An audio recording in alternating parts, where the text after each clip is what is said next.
Why, hello everyone, and welcome to the official Action RPG live stream. My name is Aaron, owner and operator of the YouTube channel Action RPG, and today we are back playing a little LE, day 37 of my Sub-A-Thon, last day of Twitch drops, dev stream, 7 cities this evening. Hi. Hello. I was so close to finishing getting the whole video posted, but we ran out of song time. It was close. It was close. Last Epoch. How's everyone doing? Hello.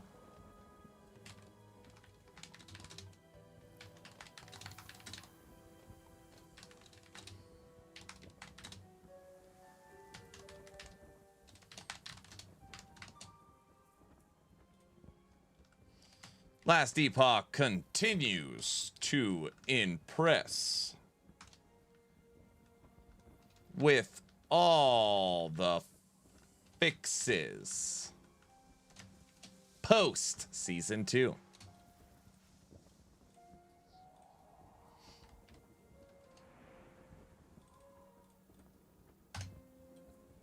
Post. Almost done. One more thing.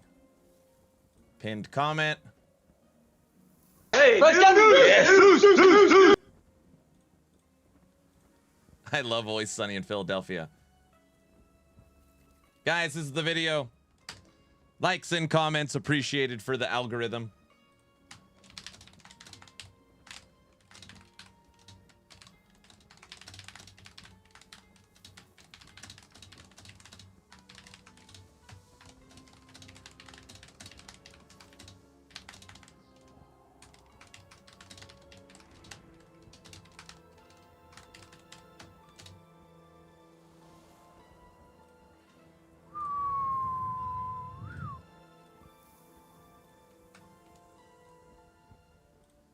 And done. You guys weren't going to tell me the clock's paused. You were all just going to keep it quiet that, hey, the clock was paused, thinking I wouldn't notice. You think I'm just oblivious to everything around me, that I just don't even know what's going on. I mean, I didn't notice at first, but now I noticed. Guys.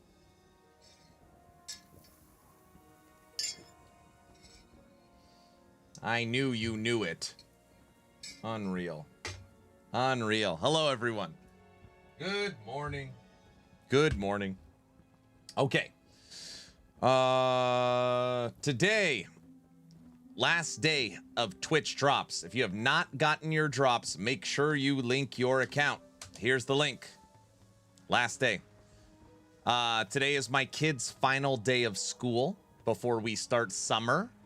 It's crazy. I know it's very early. Today is the kids' last day of school before summer. At 11:30, I will be taking a break, which is in 2 hours from now, to go have family picnic. Basically, the families are invited to lunch on the last day of school to have lunch with your kids. So I will be attending family picnic. I'll only be gone an hour. Then we have the last Epoch dev stream. No, I cannot, believe it or not, record at my daughter's elementary school. Nice try. Then we have the last Epoch dev stream today. Happy Friday, by the way. And today is a special stream. It's focused on lore, which most people say the same thing. I didn't even know Last Epoch has a story. Yes, it has a story. Okay. You're probably going to be bored, but we'll watch the Last Epoch dev stream. And then I said this evening time, we'll check out the new update for 7 cities, which, by the way, I should just see.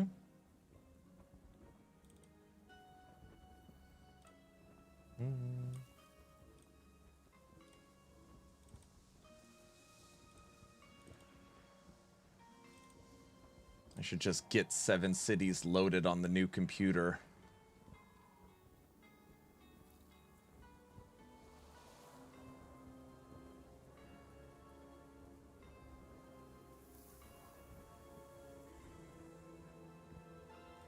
Oh, when I was looking for 7 cities, I came across Superfuse. If the stream starts lagging, it's because I'm downloading a game. Good morning. What's up, King? Good morning.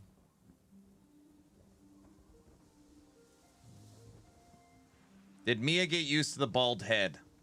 She is getting more used to it. But I think it's because there's like, you can't tell. Well, you can kind of tell. There's peach fuzz now, so it's like fuzzy. I don't know. I couldn't sleep, so I decided to hop on the computer since you went live. I see. Already 10% downloaded. Everyone, for the 10,000 sub goal, it was I would shave my head. I'm a man of my word. 4 days ago, the wife. Brr, brr. I'm the danger now. And I am the fuzz. Get it? I'm the fuzz. Because it's a good movie. And it's fuzzy, so it's a double meaning. No, brother. What? Did you not get it? Guys, did you? Guys? You have a nice head. Oh, thank you. Guys? Download's at 20%. I'm not going to do crap, but just sit here till this download is complete. What's everyone else doing today? Got any big plans? Friday night plans? We all left after that comment. That's funny. Yep, 4 days ago, wifey shaved his head, and Aaron was immediately banned from Twitch. I don't want to. Not saying there's a connection or anything. Here we go. Now the conspiracy theories are flying. I have all the plans. We are just admiring your beard. Oh! Idaho says hello. It's a bright, bright day in Idaho.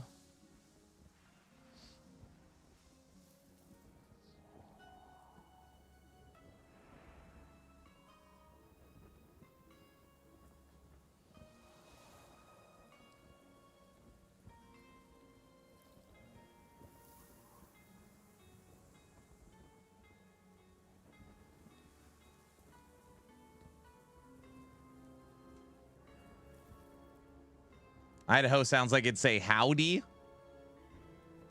Maybe. Got to get some projects done today. What kind of projects? That doesn't sound fun.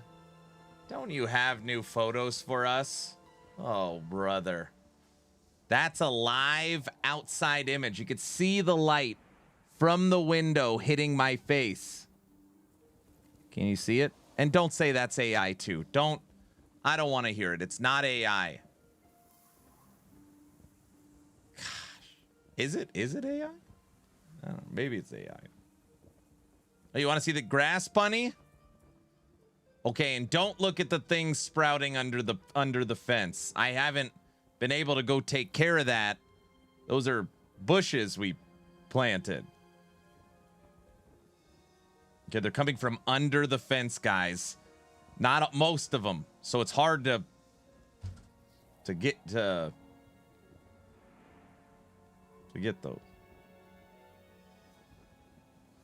Streamer AI confirmed. Is this real? Okay. During high school, I played junior hockey and still hold 2 league records. Most time spent in a penalty box, and I was the only guy to ever take off his skate and try to stab somebody.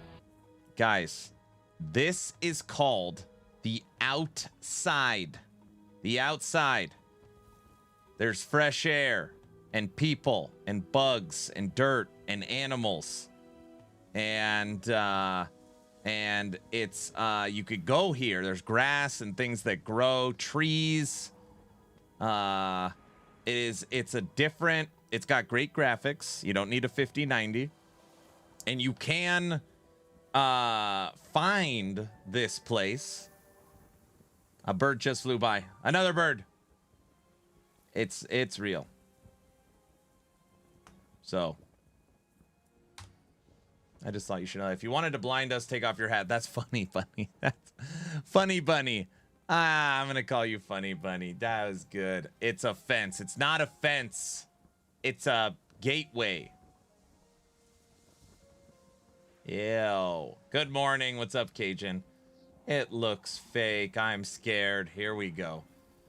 Fresh air. Oh, no.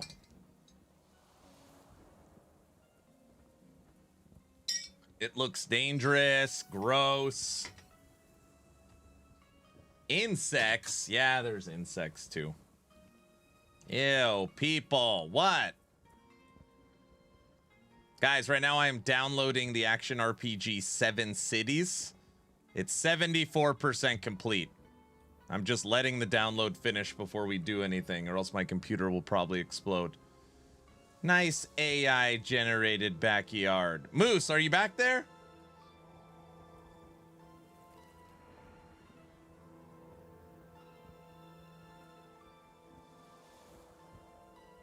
Nope. Did Aaron shave? No. Hello, everyone. Happy day 37. Hello. Happy day 37. Download 82%. 82%.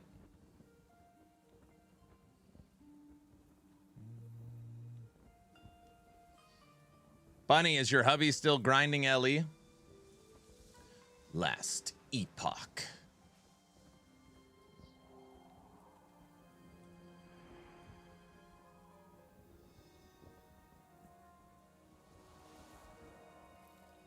Come on. 90%. 10 to go.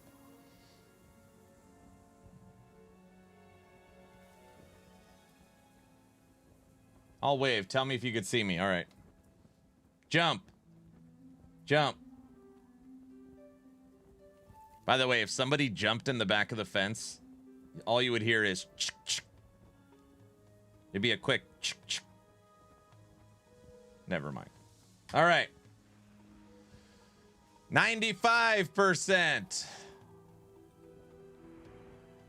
96. I picked a bad day to start a minion build. Why? I never realized how much I used minion boxes.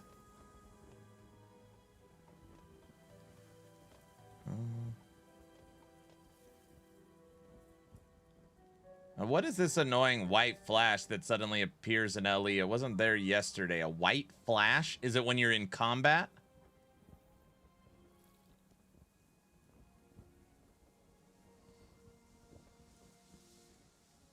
He killed Abby and is now taking another character there. Nice. Wait, what are we doing today? I wanted to get 7 cities downloaded for this evening, which I just did. All right, done. 7 cities downloaded for this evening, and today we are working on a Fire Heart Seeker Meteor Fire Tornado Dragon Song Fire Dagger build. Aaron, is it going to be good? Yes, yes, it'll be good. Will it hurt anything? No, it will not. Okay. Boom. All right. Blades of Fire. I started when I entered sewers out of combat. What? In the settings, I literally put it in my video today. You go to gameplay and you go down here, turn off these 2 things. Enable hit on VFX and enemies flash on hit. I feel like the game's a lot more, I actually like it. Normally when you're in combat, when you hit somebody, like everything's like blinking, all that gets turned off when you turn off these 2. The spiky particle effects when you hit an enemy. Enemies very briefly turn white to provide feedback on hit. I like both of these turned off now. Good morning. What's up, Mr. Danny? Aaron, we aren't to this evening. A lot of times when I'm playing a game and simultaneously downloading a game, it either kills the stream or jacks up the computer or something weird happens. So in my head, I was thinking about, oh, I don't have 7 Cities downloaded yet. So let me just do that at the beginning of stream so that later on it doesn't break something. So now it's done. So later this evening, we have 7 Cities ready to go. That's all. All right, everybody relax. It's fine. I think. I'll upload a patch in an hour, by the way. That's fine. Patches, that'll be quick, I'm sure.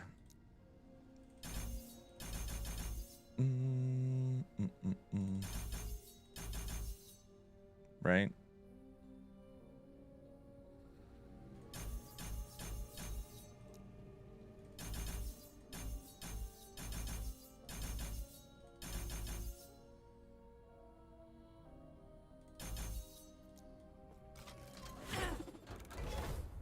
Okay. Good morning. All right, let's go kill something. In game. In game.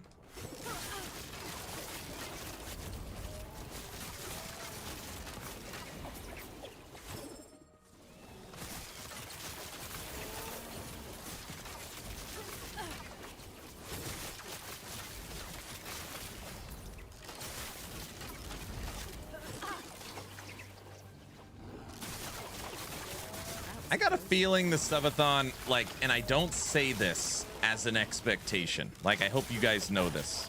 I got a feeling the Sub-A-Thon's definitely got gas in the tank. Yesterday, there was never an inclination of the clock ending. It did fall under 1 hour 4 times. The lowest the clock has been is 20 minutes. But there is just so many different people. I don't know. It just doesn't.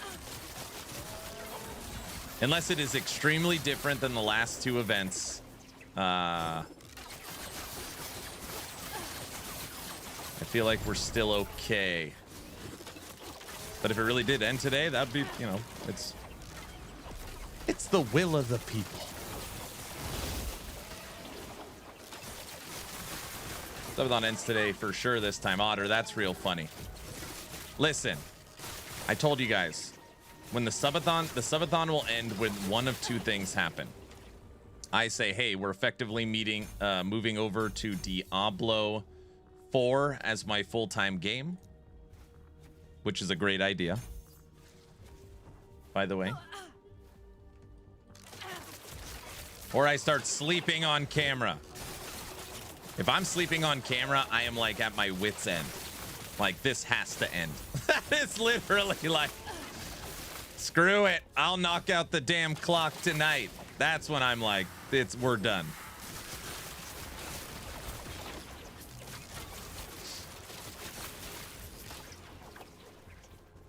I'd rather watch you sleep than that campfire. I don't even have the campfire pulled up so we can reference it.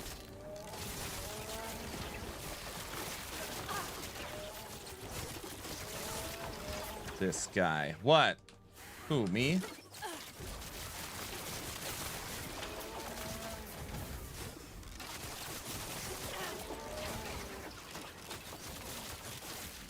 That's what you thought when the polka. That is what I thought for the polka. Okay, that's true.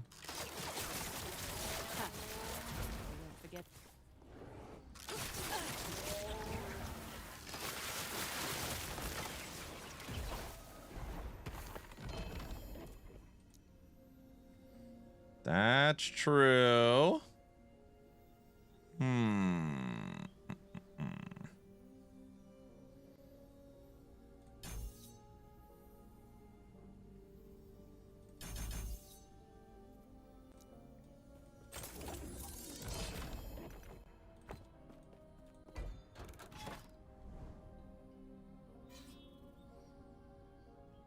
Greetings, Aaron. What's up, Bamster? Kicking assets. What's up, Secret Lab? What's up? Hello, YouTube land. Hello.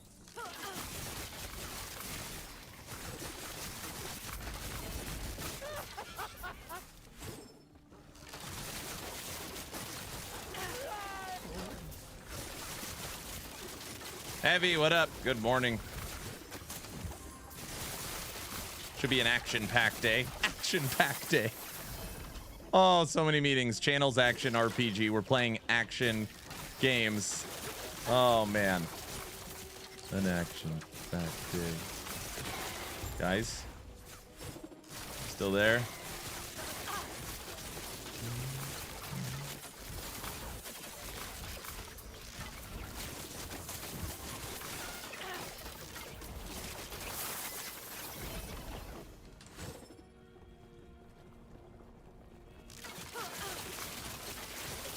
Sorry, I'm hungover from all the power yesterday.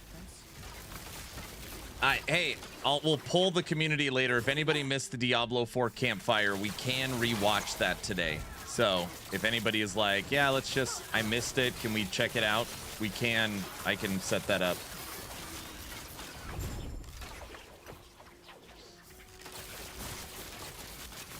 Mala, thanks for the Prime sub. Burn where you said. No.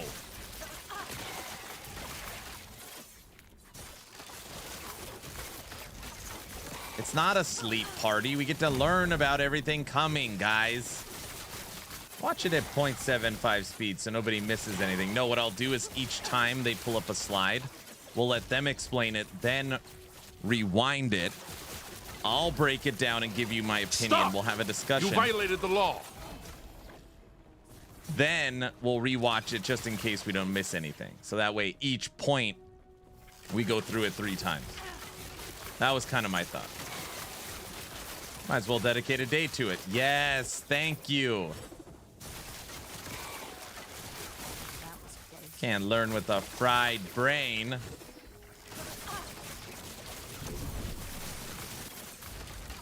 Stop! You violated the law. Danny, I know what you're doing, and I don't like it. Sum it up. More powers. Again, but in different form. No, they have a different UI. And this time, the powers come, yes. There's powers. Easy. They're spells this time. They're not powers. They're spells. Jeez, you guys don't even know the difference.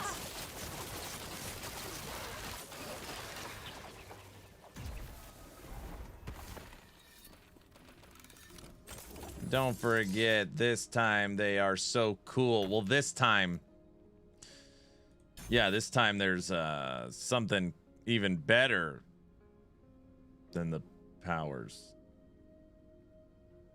Okay, listen, I don't remember a whole lot of it, all right? But I know it's good. So that's what I remember, is that it's fun. Oh, sorry. Spells, but really powers in a different name. Well, the roadmap said powers, okay? But then they got a copyright strike from Austin Powers. So they had to flip-flop the name to spells so that there was no confusion about the Man of Mystery. I think that's what I heard, but don't quote me on it. I can't fully remember. The only good part was the song. Please, no, watching it once was bad enough. Fury, it'll be fun. Every time they say depth, slow it down slightly. The roadmap is on fire. That's true. That's true. I think Aaron needs to watch it again on his own. He didn't seem to pay attention last time. There was a moment where I reclined my chair and was going to fall asleep. But I promised Trevor I would stand up during it. So I stood up. I stood up.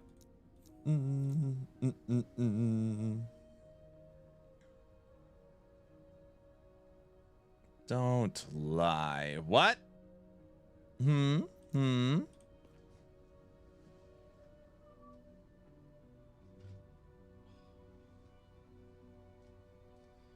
We're assigning you homework. You need to write a 1,000-word essay on D4 Campfire.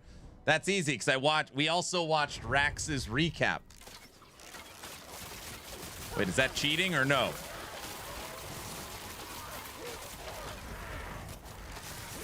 Guys? Yeah, we watched Rax's recap too.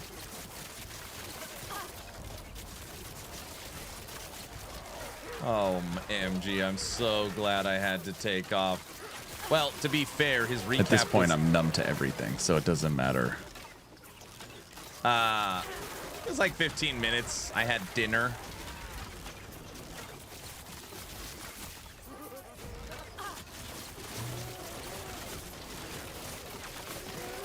I heard a sub device turn on.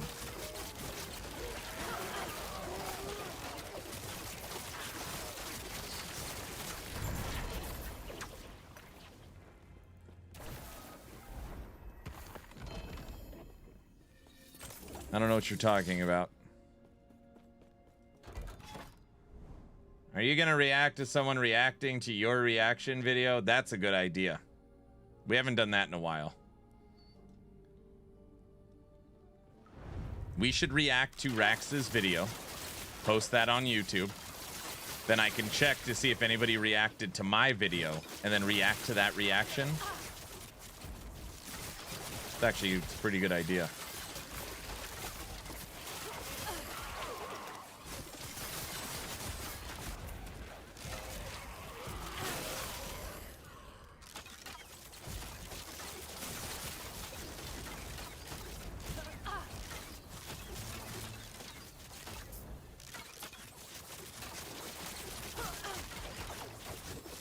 Very easy views. Very easy. It's genius. It's foolproof. What's up, Myers? Fire Heartseeker's cool to watch.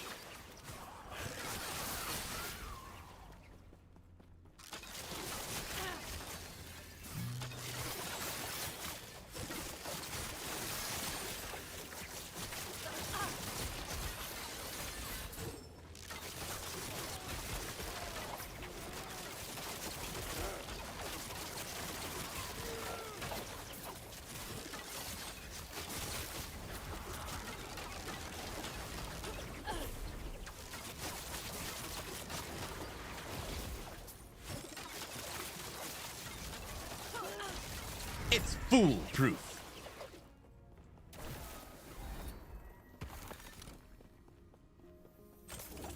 Just play the song on repeat, Aaron. Give us something nice, not torture.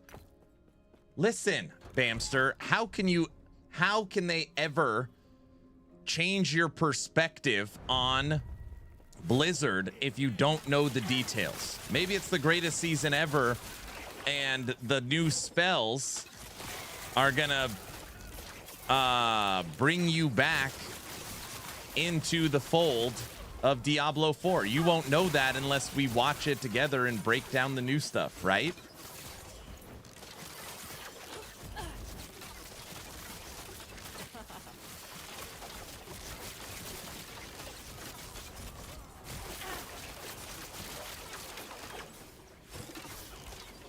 Right? I can see your face barely hold on. I'm serious this time.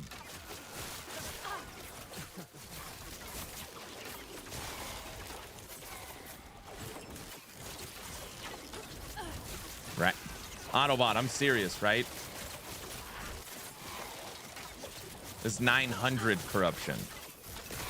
Actually, no, we went up a little bit. We moved it to 9,000 just to see what we're capable of.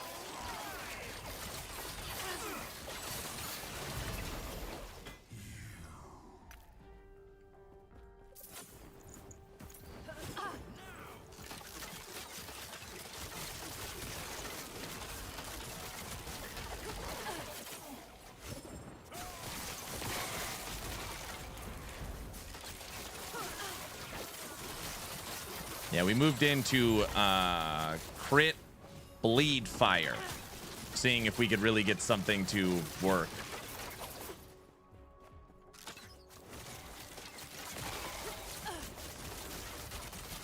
Yeah, there's a glitch right now. This shows 100 corruption. It's actually 10,000. There's a double-digit glitch, so we're just rolling with it. It's no big deal.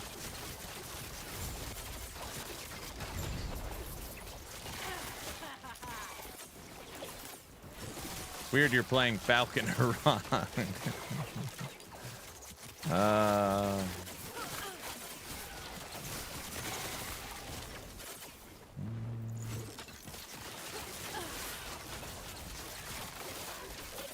We're just, honestly, right now we're 96. We're just trying to get to level 100 so we unlock the new Paragon system.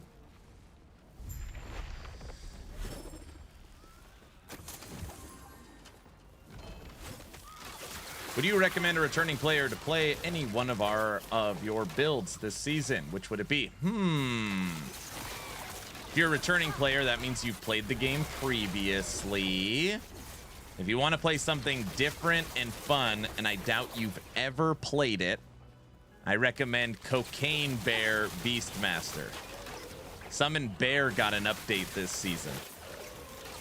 That was our season starter. It's pretty fun. Kill Aberoth with it. You got a big old grizzly bear. Just rips people's faces off. I think it's fun. But I don't know if you like minions.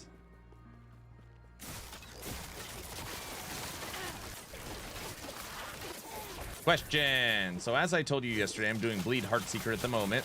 So I have this double exalted bow, crit chance, and crit bow attack speed. Should I try and get bleed? Yeah, you don't. Well, I guess. Yes. Yes. You need poison, sir. You need attack speed. I mean, I'm poison. Stupid Autobots got it in my head. You need attack speed and bleed. You need attack speed and bleed. Faster you attack, the more stacks. Don't laugh at that. Danny, and I don't want to discourage you. You need to keep trying because I never tried bleed. I had some insane decked out poison gear, like really good poison gear. I could hit in a matter of seconds 999 stacks of poison on my Heartseeker. And we could tick for 800,000 poison damage at the training dummy. And the build's horrible. It's not good. We got to like 300 corruption with perfect gear. I shouldn't say horrible, but it's not, it doesn't. The problem is there's no way to like rip the damage out. So it's like you get all these stacks and then you just kind of wait for the damage to like chunk the enemy down. So it just feels very clunky.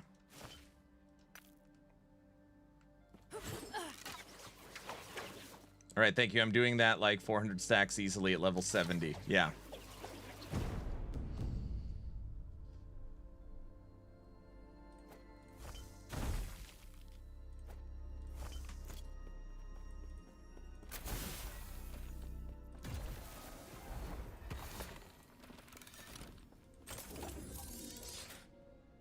Aaron, what's your PC spec at?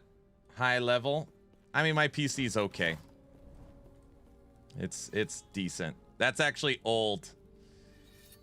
That's my old PC now.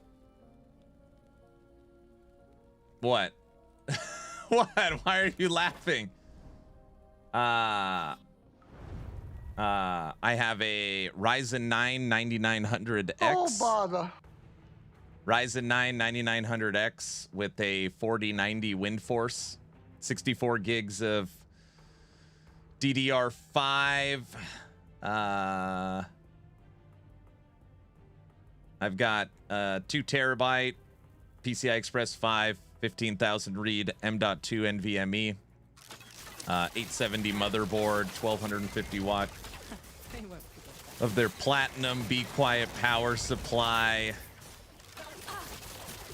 I mean, it's I don't have a 5090, you know.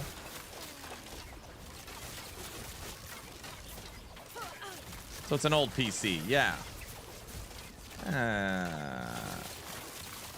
I didn't, during the President's Day sale on Amazon, the 9900X fell to $310, which it's a $500 CPU.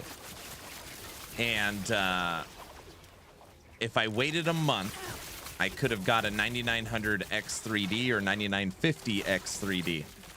And I just couldn't justify a $350 I couldn't justify a $350 price increase for the CPU. I kept looking at the specs. I kept like, man, is it, is this going to give me an extra year? No. I was like, it's so silly.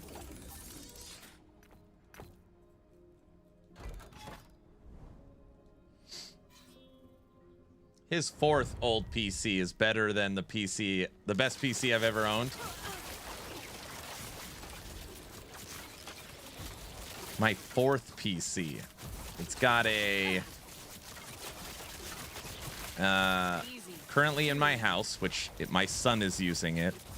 It's got 32 gigs of RAM, DDR4, a Ryzen 7 2700X. It's actually got a banger GPU. It's got an RX 6800 Radeon card. It's a pretty good CPU. It equates to like a 3070 Ti. Pretty good. And a 1 terabyte M.2 NVMe. It's my fourth computer.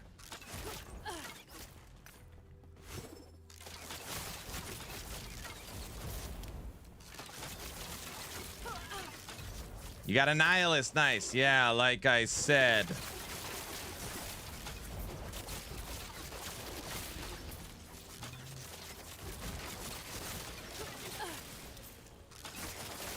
It sounds crazy because people are like, dude, I can't believe you here spent... I'm now by myself, talking to myself. That's chaos theory. People are like, dude, you dropped $1,600 on a 4090. I did. I was one of the lucky few during the crypto craze that I had no bots, no macros, no nothing. I was up at like 5 a.m. 5 different tabs opened, all 10 logged into my account, all with pre-shipping and pre-processing of payment, ready to go. GPU launches in 10 minutes, 5 minutes, 1 minute. They're on sale. Website 1, add to cart, buy, denied. Website 2, add to cart, denied. Website 3, add to cart, denied. Website 4, made it to cart, processing, denied. And it was like website 6. I hit it. WinForce 4090 for $1,599. $1,600 for my 4090. And people are like, and I've used the card for what's going on 3 years now. And people are like, dude, you could, after 3 years of using your card, you could profit off your 4090 at $1,600. They're like, you could probably sell for like $2,000. I was like, that is crazy.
My last system, once I stopped boxing, could still play current games on high settings for 4 years.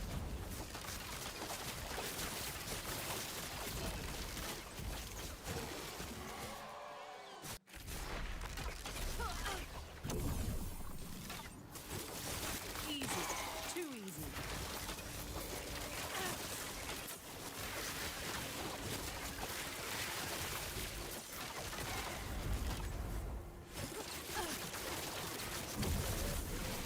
$5090 cost me $3,000. Jeez.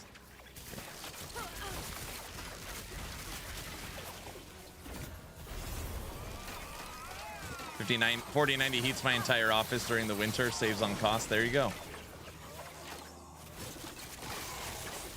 We're for sure gonna skip this generation, so we'll take a look at what the performance increase is. 4090 over 6090 is kind of my thoughts. When they came out and said that the 5090 is a 100% increase in performance, I was like, okay, if that's actually true, like if Gamers Nexus, of course, if Gamers Nexus comes out and says rasterization performance 5090 is a 100% boost over a 4090, I will upgrade. And then it ended up being like a 16%. It's like so, in rasterization, it's like nothing.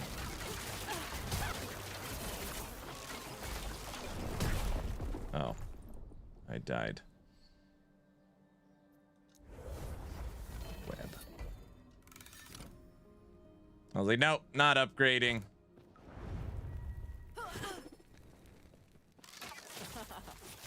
My 14-year-old system has a 1060 in it. Stop there. Now you just game with GeForce now. There you go.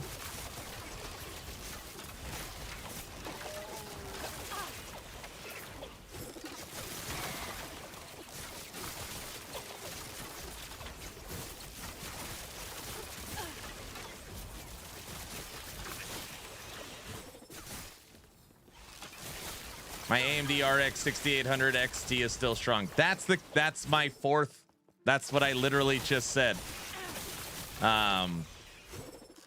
Autobot said, I bet Aaron's fourth computer is better than the best computer I've ever owned. And I said, my fourth computer has a Ryzen 7 2700X, 16 gigs of RAM, 1 terabyte and, Samsung NVMe, and a RX 6800 AMD video card, which is a beast. So my son's computer, well, my old computer is. Very strong video card.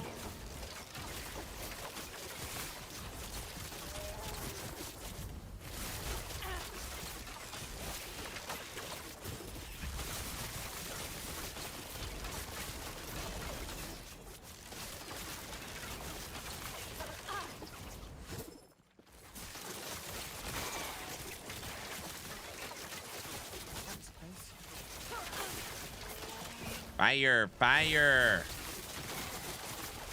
The building on fire.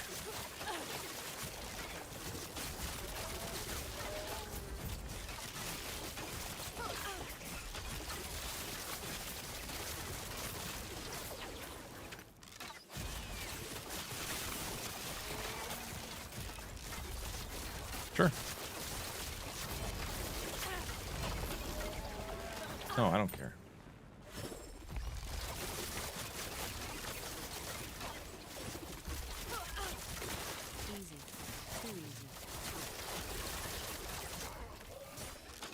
I would venture to guess if I got a 5090, I would not be able to tell the difference. 4090 just feels like a tank. I don't know. I feel like if I got a 5090, it would just lead to more problems.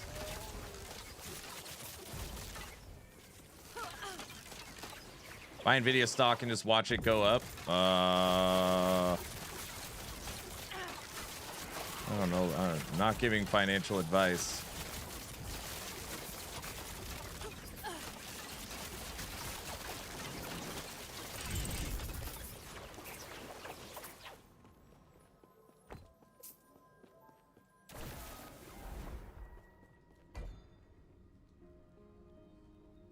What's the build today? What's up, Theo? Today we're working on updated Mage. We're working on Mage. Mage, historically, I've played with Cinder Strike. So we're checking out Mage, but with Fire Heartseeker. We need to level our Rogue anyways. All the other classes are practically level 100. So Primalist is 100, Acolyte's 100, Sentinel's 100, Mage is 99. And our Lonely Rogue is level 96. I want all 5 classes at 100. since I can now just easily respec the mastery. Granted, we haven't killed Majasa on any of them, so that doesn't... We don't have our 5 attribute points.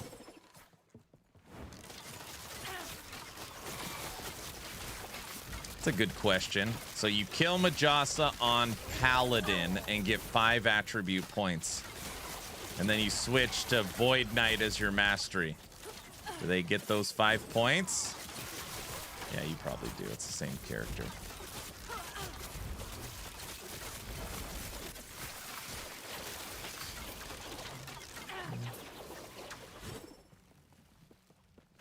I've never heard of this. You are a... You shoot arrows, but you're really a spellcaster. Is what it is.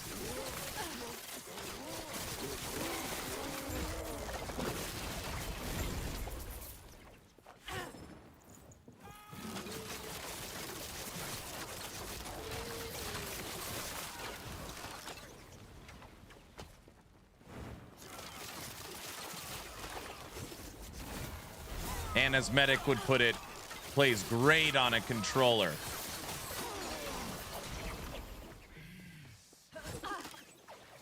Oh, thank God the cat got up. I can't get breakfast now. What? I can get breakfast now. Good. Let me see if I understand this. The cat was laying on you, and because of that, you couldn't get up to go get breakfast. Is that what we're saying? Autobot. Oh God, Topper is here. Raven's already looking for a fight.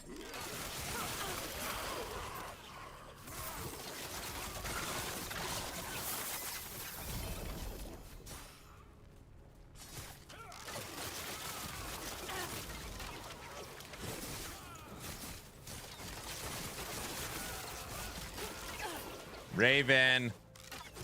Autobot tagged in guilty. Look at him, look at him. Raven woke up this morning and chose violence.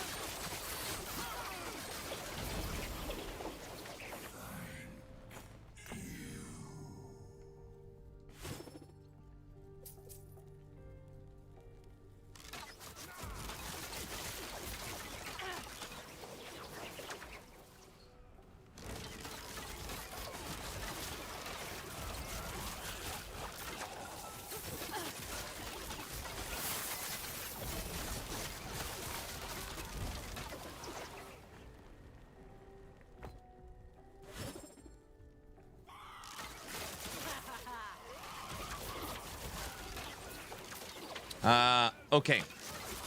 We've now been live for an hour, so let me break down the day for everyone. Today is my kid's last day of school before summer. So summer starts tomorrow. My 4th grader has family picnic today, which just means that we get to go to her school during lunchtime to have, like, lay down on the grass picnic. So I will be going to Mia's school for family picnic day. It'll be about an hour. And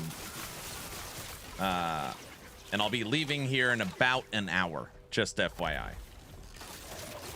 He said we get to go, right? No, believe it or not, live streaming in elementary school is not okay. Go figure. Anyways.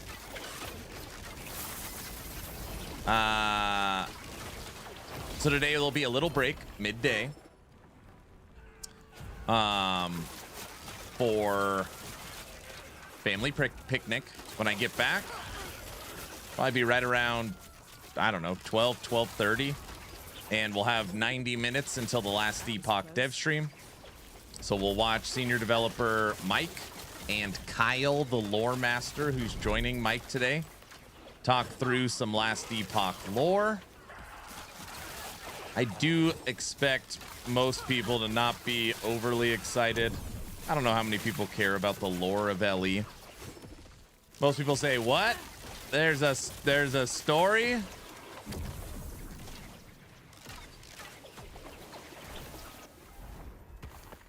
So we'll have family picnic. Last Epoch dev stream. And this evening, we're going to be playing Seven Cities' new update. That's where we're at. Lore Knights Rise. Here we go.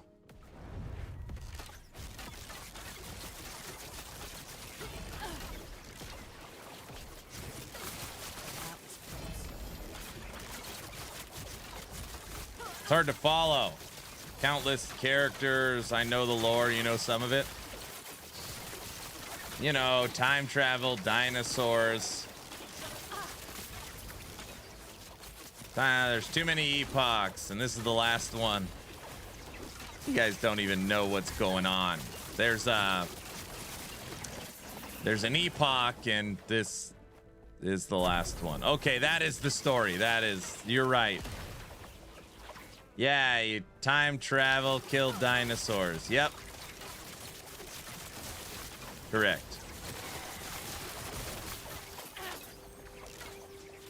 We all know it'll be more fun than the campfire. Well, we're going to watch them back to back to compare. So we're going to watch the last Epoch lore dev stream, and then we'll turn on the 2-hour, it was 2 hours long, D4 campfire, and we'll just compare them so we have something to go off of.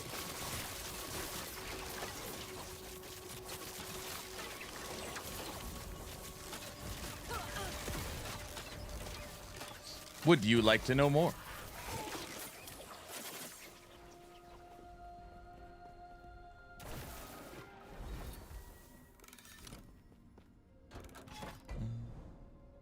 I think the guy on YouTube yesterday was serious. I was getting spam messages. I'm like, what? He's like, bro, you know this game's dead. Why do you still play it? Bro, you know this game's dead. Why do you still play it? And then LOL.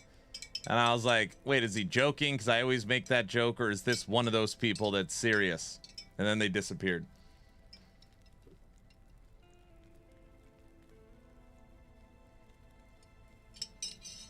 Oh, and some Starship Troopers. Very good. Dead game, why play? If no one else is playing it, why should I play it? FOMO, bro. Duh.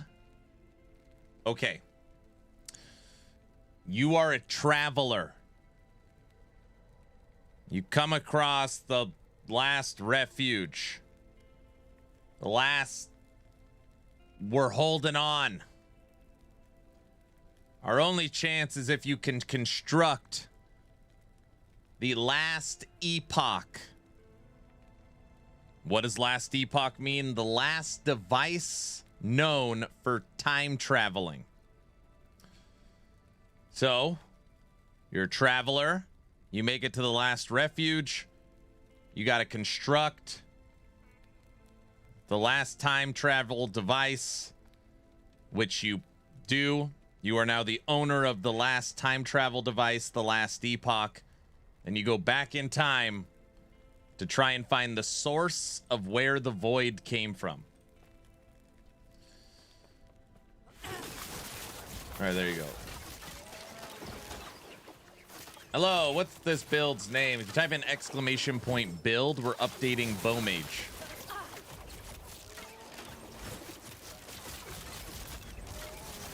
What does the void want? In the story, we have come across the immortal emperor, but they haven't told us who it is yet. Ooh, that's a secret.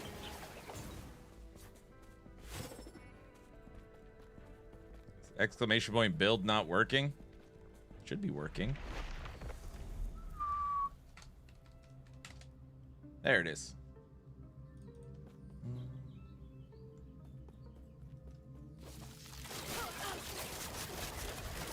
A lot of people think it's like Grail or whatever.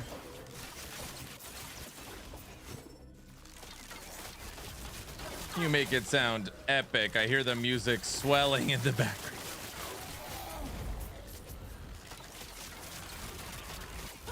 We need to find the source.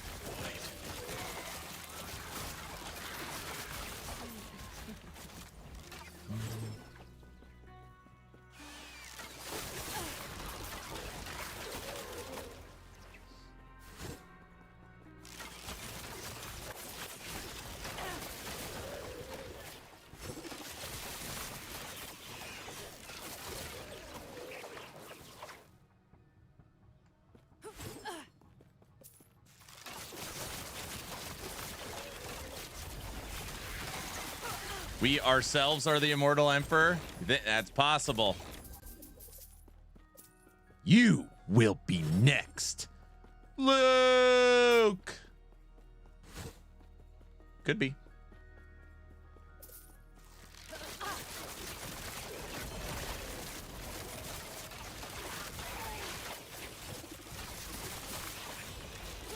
That's possible.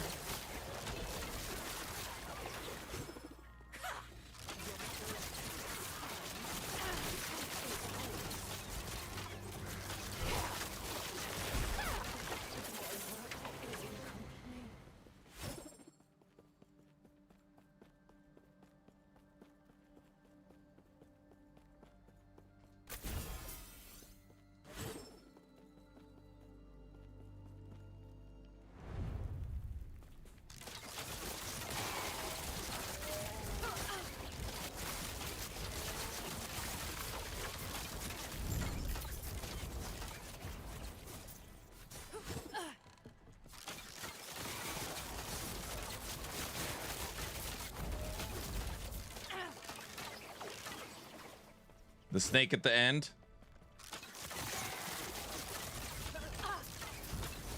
We need to find out where she went. We're going to chase her to the ancient era. Chapter 10, coming season 3. That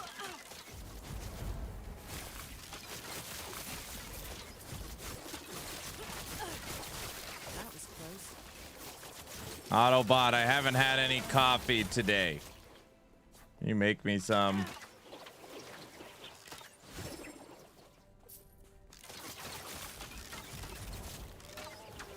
Sure, bud.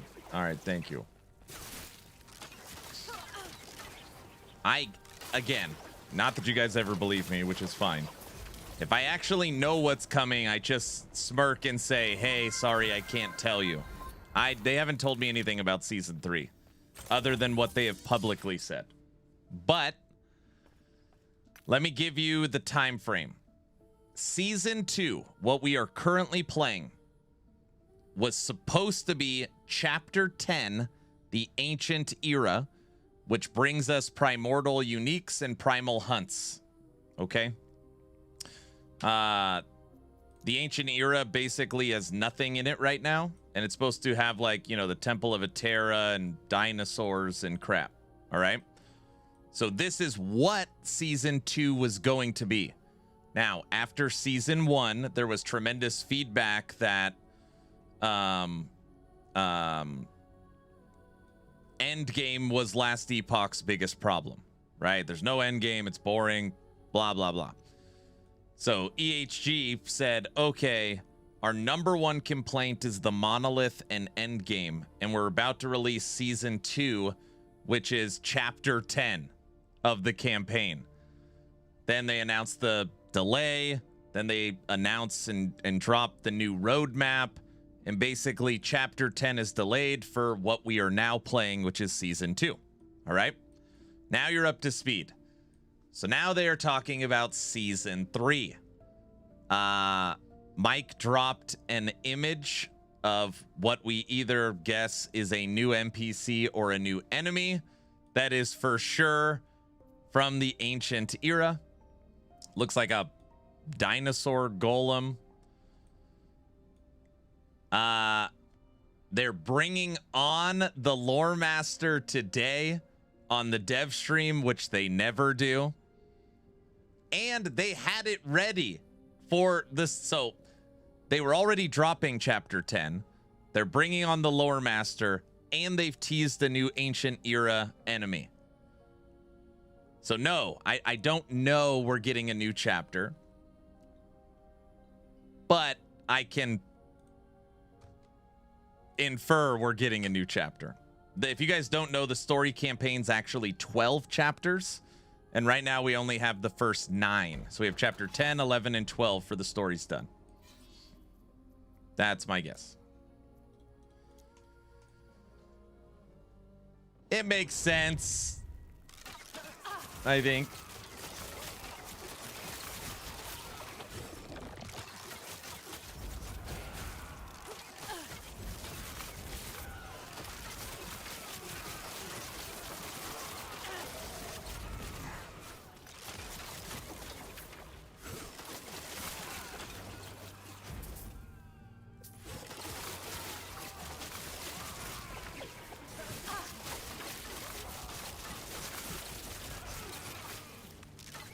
Raven, don't come at me today, man. Don't, honestly. Don't do it. I'll bring you back down to earth, man. Don't do it.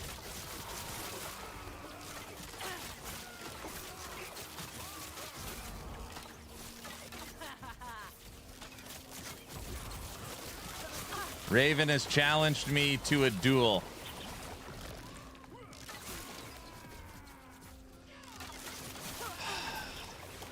No, last season's losers.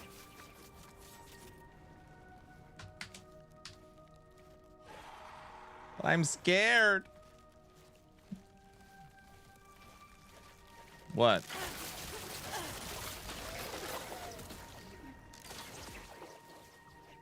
Didn't work.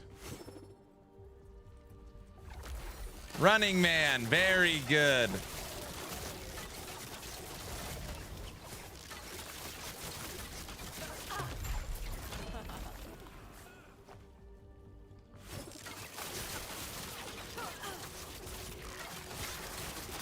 Need a light? What happened to Buzzsaw? He had to split. He had to split. Oh.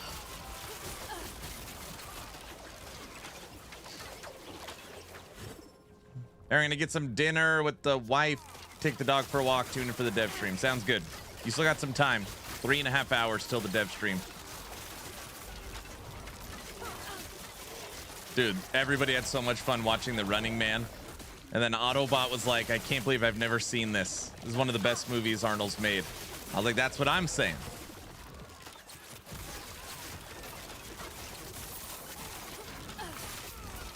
It's so bad. It is not bad. Stop saying that. What about the Christmas tree guy?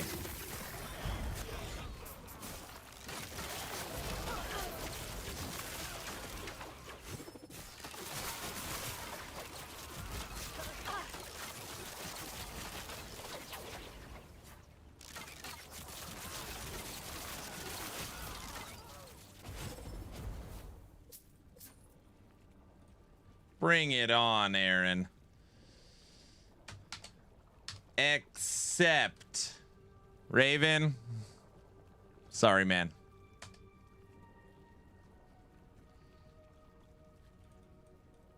I'm too short for the duel. Some kind of metaphor. Oh, brother.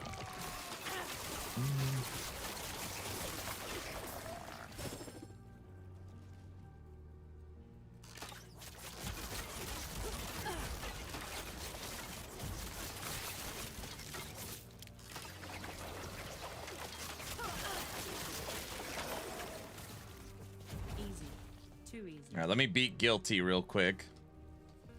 That should be an easy fight.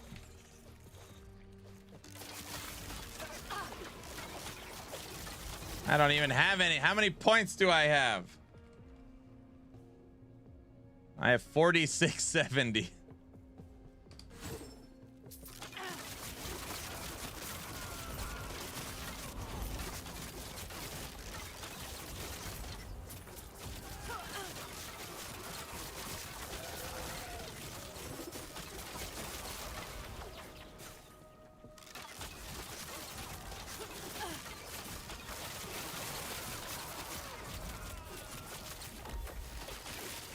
It's broken. Just give it a minute. Turn it on and off.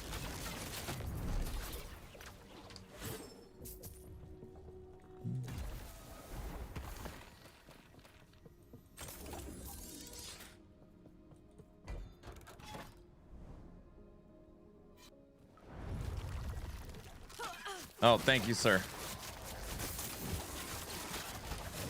Aaron's only 5'5". I'm 5'10 and a half. Thank you very much. My wife says I'm 5'11 with shoes, so that counts. You know, guys. I'm probably shorter now without any hair, though. Probably lost that half.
Booyah. All right, let's take a look at what we got going here. Let's take a look at what we got going. You go away. You go away.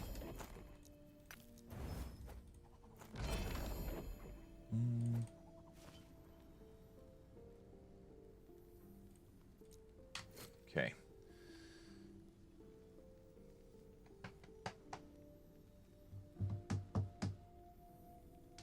Oh, I was doing crafting.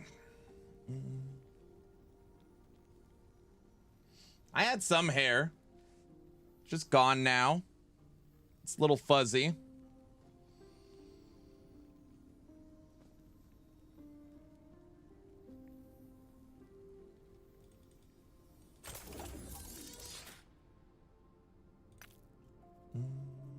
Okay. You are fine. 4 LP. You're fine.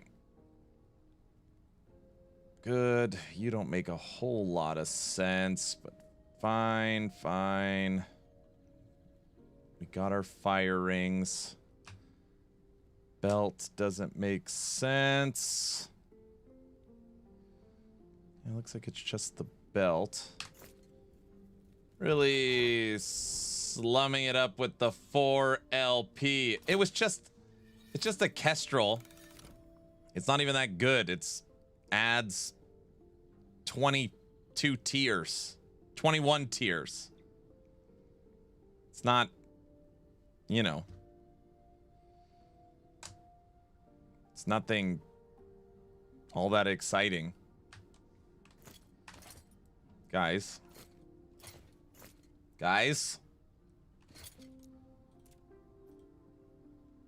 You guys don't all have 4 LP gear?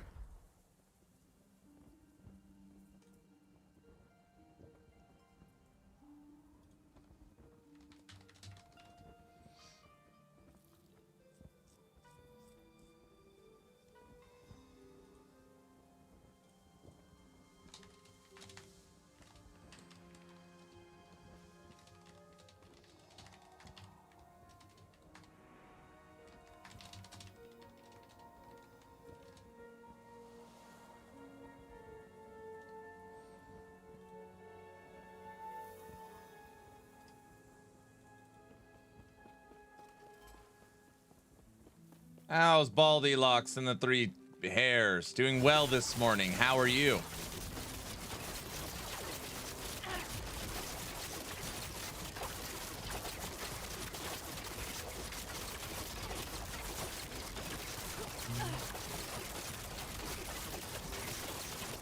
All right, I'm seeing some 200,000s in there. Hello, traveler. Do not dwell on regrets.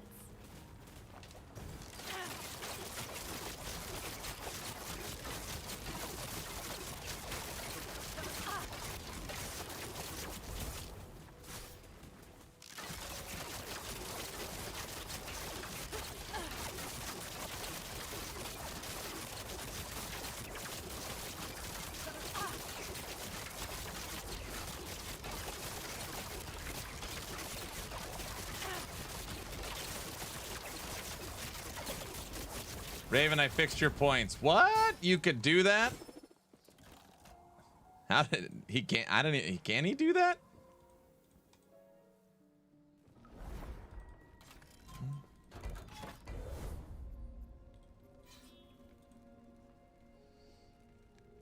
For LP, I have to search for gear. No 24-hour self-service bazaar. What are you, nuts? Why would you do that?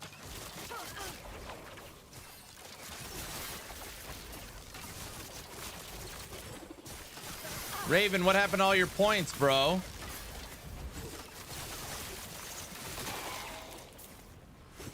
Raven? All right. Small little jump. We went from 100 corruption up to 300 corruption.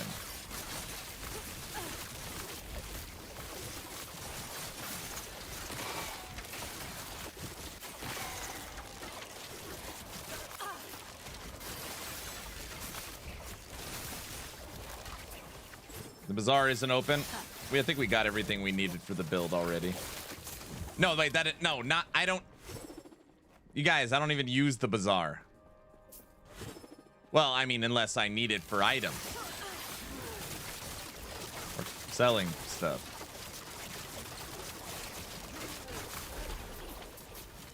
Right?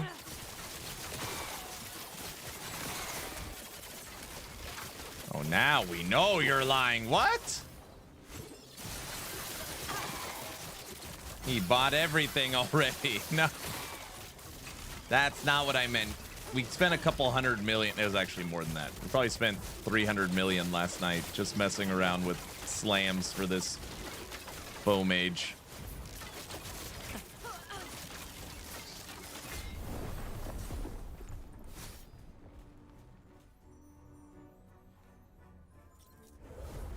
Do we have resistances? Oh, we don't have any lightning resistance. We don't have any lightning resistance because we're using frickin' crit multiplier. Damn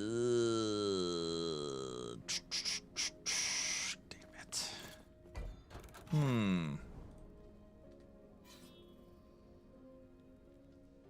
Aaron, people can't make good builds because people.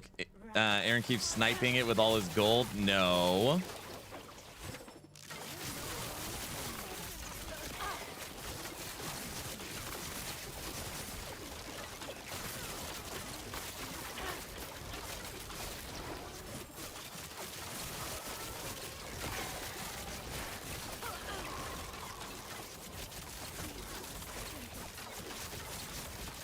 Two red rings dropped today, 800 million in my pocket.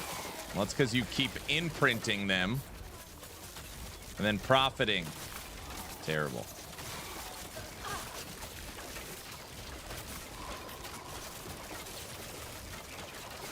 I'm playing at 400 corruption. Is it worth to raise it? I mean, that's just... You want to play where you have good survivability and good DPS. If there's no difference between 400 and 500, then you should raise it. But if you start struggling, the higher you go, then you want to back down.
Die, void crap.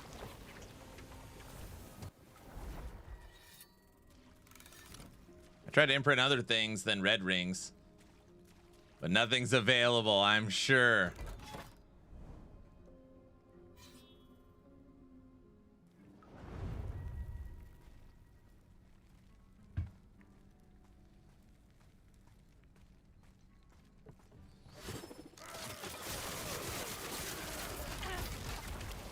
Oh, he figured it out. I was just letting him know his points were back.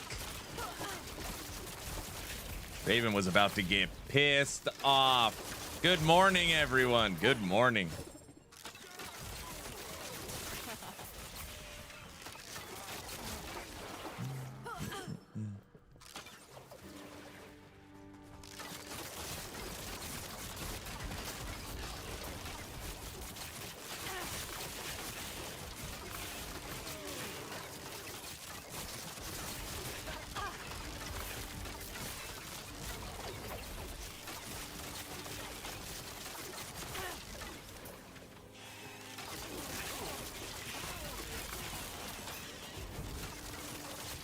Grumpy, what's up? Dragon, hello, hello. Welcome, everyone.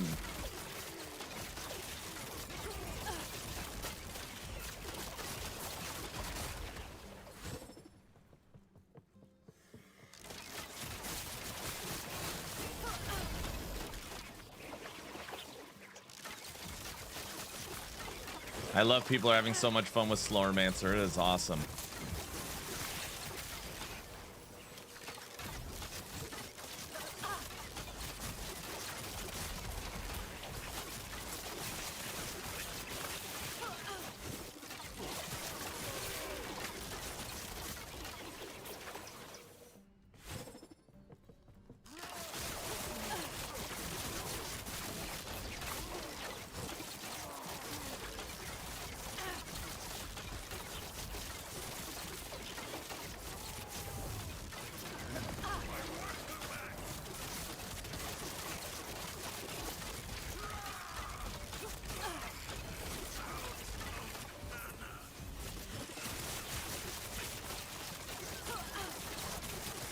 Ghost.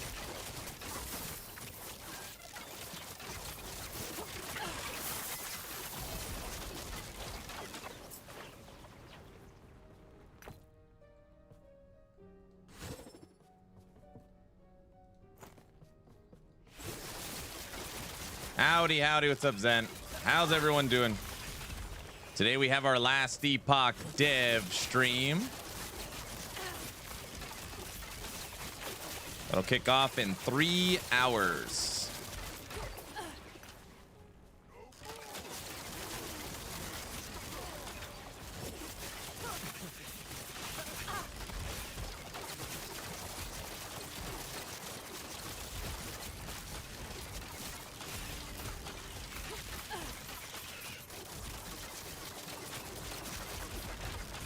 Yeah, Slowromancer released 1.0.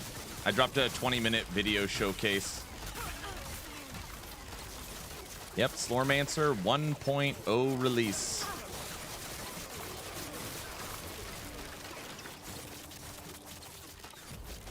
Three hours is the last Epoch dev stream. Senior developer Mike will be bringing on Lore Master, Judd's cousin, Kyle.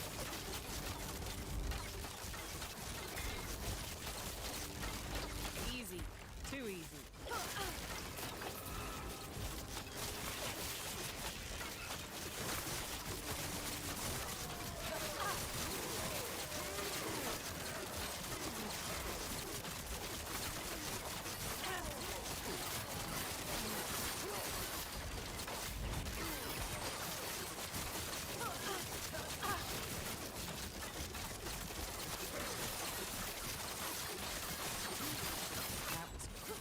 Holy moly.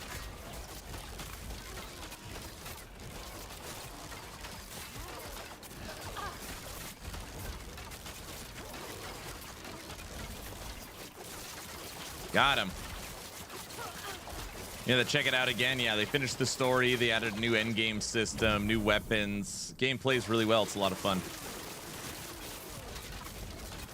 Oh, dev stream. Didn't know that. Nice. With Mike, yep, every Friday. But today's a little different. They're bringing on Kyle, who was the lore master, to talk about some LE lore. Kyle's cool.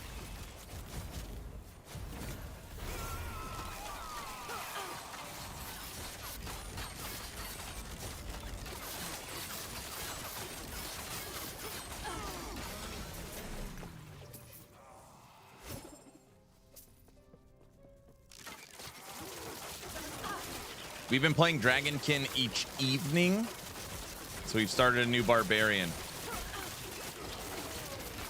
Because we didn't play it yesterday evening. Why didn't we play it yesterday evening? We were making this. Huh, I didn't even think about it. We were supposed to play Dragonkin last night.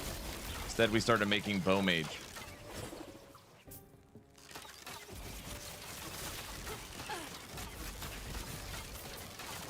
Yesterday was an awesome day. We got to watch the Diablo 4 campfire to see everything they've been cooking up.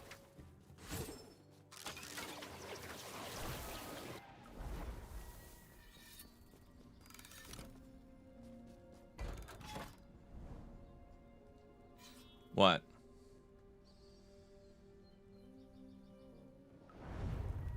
That campfire put everyone off balance yesterday. What do you mean?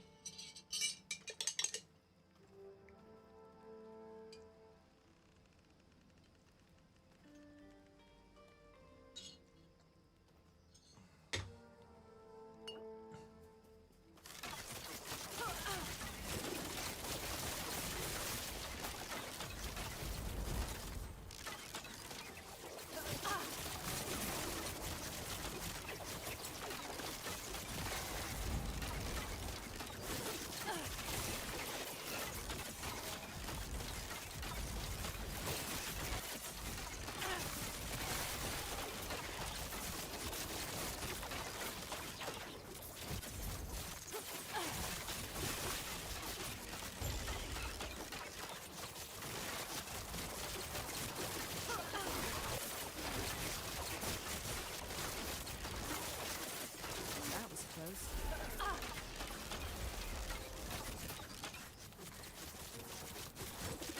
Aaron, how are you feeling? Oh my. What? Fine. How are you feeling?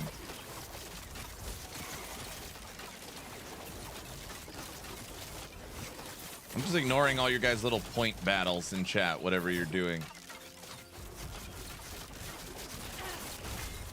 Oh, I'm leaving in a minute, sir, for a family picnic.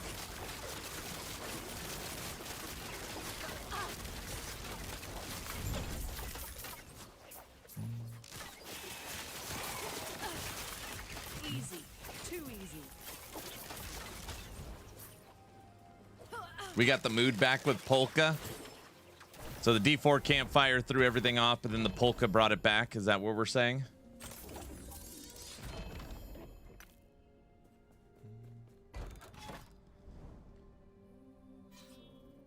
I see.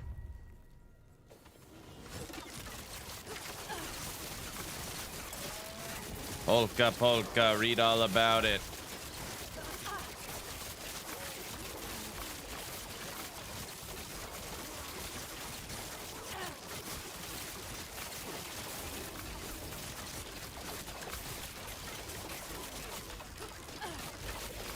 Do you want to know more? Everyone's doing their part.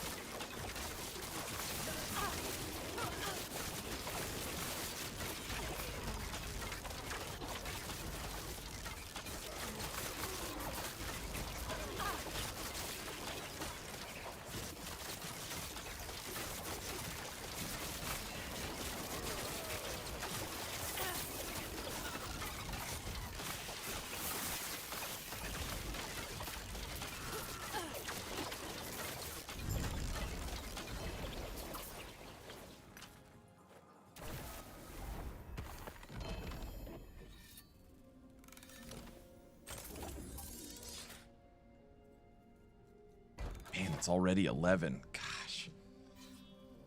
Starship Troopers is a classic. Yes, please don't ever remake it. This is where someone says they are remaking it. No. No, you're not allowed to remake it.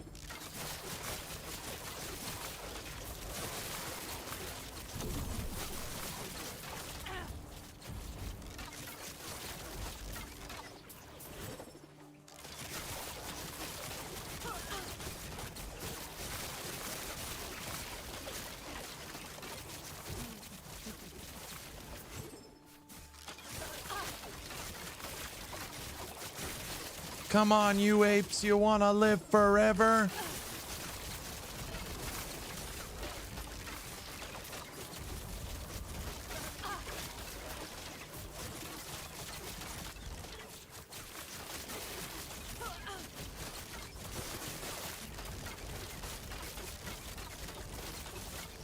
Easy. Too easy.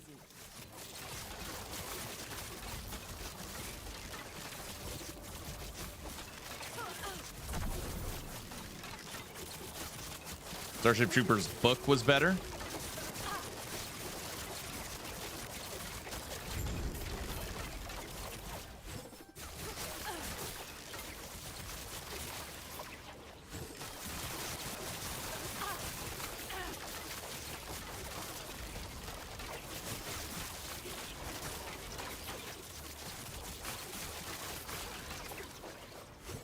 Yeah, Raven, why don't you read the book, man?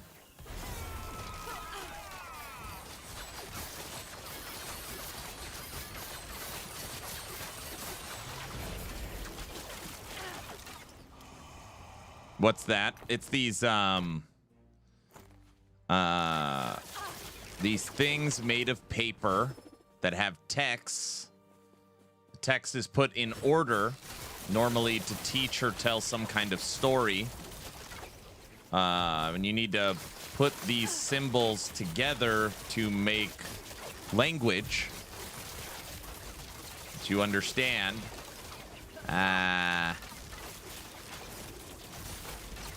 You know?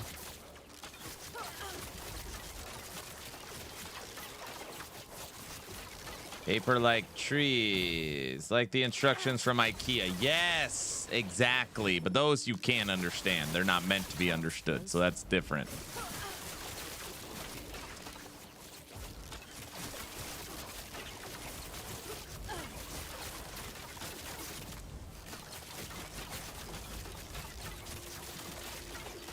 I was trying to scroll through YouTube. You know, there was a gamer / streamer, not sure his name is Meta Slave. Is he really? Is that really?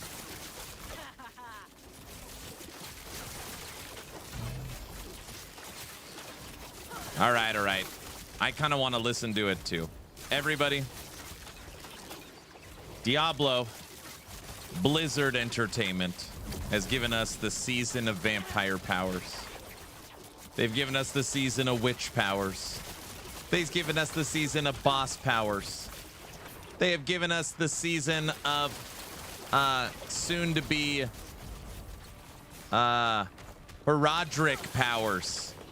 And then we get chaos powers. 5 different seasons with just awesome powers. Because of Blizzard Entertainment and their marketing machine and their developers giving us so much power, we have a little jingle for them. Enjoy the masterpiece, the Season of Power. The lyrics are hilarious.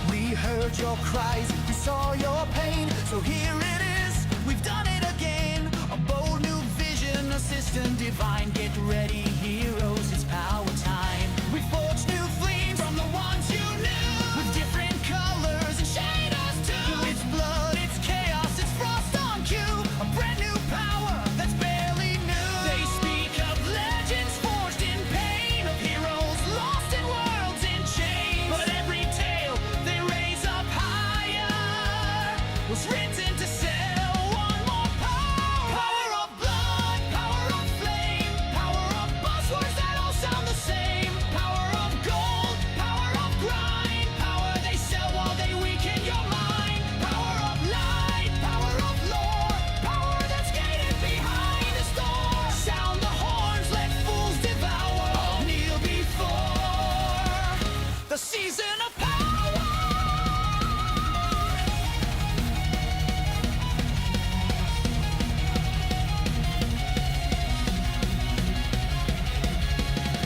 Why settle for death when you could pay? We streamline fun, the monetized way. A pass to earn, a pack to buy. 1,000 powers, just $9.95. A seasonal grind with a shop that thrives. We powered your class with our design lives. Your wallet's a stat and it's scaling fast. Innovation, just check the past. They speak of legends forged in pain, of heroes lost in worlds in chains. But every tale they raise up higher was written to sell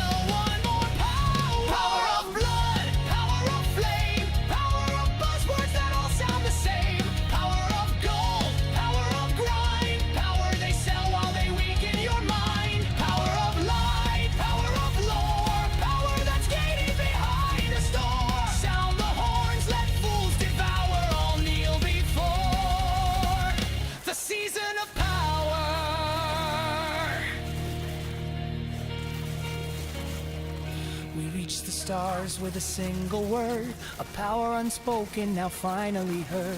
No need for depth, no time for change, just add more powers, rearrange. And while you're here, there's more to play. Diablo Immortal, download today. You got phones right, the future's clear. We'll sell you greatness year by year.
I hope you all enjoyed the Season of Power. You guys have phones, right?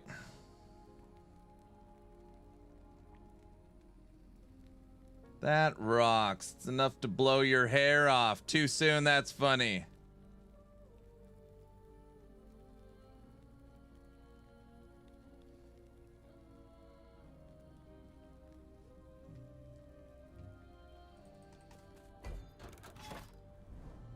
What's the song? It's called Season of Power by Brow. It's a banger.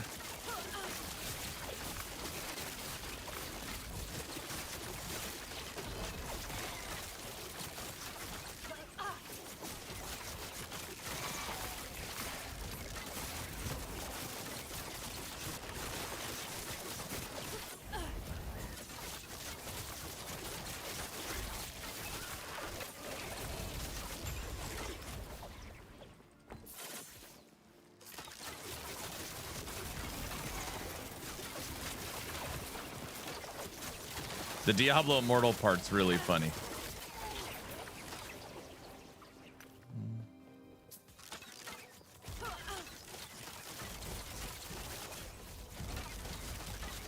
Easy. Too easy.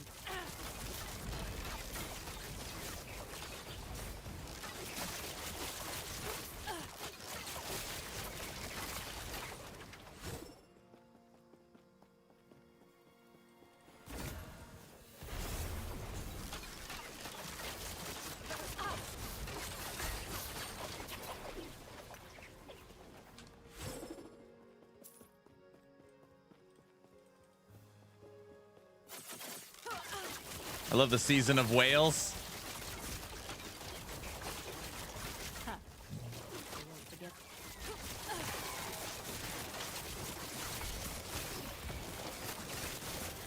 Oh man.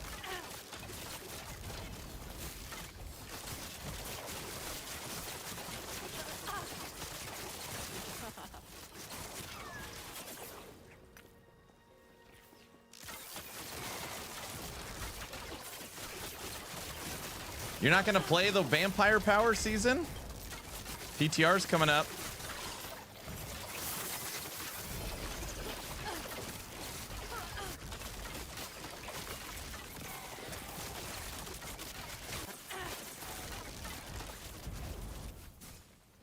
Could be fun. You never know.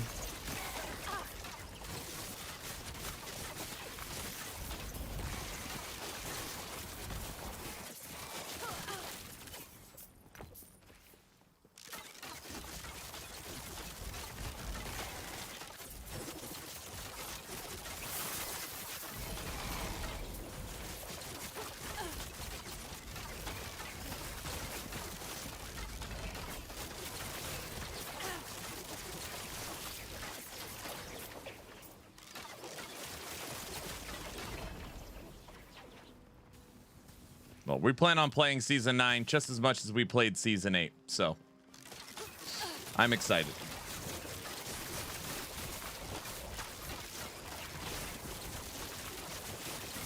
What?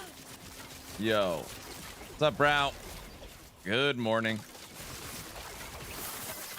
It was 2 hours and 45 minutes. Don't round down. Don't round down.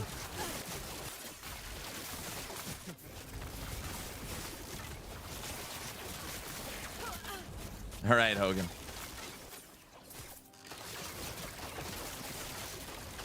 They had green legions. They were fun. Everybody likes legions.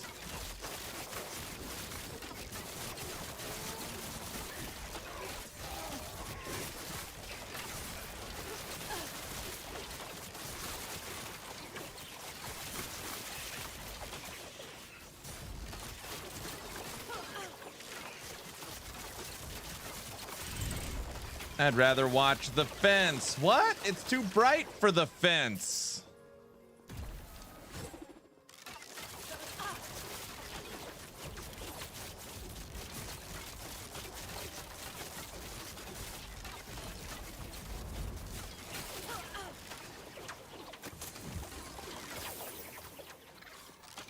Lizard. Hey, lizard. Come here. Got him.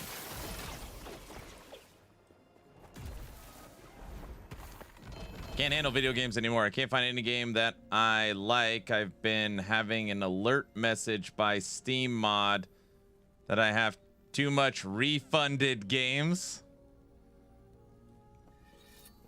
Well, what genre do you normally play? Dude, there's so many games right now. Oh my gosh.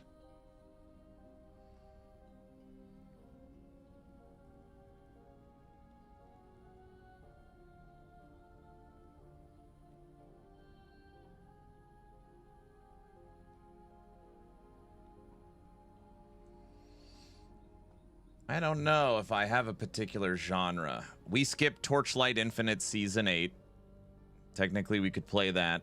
You have Slormancer that just released. You have No Rest for the Wicked. You've got D4 Season 8. You've got Last Epoch Season 2. You've got the update for Dragonkin the Banished. You've got the update for Seven Cities. You have Season 4 of Dwarven Realms on Sunday. And then you got D4 Season 9 PTR next week. There you go. Oh, and you got Expedition 33.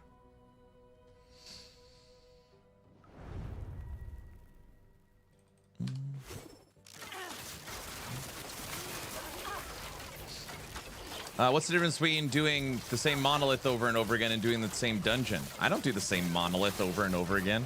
I mean, I guess if someone was grinding it, they could log in and out before finishing. Then do it.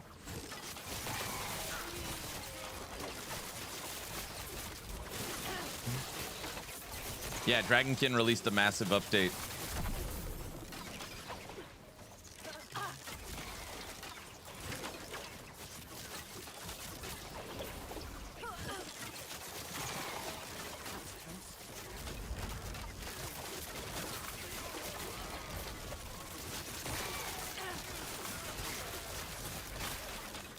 We've been playing Dragonkin in the evening times. We've had 2 play sessions so far.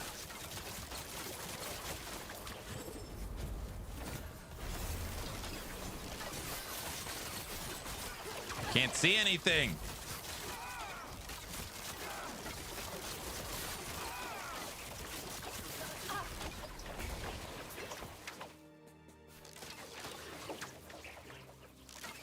Yeah, I started over. For a fair experience.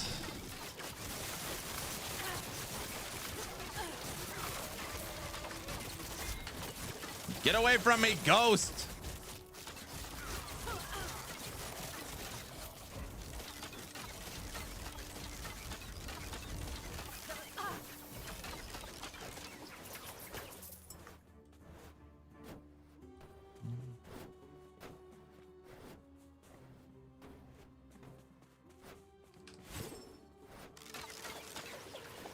Ghost just wants a pet. Oh, that's true. I don't know how I missed that. Huh, Ghost?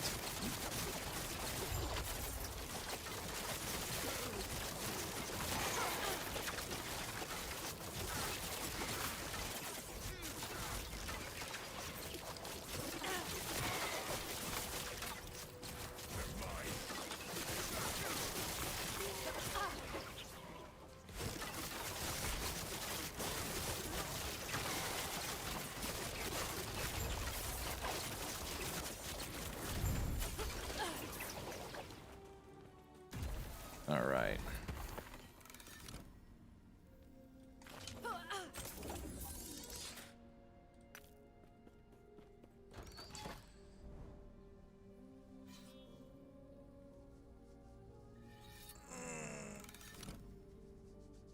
Okay. My wife said I can't be late, which is fine. You think that's visual clutter, is it not? Why? What game are you playing with visual clutter? Oh, Slormancer?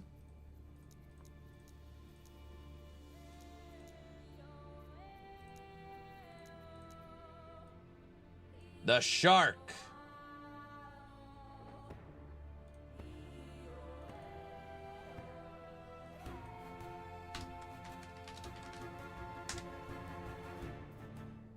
Lumch.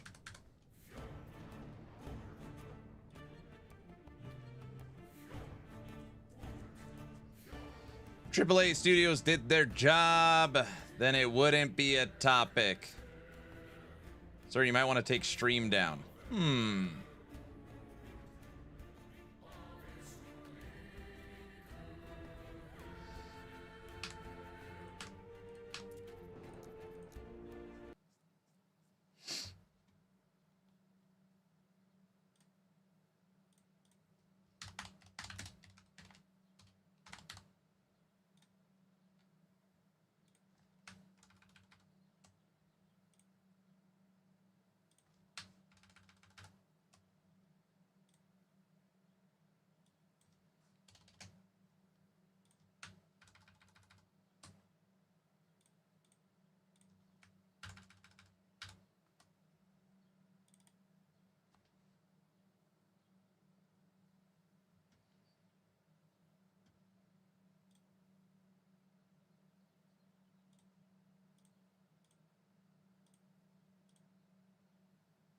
Uh-oh.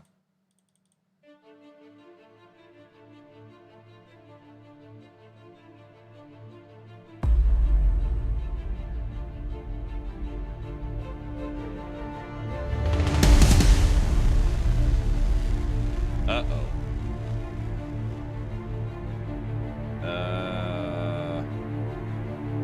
Seven Cities is doing that thing where it doesn't like multiple monitors.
Seven Cities currently doesn't have an active drop event.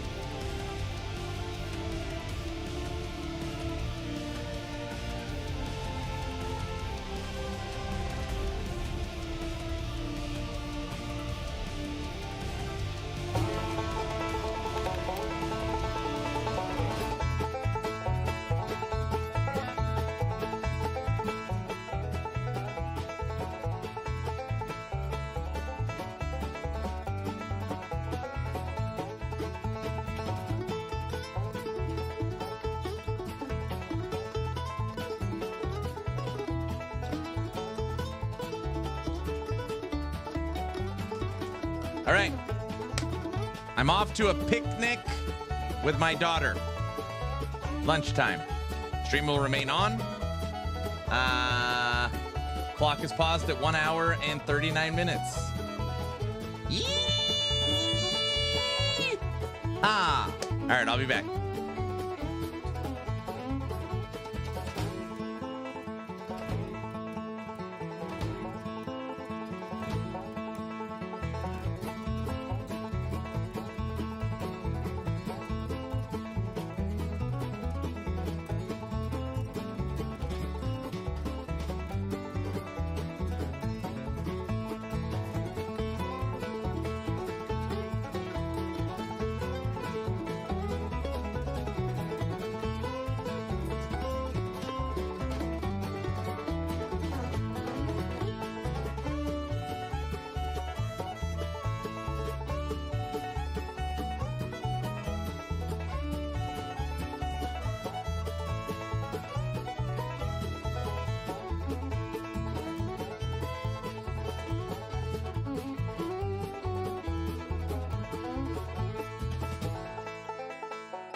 Let the games begin.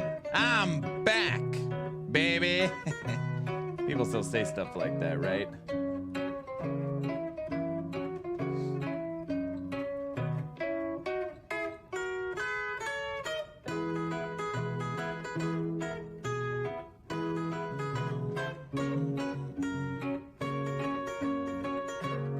Hey, hello.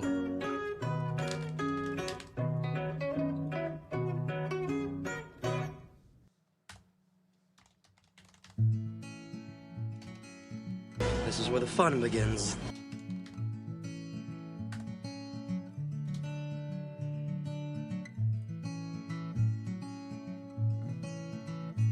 You inhale your picnic. I mean, it's the kids' lunch, right? So it's not like insanely long. All right, got everything reset. Okay.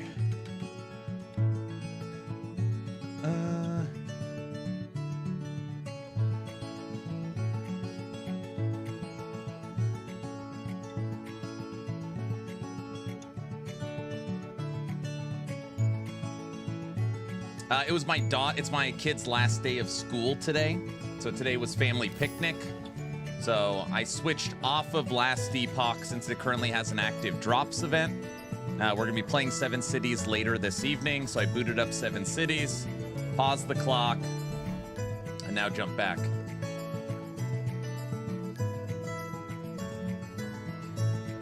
Hopefully he doesn't get a strike for this. What? Yeah, no. We logged in. We logged out of LE. All right.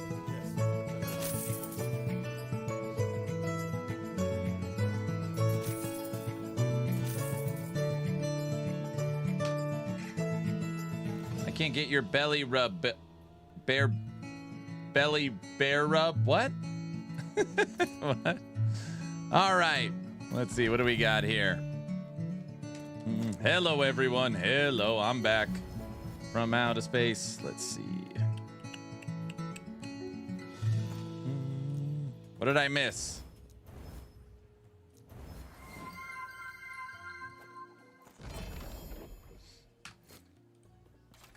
Some of us will rise. Belly wobs.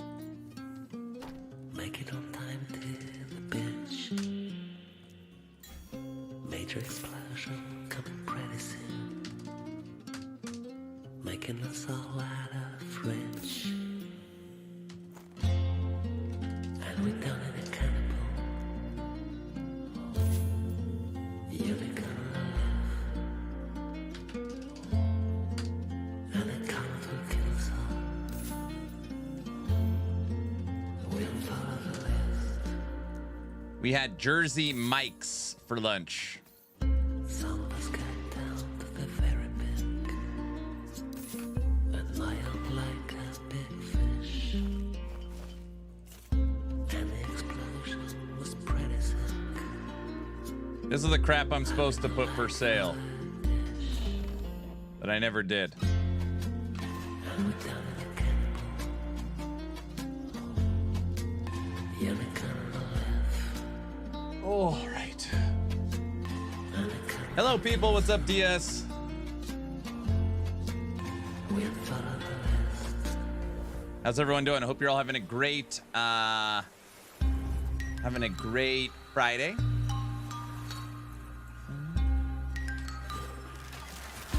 We're playing some Mage today. We are 90 minutes until senior developer, co-founder of VHG, Mike, takes over DevStream. And he will have Kyle, the lore master, on with us. Or with us, with him. We'll be watching that. Today's the last day for last Epoch's drops event. So if you have not gotten your drops, make sure you link your Steam account. It's your last chance. Type in !drops for the link if you haven't done it. Today we're also giving away a Woven Legends Max Supporter Pack. As long as you're following the channel on Twitch or subscribed on YouTube, type in !giveaway. Lot going on. Day 37 of the Sub-A-Thon. Of Print, thanks for getting things cooking last night, sir. You were that ringleader. You got the campfire all set up. N64 brought the match.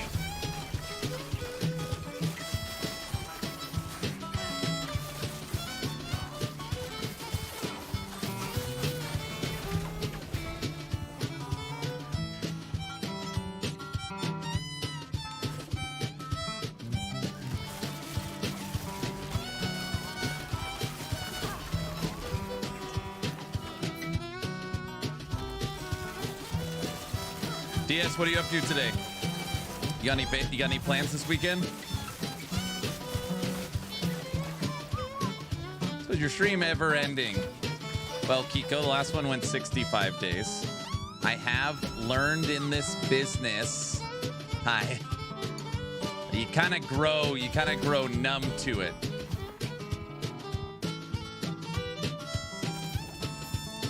You kind of grow numb to it. D4 question mark what? It was all on 64. All we are going to need another one before dev chat. So yesterday we fell under an hour 4 times. Lowest the clock has been is 20 minutes. Previous event, the clock fell under 10 minutes, probably 200 times. And after a while, you kind of just, I don't know, you almost like mentally, like you, obviously you see it, but you just kind of, I don't know. You just grow numb to the clock dropping until it's finally like, oh crap, there's 30 seconds, you know? Lunch was great. Thank you, sir. We had Jersey Mike's. Jersey Mike's. That's what my daughter wanted. Kiko, what are you up to today? Relaxing? Thought Drops event ended this morning at 7 a.m. Is that true? Damn it, now I gotta look. Is that true?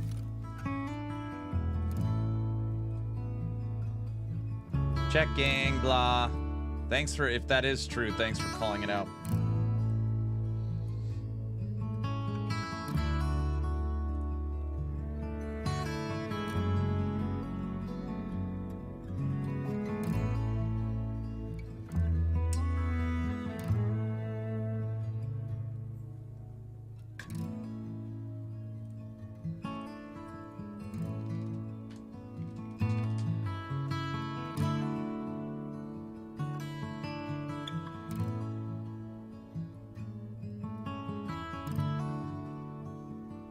Oh, drops are done.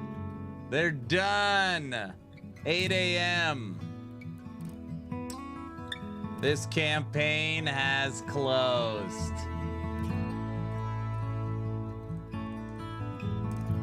Thank you, sir. You're right. Gone.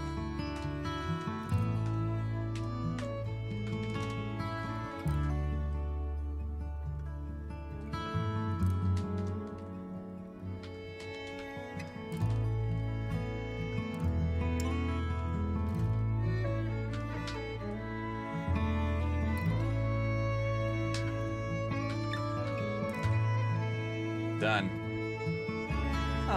Where's Seven Cities? We're gonna play it. We'll boot up Seven Cities after the dev stream. Someone has put in they want me to wear shark head. Goodbye, Drops. You will be missed.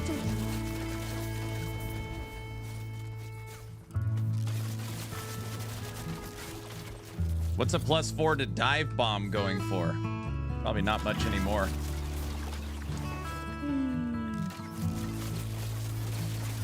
So, not that anybody really cares, but just for the sake of conversation, if you guys didn't know, when we passed 10,000 subs for this event, I shaved my head. It was the 10,000 sub goal, and I got an egg head, which is fine. I actually kind of like it. Kind of like it. The no maintenance is like, just so convenient. It is very nice. Anyways,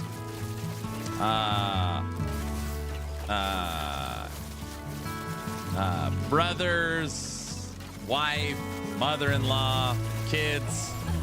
Oh, you know, at first it's like funny, jokes. But everyone's like, yeah, we kind of like it. My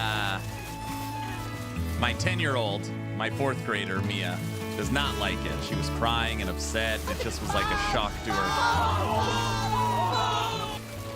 So any chance I can get, I kind of like, you know. Today at school in front of all her friends, she's like, Kit, I got to show you guys this. Look at my dad. She takes off my hat at school. And all the friends are like, your dad looks rad. Oh, we love his bald head. And I was like, see, Mia? And she kind of smiled. And I was like, oh. Okay. That's a good first step. That's a good first step.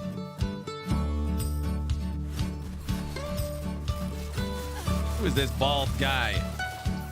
This is where people say, weren't you always bald or something like that? That's normally what people say.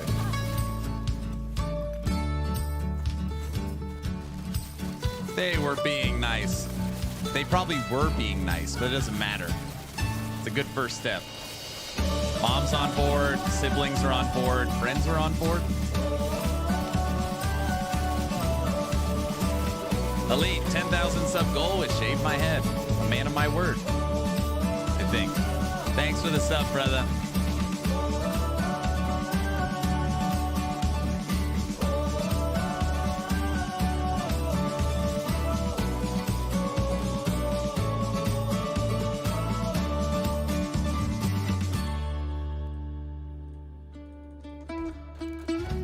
Thank you. What are you up to? What's new and exciting? What's going on? Oh. Today we got the Dev Lore stream. Kicks off in 90 minutes. Oh man, 90 minutes.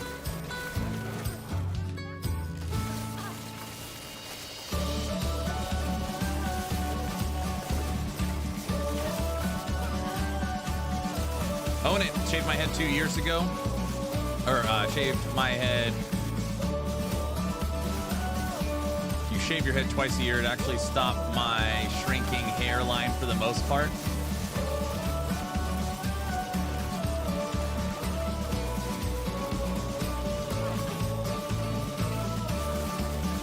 Yeah, I'll just rub some Rogaine on my head, you know? Would that work, Cookprint?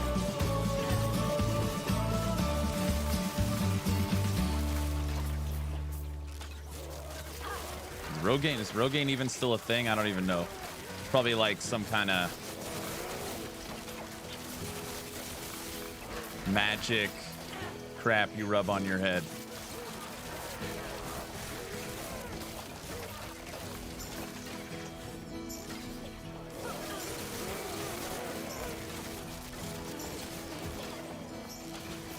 Miracle Grow? Get a chia. Oh my gosh, me and Otter are on the same wavelength. Yep. Ooh, guilty. 2 LP, 12 roll, Bone Clamor. And it's a high roll necrotic res. It's a good one. What? It's not rigged. I bet you that's worth something for sure.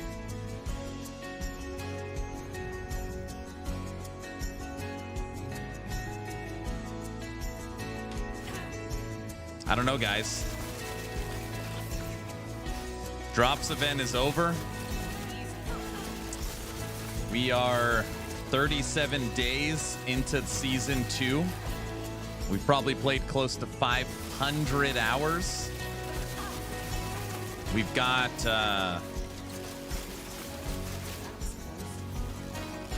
do we have other games to play? I don't know. I would guess the Steam charts come Monday Done after the weekend will be we're like, it's done. We have a whole list of games for you. Wait, what? You guys, this stream only plays D4 and Last Epoch. That's pretty much it.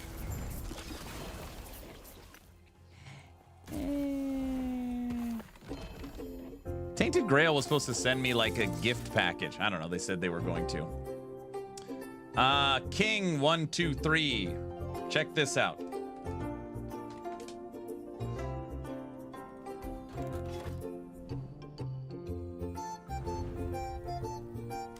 I'm not playing Warframe.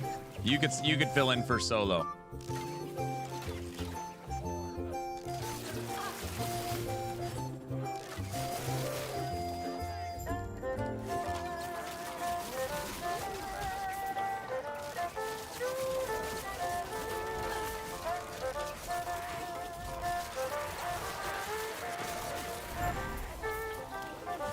I don't remember. What's the date for Borderlands 4? Does that have a... What's the date on that? Is that later in the year?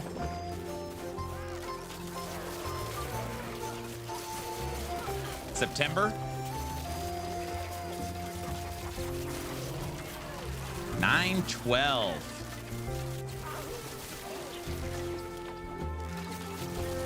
King, look up. I linked it for you. Click on that link under YOLO Mouse. It'll teach you how to do it.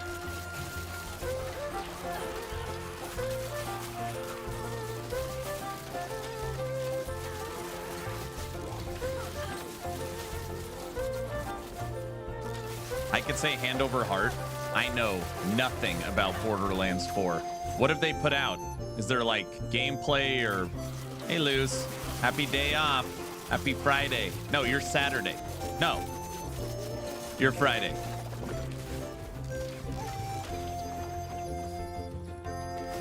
No. Forget that stream. Yes. I was going to, and then I was like, no, I just gotta get back. Yeah, no. Thanks, son. Love you too. I'm done with Dragonkin. Now that I know the broken leveling strat, it's easy.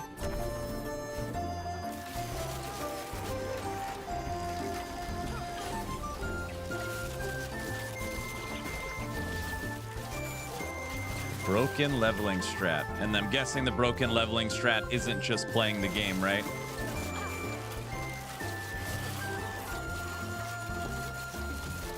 You guys remember that, I mean, no one will remember. We were playing Dragonkin when it released, and there was that one area where it just kept resummoning enemies over and over and over.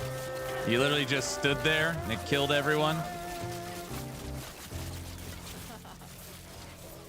The Arch, is that what I don't remember what it was.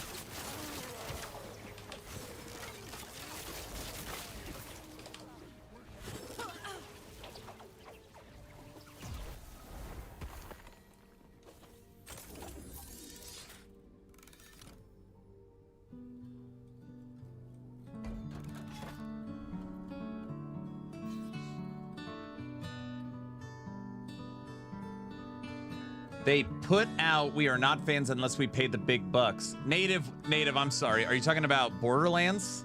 I might have missed something in conversation. Which game are you talking about?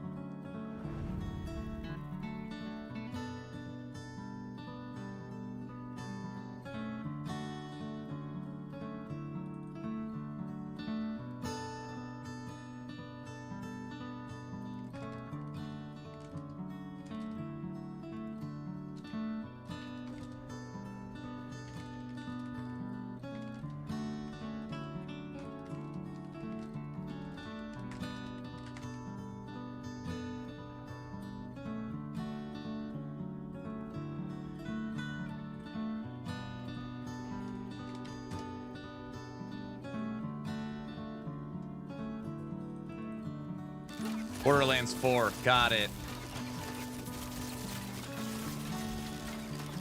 Cold corpse hopping. You run around, you round up massive packs, spin to win, till empty mana, die, res, Do it 5 times, port to town, reset. Oh my gosh. Where in the world did you see that? Doesn't sound fun.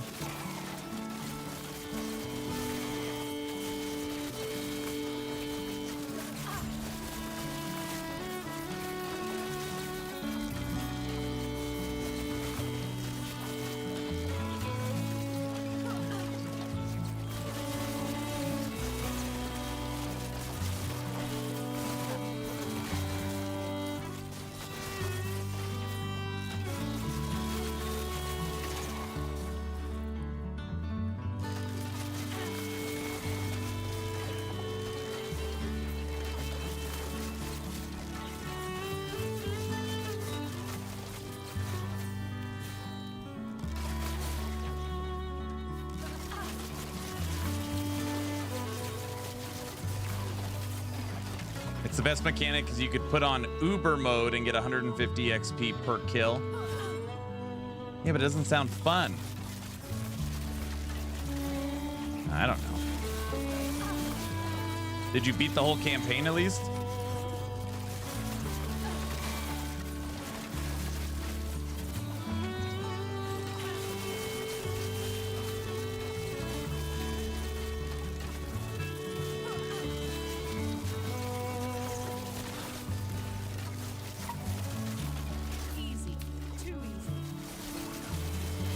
Afternoon, Aaron. Nice to see you outside of the Czar. What's up, Moon? How you doing today, sir? We got dev stream in about an hour and 14 minutes. Mike will take over. Dev chat 175. And today is also the Lore Master stream.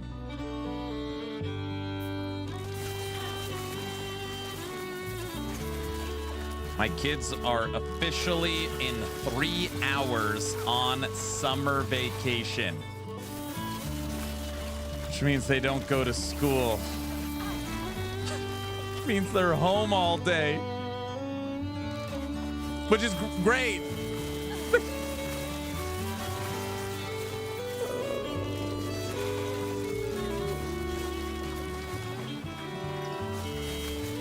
Need to make the Sub-A-Thon go forever. Wait, what? No, that's not what I meant. Lose.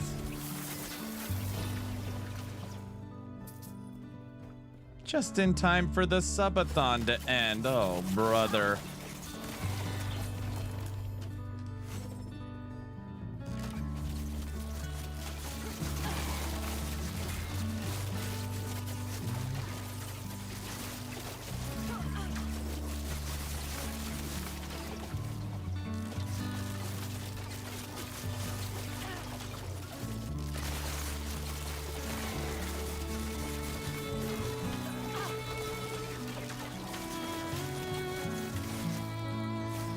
My first copy of the day. I didn't even want it. I didn't even. I really want my coffee.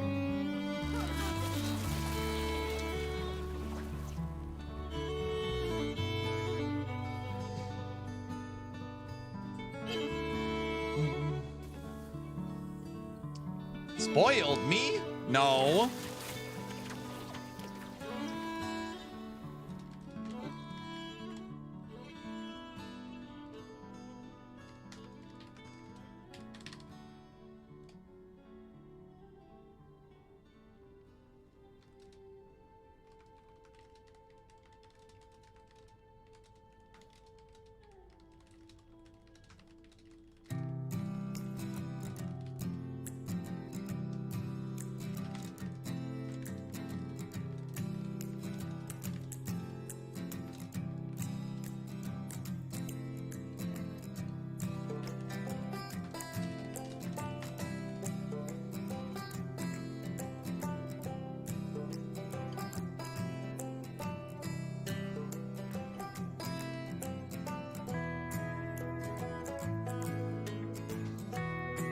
When do your kids go back to school? August 13th. You got 10 weeks summer.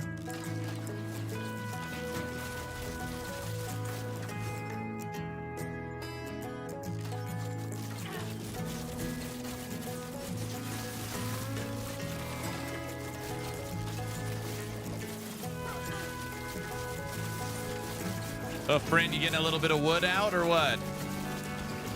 Trying to stoke the fire? Don't think I don't know what you're doing. I see you.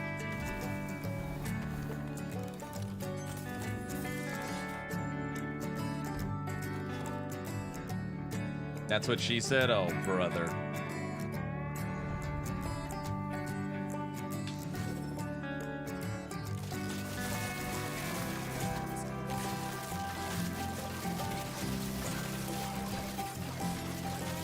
Come on, N64.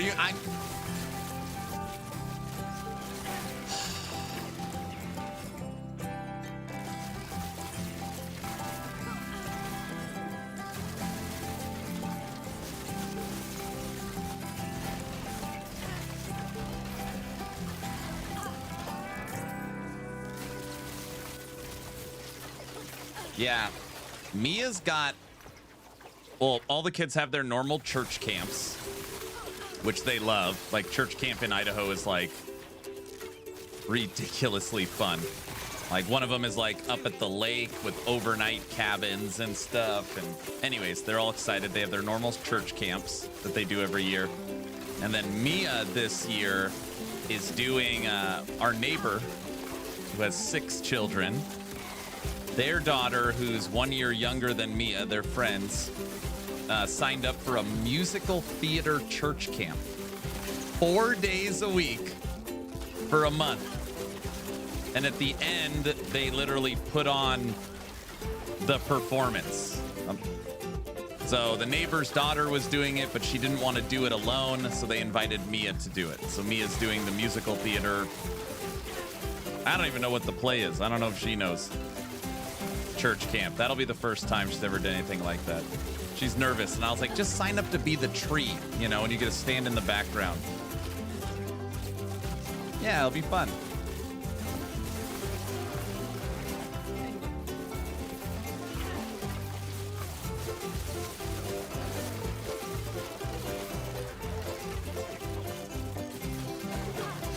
I loved church camp when I was a kid, spent most of the time making out with girls in the woods.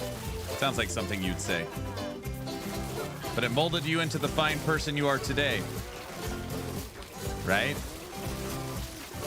Dana's doing good. She is gearing up for her social life summer, spending all day at the water park with her season pass.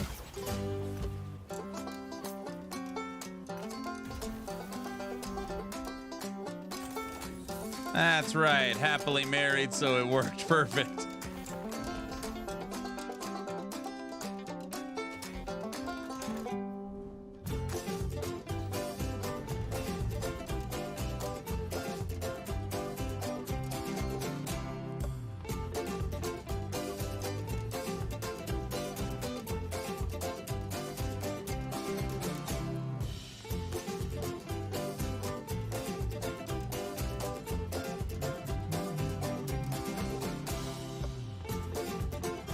Older kids, I guess, are working.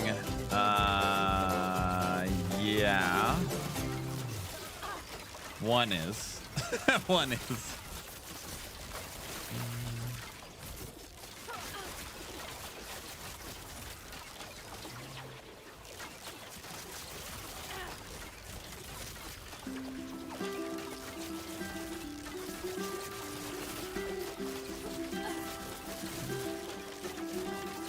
Social life, what is that? It's one of those things.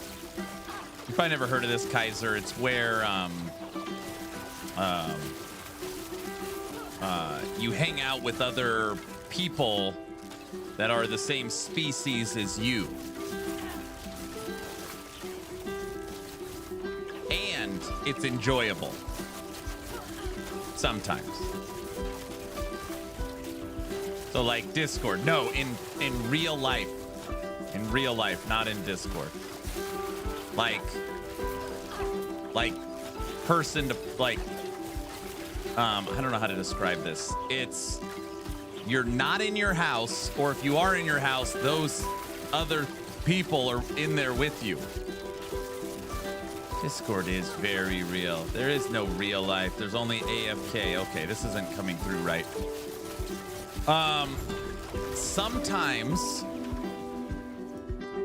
you will meet someone here in the outside,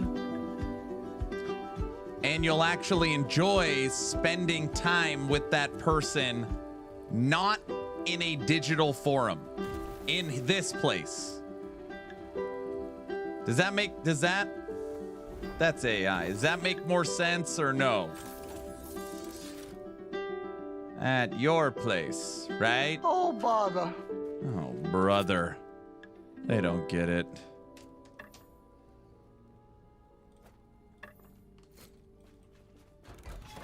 There's no way. Is this new tech? I need subtitles. I can't understand what he's saying. But the sun is shining. It burns us. No, no, no, no. Well, I mean, it can burn you. You got to put on that stuff that stops skin cancer, and it gives you skin. Wait.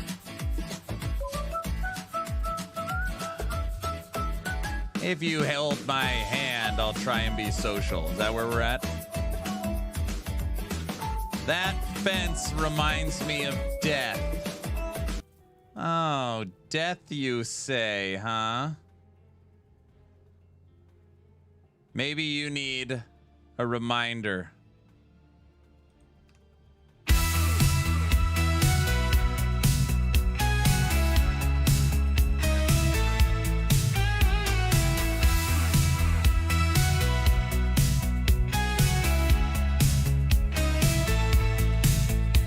He loaded up strong, said this is the one.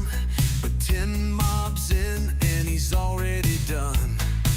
He drops his gear, accepts the pain. Time to walk that path again.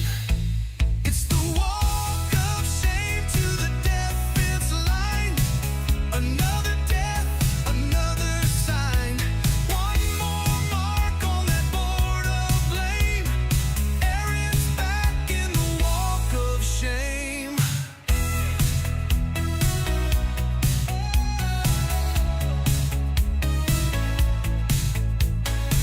His build looked good, his plan was tight, but RNG said not tonight.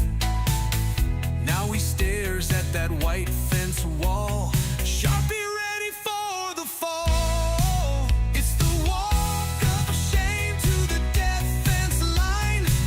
Another rip in real time. One more tick in that hall of fame. Aaron's living the walk of shame.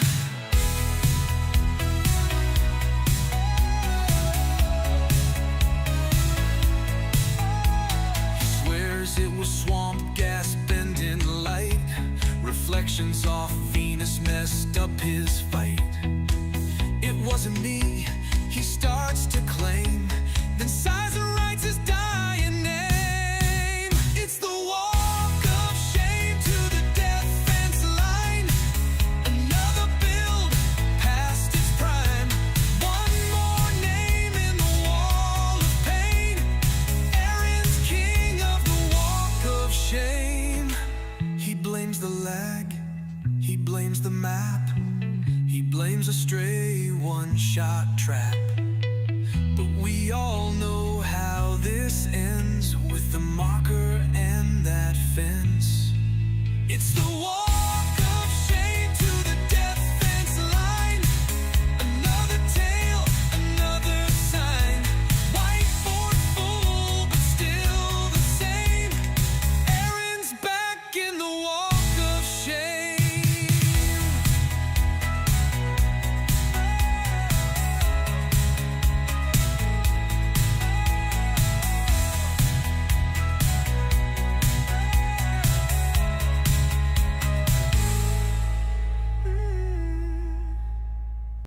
Okay. That was supposed to be an illustration of a human in the area called outside grabbing something that was alive. I don't know if that helped illustrate the point I was trying to make. Guys. A human, I only saw a dog and then killing it. And you killed it. Actually, it's for sure not dead. I ripped off the top of a weed. I promise you it is not dead. If anything, it'll come back stronger. You might have to do that again. I only saw a dog in its natural habitat. Oh, come on, guys. Guys? How many people saw a human and a dog? Two alive things. Guys?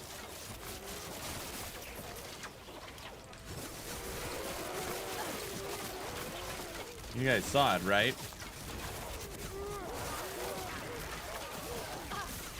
Maybe a small bear. A beast and his master. One dog. That was it. Oh, brother. I couldn't bear to look at it. I see. I see.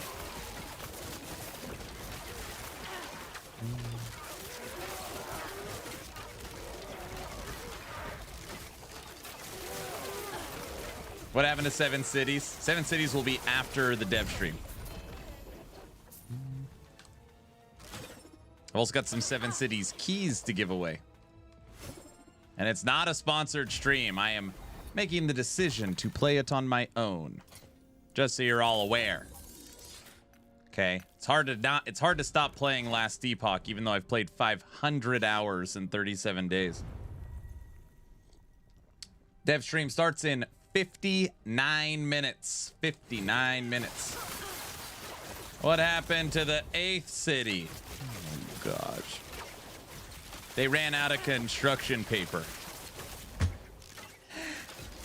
They couldn't build it. Yeah, it's called construction paper. Easy. Kaiser? Dang, I'm only at 200 hours this season. It's hard to put down Last Epoch and play anything else. Oh, brother, what? The viewer numbers dip is dramatic. Yeah, the event ended this morning. That makes a lot of sense. Let's see. Steam Last Epoch charts.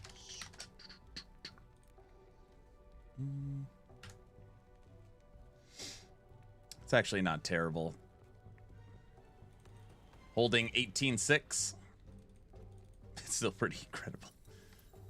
It's still really good. I was referring to your poorly built joke. It wasn't poorly built. I was referring to your poor joke. I got him. I got him. Guys.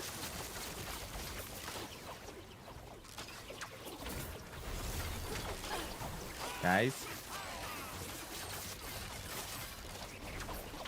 You got me.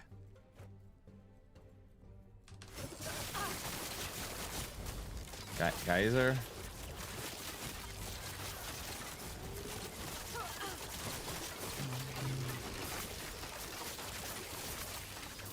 The Winnie the Pooh.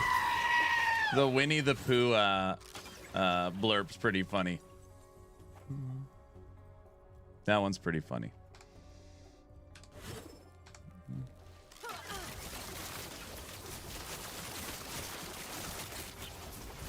I feel like guilty if you're watching, you should turn up the volume on that one.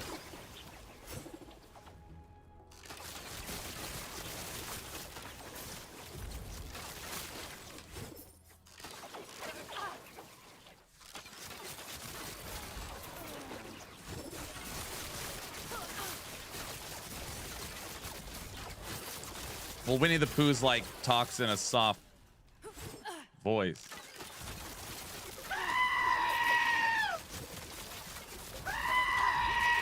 You just can't scream the whole time. Not that blurb. That one needs to be turned down in volume.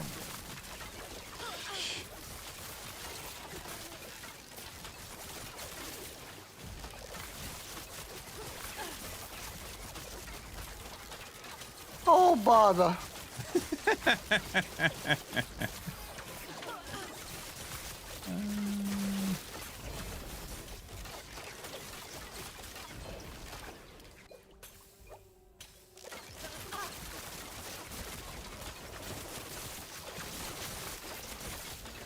Yeah, Mike takes over in 45 minutes. No, 55 minutes.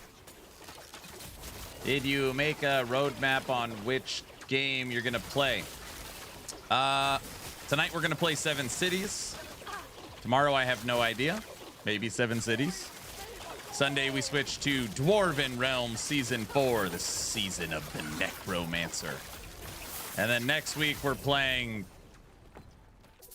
I don't know, whatever Autobot says I have to play. I don't know.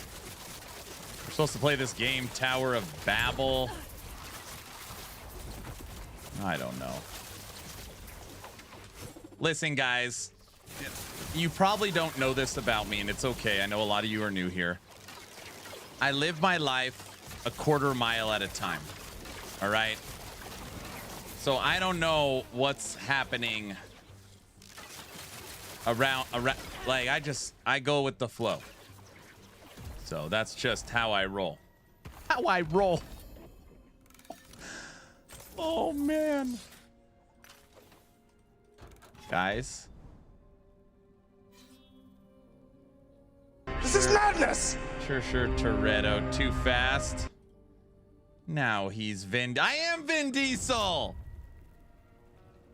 Is Aaron drunk again? Oh, bother.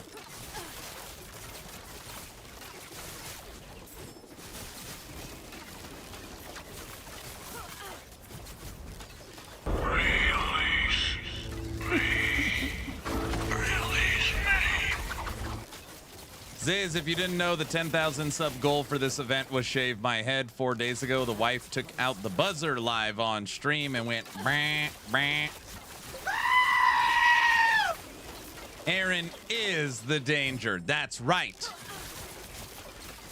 Don't mess with me, bro.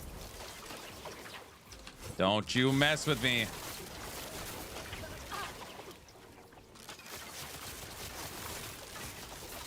Looks good?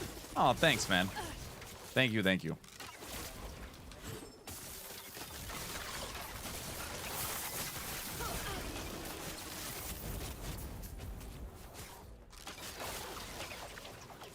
People with bald heads.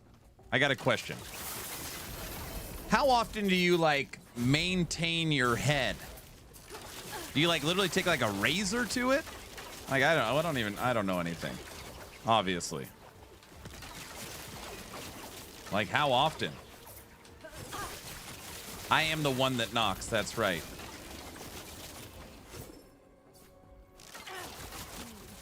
Robert, what's up, sir? I could pick 100 games to play, and I don't think 7 Cities would be on that list. You don't like 7 Cities? What did you not like?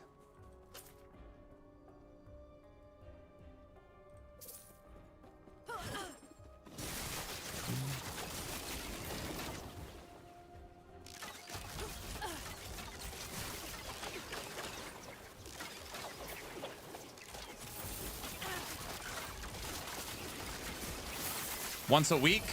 Once a week?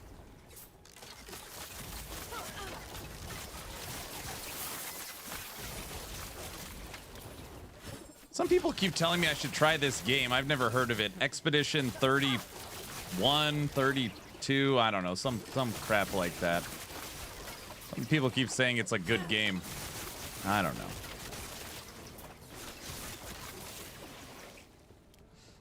What, Val? What? What's so funny?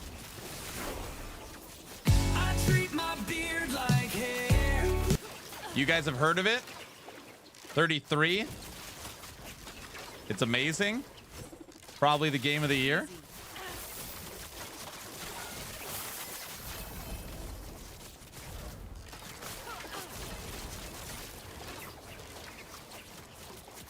People say it's like Baldur's Gate or something. I don't know.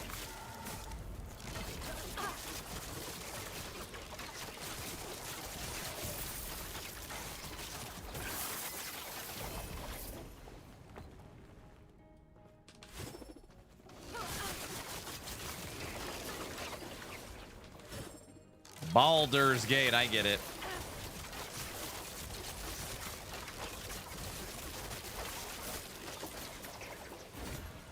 Also, I got some community members that want me to play Warframe. Warframe. I can't remember who keeps asking me to play it, but I hear that game's good.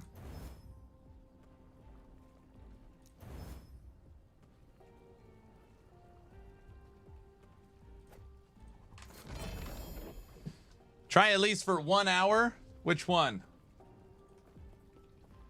For the 5th time of this event, the clock has fallen under an hour.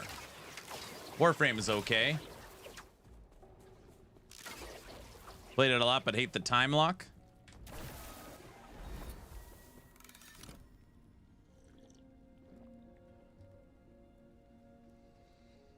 If you're gonna play Warframe, might as well play Destiny 2.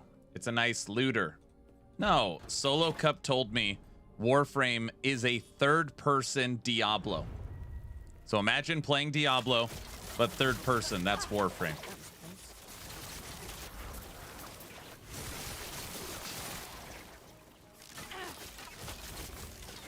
He lied? That's what he says. He's literally been saying it for a full year. He's been trying to get me to play it. He literally said it's third-person Diablo. And I keep telling him, no, it isn't.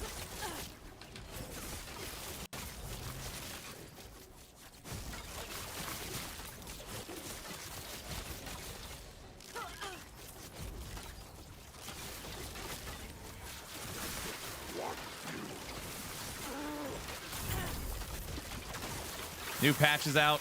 Wait. New patch out that fixes minion portraits. Woohoo!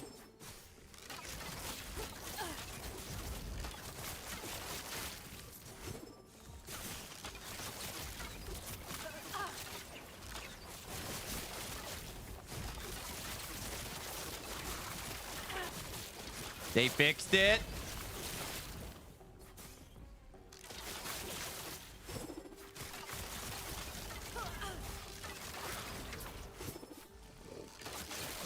They won't forget that.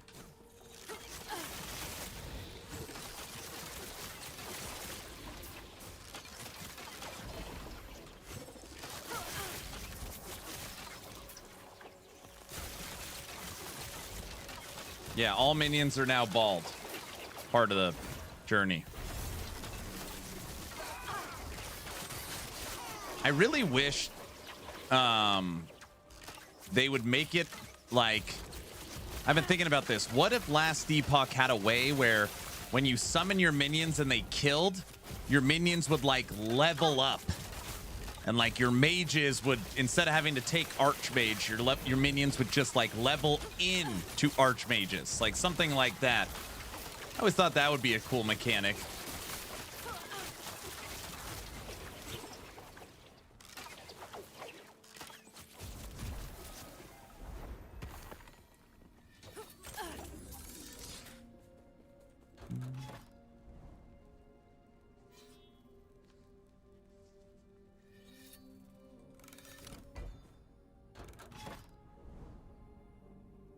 What? I would put better as a Beastmaster thing.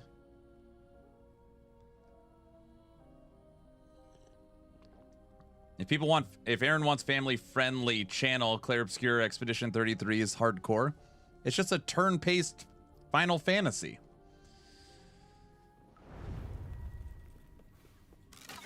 Someone read the D4 patch notes. I don't even know what you're talking about. What? You guys, listen, you can drink whatever you want as long as it's Corona, all right? Just keep that in mind.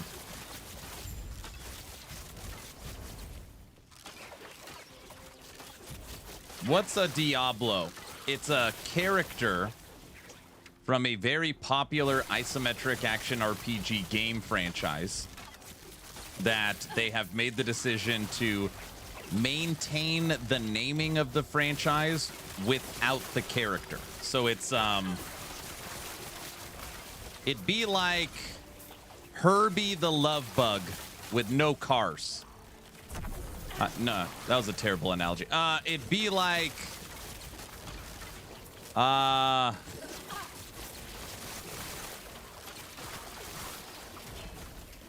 Easy. I don't know. How are you creating fire tornadoes? They're just something they're trying on the server client. Super Mario with no Mario? There you go. That's better. Winnie the Pooh without Pooh. Yes. Little Mermaid with no mermaids. Yes, exactly. Transformers with no Optimus. It'd be like you went and saw that new Bumblebee movie, right? Where it's like only about Bumblebee and the name of the movie is Bumblebee. And you log into the Bumblebee movie and it's all about a different Transformer. We're using these gloves.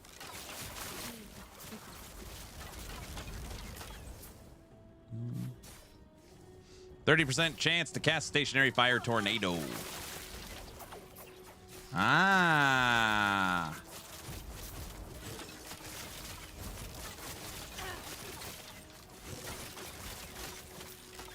Be like Aaron with hair. Aaron without hair. StarCraft without the stars or crafts. Power overwhelming.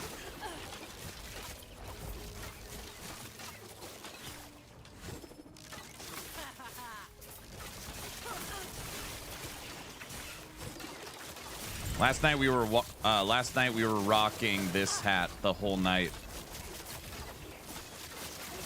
Mm-mm.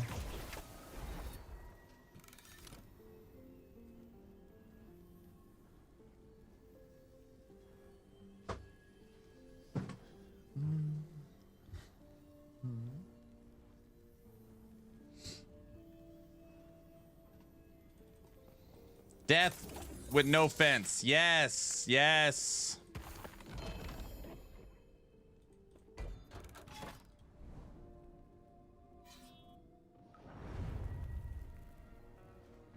Woo! Excuse me. Granted, they did kill Diablo in Diablo 3, so maybe that's why he's not in D4. That's honestly probably the reason why.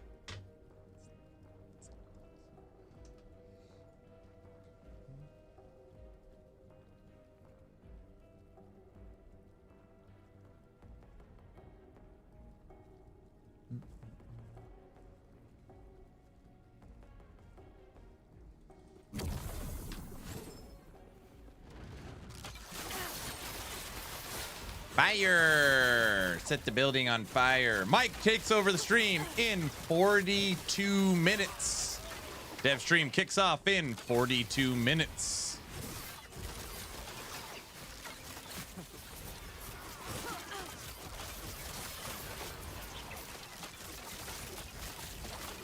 I mean, as much as we want to make fun of Blizzard, there's no way they don't have a plan for Diablo. They probably like this once the game sales and the player numbers and things like once we hit we've lost 50% of our audience, we pull this out of our back pocket and it's the Diablo season. I feel like that is what they are doing. That is we bring out, it's already designed, ready to go. We drop the Diablo season, pull everybody back. That's my guess.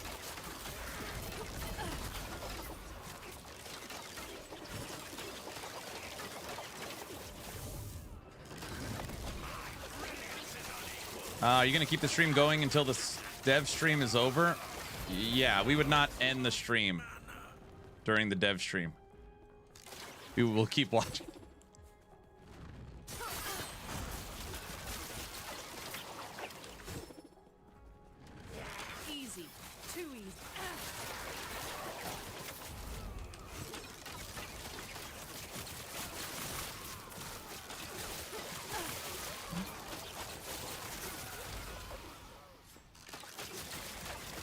Digging the hat? You like this one?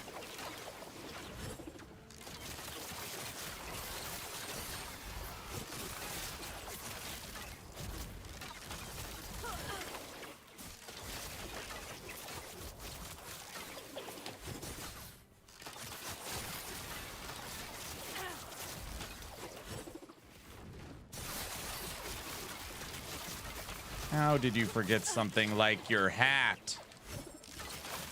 I don't know. You want my hat?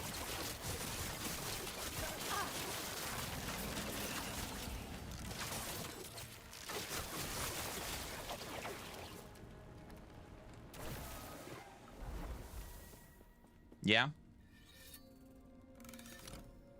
I know, it's pretty gangsta. I got to get ready for the movie The Polka King.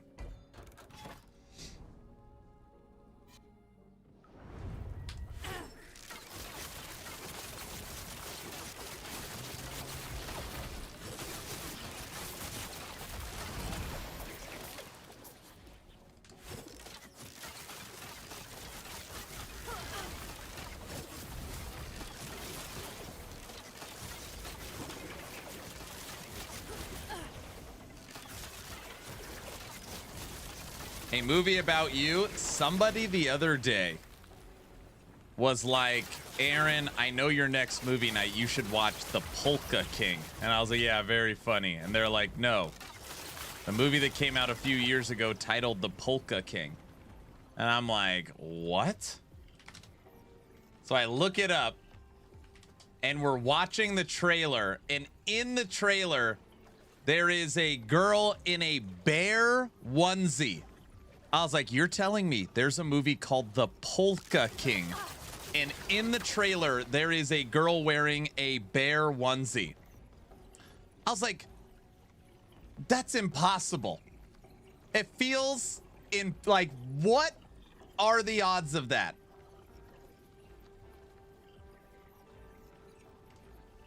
Look at her.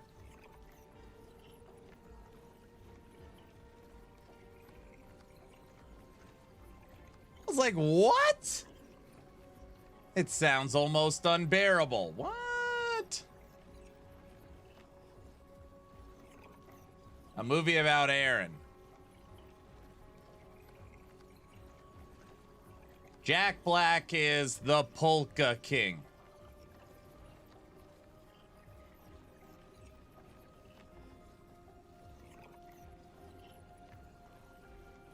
Based on a true story. Where's the bear? There, look! Look! Look!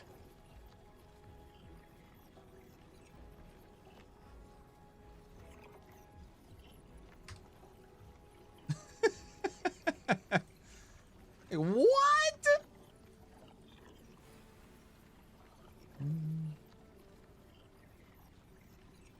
It's the Aaron story. I know, amazing, right?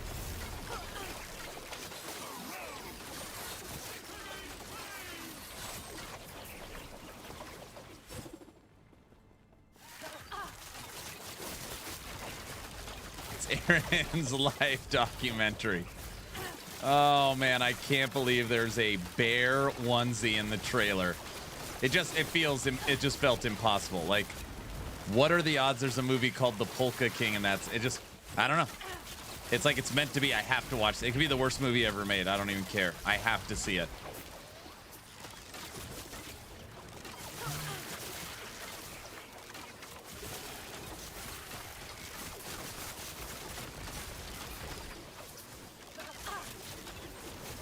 Is the fence in the movie the untold story of Aaron? That's right.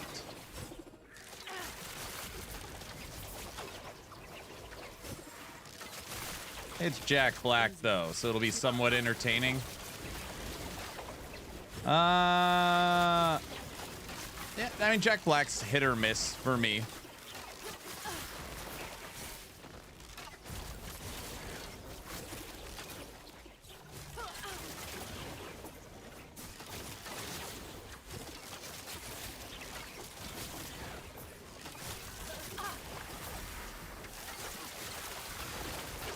Good afternoon. I'm slightly dying. This whole fitness journey is crazy. Voluntarily walked/ran 1.5 miles during my lunch break. Run for fun? What kind of fun is that? Take a look at them moccasins. With that written on the side there, Nin-K. You guys don't know what movie that was easy. I made it way too easy.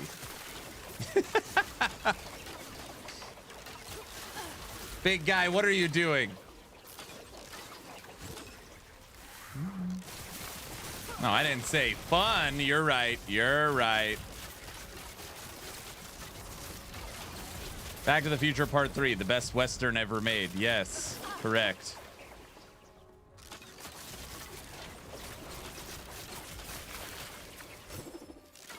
What is that hat? It's my polka hat. I just haven't worn it this whole event.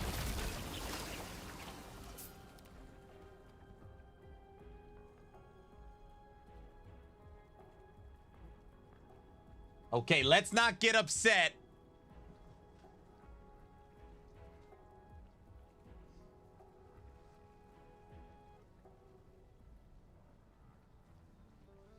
Let's all just relax and just kick back.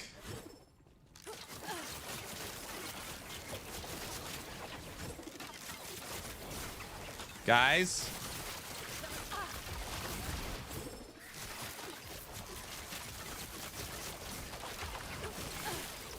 Guys.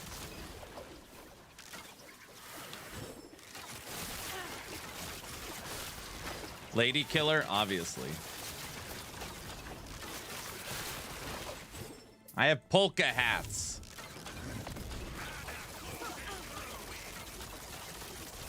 Only 40 days left. I thought it was 400 days left. Is it only 40? That's not too bad. Mike's dev stream starts in 33 minutes.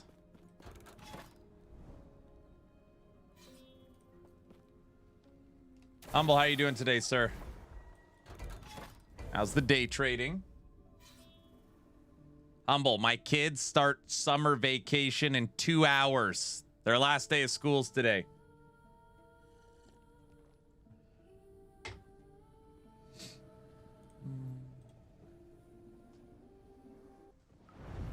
Cotton, what's up, brother? Last Epoch dev stream starts in... Same with the kids? 33 minutes.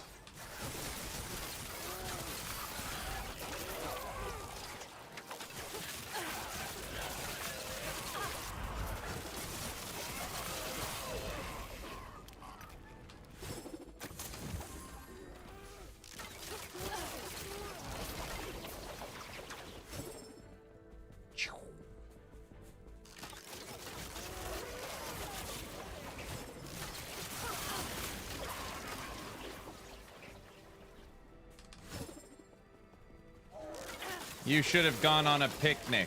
I did go on a picnic. What do you mean?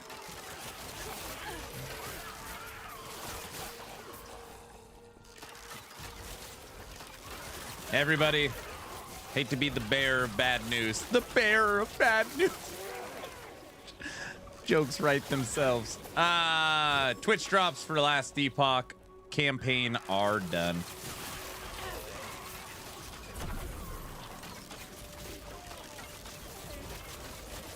That's it. Consider it written.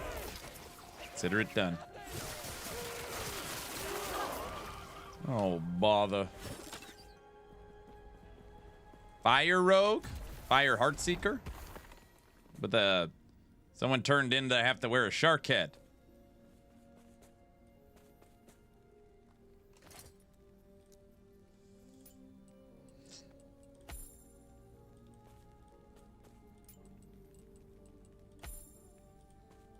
Throw on a little teal.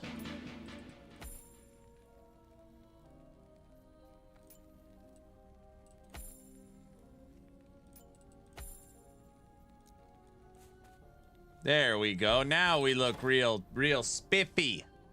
Real spiffy. Thanks for the 100 bits. Hoof print.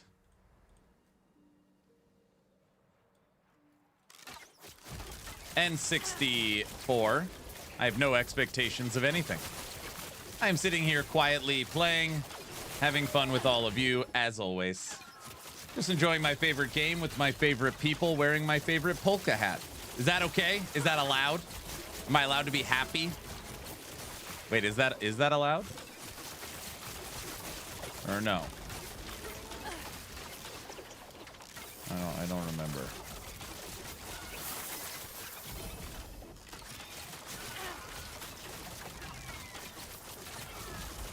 Last time we were happy, we got banned. Okay, that is true. I'm not waiting for anything. Red Wolf has thrown in 400 bits to start a hype train. As long as we are happy. I see.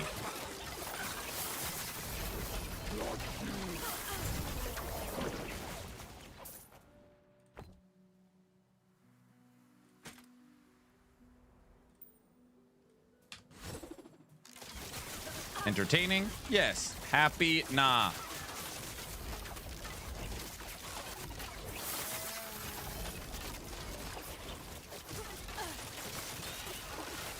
Red Wolf, happy Friday, sir. Hope you're having a good day. Ready for the weekend. Moonslinger said, no soup for you. Here at Action RPG, if there's ever a level 2 hype train, the polka hat will flow till the hype train is over. Hold on to your butts. Enjoy your... Are you ready to polka? Enjoy your afternoon polka.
Monster Moose, thanks for the 5 subs. Back over 1 hour.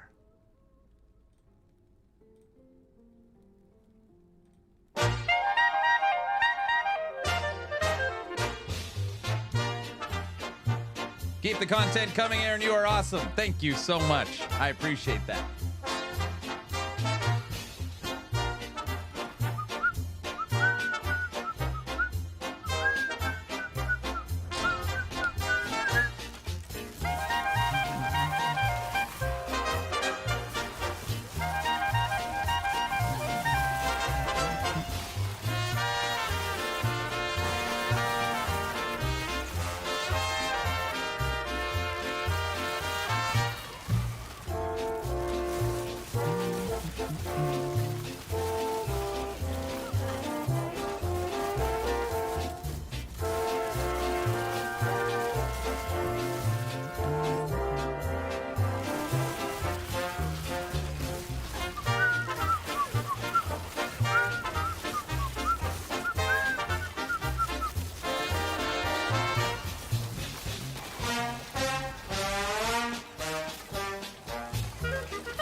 reminds me of the Jungle Book.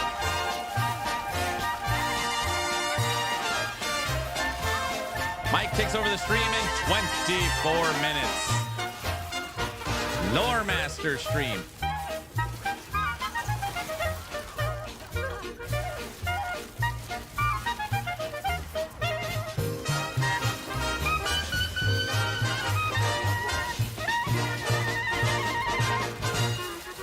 I decided to try a poison druid, not following any guides. I don't know. Are you planning on making a swarm blade druid?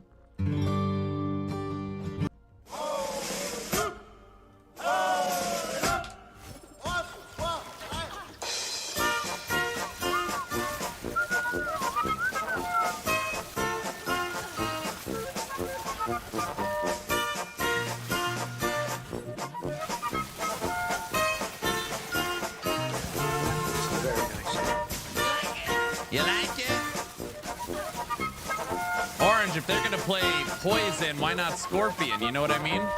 Jelly bean? Orange?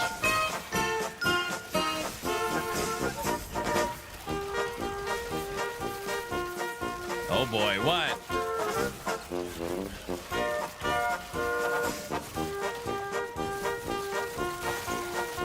Orange?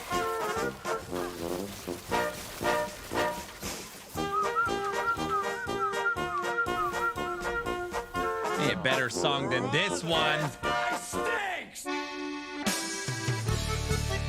That's better. Orange?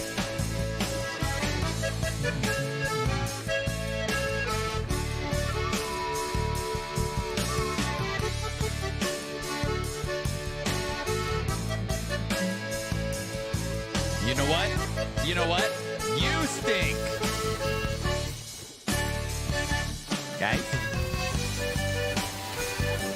Yeah, scorpion or bust. Oh, brother.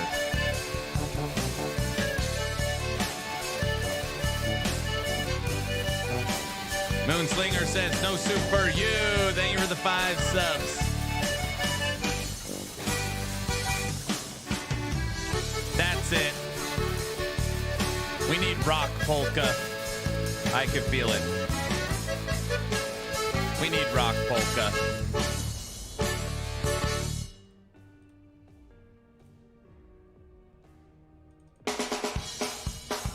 When did you send me a song?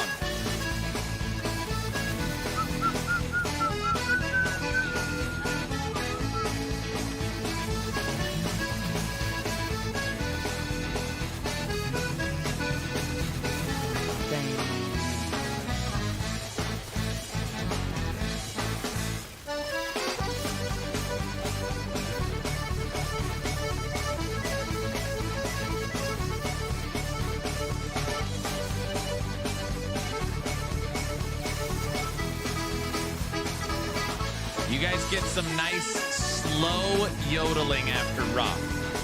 We try to bring you up and then just crater.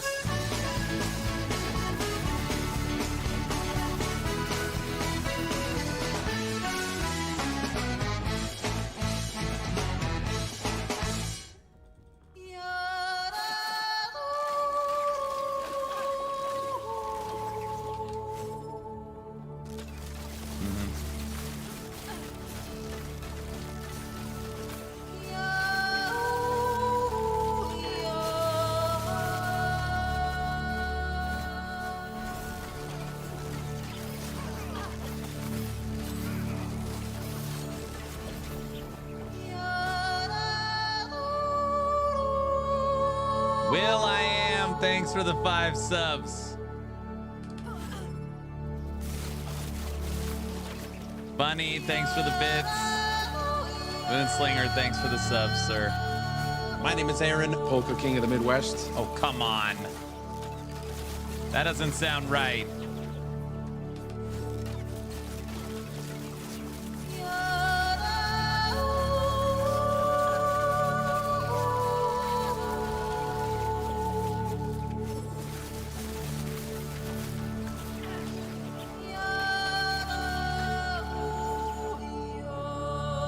See the Polka King. Oh, jeez. I see what you did there. I don't want to turn off the polka. I like it. You guys, we just can't listen to polka all day. There has to be a limit to how much polka we listen to. People think we're nuts already. Right? Guy? Right?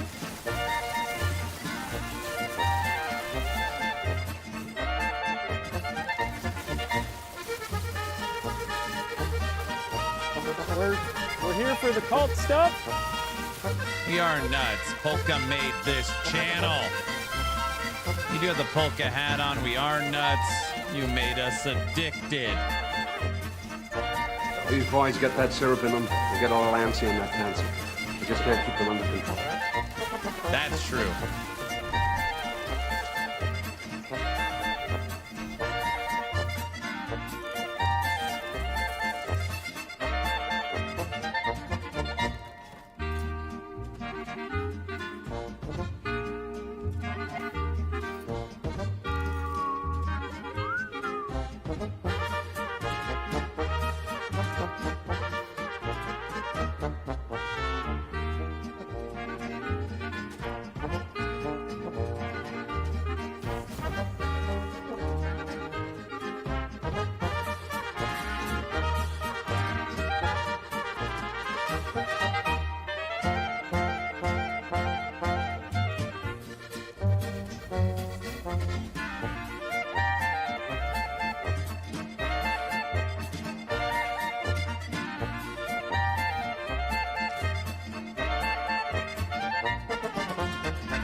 Okay, are we good?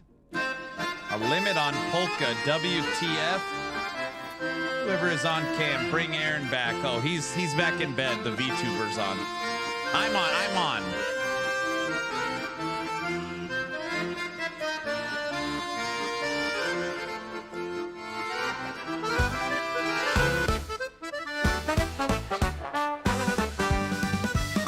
Oh, Aaron Action RPG, he's live again today with a smile on his face, but he's feeling dismay. The subs keep rolling in, the timer won't go down.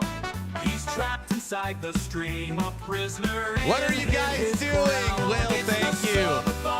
Moose, thank you. With cheers and bits from all his friends, he's stuck here in this endless game. But we keep adding to the flame. He can't escape, not even sleep. The chat just keeps on pushing deep. The Sub-A-Thon that never ends.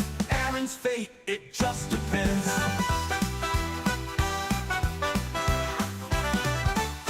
He thought it lasted a day.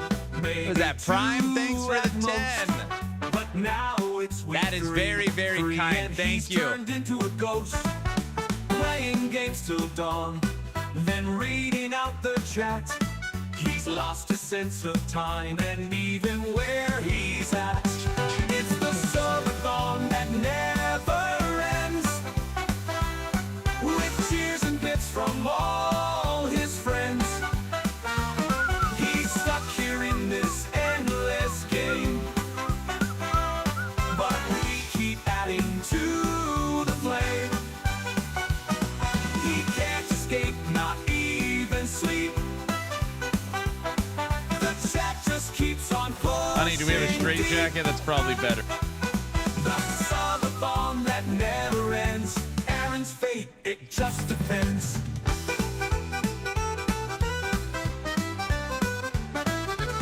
Is it true that you're in the middle of a nervous breakdown?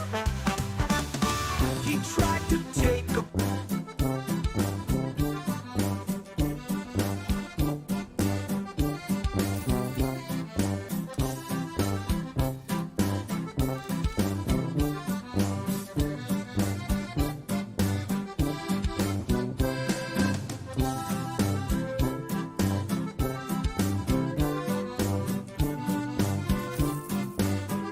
won't let me go to the bazaar. My client is out of date.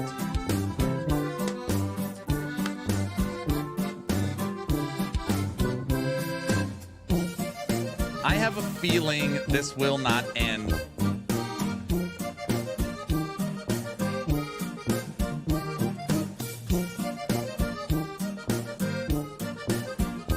Clock's back to almost 2 hours. Mike takes over in 13 minutes.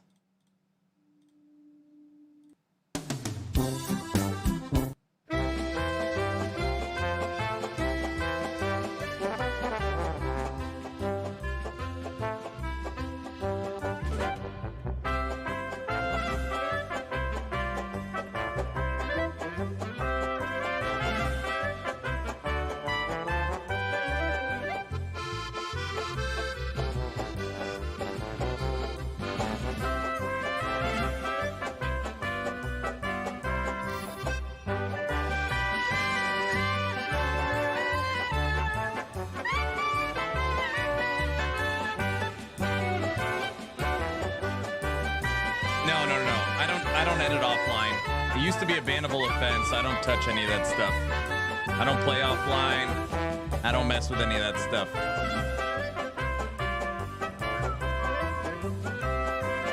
Dead.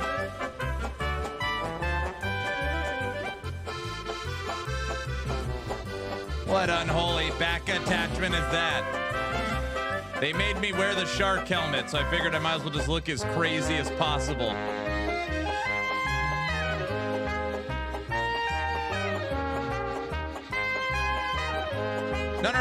No. I want to be clear. It is okay. They are no longer, if you modify the offline client, they're no longer doing that. It used to be, but I don't touch that stuff.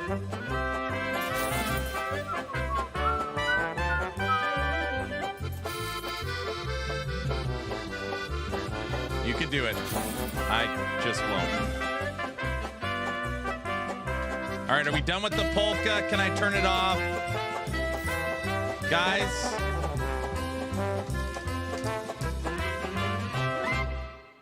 Guys? Is that enough? No, never. You bought V Rising?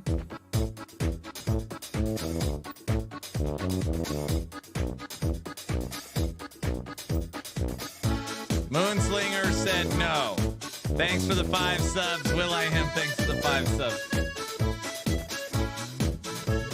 Can there be too much polka? Sorry, I can't focus when there's gold to be made.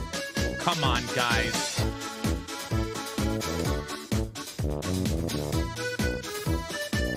Okay, there's now enough time on the clock for the entire dev stream. You guys covered it. Crazy. Seriously crazy.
Timer went off. Time to congratulate Aaron on finishing the... Oh, very funny. That's funny. Very funny.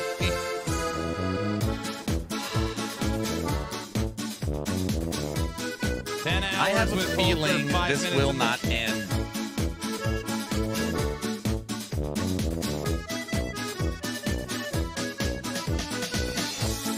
That's funny, Orange. That's good.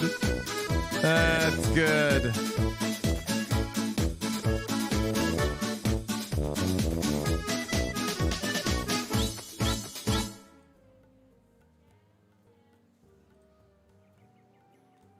I don't know what the hell I'm doing.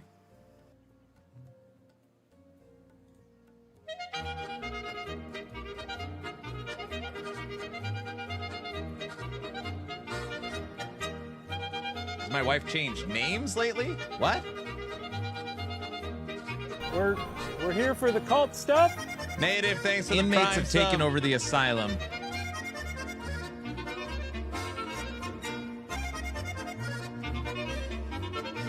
We're here for the cult stuff. We're here for the cult stuff. Guys, I'm trying to get the dev stream ready. I was in the pool.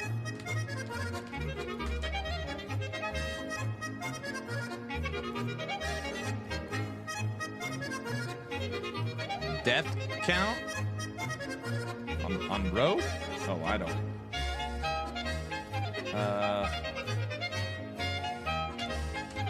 Probably a lot.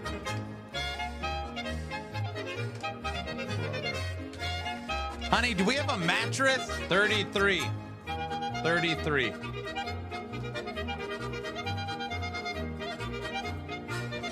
Bunny, thanks for the 200 bits. And one sub, we're on level 10. Spartans! What is your profession?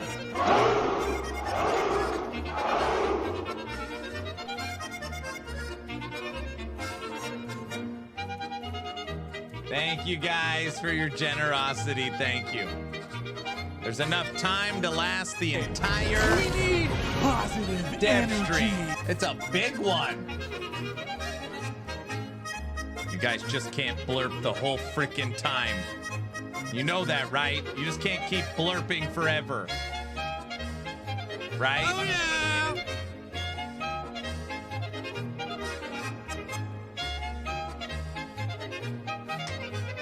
Oh, yeah.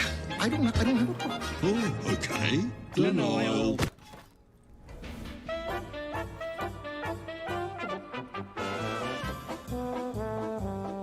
So let me see if I get this. You're just gonna blurp and listen to polka the whole day. Call the fire department. We're here for the Inmates have taken over the asylum.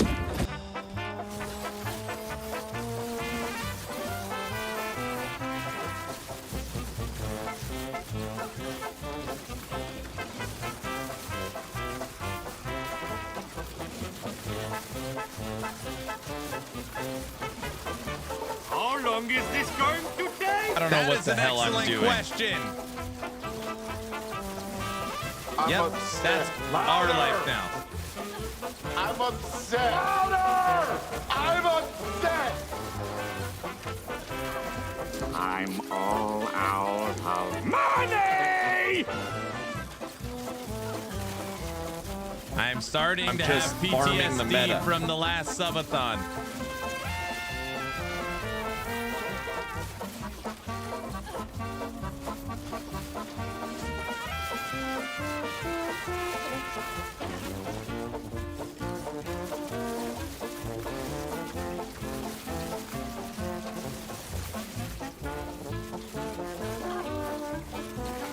Oh, Barbara. True that you're in the middle of a nervous breakdown?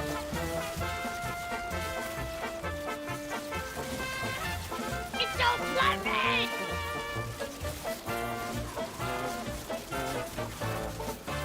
All right, guys. Mike starts in 3 minutes. Guys? Guys?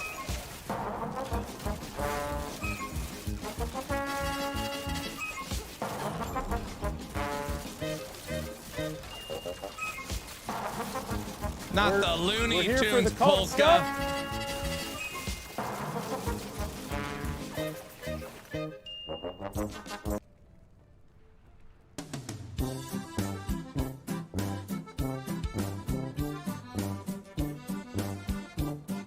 If you can't handle our love, you should remove that hat. Fine. I'm taking off this polka hat. I don't want it anyways. Put on this polka hat that was in my other hand.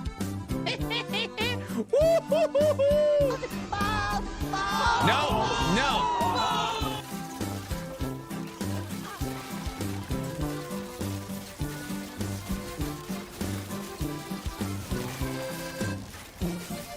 Why do you lie? What? I'm too shy. You've had an extra polka hat this whole time. No. No, this. Well, it would seem like I have multiple polka hats. I have a feeling this will not end. I forgot about the polka hat. Okay, come on, guys.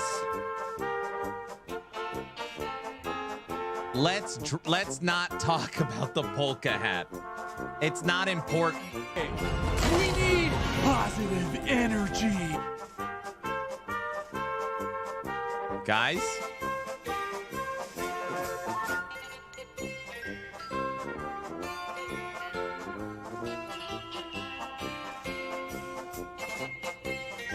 Mike says, dude, you're killing your stream with the music. Nobody wants to hear it for this long. Should I rub it all over my belly?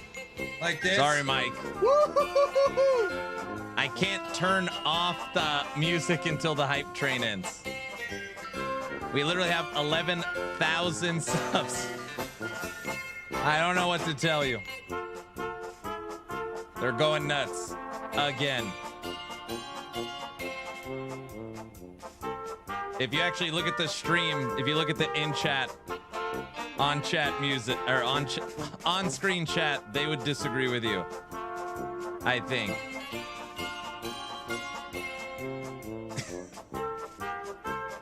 Hog's getting the boat ready? I guess.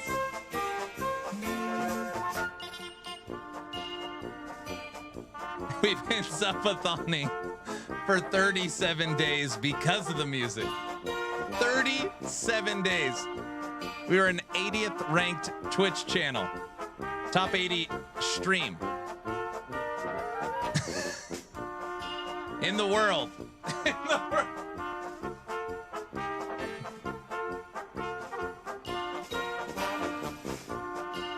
Going nuts.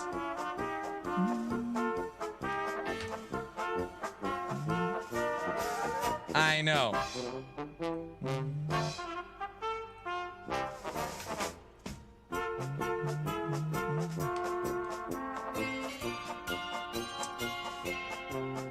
Okay. Prime, thanks for the 5 subs. Luz, thanks for the 100 bits. Moonslinger, thanks for the 5 subs. Luz, thanks for the 300 bits. Moonslinger, thanks for the 10 subs. Luz, Bunny, Will, Orange, Bunny, Will, Orange, Ninja, Will, Red Wolf. Thanks for the donations. To another Last Epoch dev stream. As usual, I'm your host Mike, and today I'm joined by the lovely, the one, the only, our lore master, Kyle. Pew, pew, pew, pew. Say hello, Kyle. You're live. No. Hello, how's everyone? We're back. This is, I think, the third one we've done here. I think it's the third one because this would be the third one. Nice. Well, very pleased to have you with us, and I hope if anyone has any lore-related questions you'd like to have answered, I brought the right person for the job here because I'm terrible at this stuff. So yeah, I'm gonna be playing like as usual in the background, just having some fun, relaxing. And if anyone does have any questions you'd like asked, please put at Last Epoch Game or at Last Epoch in chat if you're on Twitch or YouTube. We will be pulling questions from both. As usual, we do stream for charity. Right above my head, everything from stream goes to that. And we do have a bunch of questions that were submitted beforehand from we got a lot of questions that came from Eagles. You've been waiting for this. So yeah, we do have a fair few questions that we're gonna be working through here. But yeah, if you have live questions, we're gonna pepper those in as well. So we don't want to get exclusively pre-prepared ones, but we will be doing a little bit of everything. And if you do have questions not about lore, you are welcome to ask those as well. But we're just focusing on the lore ones that we can. If it's something that we've that's been asked a lot, we probably will skip it this time. If you do have any questions that we miss, as usual, we can answer more in our Discord channel as well. So without any more ado, let's hop right in. Kyle, take it away on that first question. Oh, good. Okay, so I'll be starting with that big list we got from that forum thread that we prepared last week. And yeah, just go start down that list. So first from Apache VE3D, we have Lore Master Kyle sounds like a South Park character, wink, what's his in-game name? So my in-game name is actually HG_Kyle M, and I also show up as KQ Kyle sometimes. I think that's because I had an account in the game before we had like official work accounts and like Steam accounts and everything, since just been in here for so long. So yeah, you won't be able to find me in game as Lore Master Kyle. That's just an affectionate term they use for me sometimes. Yep. So next question from Kira Luan is, how does Kyle figure out the world concepts and how does he write them down? A lot of it comes down to one kind of combining with the kind of overall plan we've had for the game since a long time ago, and just what we need, like using the recent Weaver stuff as an example, like that come across as we need more in-game content. We need this kind of extra vector for things to happen in-game that aren't tied like hard to like the world itself. And I won't say that I was like alone in coming up with the kind of Weaver stuff. That was actually first like originally proposed by Holly, and when she originally first proposed the Weaver stuff, I kind of took that hook that she presented and kind of ran with it for building that out into the whole like season 2 Weaver like narrative as a whole. So a lot of it comes from just combination of our big original plan from when we first started the project, with just what do we need and what can we do to make what we need, instead of like, oh my god, you died. I know, I'm the worst. I'm terrible. Tragic. I'm just awful. He already died? So you're not awful. I would say like a big part of it is just we have this big plan, and just collaboration adds in all the kind of like fun detours and kind of wrinkles along the way. And as Mike noted earlier, Eagles had a lot of questions for us, so I'm now in the part of the big question doc that is just the giant string of Eagles question. Maybe we can do like an Eagles question and then someone else's question and just alternate back and forth. That's a very good idea. I might get tripped up on going back to the right spots, but hey, we'll just make that work. Just delete them from the document once you've answered one. That's a good point. Yeah. Go ahead and clean it up a little bit. Okay, so the first question from Eagles is, can you finally confirm who the Immortal Emperor is? No. That is something that will be revealed by the end of the main story campaign, once we have our last chapters in, but we're not going to reveal that until those last chapters are in. So it's a question that we are not going to confirm yet, but once we have the full main campaign in, it will be an answered question.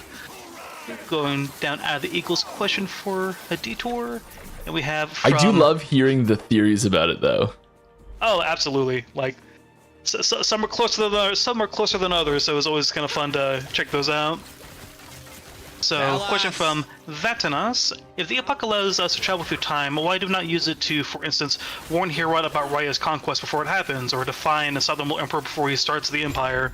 A large part of that has to do with the fact that the Epoch is very powerful in itself, but you as the traveler don't have full mastery of it. The Epoch is drawn to these certain kind of big kind of key moments and these other kind of important kind of windows in time, and can give you access to the alternate realities of the monolith and stuff. So you don't have complete mastery over the Epoch. You are very much kind of at the whim of what the traveler can do with the Epoch. So that is something that actually there are like some story stuff that'll happen towards the end to kind of like deal into that a little more.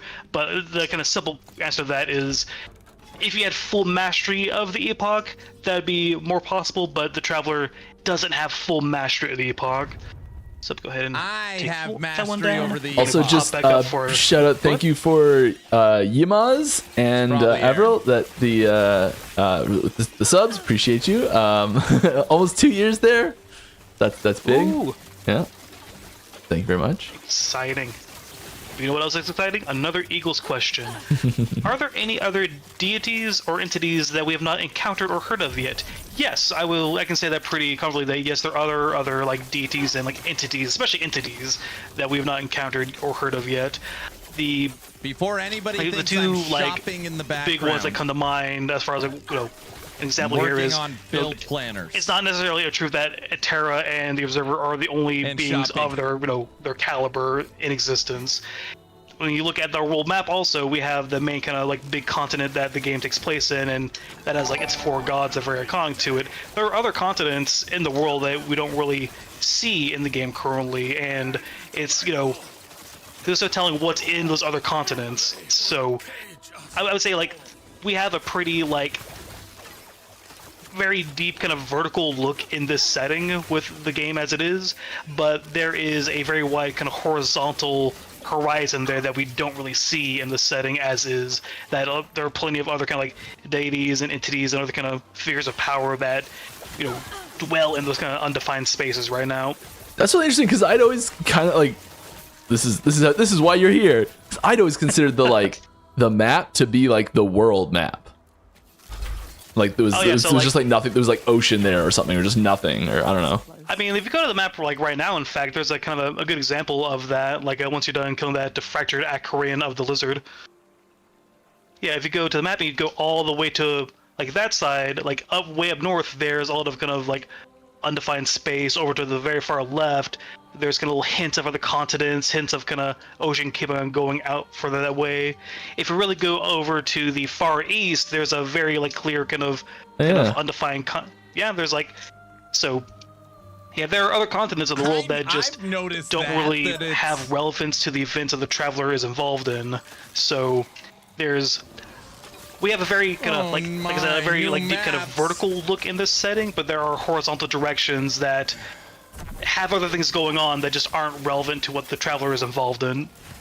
This is how terrible I am at paying attention to this stuff. I'm the one that put that image in the game.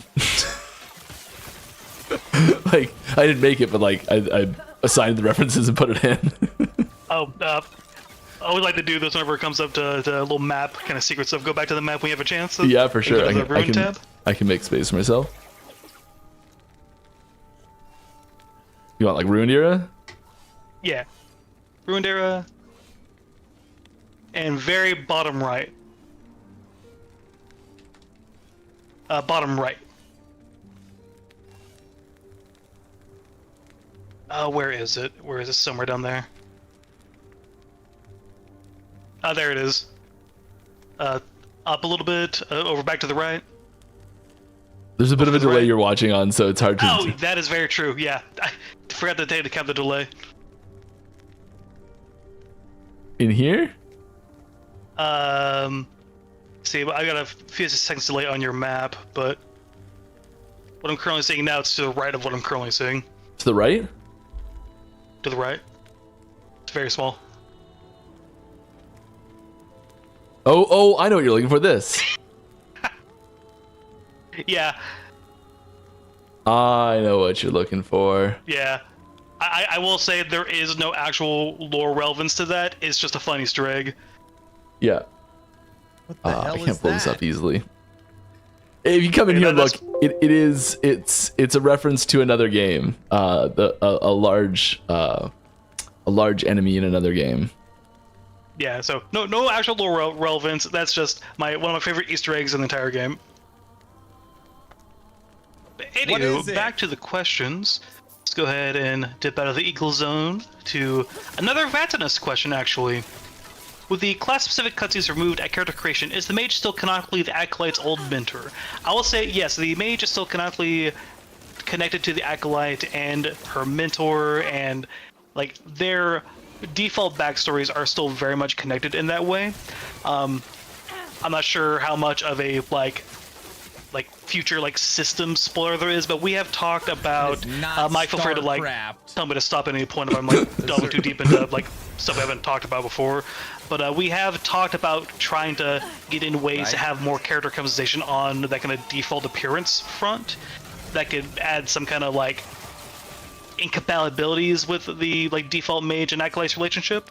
But like barring stuff like that actually kind of, you know, leaving the kind of us talking about it phase to us actually making it a thing phase, until that kind of contradiction becomes an issue, I would say, yeah, they're still canonically connected in that way. It just, the fact that the cutscenes are no longer really like in the game kind of makes that less apparent, unfortunately.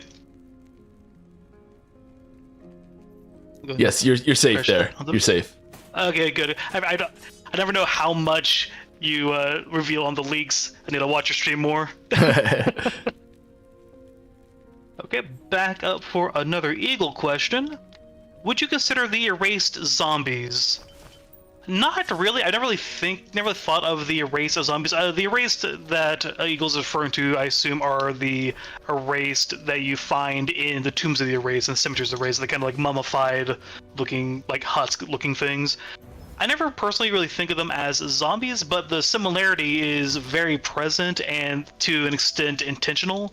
They're essentially these empty husks that are meant to hold like souls that have been salvaged and kind of collected by the Weaver. So like it's kind of a like convergent evolution kind of thing. Not even evolution though, but like it's the kind of thing where like the individual aspects of them all lined up to have a similar thing, but like a zombie is not an erase and a race is not a zombie, but they kind of are very similar in how they're made up and what they do. Down to another non-Eagle question. We have one from Tolmat. Obviously, as a game that has grown from Kickstarter to what it is today, I'm sure there were a lot of originally pitched ideas that have since been changed or evolved. What would you say was the biggest or most interesting retcon or change from the original lore/world design plans? There are a few I have in mind there, actually. I'm gonna go to mention a couple of them. I'm gonna mention 3 big ones, I think. Nice. So I think, let's see, which order to go through them. Okay, so one big one immediately is that very, very early on, the Void and Time were not actually connected like they are in like the game as it is now. Very originally, the idea for the Void was that it was going to be this darkness outside of reality that kind of like seeped in through like the original like creation of the world and was kind of trapped in the world and wanted to kind of rejoin the rest of non-existence. But as much as I really liked that idea way back then, is that didn't really line up with like all the time travel themes going on. They felt very much like two similar feeling things in the same setting doing similar things that just kind of sat side by side in a weird way. So fairly early on, we kind of made a decision to, okay, we're going to change it to where the Void is much more explicitly tied to time and has a much more like concrete relationship with time, to where like Void stuff is time stuff, and rather than Void being this separate element to the setting alongside time stuff, Void and time stuff are now intrinsically connected. So that's one big retcon that happened fairly early on. Another big retcon that I think is actually kind of ties back into the like character intro stuff is that very originally the game started in the Ruined Era and started in Last Refuge, and all of the player characters were from Last Refuge. So the Primalist, rather than being a survivor from a destroyed village in Heoboria, he would have been a wanderer from the surface that made his way to Last Refuge and kind of survived in the wilds, avoiding cultists and stuff. The like Mage would have been one of the elders of Last Refuge. The Acolyte would have been, same kind of relationship and situation there, but the like undead and like necromancy that the Acolyte, studied Necromancer, would have been more wait, explicitly the Immortal What did they Empire's necromancy rather than this kind of, like hedge kind of outcast, like, like hedge wizard necromancy. The rogue would have, lived in the slums of Last Refuge.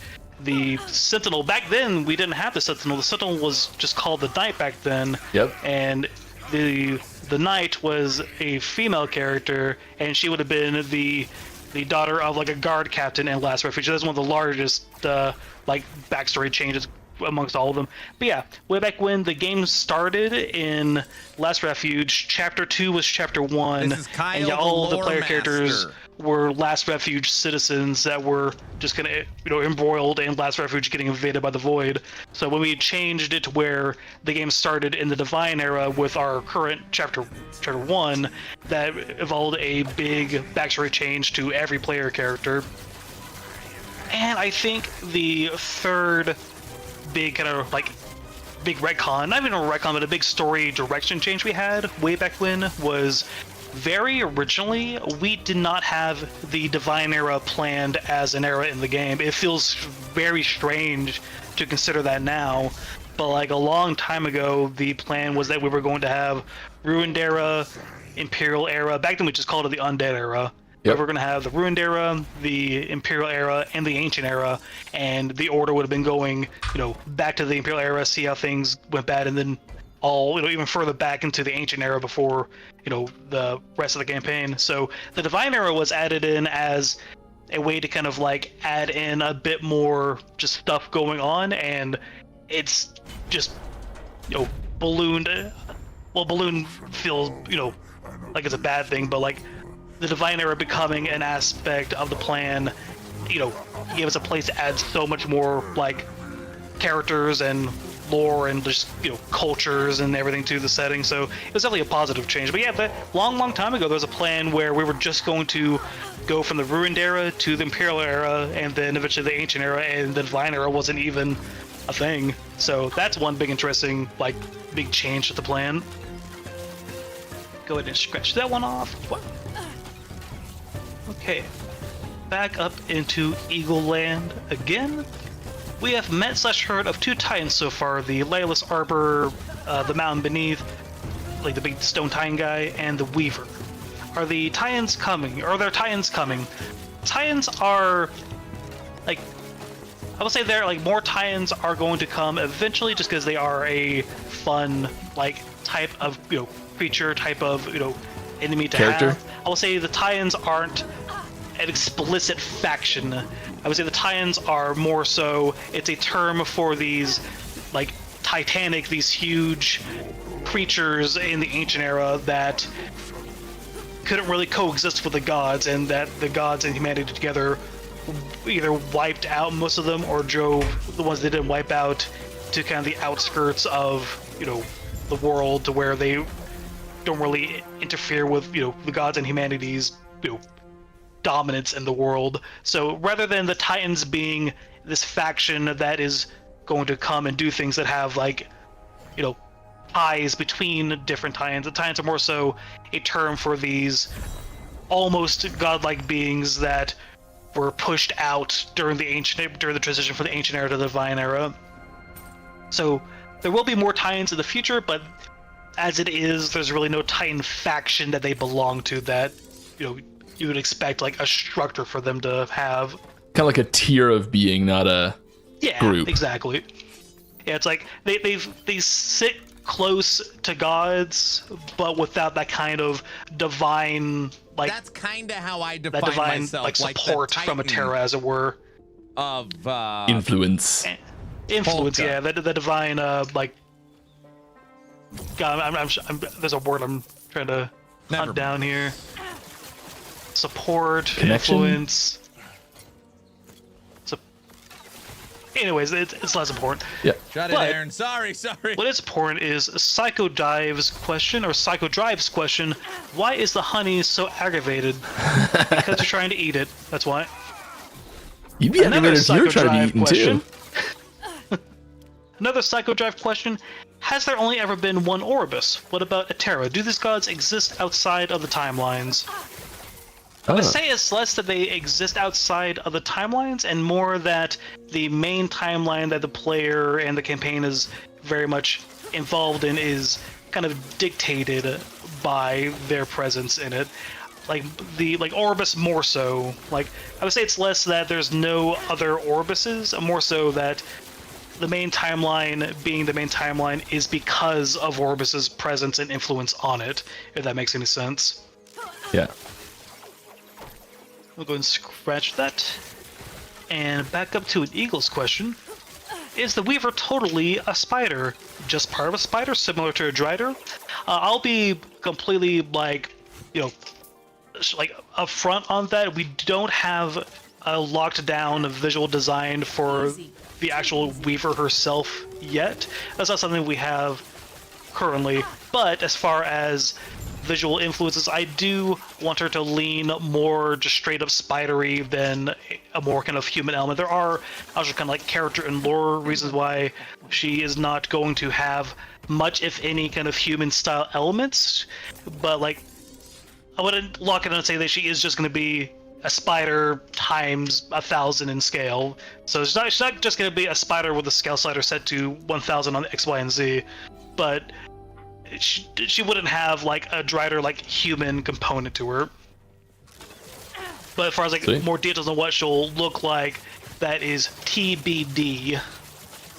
So what we saw in the trailer was just a glimpse. What we saw in the trailer was like typically like the architecture and the woven firstborn and stuff like that. Yeah. I'm thinking of a different part of the trailer. There's a section that like in the trailer that seems like it is the Weaver. I'm blanking what part of the trailer that is, because in the trailer there's the Traveler going through the cave, the woman firstborn jumps down and goes bah at him, and there's Mask and like a big like archway behind him. Am I blanking on a part of it? I might be.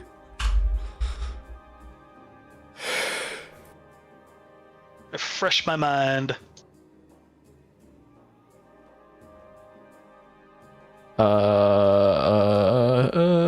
This one. Is this the Weaver? In a second, it'll show up on screen. Oh no, that's the woman firstborn. Okay. Yeah, you fight those at the end of the cemeteries. So the Weaver's not even in the trailer. Come on, Mike. Yeah. That is a woman firstborn. One of the Weaver's attempts at making a new soul, a new life, kind of inspired by humans, but without humanity in it, and it doesn't go well. Big fan of them. Wonderful. All right, it looks like we had a nice kind of pile of Psychodrive's questions as well. So let's dive down to another Psychodrive question. Actually, I'm gonna hit two Psychodrive questions back to back because they're kind of related.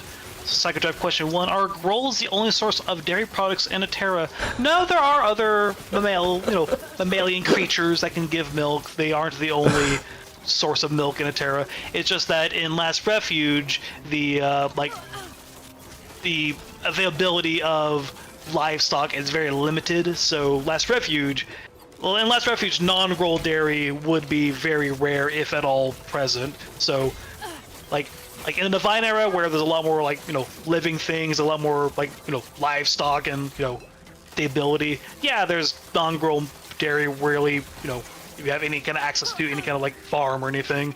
But in Last Refuge, yeah, you're really only going to be able to get that groll milk. And second Psychodrive question that's related is, does groll milk ferment and kind of make booze from it? I mean, you can ferment and make booze out of a lot of things. There's no reason why groll milk would be an exception to that. Yeah, it's got any sort of sugars in it. What's that? If it's got any sort of sugars in it or something, it'll ferment. As the lore master, I will say that groll milk does have sugar in it. Wonderful. Kind of has to. That's two Psychodrive questions. And let's go ahead and hit another Eagle question. Just for clarity, Aberoth's mount is a part of him and his legs grew fused into the mount, or was it a separate entity? I would say that Aberoth's mount was formed from his body, from accepting the void and kind of embracing the void and letting it mutate him. But as that kind of like relationship to the Void advanced and grew in power, like, and more of his body became Void than, you know, himself, that kind of lower half, you know, pretty much kind of turned into its own Void creature, even though it started out originally as a mutation of him. So that's why at the end of the Aberoth fight, it just kind of separates and just runs off on its own. So it started out as his body mutating into, you know, Void transformation, but just as the ratio of Aberoth to Void just kept on swinging more and more Void, then yeah, it just has its own, you know, Void nature and just ran off whenever the fight ended. So cool. It is its own creature now, but it started out as him just embracing that Void mutation to give himself the horse he always wanted. Just as a kid, he grew up and always really wanted a horse and just couldn't ever. Yeah. he wanted to be a knight, and you know, never got his horse. And then he embraced the Void and like, hey, I can sculpt my body into horrible monster stuff with Void. I'm gonna give myself a horse. Be the horse you want to have in the world. I don't know. There's something there. Look, take a look at the horse in the mirror and make a change. Okay, we got a question from Father Toast. Curious about the theming of the Weaver. The combo of Necrotic plus Holy Lightning is very unusual. Why was this combo chosen? So a big part of that choice there was because we wanted to get more necrotic themes into the enemy like palette of the game as a whole. Like as it is, like before the Weaver content, really the only source of necrotic damage and the kind of necrotic visuals is all very tied to Immortal Empire stuff, very tied to Imperial era stuff. So it's a whole damage type that just felt very like isolated to one faction.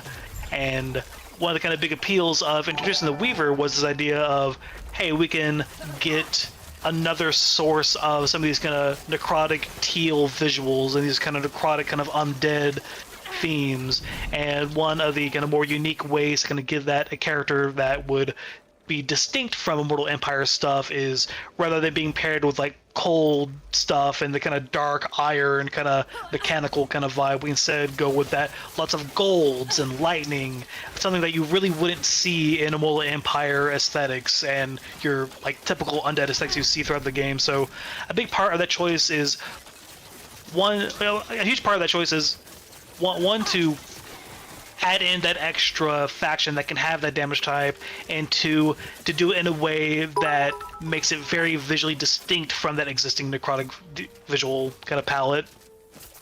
So that was a very kind of like color palette and art direction kind of like theme choice there. A brief moment here, just gonna take a quick second for some shout outs here. A couple anonymous gifted subs, thank you, whomever that was, appreciate you. Also, there was a raiding party and Tolmat. Ooh, coming with a sub. Appreciate you all. Thanks for hanging out and being here, people. What do I got? Ooh, bleeding heart. All right, back to you. Next question. Okie dokie. So back to an Eagles question. Will we meet the final member of the Triad in Chapter 10?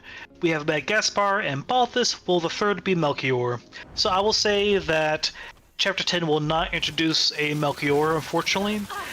There are plans to introduce a third old man into the game that will have a name, if not Melchior, then at least Melchior kind of inspired.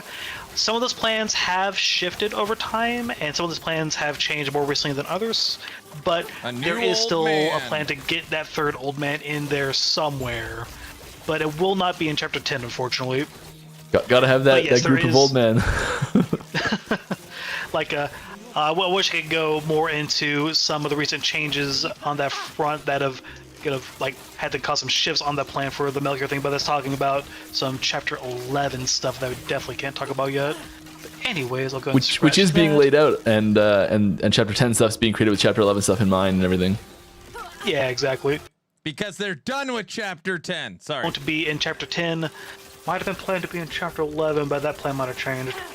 So, yeah, a little secret thing. So, over to Father Toast. is the big golden spider thing behind Mask actually the Weaver itself? If not, what is it and where is she?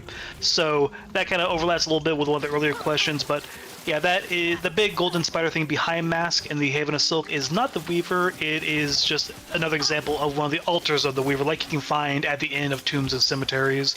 As far as where the Weaver is she is deeper in the kind of cosmic monolith space-esque kind of part of reality. She's still in her own domain, working on her big designs for like the woven echoes and her plans of making her new reality. So if you can picture, if you can see like how like the tombs and the cemeteries are kind of in monolith space and kind of like attached to it, where the Weaver is currently is essentially a even deeper kind of example of those. So she is not accessible by the Traveler yet, but she's in a similar space as the tombs and cemeteries, just deeper and more hidden away from the Traveler's grasp. Scratch that one out. Back to another Eagles question. Is there a possibility of a non-playable race, or does the Traveler always have to be human? So there is the possibility for having a non-human playable race for the Traveler. Like a lot of the setting is very like human focused. There are things about like the ancient like history of the world that does put a very human focus on things, but that doesn't mean that a non-human character couldn't be invested in protecting their world and wanting to, take the Epoch and try and save reality. So there's nothing inherently blocking the possibility of a non-human Traveler. We just don't currently have any playable yet, so that might be something that happens in the future. We don't know yet, can't say anything, but that is something that could happen. There's no reason why it couldn't, though. Like, I'll just reiterate, like a lot of the settings kind of history is very human-centric, but that is not a blocker to having a non-human Traveler. Scratch that one out. And over to another Father Toast question. We kind of have a back and forth going on here. So, tennis back on match. Father Toast, how is the Weaver able to separate herself from time? It doesn't seem like time magic, since that would involve the Void. Is that kind of anti-time magic related to necrotic? It is a little bit related to necrotic, but more so related to the Weaver's inherent power and uniqueness as this being that is real strong. More ancient. Was that? Real strong. Yeah, I mean, less strength and more so, like, the spider tie-in that the Weaver originally came from is very old and older than the Ancient Era, in fact. So, like, That was close. the spider tie-in would be classified as a tie-in, but it's a tie-in that it's older than most other tie-ins that existed in the Ancient Era and has some ties to some really old stuff going on there. So don't want to go much deeper than that, but yeah, the been around the block. Weaver's ability to do that isn't connected to explicitly like necrotic or void. It's something more so about her own kind of history and age in the world compared to some other things in the setting. Cool. Scratching that one off, and we're going to take a break from Father Toast and Eagles for a second and go to Erasculio. During Chapter 1, we see Grail is going to get the third Epoch Shard. It's never mentioned again. Did our character forget about it, or was this something retconned? This was not something retconned, it just hasn't come up in relevance for, like... It hasn't come up yet. It is something that will be addressed in some fashion later in the campaign. So it is going to come back up, it just hasn't been a pressing kind of story matter for the Traveler at this point. Just a second. It's not a retcon story element, it just hasn't been brought back up in quite a minute. I just realized that I don't think anyone's actually pulling questions from chat right now. I was low-key worrying about that, but didn't want to lose my role. Hey, is there anyone from EHG in here with this document open that is adding questions from chat? And if there isn't, can someone please do that? And I'm just gonna take a second and grab a bunch of those while you're talking. So keep going with what you're doing. Okay. So back to eagles. The gods can have offspring, and dragons can lay eggs. It's possible for Titans to reproduce as well. Kind of similar to our question earlier about what Titans are. Yeah, Titans can have offspring, and in fact, there are some existing examples as well. Like in the Stone Titan dungeon, particularly in the Stone Titan fight over in Lightless Arbor, you do have Titan spawn as little kind of rocky creatures. And I would also say a lot of the gold thread spider type enemies in the Tombs and Cemeteries, like the gold thread arachne, the gold thread spiderlings, the gold thread fate weavers, all of them, those all be classified as the Weaver's children. So those would be an example of Titans reproducing as well. We'll go and scratch that one. And let's hit the final Father Toast question. When we're told the Weaver has collected numerous versions of herself, is that similar to how we select our mastery, or more physical/literal?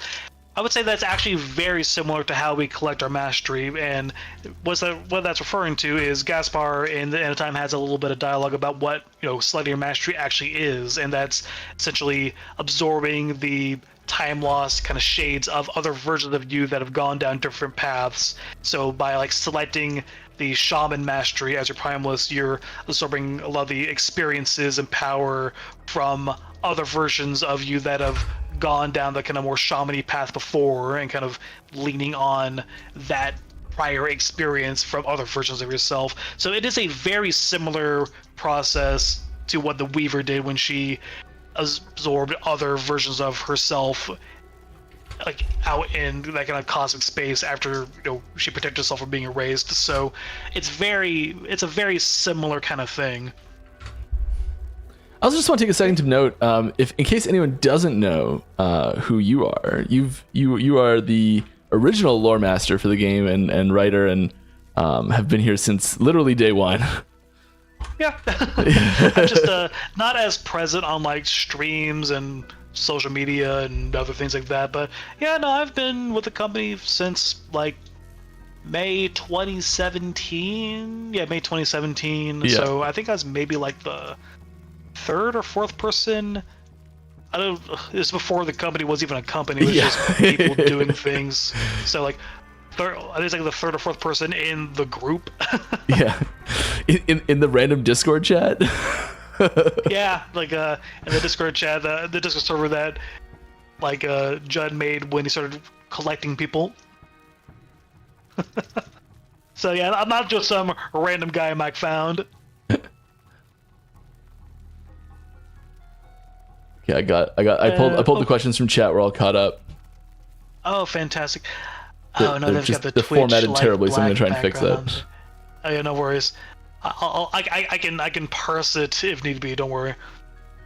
Okay, where was I? I'm glad I'm erasing the ones I've already answered. Okay, back to eagles. Let's just knock out some more eagles.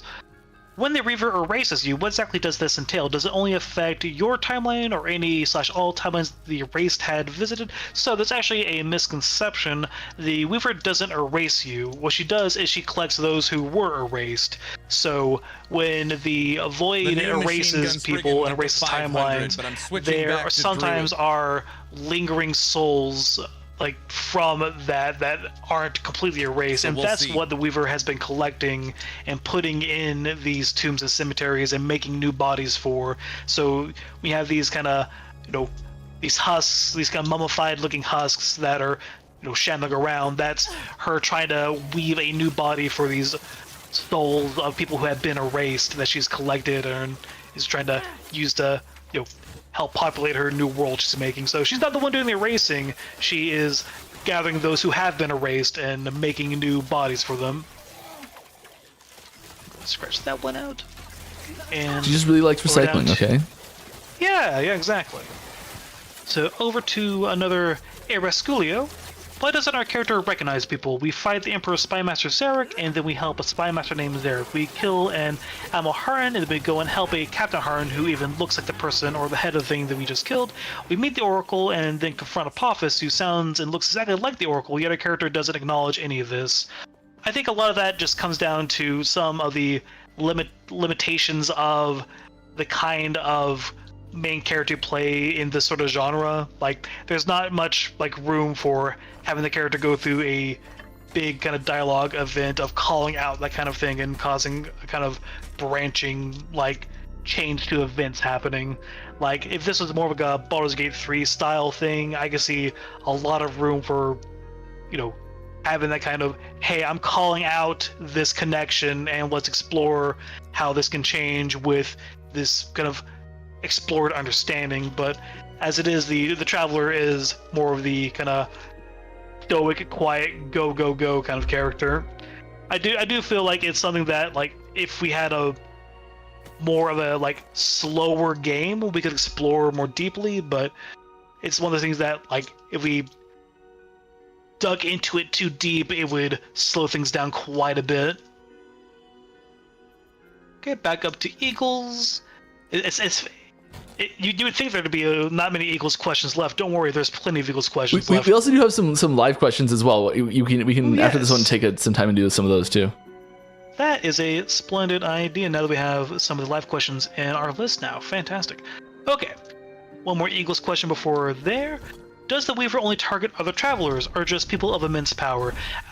The Weaver would target really anyone with immense power, but the Traveler is their current focus, and the Traveler is very hard to equal in power. So yeah, the current Weaver's kind of narrative is very much focused on Mask and the Weaver's attempts to sway the Traveler into working with them and aligning with their goals. So yeah, Season 2's Weaver narrative is very focused on the Traveler. There is potential that when we return to the Weaver's narrative that we can dive into some other goals and other kind of like targets they've had their eyes on.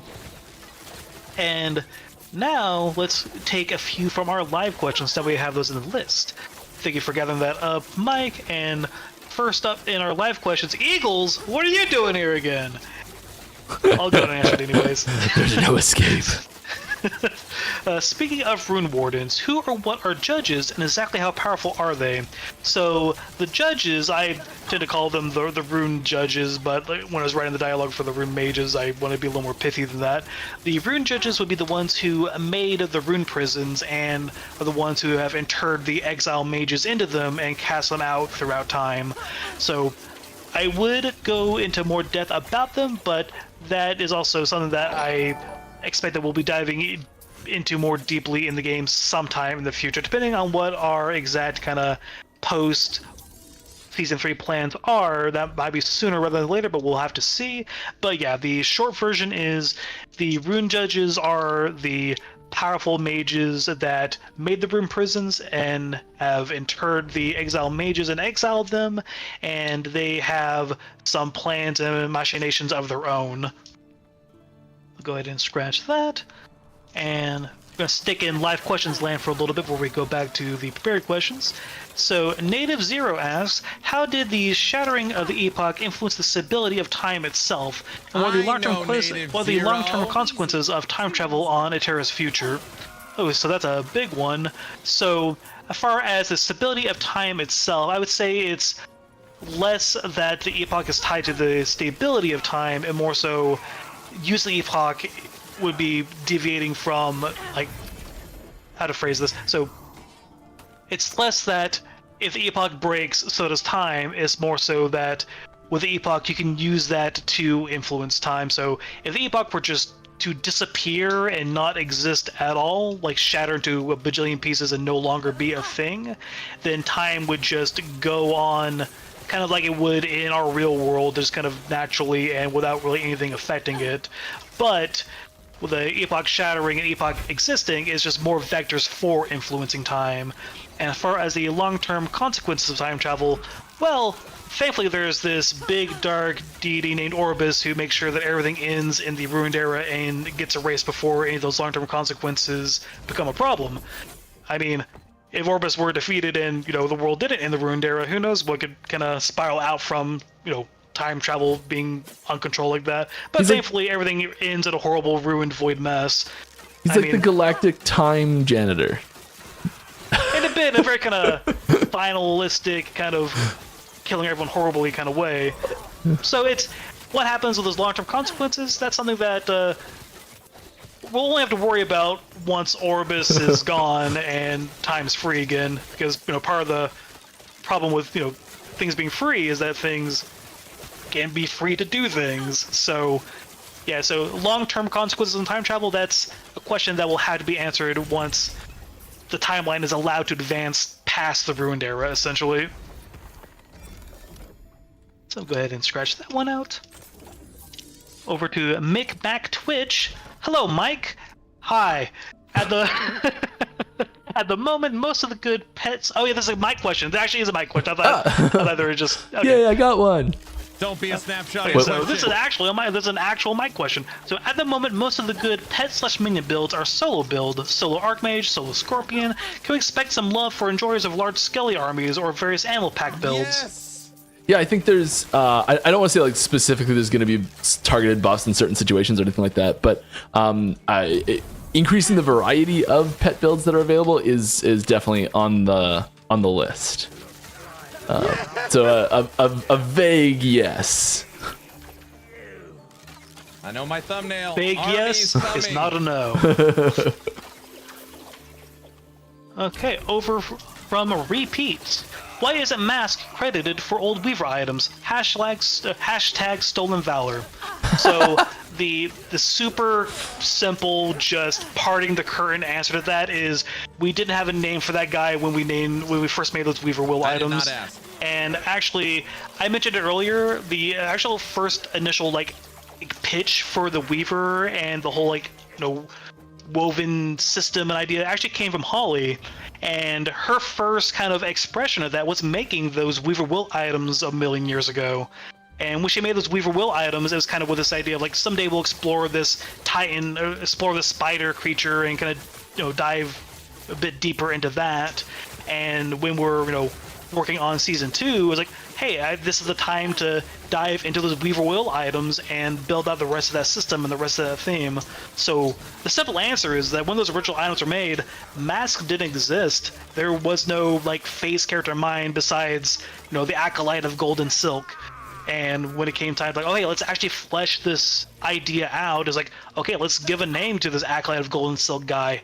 And that's where we get Mask, and we get a lot more of the fleshing out about it. It's one of those kind of stacking our Legos on top of each other processes that comes with us, collaboratively making this game over the course of 7+ years.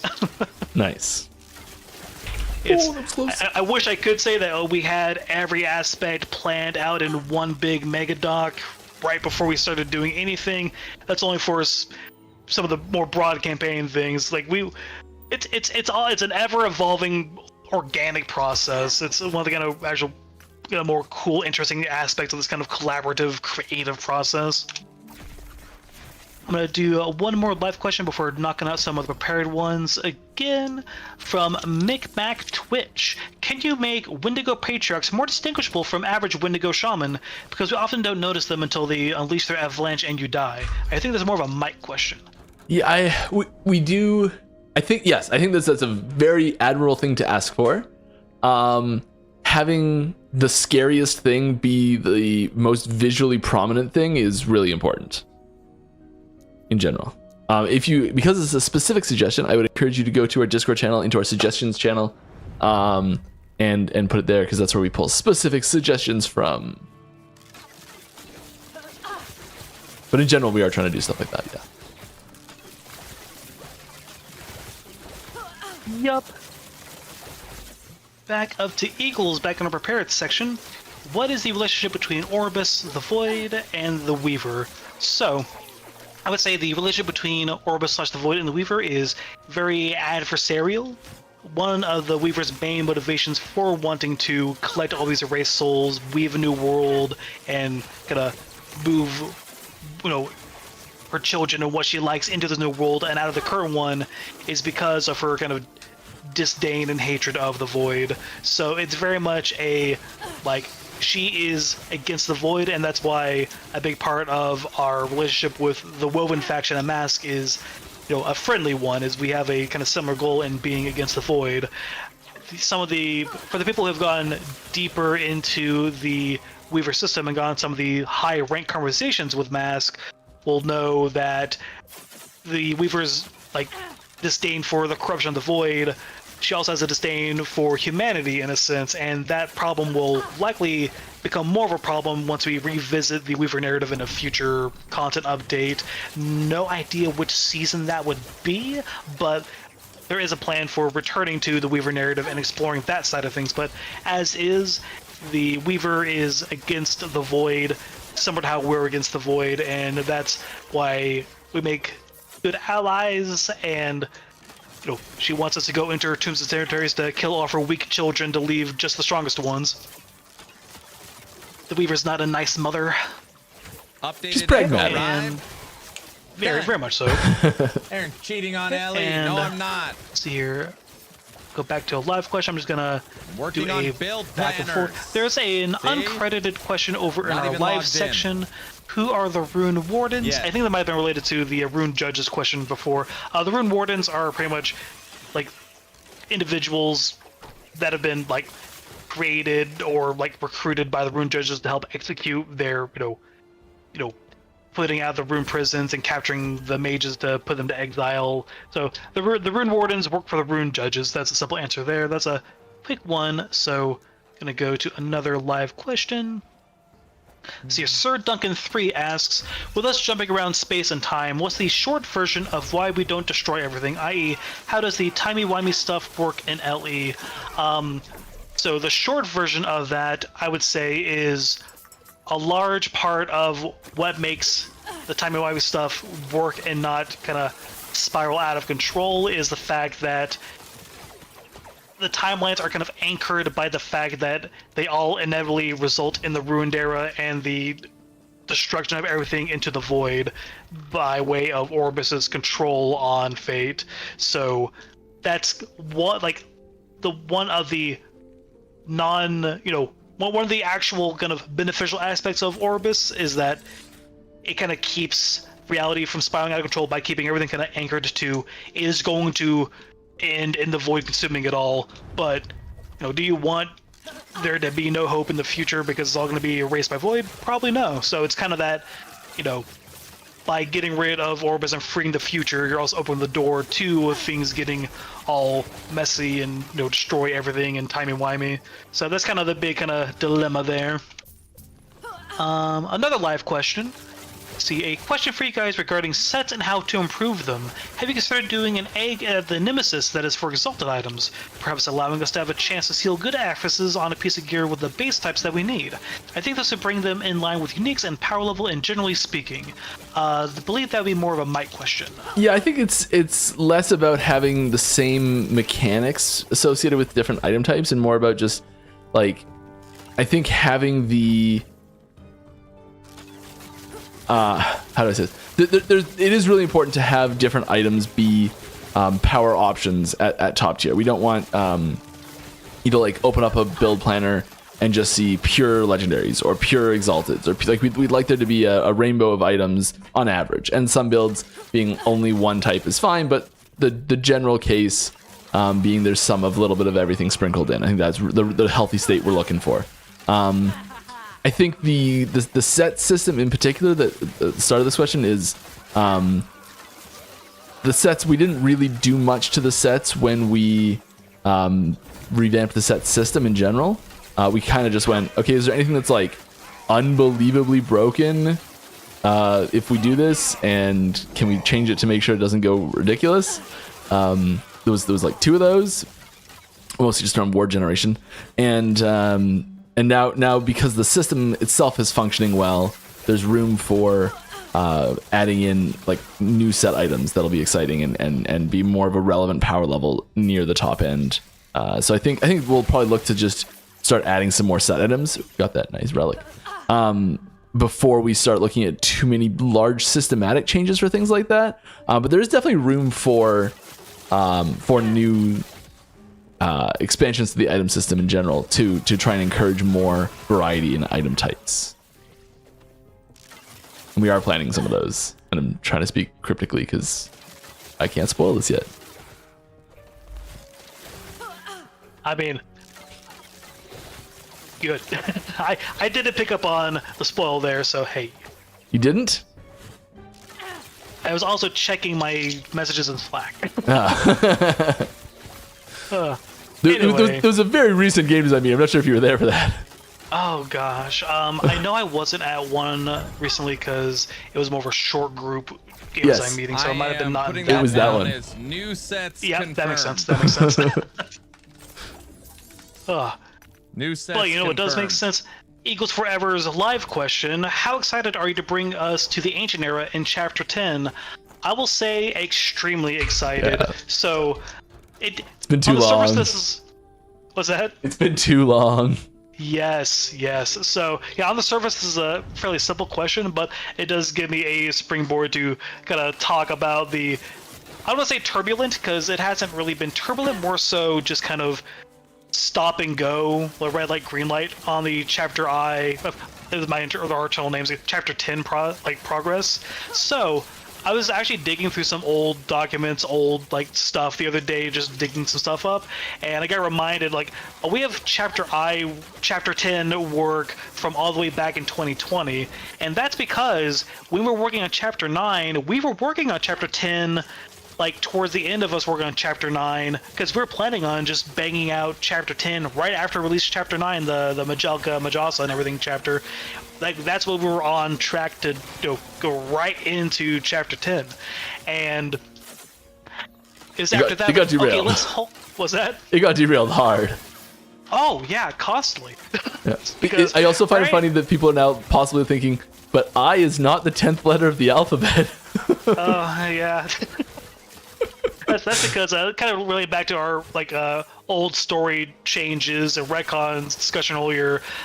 Internally, Chapter 2 is called Chapter A because originally Chapter 2 was Chapter 1. We didn't have Chapter 1 originally, so that's why internally Chapter 1 is called Chapter Z. Actually, it's actually called Chapter Z Overhaul because we completely overhauled that at a certain point. Which, okay, rewinding a bit back to the ancient era, in Chapter 10, how excited we are question. When we first started working on Chapter 10, it was on the heels of working on Chapter 9. And then we pivoted to making the Temporal Sanctum dungeon. Then after that we pivoted to...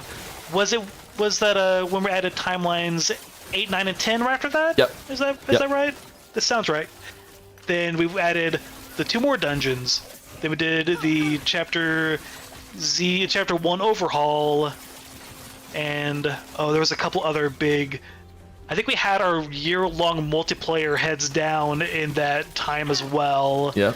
Then we had the item factions added in those. And I think right after item factions, okay, can we start doing Chapter 10 again? No, we're doing the Harbingers.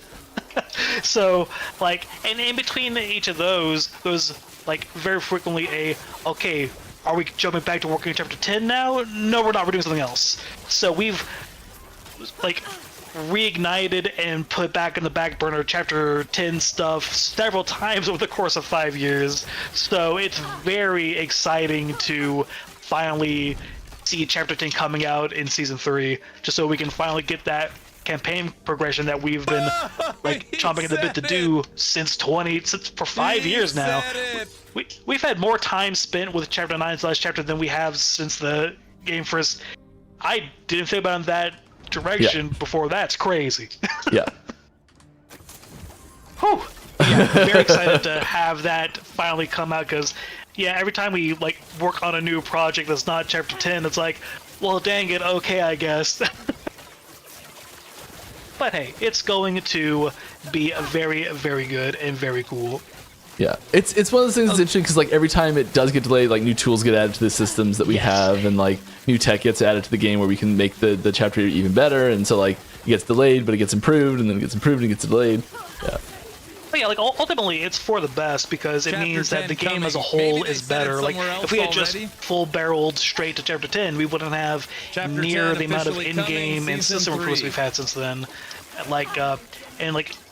Looking even further back, there was a time really early on where we were on a pace of putting out a new chapter once every 3 months. Yeah. But around the time of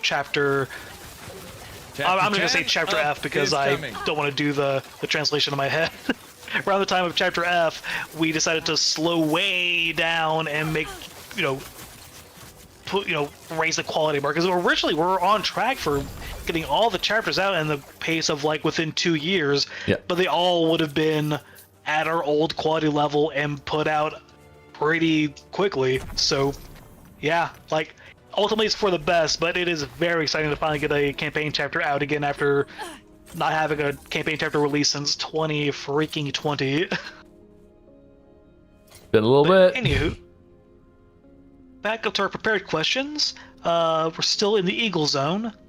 The Weaver is technically pieces of herself for multiple timelines. Does this mean she is constantly growing herself, growing in power as each timeline dies? Could she eventually surpass Atera/Orbis in power because of this?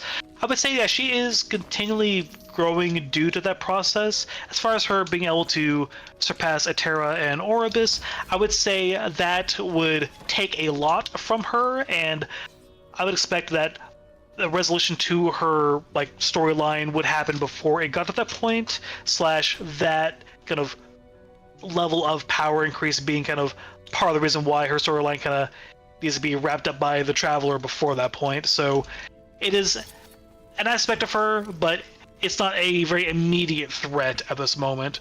But there is a potential there that can make her increasingly dangerous. And I'm gonna go back down to live from Sizzilly96. Mike has lost a ton of Hi, weight. I'm not really familiar with the whole story, but how do we know that the campaign is the main timeline and monos are alternate? That goes back to Orbis's sort of grip on fate, and Orbis is kind of like setting the kind of a fixed point for the end of the timeline via the Ruined Era and everything resulting in the Void erasing everything. Like, that's one of the main ways gonna have that distinction, and large kind of like one of the big kind of signifiers of the alternate timelines of the monolith is the fact that they vary so hard that it kind of, there are things that don't happen in this timeline that Orbis dictates. Be kind of a short version of that. Okay, another live question from Kalomina01. Hey, I might have a neat idea. Please share your thoughts. I'd like an overview in my Monolith of Fate that shows what kind of prophecies I have and which monolith, like that boss or that specific timeline, etc. Because I always calculate in my head on which monolith is worth to run, or how much prophecies I can fulfill in which one. I believe this might feel like more like a Mike question. Yeah, I think this is like sort of an extension of the so we just put the corruption listing down on these to try and help with things like that. There's quite a few. There's quite a bit of information there, especially the prophecies, because that is COF specific stuff. Of course. I do think there's room for a little bit more information to be shown here, but business devil woman. I feel like a lot of that might belong more on this screen because of I don't know, maybe some information here of which timelines have the most prophecies available in it or something like that. Counts. Can you tell what I'm hunting for here? I would really like some bows. Yeah, I mean that's an interesting ask for sure. You should put that in the suggestion channel on our Discord, so that we can get that a little bit. Yeah, if you've got specific things you want to see there that you'd like to see laid out differently, definitely put that in there. I do like the idea of more data and more information being available readily. There's kind of this. There's a lot of numbers and things here that are not immediately obvious what they mean. And I could see some sort of advanced tooltip or you mouse over something and it's a information that shows up about that timeline or something. I don't know. But too much information in one spot can make all the information kind of just vanish because you can't parse it quickly enough and it just looks like gobbledygook. Yeah, I think that's a pretty good answer because UI readability is always a big kind of concern whenever we're putting in any kind of new system or any kind of tweak to a system. Yeah. It's very easy to just go and throw in a million numbers and things to look at for players, but it becomes a much more challenging thing when okay, we need to make it to where people can read it easily and actually gonna see the information they care about as fast as they want to. But on that note, back to go ahead. I really need to fix. I've got Lagon with the Harbinger ready to go, and I'm like, I can challenge it, but my Fizz res being only 50%, I'm like, I don't know if I can do it. You can do it. I just don't get hit. Yeah. Exactly. The waves that the Harbinger spawns afterwards, I'm pretty sure is physical damage. And I think that stunning me is what would kill me. That sounds right, yeah. It's either physical or cold, I can't remember. I'm pretty sure it's not. I don't know. What I do remember, though, is back to the Eagle Zone in the prepared questions list. I'm going to try and bang out a few Eagles back to back, just where I feel like the other end of the Eagle Zone is in sight. We're at the halfway mark for the stream. Okay, I think we can do this. Yeah. Okay, so Eagles. How did/does the Weaver collect pieces of herself from other timelines? I believe we already answered that from an earlier question. The short version is it's a special aspect of her due to her being a very old ancient creature. It's like it's not something inherent to her being a Titan. Again, Titan is just a classification of creature rather than a discrete kind of faction. She is a creature from before the ancient era, and part of her kind of her, even older magic is this kind of unique quality of her. Again from Mask, who is Mask? Again from Eagles, who is Mask and what is his backstory? Was he a traveler? So Mask was not a traveler, and actually one of his higher rank convos, I believe it is his high rank conversation before you get to max rank, he talks about his backstory a bit. Short version is he was a shepherd in a small Imperial era village. His town had a big plague go and wash over it. They pleaded for help from the local Immortal Empire governor. They came, and their solution to this plague problem was kill everyone and raise them as undead. Mask wasn't down for that, so he fled. He ended up hiding in a cave that had tunnels that ended up leading into one of the tombs that he erased, and in there's where he began to make communion with the Weaver and learn about a way to get a new woven body and make a world that's better than the one that he came from. So that's the short version of Mask's backstory. And one more Eagles before we dip out of the Eagle Zone again. What do the tombs and cemeteries do for the Weaver? Who are they entombing in there? And again, I think this is one that we covered from an earlier question. The tombs and cemeteries are where the Weaver's children work on her woven echoes and work on making more husks and woven bodies for the erased. And who they are entombing in there would be the erased souls that they have salvaged from erased timelines that they want to put into these woven bodies they're making there. And let's dip to a non-Eagle prepared question. Just gonna take a quick moment break here. Just want to say thank you very much to Master Sword for the 49-month sub. My goodness. Ooh. That's insane. That's a lot of months. It is a lot of months. And also thanks to subs to Deep Squid Gaming and Fireaway71. Appreciate you. Ooh. Appreciate you all. Nice. I read that one so well because it's not even normal spelling, and I nailed it. Just put that out there. I was looking for that in the chat. I was like, where does it say fire? It doesn't. It says fiery. Fiery. It's Fireaway. So, I'm just gonna. If it's not, I'm so sorry. Especially now that I called it out. If it's not Fireaway, we're deeply sorry. Pihire. So, back to a non-Eagles prepared question. Erasculio asks, any plan to put back the character introduction cutscenes telling us about the backstory of each character class? There is no concrete plan for putting those back in. The reason why I took those out was to make room for the new intro cinematic we put in that better tease up what the actual kind of state of the world is in Chapter 1. That's a big part of that Chapter 1 overhaul project we did.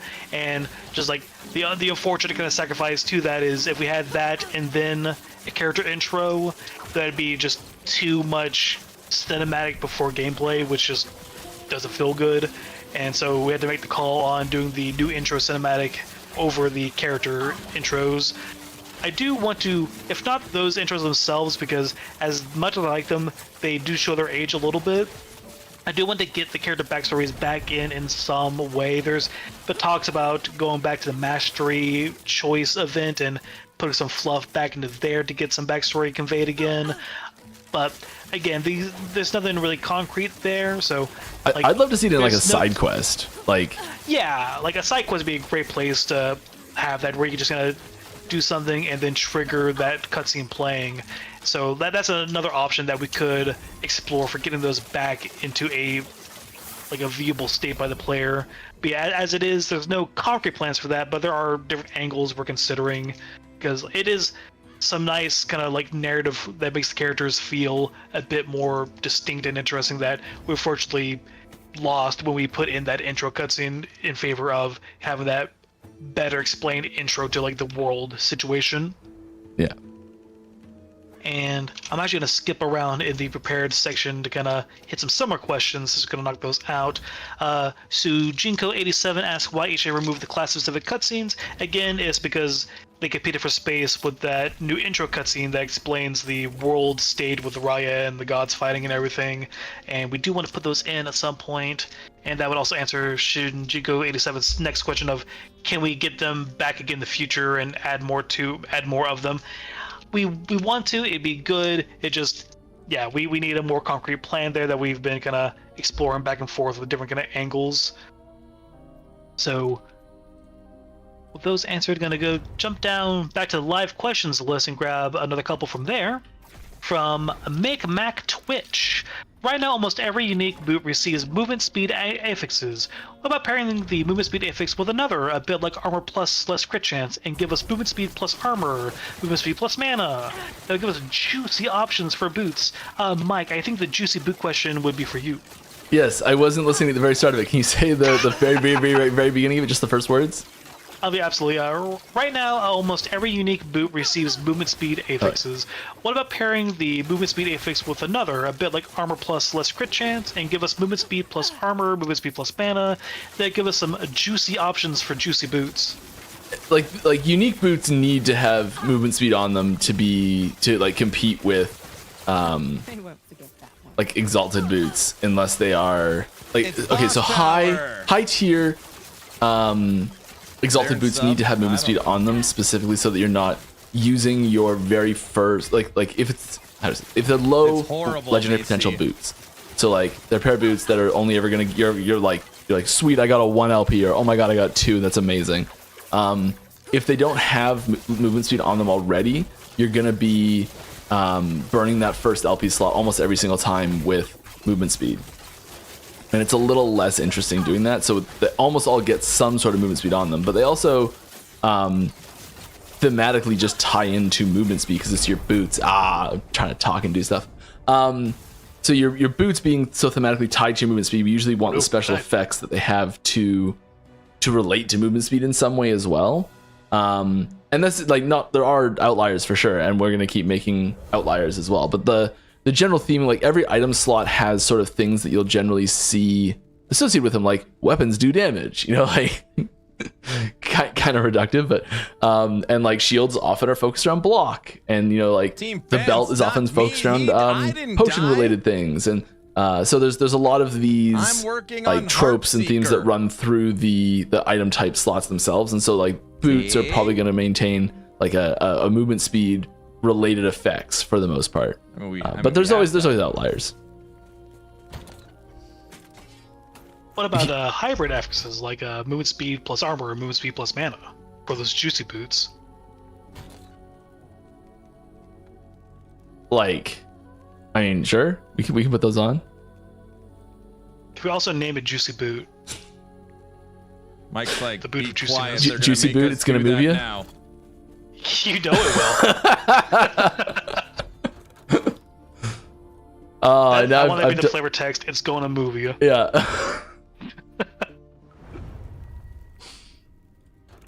Okay. Let's see here.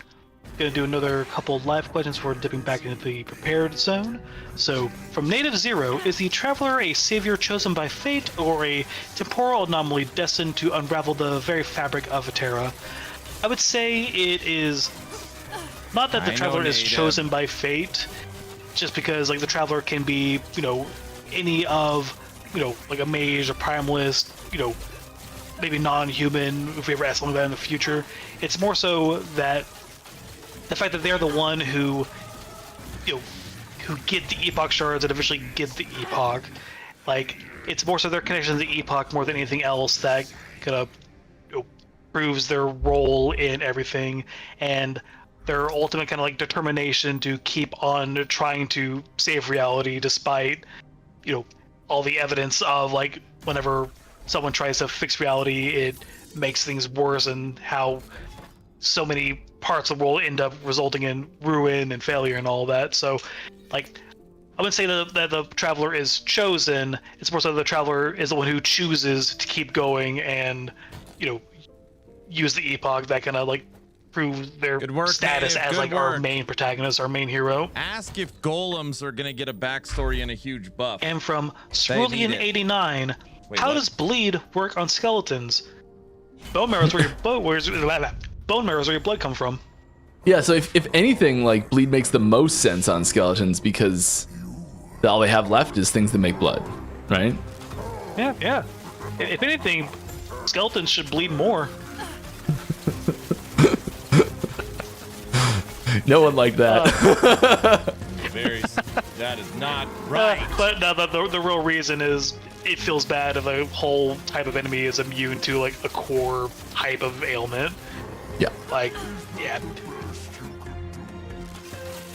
That's a mechanics beat, like reason or like it's a non-diegetic reason for something happening. It's the same reason why when you like kill one of like the Skitters, the rat champion, he coughs up a sword. It's that same kind of like gameplay abstraction where like we see like a health potion pop out of our little Drift Maruna. Like most people just kind of take it for granted that like that's what happens in the video game. Like yeah, like it would be slightly more immersive to have all undead immune to bleed effects, but that would be very unfun for anyone who wants to make a bleed build. I think it makes a lot more sense in like traditional JRPG style games, where like I was reminded recently, like Final Fantasy games where you like use a Phoenix down on an undead and it kills them instantly, things like that. Yeah, like, and I have to imagine like how much like the game developers back then had to like consider like, hey, does this mean we cannot make an undead boss because then they could be just Phoenix down to death? Like, it makes me wonder like how much they had to like consider that aspect. And it's like, yeah, it's tricky because like at the end of the day, these are a video game for players to play to have fun, and if all bleed builds are kind of hindered by not being able to work on undead, that's not fun. Yeah. But yeah, like, that's a... Hey, Tekken, you missed my goodness. earlier. Oh, man. No! Oh no, I even pressed shift. I heard that. I pressed it. From what I saw, it wasn't a wave, oddly enough. It was fire. It was fire, which is maxed out. I think your physical resistance is not the problem here. No, I think it's my health pool and my secondary defensive layers and my skill level and my gear and my meat. That is great. Could it potentially be anything to do with your idols? Oh yes. Well, thankfully, we have a question in the prepared list from Eagles. When idols are enchanted by the Weaver, they become heretical. Does this mean she is against Atera/Atera's religion? I would actually say that the Weaver, we already kind of went over how like the Weaver is against the Void and Orbis. The Weaver is also against humanity in a lot of ways, and with Atera being humanity's like main kind of like supporter in a lot of ways, like that would put the Weaver against Atera and like the other gods as well. So that is a kind of a source of conflict that will kind of become more of an issue as we kind of go deeper into the Weaver narrative in future content when we revisit the Weaver. But yeah, the Weaver, not a fan of the Void, not really a fan of Atera and humanity either. And another Eagles question, so we can chew through those a bit more. That's kind of a related question. Is following Atera the only religion on the planet, or is this replaced by the gods and eventually the Emperor, or do they coexist, including the other continents we have not been to yet? I would say that the religion that is more focused on the gods is very much a kind of subset of that kind of Ateran religion, with the gods all being very much like known as being part of a hierarchy with Atera above them. So like Raya worship has this kind of implicit understanding that, you know, Atera is above Raya, and the Hierot worship would be with this kind of understanding that Atera is above Hierot. But with Atera being very much kind of dormant and absent during the Divine Era, the kind of question of like what would Atera have wanted, and Hierot and Raya disagreeing on that still leads to big conflict, even though, you know, by definition they're both under Atera. So like that kind of absence of Atera in the Divine Era leads to a lot of conflict, despite them all being essentially still Atera worshippers. Though when the Immortal Emperor comes into the scene and wipes out the gods, the god worship definitely gets very pushed down and wiped out. And even though that doesn't come with an explicit kind of rejection of Atera, the focus very much ends up being very pro-Emperor, anti-God, even if their focus is more on being anti the Divine Era gods and less explicitly anti-Atera, if that makes sense. As far as the other continents, Atera's focus is very much on this continent that we're here on in the main like story. This is a very special part of the world, very much due to Atera's presence here. So in other continents that we don't really visit currently in the game, there is room for systems of worship and like figures that can be revered that aren't so explicitly tied to Atera's like hierarchy and system and everything. So like you can even say that this continent in the world that we see in the game is like, this is the special continent by virtue of Atera being here and not on these other continents. But these other continents can still have their own forms of like, you know, worship and everything. And let's dive back to live questions again from Retrix067. Is there a plan to add a way to transfer an item to the currently... I'm going to save this question for after Mike does the boss fight. Go ahead. No, I'm good. I can do early Lagan. Okay. Is there a plan to add a way to transfer an item to the currently open stash tab, even if the item priority is set in another tab, by holding a special hotkey when transferring? Yes. Yep, it's on the list. Yes. Oh! I thought it was going to warp me. I'm just I'll be fine. Oh no. Okay, so that one was physical. So yeah, I knew I was gonna die to that if I stood there. But I just was like, it'll warp me before it hits me. Oh, that was just me being cocky. Another live question from 1768256. Has the Weaver influenced events from the very beginning? Recall lore stating that the Weaver is unaffected by the Epoch power. Not quite recalling the not affected by the Epoch power aspect. Trying to think about what that could mean. But on the more like core of the question, has the Weaver influenced events from the very beginning? I would say yeah, the Weaver has been present from the very beginning, just by virtue of her origin being from the Ancient Era. Just before the Ancient Era. Well, yeah, in fact, before the Ancient Era. Yeah, correct. But I would say just her influence has been very focused on making this new world of hers. So she doesn't care that much about the main kind of material world that the player and like other like normal people would be involved in, because she's so focused on making her new woven world and interacting with those who can aid in that, such as a traveler. So yeah, the Weaver has been present during the game's events. Just she doesn't really care about interfering with, you know, the lead up to the Ruined Era or the Immortal Emperor or anything, because her plan is very much make this woven world, move all the souls and herself she wants to it, and that's just the new world. Don't have to worry about voiding it once she has perfected it and everything. So if she has influenced events, just the influence she places on the main events is minor compared to, you know, what she wants to do ultimately. Okie dokie. Another live question, and this is more of a. I'm gonna save the gameplay one for after this because you're on the Harbinger now. Yep. Thank you. Yep. No worries. So back to an Eagles prepared question. Without getting too spoilery, is the story going to be complete when Chapter 12 gets here with a confrontation with Orbis, or will the story continue in the Monolith and other activities? So it's kind of a both answer in that the confrontation with Orbis will happen in game as an in-game activity. The confrontation with Orbis won't be in Chapter 12, but it'll be in-game after the campaign. But that being said, we are not going to release Chapter 12 until we also can release that Orbis confrontation in-game. So the kind of way it's going to go is, oh my god, it'll be Mike's past the last ward bar. Oh, I heard a victory grunt, but my screen footage is. He got it. He got it. And there's how long the delay is. Oh. So back to the question. So the short version is when Chapter 12 comes out, that is also when the confrontation with Orbis will come out as well. But the end of Chapter 12 won't be the Orbis confrontation. It'll be in-game. So they'll come out together. It just won't, player progression-wise, be at that same moment. If that makes any sense.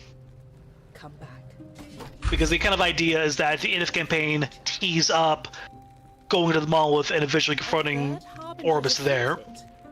And speaking of, going back to an earlier question, speaking of the original Knight character from the very beginning, before we revamped everything, when we're going back to like the whole retcon question, the Knight that's standing beside me right now is the same character. It didn't look like this, but at the same time, this is the same lore character as the original playable character for the Knight.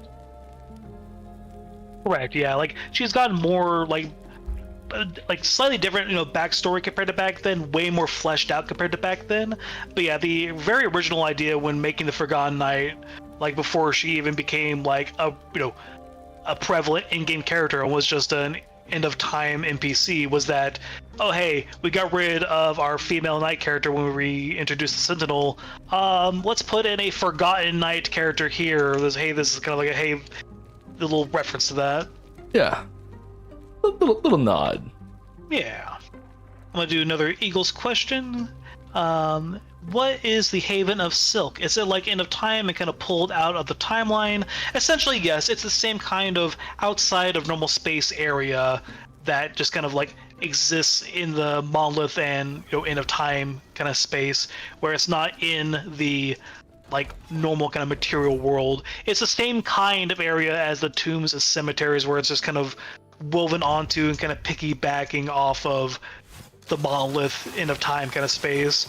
Whenever the Weaver finishes making her new world, she'll pull what she wants off of this and kind of move it there. But as is, yeah, it's the same kind of like the only way you kind of run into the Haven of Silk in the normal world is by wandering into an entrance to the tombs in the first place and then going deeper from there. Dokie, and go to another prepared question that's not Eagles, just gonna bounce that around a little bit more. From either Darken or Dayarken, there's two A's, so I'm not quite sure where to go there. But what are time rifts exactly? Why are they formed at specific places? Why are they connecting only two specific points in time? Like the simple version of that is, like, despite the kind of like cleanup that Orbis kind of civilizes by making this endpoint in time, and despite the fact that like the Epoch is not fully mastered by the Traveler, there is still some amount of timey-wimey kind of like damage happening to the fabric of space and time. So there are points where time is like weaker than in other points, and he took down a Harbinger and he got hit by a bone shard? Jeez. But there are points in the world where like time and reality are weaker than the surrounding points around it, and those are points where the Epoch can kind of push open that rift for the Traveler to go through with their kind of limited like control over the Epoch. So it's just a fact of like some inherent instability to reality due to all the time stuff happening. And let's hit a live question from Micmac Twitch. Can we expect the ability to imprint idols? I wouldn't say expect, no. It's not like out of the realm of possibilities, but there's no immediate plans for it. That's a no. I wouldn't hold your breath. That's a no. And I'm not holding my breath either. Don't No. worry, I'm breathing nice and clear. Next is V_C, still in our live question zone. What is the purpose of the dragon that we see in the background of the Molotov hub? That would be our big old ancient chrono worm. So there's no explicit purpose for the ancient chrono worm at the moment. The kind of origin of that is when we're first concepting out the end of time and like this kind of related areas, we had this idea of like, hey, what would a like a natural like wildlife be for this kind of in between reality place? That's where we came up with these chrono worms. These would be essentially kind of the natural scavengers for broken and dead timelines. Like these would be essentially, you guys know that. If Orbis wasn't around to kind of erase everything with a void, an hour and 52 there minutes. is another kind of decomposition process for broken aspects of reality, and that is, these chrono worms eating the remains there. So there is a bit of a, like aspect there of, which one's more natural than the other, as it were. But yeah, like they kind of originated as a sort of, endemic wildlife to the end of time, and the ancient chrono worm is kind of our kind of big like exploration of, so we got these cute chrono worms we have floating around. What would one look like if it grew up to be big? How big can this grow? Well, since it's in this big end of time space where the limitations of space are very much not a problem, yeah, we could have these be super ancient and grow super huge. So like as far as like the current purpose is really just gonna have a nice kind of set piece in the background of In a Time and Molotov Hub, and it's a nice way to kind of play around with like the background of these various In a Time style scenes to have something cool going on. There have been talks of actually having the ancient chrono worm have a more active role in certain story moments, like a little peek into some of our like planning back around the Harbingers and Aberoth stuff. One of our like potential plans we talked about was, actually riding the ancient chrono. Oh, dang, that was fast. Yeah, Jesus Christ. I know exactly what happened. I'm just an idiot. But anyways, one of our original plans for the Harbinger and Aberoth system is, we talked about, hey, what if you rode the ancient chrono worm to get to Aberoth's like lair and arena place? And we talked about that for a bit, and we're really kind of jazzed about it. But that's just one of those things that unfortunately was deemed just kind of out of scope, and we had to like go for more kind of like more reasonable ideas. So like we don't have like any explicit purpose set up for the ancient chrono worm, but it is not an uncommon thing for us to go, hey, can we use it for this? Can we do something with this to have a set piece? That'd be cool. So it's kind of a. So yeah, that's the answer there. So we might end up having something really cool going on with the ancient chrono worm at some point. It just depends on when we can find the right moment to do it and have the scope to do it. I've got my baby I've got one of my chrono worm followers as in honor of it. Nice. I remember when we made the physical like figurines of them, because back then we didn't know what we were doing, so we just got a 3D printer and did it. When really we should have like hooked up with someone who had like a company that can make a mold that could professionally press them or something. But no, we just got a 3D printer and just yeah. Yeah, I've been trying to print them myself lately. Oh, nice. Yeah, that's the best one. That's the best one I've printed so far. Nice. But yeah, like we like them. They're cute. They're iconic. And speaking of iconic, we have Yaeu, Y-A-E-U. That's a lot of vowels and a maybe vowel from our live questions list. Will we ever know who is the Emperor? Yes, by the end of the story campaign. Boom. From a Native Zero. If the traveler's quest to save a Terra fractures time and spreads chaos, are they truly a beacon of hope or the cause of its unraveling? So, have you watched The Matrix? That's a good question. The way I would look at it is if the Traveler does nothing and just lets Orbis do what he's doing, then there's never a hope for anything to become good after the Ruined Era. Everyone just kind of has to accept that, oh hey, when time hits the Ruined Era, the Void's going to show up and erase everything, and just kind of have to live with that kind of resignation and kind of fatalism that things are going to get bad at this point and then never get better again. And it's the kind of thing where if Orbis is stopped and time can go past the Ruined Era, yeah, things can fracture and chaotic and spread, but they can also become better as well, and that fracture and chaos can be solved as well. Whereas if the Ruined Era is just allowed to happen and the Void is allowed to erase everything, then that's just a definitive, everything ends there and ends badly. So it's kind of that trade-off between a bad ending you know can happen versus a chaos that could become bad but could also become good. And we got a 30-minute warning. I'm going to try and go through these a bit faster. And in the name of going through things a bit faster, I'm going to pop back up to our prepared questions, and I'm going to conquer the Eagle Zone once and for all. Okay.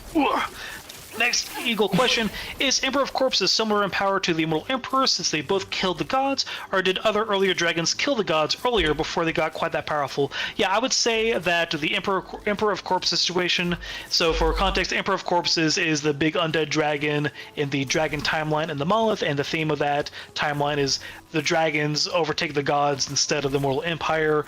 A big part of that is the fact that the dragons overtook the gods way earlier and before the gods were quite as entrenched in power and position, and also is much more of a lot of dragons taking out the gods together rather than this one Immortal Emperor figure kind of stomping them all. So there is a similarity between the Emperor of Corpses and the Immortal Emperor, but I would say the Emperor of Corpses is definitely less powerful than the Immortal Emperor, since he's kind of feasting on the kind of remains of this broken timeline filled with undead, rather than being the explicit one to go and do it himself. Next question: what exactly are the Harbingers? Are they some clone of Aberoth that he makes? Can they be redeemed like Gorthithia? So part of the lore of the Harbingers is that they are travelers like the player and like Corinthia. They're people that have traveled through time trying to fix everything, but they have fallen to despair and were seduced by Aberoth with the promise of like, hey, what you're doing isn't going to fix anything, but if you work with me and serve Orbis, then you can at least kind of embrace despair and have an effect in that way. So they are travelers that have embraced despair and allow themselves to be essentially mutated by the Void in the same way that Aberoth did, but to a lesser extent. And can they be redeemed like Corinthia? I would say it'd be very unlikely. The Harbingers are very much examples of those who are too far gone. They have given themselves up to the Void, both body and soul. Corinthia was able to kind of pull out from that much earlier on that kind of path than they did, but I wouldn't say it's 100% an impossibility. Next Eagle question: can the Weaver pull other Titan parts to piece together, or just pieces for other selves? Just pieces of other selves. It is very much a original Spider Titan Weaver quality rather than a Titan quality. Next Eagles question: is Nixius, the two-headed fire ice dragon from the Woven Echo, one of the main line of dragons? He seems small compared to the other dragons we fight in the game, even though it has two heads. He is, I would say there's not like a main line of dragons, but there are just a number of named dragons, and he would be one of the named dragons, just not as prominent as some of the other ones. Like we have our, the Emperor of Corpses, though that's a lot of beetles. Yeah. Like our Emperor of Corpses and some of the named ones referenced in Uniques, so he's similar to those other dragons, but not quite on their scale. Next Eagle question: does the Draw Queen exist in today's Atera, or do we start their extinction by hunting their queens in Woven Echoes constantly? So, the Draw Queen depends on what you mean by today's Atera. There's lots of eras. I will say that you will, in future chapter content, you will see a Draw Queen in the campaign. So in a actual real part of the world rather than a Woven Echo. So the Draw Queen is something that you will see in a campaign area. In which chapter and which part of the campaign, I'll leave that for y'all to guess. Another Eagles question. We have the gods, the titans, the dragons. What grouping would a Terra Orbis observer be like? Like Elder Gods. Queen. I mean, Elder Gods is a decent term. They are definitely like a tier above the Divine Era Gods, definitely above titans and dragons. They are more connected to the pre-ancient civilization than anything else, and there is definitely a big kind of power jump involved there. So they are very much their own group that's above all those other ones. And another Eagle question, what is the relic from the observer that we protect do? I assume this is referring to that one Woven Echo, where you have to defend that relic from the stuff in 2 different times. It's like a giant multi-timeline TV, and is it really worth protecting that much? It is definitely a vector for the observer to use to view things, and I would say like it is worth protecting due to the power you can gain yourself at the end of that Woven Echo, but it's not like a crucial part of the observer's like tools. Like there are other similar things that the observer has that far eclipses that in power and importance. So yeah, and last prepared Eagles question. The giant turtle Woven Echo, are we fighting on the back of a titan? I would say that the giant turtle does count as a titan in the sense that it would be classed as a titan, and not that titans are any kind of like predetermined like faction. So I would classify that turtle as a titan. But you wouldn't see him at the meetings with all the other titans necessarily. Yeah, the titans don't really have meetings to hold, but like if you were to look at a spread of the creatures in a Terra, you would look at the turtle and go like, that's a titan. If you're making like a tier list, a Terra power tier list. Terra power tier list. Let's see here. I would say on an individual scale, most dragons. Then above that would be kind of butting heads would be particularly powerful dragons, and most titans. Above that would be Divine Era gods. Well, the gods like you see in the Divine Era, but they're also like present in the Ancient Era. And then above that, you would have the whole kind of mix of like a Terra, Observer, Orbis, all those kind of beings. So that's kind of the rough tiering I would do. And I would say that the Weaver sits in kind of a awkward spot like between the gods and a Terra, Observer, Orbis, but she's got her own kind of stuff going on and avenues to potentially like challenge a Terra, Observer, Orbis. And okay, back to the prepared questions list. We have Bulbous 1, Bulbbis 1. Are Promise Companions actual animals we call to help us, or are they some sort of magical manifestations? I would say they lean more towards magical manifestations, because you do like have this kind of like summoning kind of VFX when you summon them. But despite them being, having this kind of magical aspect to them, they are still companions. They are still, creatures that have their own kind of like heart and like connection to the Primalist, even if they have like, a Terra and nature magic very like core to their being. Do they have a soul? Do any of us, Mike? Yeah, good question. I don't know. On to our last prepared question from Toya Wife. Good day, I would like to know if in the future there will be an opportunity to make a random summon from the subject of the history of a Terra from Tolman, not random. Also, will there be a recording of the stream? Unfortunately, I work and cannot watch the streams online. As far as like an opportunity to make the random summon not random, you'd have to ask Tolman. I didn't read that book. And as far as the recording stream, I'll let Mike answer that. I believe that's a yes, we do have recordings of the streams. They're automatically uploaded to YouTube, which is weird to answer this question in the recording, that he'd have to see the recording to get the answer to, but yes, they're all on YouTube. Okay, we finally got through the prepared questions, and we have like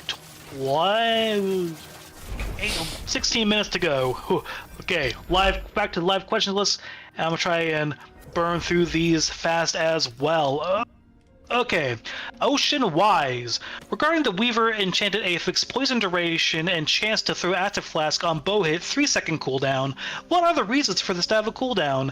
If Smite can trigger multiple times per second from plenty of different items, why does this Aphix have such a hard limit? That's a good question, Mike. Why can't we just vomit Acid Flasks everywhere? I want to. There's a lot of things in Acid Flask that make the visual noise really heavy. The answer is probably more along the lines of there's certain other things that probably need to be toned down, not this be toned up as far as visual noise goes. I love creative Smite builds, but I agree Smite can get a little silly with the ways they're gonna make it pop from a million different sources. Yeah, it's a lot of noise. Oops. Whatever. Speaking of noise, Bam Nicio asks, esteemed Lore Master, legends speak of a powerful artifact known as the Streamer Client, said to be crafted by the Arcane coder Aaron himself. It is rumored to allow chosen ones to transmit their deeds across realms in real time. Could you share how this artifact interfaces with the timelines, whether it supports multiversal stability without collapsing under the weight of too many viewers? That is a secret lost to the ages. Unless Mike able to parse a better answer from that. I mean, everyone's got access to streamer mode. Who the hell asked that question? Mike's playing it right now. Yeah, I'm playing the streamer mode right now. Who the hell? Turn your drops up. Come on, why don't you just turn the drops up, right? Just to be super clear, because I don't want this to be a thing that it does not affect drops in any way.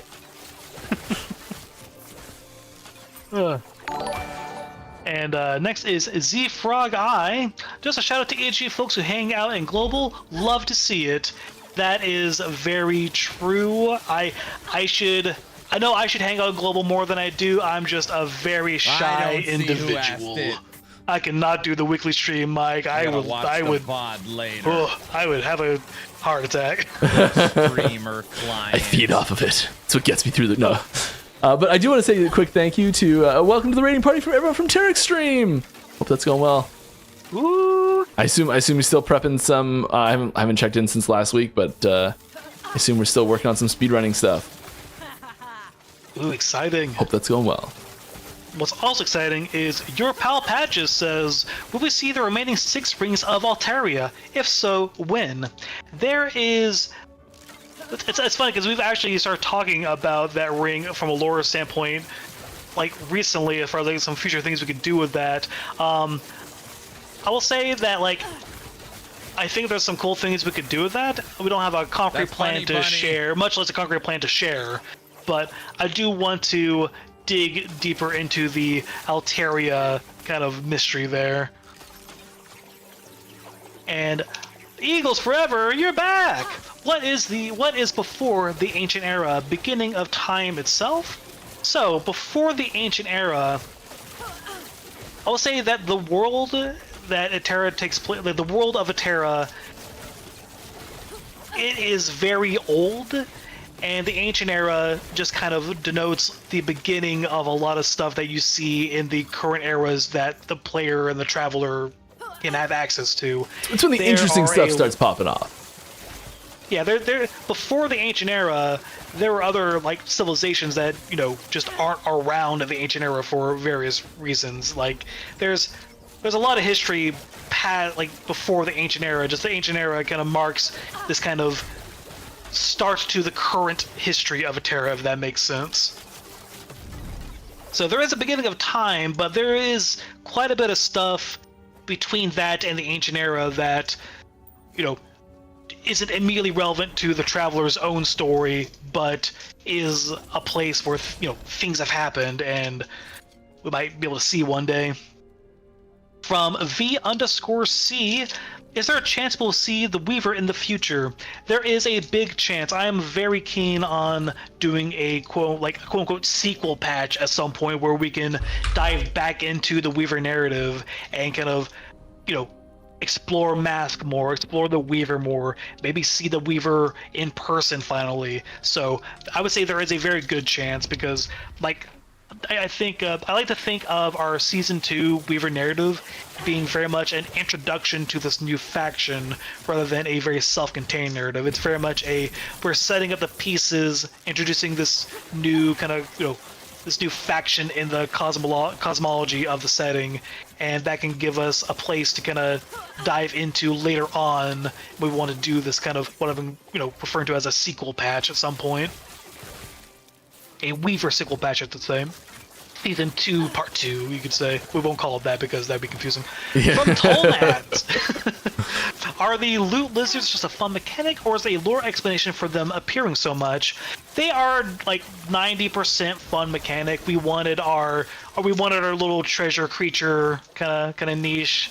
It's 90% a fun mechanic, but there is some fun lore that we've kind of built around there. I'm sure you've noticed, like, they're noted as being owned by different factions, the like salty sirens and etc. So that's kind of a hinting towards these pirate factions that, you know, would live in the like seas that would be like just west of Fedima and just west and a bit south of Fedima. So there's a whole kind of implied kind of like tropical pirate filled kind of region there that you also kind of get some hints of when you interact with the Merchants Guild and Nama over there. So there is a little bit of lore kind of fleshing out there. That's fun, but 90% we wanted that little treasure creep in the game, and they make a good fit for that. It was a model that we had 3 variants for. Was that an existing model that we turned into? It was, because yes, because we made the lizard for Nama first, and they were like, okay, we want our treasure creep, but we don't have the bandwidth to make something completely unique for it for when we want it out. How many times can we recolor this lizard? I think we already had the colors. I think that was the thing, is it was already recolored, it was already animated, it was just something that we just hadn't used. Were the recolors originally planned for like MTX or something? I don't know, but I'm pretty sure that they were originally there, because I remember in the meeting, Holly was like, I need to go look and see if they're there. And they're like, it's got color variants. It's crazy to think like how much like stuff just comes from like just in a meeting. Let's see what we have to work with for this idea we want to explore. Yeah. We have this and this and this. Okay, let's make it cool. And it's honestly some of my favorite aspects of this whole like industry and career and everything, is that kind of collaborative, like, let's make something cool and what can we do to make that happen kind of vibe. Big time. Over to Silence Ox. Not Silent Ox, Silent Ox like the Ox Cable. In the Champions Arena area, there's a mural depicting Hirat, Samugari, and another large figure. Who is that figure? It has been a long time since I've seen that mural. I'm trying to picture it. I can go there if you want. Yes, if you don't mind, because I am blanking on what that large figure is, because I have an idea of who it likely is, but I want to see it in front of my face to remind myself, because there's quite a few different murals, multiple of them featuring Hero that I'm pitching right now. I'm trying to remember which one this one is. It's at Champions Gate, right? I believe so.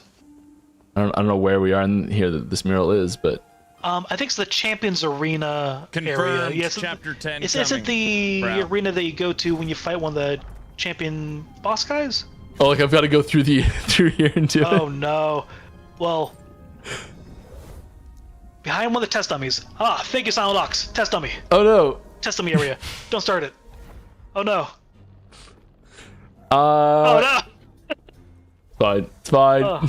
Fine. I don't need the keys anyways. It's fine. How many keys do I have? Yeah, it's fine. Down here. This one. This? Okay. It's behind it's behind the test dummies. Oh, okay. So, what the hell is that? I recall this mural. So we have statues of Etera in the game. Those are very, very old.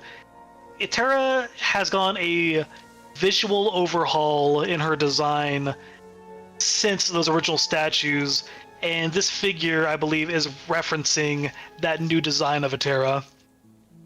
Could you say that like the statues might be from people seeing visual depiction, like seeing representations of Etera that might not be the same every time, and then they can.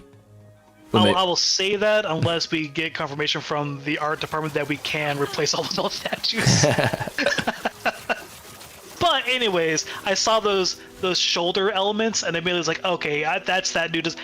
Have you? I know you do the leaks on the stream a lot. Have you leaked the new Etera design or no? Nope. Okay, good. I was about to say, if you have, let's go ahead and show so we can look at the similarities. But since you haven't, I guess I'm the leaker. Yeah. But yeah, there's a new Etera concept visual design. New Etera and design. I believe that figure on the mural is inspired by that. and I'm calling that mainly due to those shoulder elements. Because Terra got a makeover, which I'm very happy about because her old design is very much, it's 2018, 2019, god-looking lady in a robe. But now we got a way more interesting design for her now, which you might see in one of the campaign chapters that are coming out soon. Who knows? Oh my goodness. Oh my goodness. Okay, we got 5 minutes and more than 5 questions. Let's keep on going through. Okay, Replicant Penny asks, will we ever be able to explore the ancient era more? Would it be something we might see in a potential expansion? Well, I've got good news for you. Chapter 10 is going to heavily feature the ancient era. So chapter 10 will be a very ancient era heavy chapter. Next question from Everspace. Is time and last epoch immutable, or is it like Chrono Trigger where we can hopefully influence the future in some manner even before the finality of the Ruined Era? So the kind of short version of that is you can influence stuff a little bit, but there is always that constant kind of momentum and pressure from Orbis ensuring that no matter what you do change, it will lead to the Ruined Era and will lead into the Void erasing everything, which is why the kind of ultimate goal is to defeat Orbis so that there is that kind of true freedom to reality and free will. So you can make little changes, but it's always kind of constrained by that kind of finality and lack of free will that Orbis represents. You might say that he is inevitable. Exactly. And you want to make it vetable. Evitable. Evitable? Evitable? Evitable? Evitable. Ionka asked, I hope I pronounced that right, what's the process like when coming up with a story/lore, how it factors into the game? Lastly, what percentage of story is in the game versus its totality? So that's a very deep question. The short version of that is a lot of it comes down to a kind of a fusion of, we have this original plan of what we want the story to be from when we first started with some tweaks to it, some retcons to it, some changes to it, but we still have this kind of overarching plan with Orbis and what we want the main chapters to be and everything. But that is always kind of balanced with what gameplay updates do we want to support? Do we want to have this new in-game system that involves these lot of little one-off unique encounters? Okay, what supports that well? We kind of give the Weaver stuff. We need, a lot of it comes down to balancing that mix of this overarching plan with what can we do to integrate this new experience we want to give to players. As far as percentage of story that's in-game versus its totality, that's a hard one to define because there's a lot of plans that are in various stages of early planning that may or may not make it into it. I would definitely say it's kind of an iceberg situation where what you see is what we have finally executed and actually got into the game, but there's a lot that's both in planning, there's a lot that's in might become a plan, there's a lot that's kind of background elements that might not ever become a visible part of the game. So that's a hard thing to kind of percentage wise, but I like the iceberg kind of comparison. Okay, I'm gonna try and bang these out in a minute. Okay, Zodiac Shift asks, any plans for fire conversion for multi-strike and Rive? Mike, I think that's you. Fire has a conversion. Well, doesn't Rive have fire conversion? It has attunement. I thought it did too.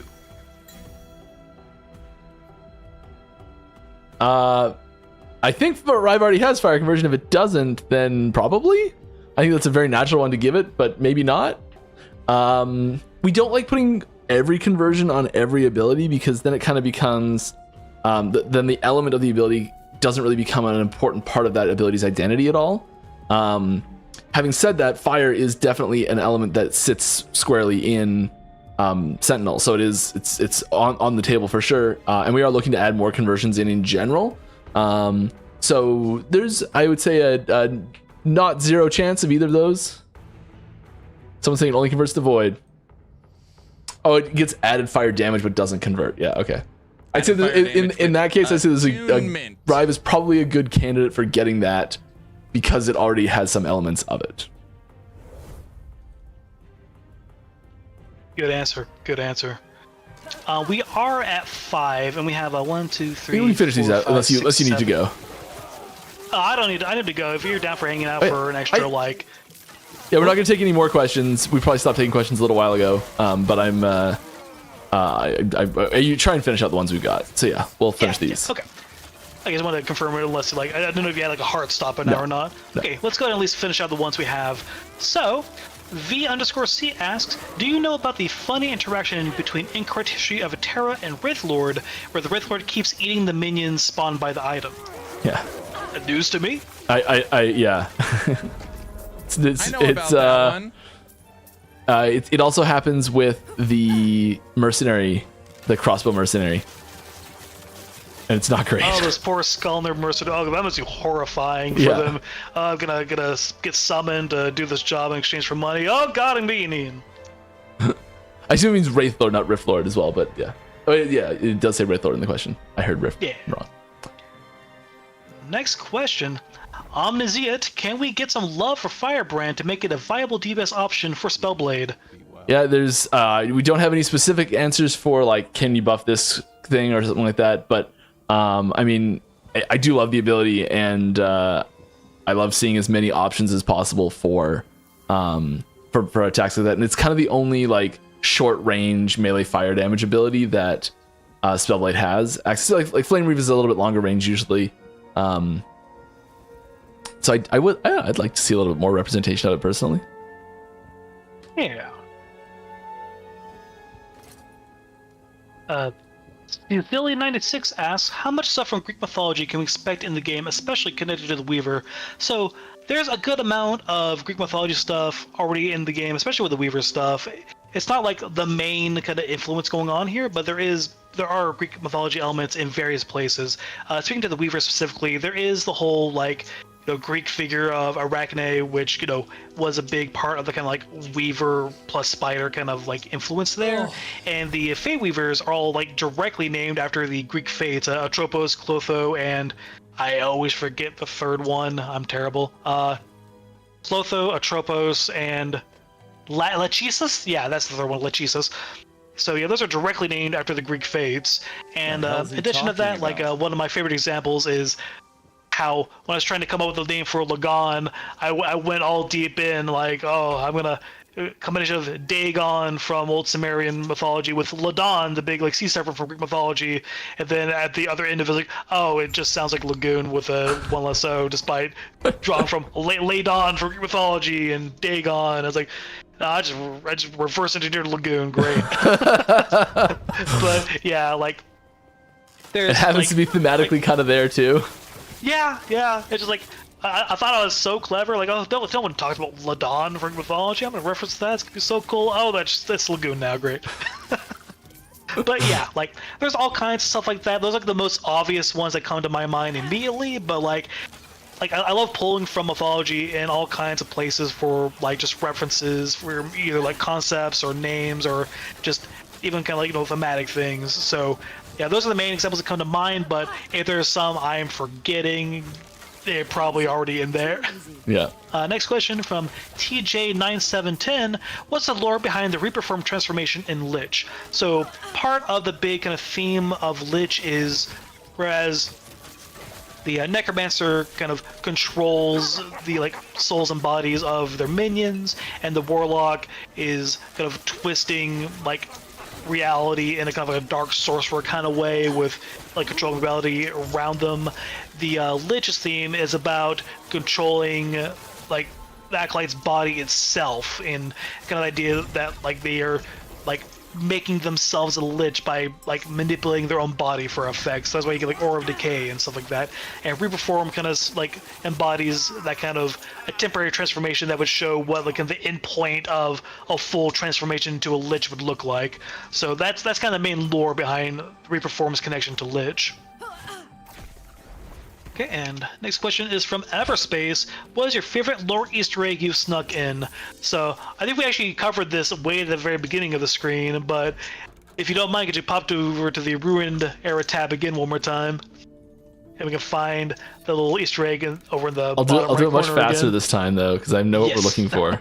I felt a little awkward back there. I was like, oh god, I'm saying to the right so many times, oh no! But yeah, we got a little Easter egg right here, just hidden in a tiny corner of the Ruined Era map. Won't call it out, just in case there's some kind of like legal thing there. But if people recognize it, they're recognizing the correct thing. It is not a spider. Not a spider. More hedgehoggy, more tick-like.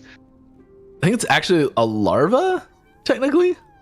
I mean, I think you might be thinking of like the mini bosses you fight on Death's Peak. Okay, now I'm being way more over references.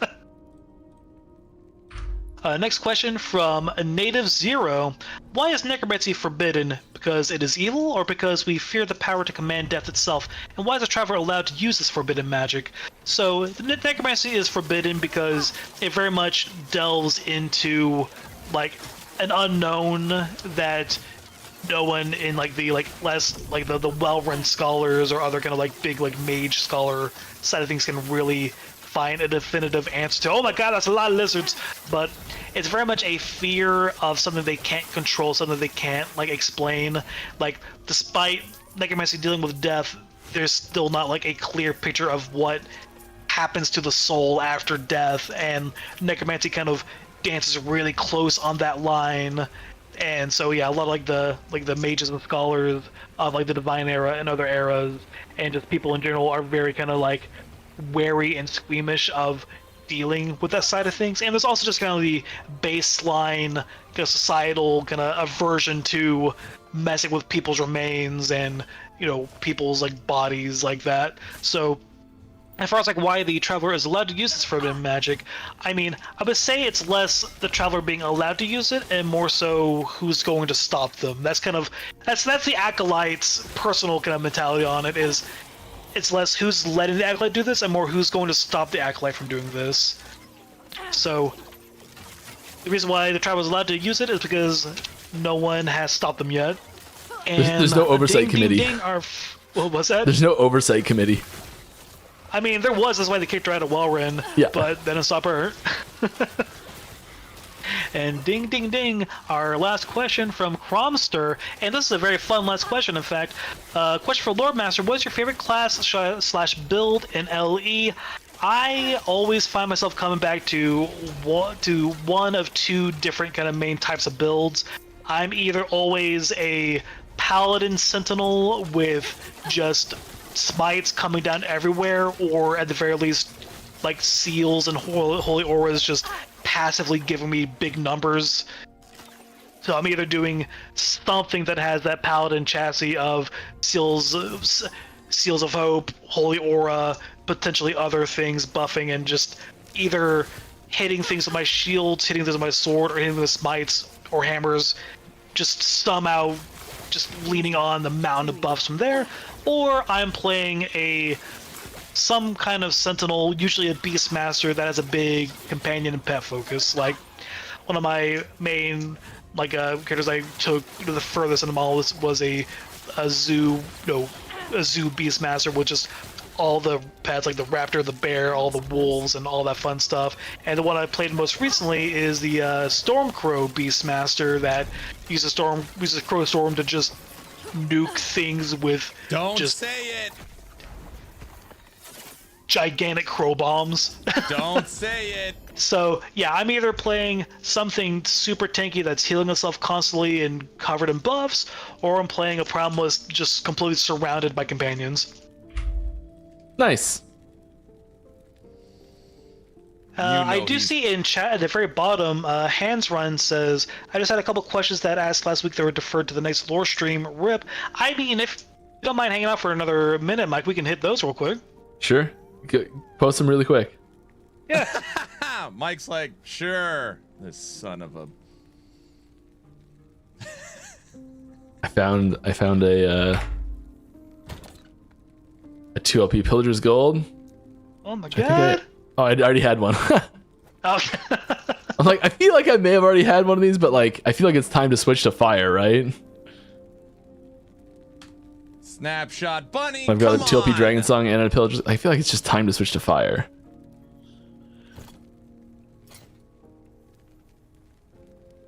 I'm not seeing any post from Hands Run on those questions. B-List-O-N. Oh, yeah, there we go. Does the chrono worm flying around the end of time have a name? Officially, it's just the ancient chrono worm, but we were actually talking about it in a thread over in the Slack a few days ago. We're leaning towards Greg or Bob at the moment. I was gonna say but Tim. But officially, it's just the ancient chrono worm. And will we learn more about Orbis and when? You'll learn more about Orbis in some of the upcoming chapter content, and those will be when those come out. Chapter 10 might have some stuff relating to Orbis. Don't want to spoil too much. Dun, dun, dun. All right. And I think that's it. Any other last calls we want to indulge? I think that's gonna be it. We're gonna call it a day there. I had a blast. Thank you very much for coming out. Oh, it's always a pleasure, always a joy. We'll do another one of these at some point. I think it's the third one of these, so I feel like it's every once in a while doing one of these. I love them. Yeah. I would say at the very latest, I'd like to do another one of these. Like this one was like a month, 6 weeks after season 2 came out. I'm bad at time, ironically bad at time. I think another one of these after season 3 comes out would be a lot of fun. Because whenever a new season comes out, that tends to come with a lot more like material for new questions, which is always a lot of fun. Yeah, you're always welcome. If you're ever like, hey, Mike hasn't asked me in a while, just hit me up. I'm here. Thanks, guys. All right, well, thank you very much for coming. If we didn't answer any questions and someone would like those to be answered still, you can post them on our Discord channel and Ask the Devs. And if there's lore ones, I'll pass them on to Kyle. And we will be back. I'll be back. Same time, same.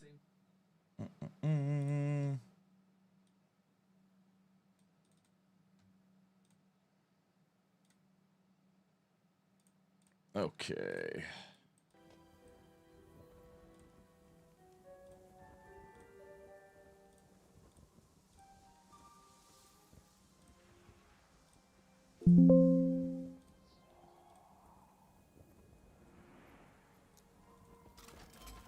That was a good one. I actually learned some stuff. Turning everything back on. Blurps are back on. Channel points back on. And we are good to go. What's up, Nash? Time to ask Aaron some lore questions. Yeah. That little thing is an Ultralist. No, I have no idea. It's a tick or something. I honestly have no idea what it is. Can't believe Wraith lore eats the mercenaries. It eats everything.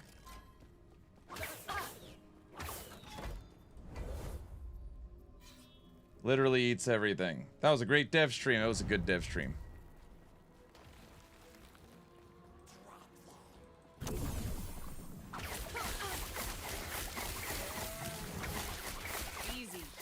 We for sure have a problem that I do not remember how to fix. How the hell do you fix mana on this? Uh-oh. Uh-oh. Rating! Welcome, everyone. Wait, do I not have anything? It's weird. The alert didn't go off. Hi, everyone. Welcome to the stream. Kyle, we're talking about that damn Easter egg, and we don't know what the hell it is. A tick? Everyone kept saying it's something Zerg related, and I was like, no, I know everything Zerg. I don't think it's Zerg related. I don't think it's Zerg related. Easy, make multi-shot, 0 mana. Maybe that's what it is. Right now it's at 9. It's an Ultralisk. It's not an Ultralisk. Is it? The Chrono Trigger? It's got to be Chrono Trigger then. It has to be. Looking it up right now.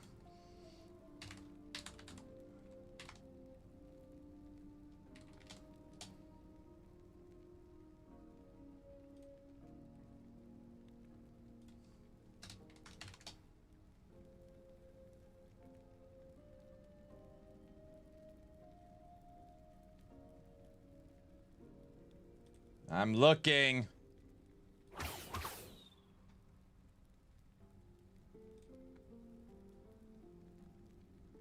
Is it?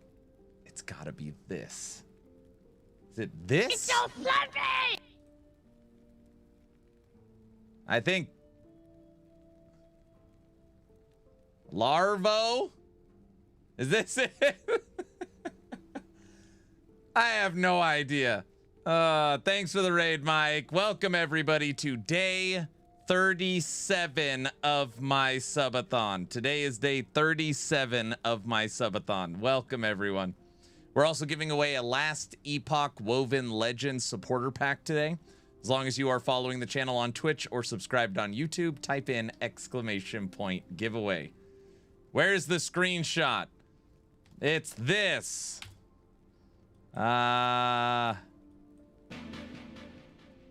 This is the screenshot. They said it's a hidden thing. I don't know what the hell it is.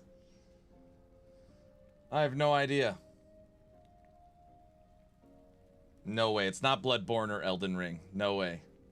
Ghost, what's up, man? We got down to 30 minutes, then it shot back up. I'm just gonna keep pinging for a while. Larvos was one of the forms in Chrono Trigger.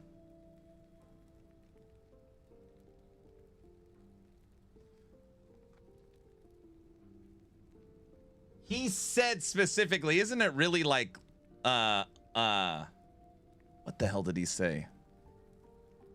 Larva? I swear Mike said it's more like larva.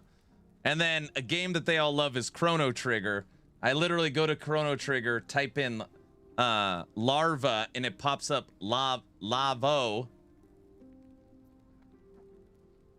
I think this is it. Farva? It's not Farva. I think that's it. I don't know. That's my best guess.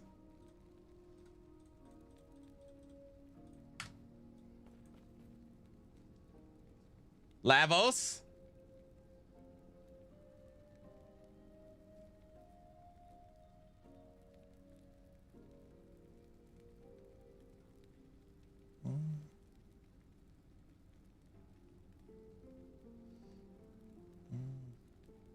The destroyer of all life is sitting in the damn ruined era.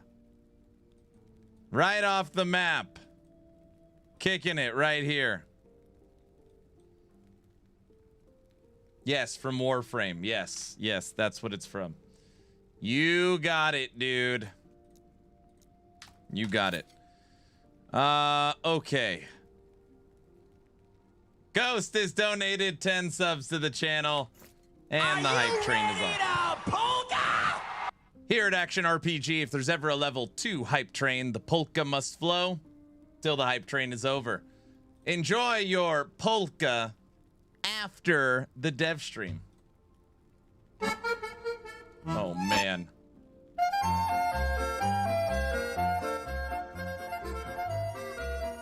I know you guys probably missed the polka.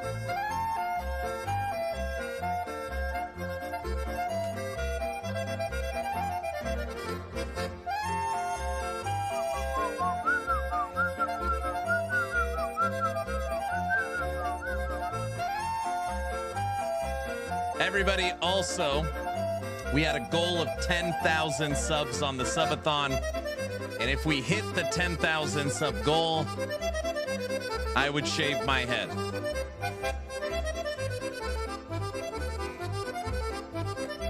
And we hit it.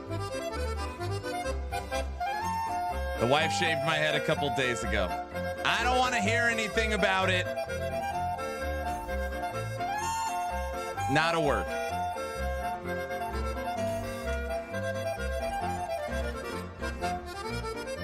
Can you lower the screen brightness? That's real funny. I'm blind.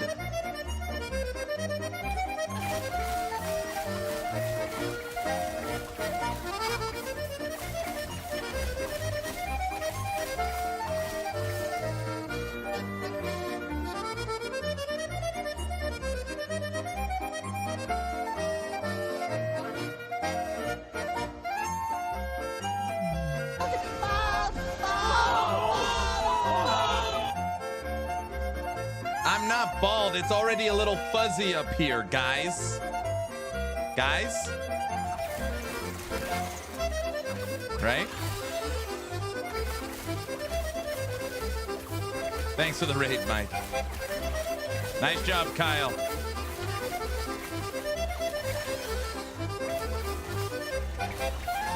Screw it. Just...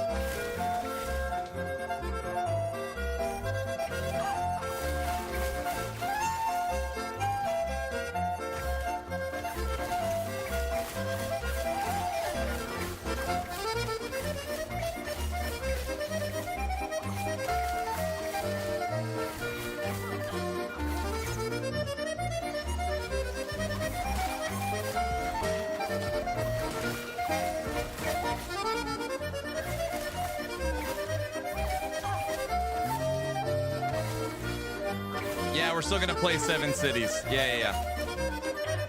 We don't have any mana. I just put together a new build. We only have 3 skills.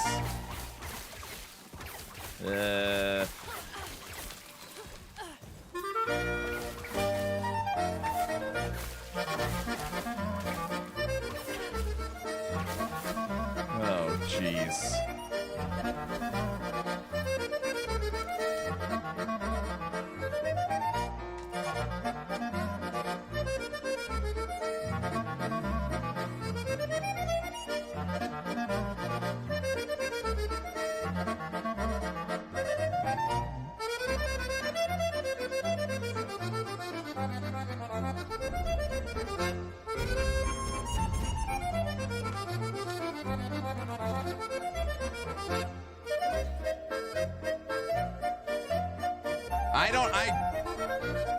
It's not my, it's the wife hair cut.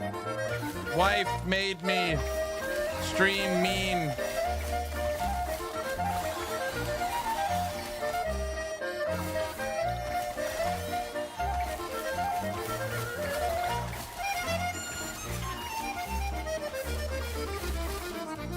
Guys, I can't turn off the polka until the hype train's over. I don't know what to tell you.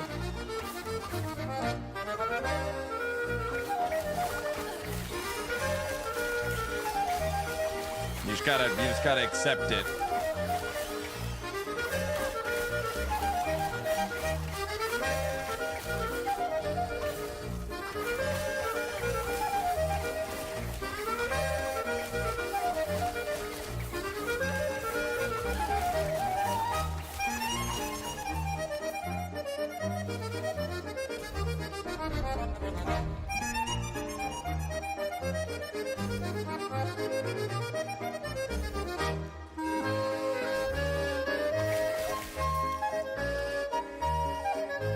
Ghost, thanks for the 5 subs.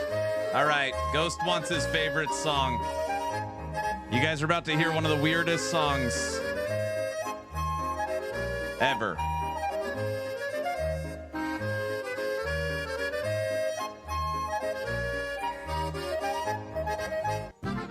Hold on, I gotta reload the site.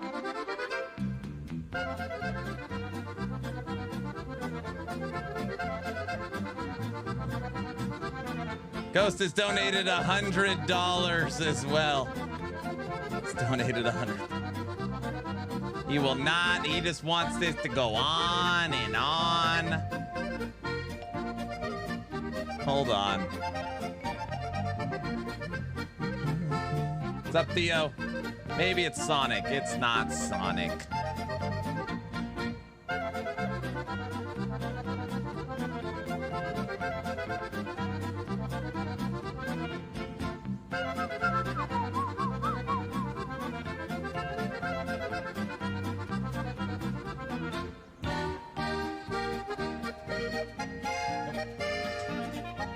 Oh, I'm out of water.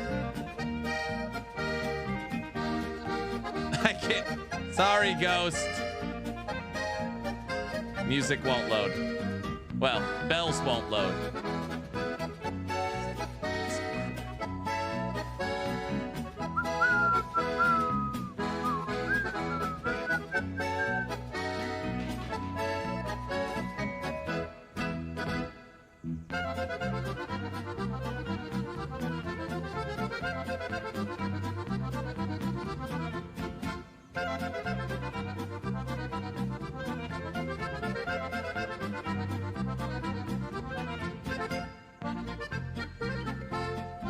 Oh, sorry. Sorry, Darth. We're switching games in a few hours.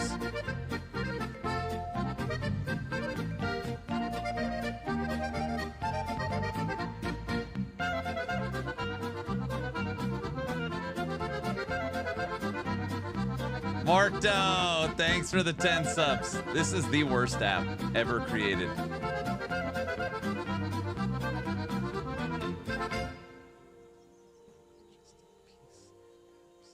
Oh, bother.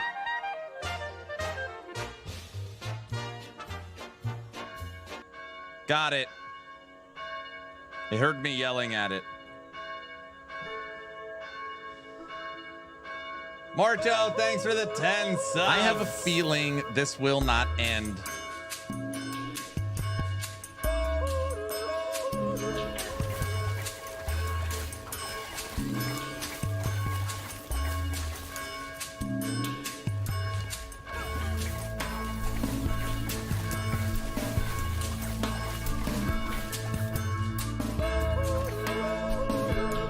Everyone's favorite, church bells and yodeling.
This is such a weird song.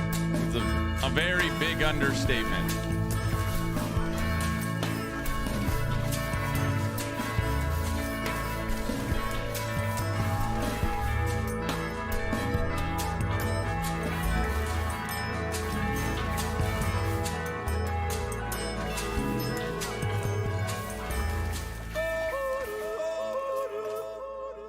Hype train level 6. The polka cannot turn off till the hype train is over. It's written in the bylaws of the channel. Oh my gosh.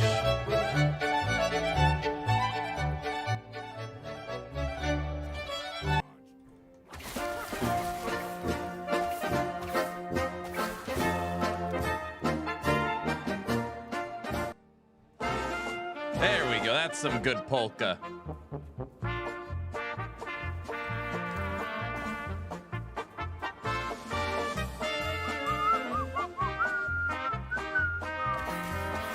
As long as you are following the channel on Twitch or subscribed on YouTube, type in ! A giveaway.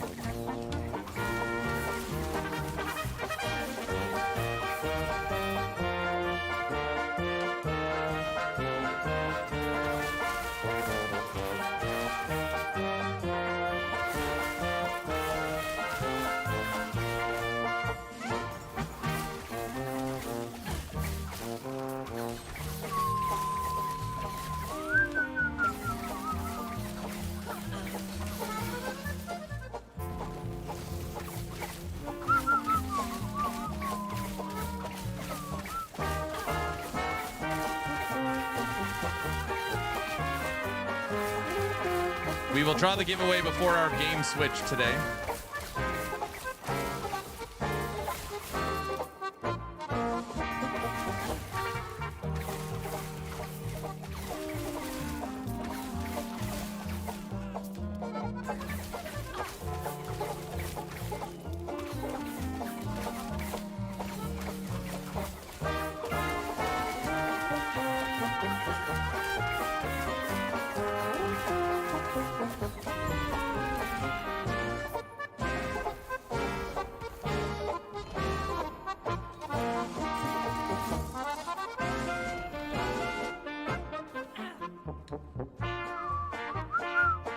1064, thanks for the 5 subs.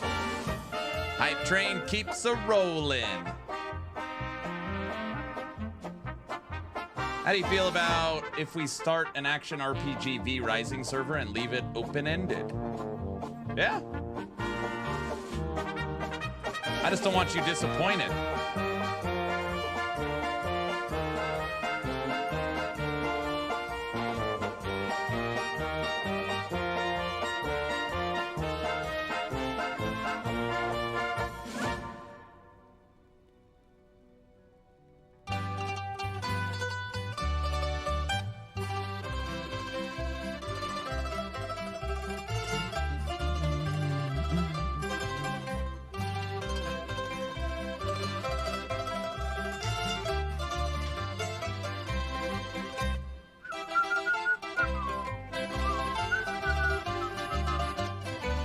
Let's get that $100 donation added to the clock.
That max level bow. Now I gotta use claws, you know?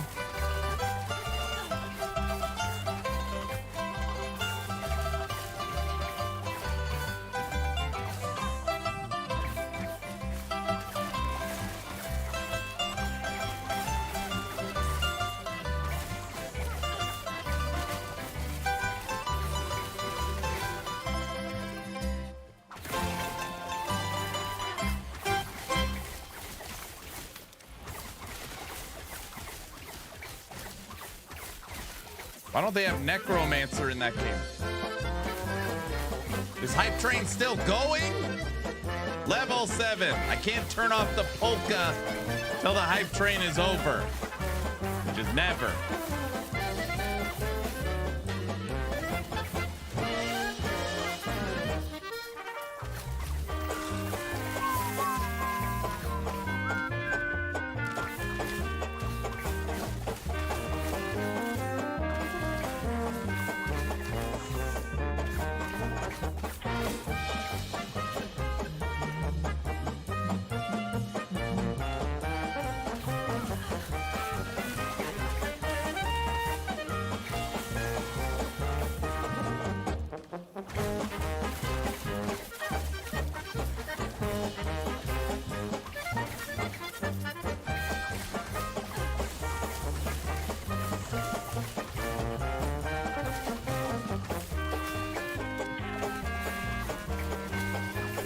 Yes, it's back to 3 hours again.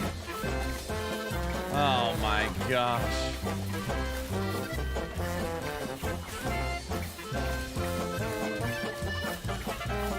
Ghost has donated another 10 subs.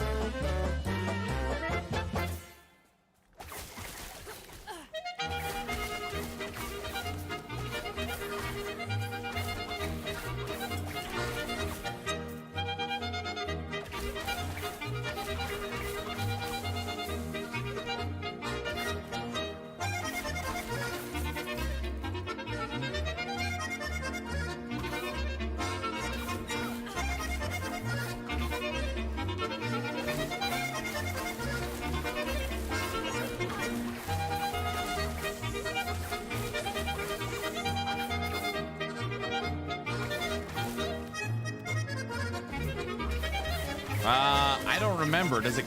I don't think it casts on you as well. Unless there's that node where it can cast on you if there's no ally.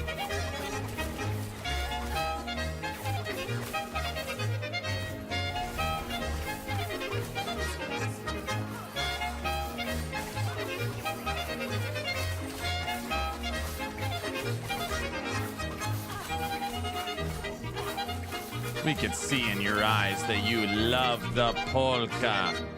Polka, polka, read all about it.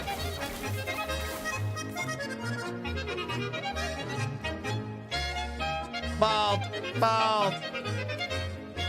I don't know, I'll just test it. You'll know immediately if it works. I'm on build 27, Danny. I can't go backwards. Build 27. 27 for the season.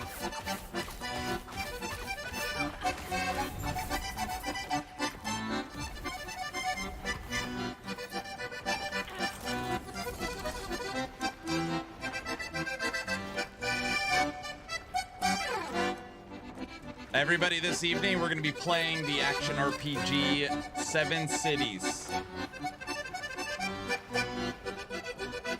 Well, Tekken, when you are part of a 15-hour-a-day Sub-A-Thon, you got time.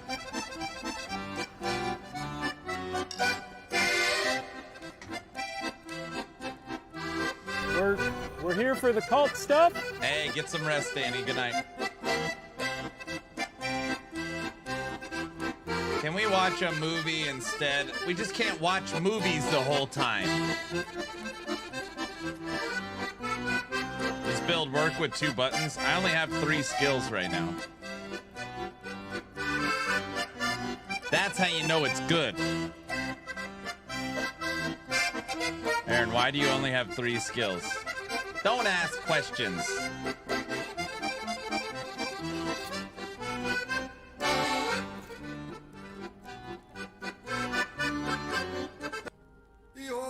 Oh no.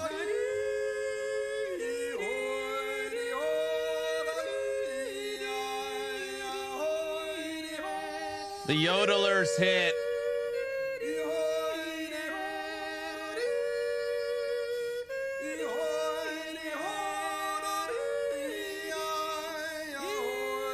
My dude, I've been faithfully praying for werebear builds in your comments for over a month. Is there any chance you might do one? Would love to see Baldur's Wrath Earthquake performs this season. I don't know. I'm working on a machine gun Spriggan for the 3rd attempt already. There's nothing new. I don't think there's anything new for werebear. Is there anything they changed? I feel like it's identical to last season's because we just played before season 2.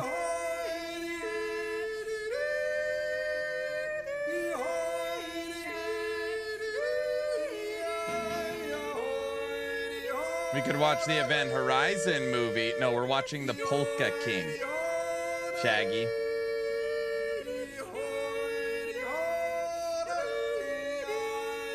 They doubled the number of earthquakes. But that's the same build, you just have more earthquakes. My head's gonna explode. Oh, good, okay.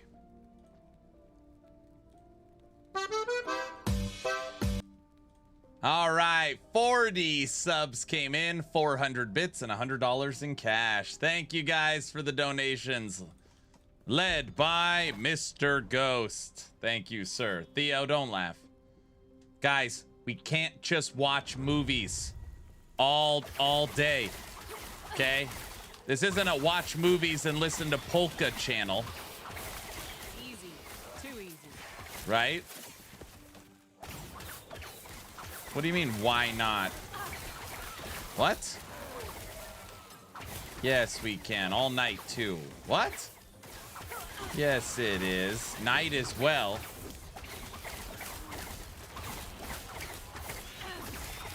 What do you mean, why not? Isn't this a gaming channel? The lie detector test determined that was a lie.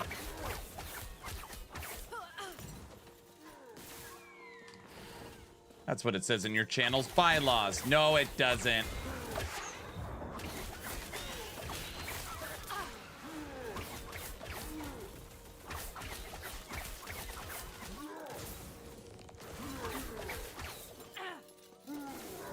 I don't think that's written into the bylaws.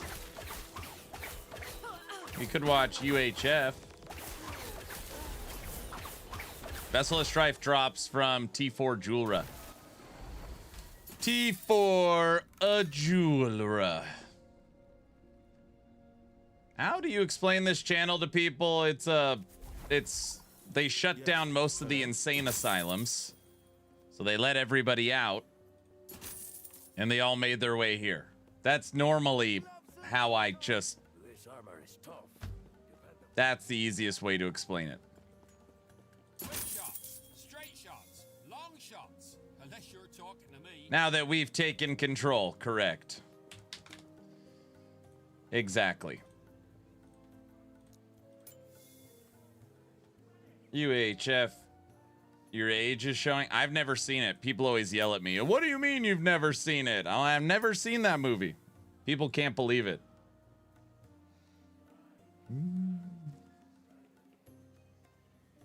Naked Gun came in third when we did our voting first round of movies. You know the rules. Play the song. Oh, brother. I'm struggling with Golemancer. Golemancer V8 is a monster. Your gear's probably lacking. That build needs really good to gear. That'd be my guess.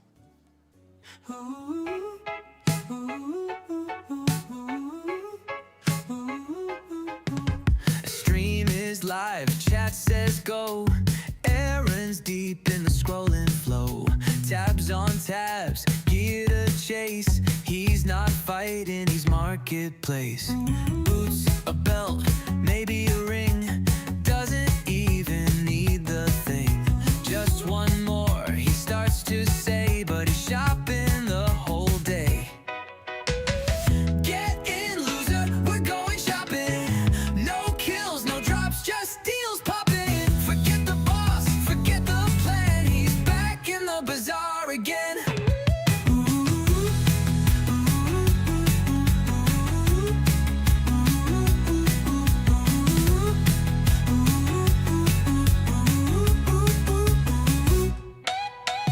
Echoes wait, but he won't run. Too busy chasing that perfect one.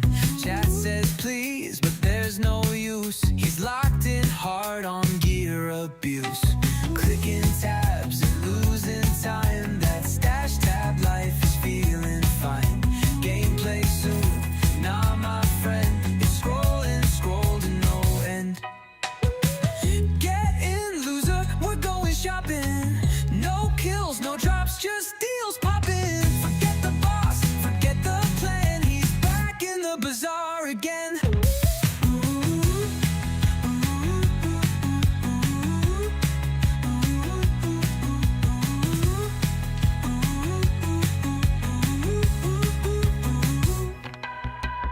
Filters tight, eyes on glow.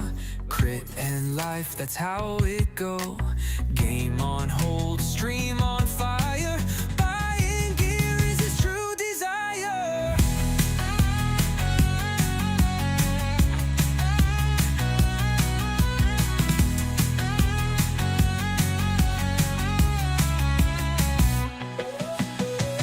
Get in, loser, we're going shopping. No kills, no drops, just deals popping. Forget the boss, forget the plan. He's back in the bazaar again.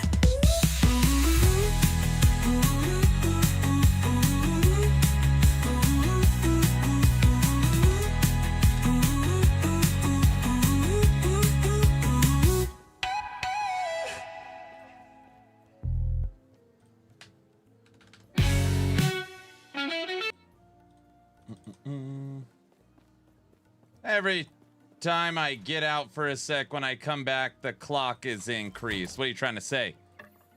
So you're saying you're the bad luck guy?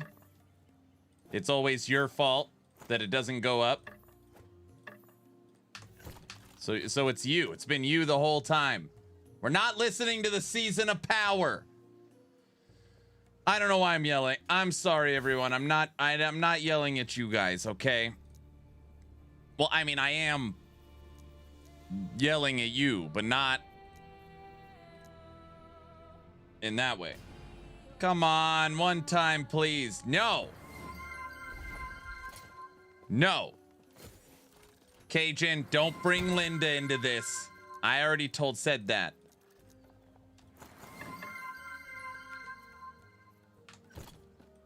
I'll take the blame loud and proud. Oh my gosh. Okay, guys. Listen. Blizzard Entertainment. The studio behind Diablo 4 has brought us Vampire Power Season. They've brought us Witch Power Season. They've brought us Boss Power Season. We're about to have a Herodric Power Season and Chaos Power Season. When you talk about powers, you don't want to mess with with all these powers, okay? Because of this, we have dedicated a song titled "The Season of Power," dedicated to Blizzard Entertainment. Enjoy.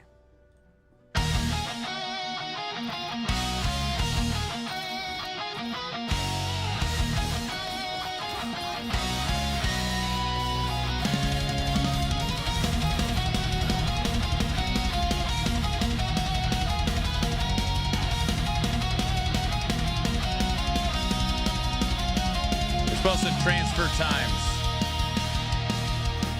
We heard your cries, we saw your pain, so here it is, we've done it again. A bold new vision, a system divine. Get ready, heroes, it's power time. We forged new flames from the ones you knew, with different colors and shaders too. It's blood, it's chaos, it's frost on cue. A brand new power that's barely new. They speak of legends forged in pain, of heroes lost in worlds in chains. But every tale they raise up higher was written to sell one more power. Power of blood, power of flame, power of buzzwords that all sound the same. Power of gold, power of grind, power they sell while they weaken your mind. Power of light, power of lore, power that's gated behind a door. Sound the horns, let fools devour, all kneel before the season of power.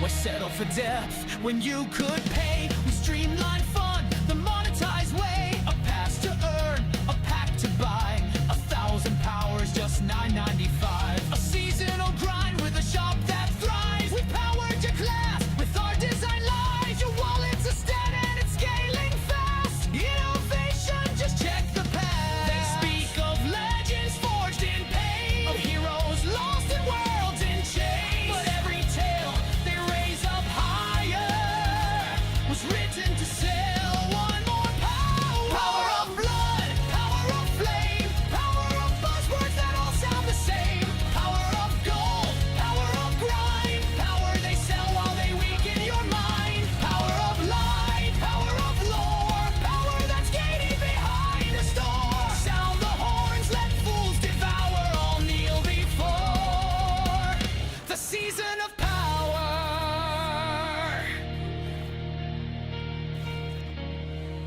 We reach the stars with a single word, a power unspoken, now finally heard. No need for depth, no time for change, just add more powers, rearrange. And while you're here, there's more to play. Diablo Immortal, download today. You got phones right, the future's clear. We'll sell you greatness year by year.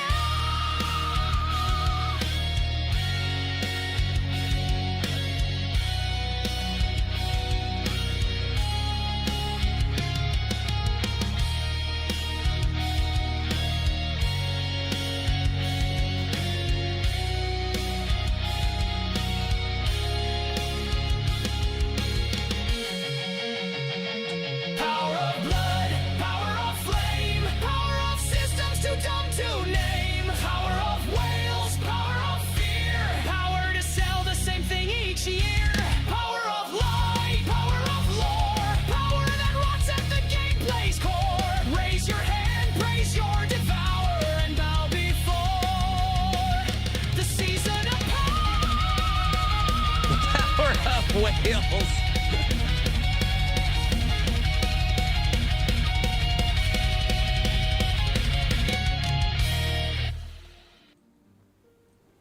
All right, everybody.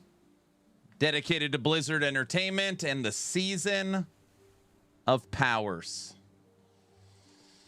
Oh.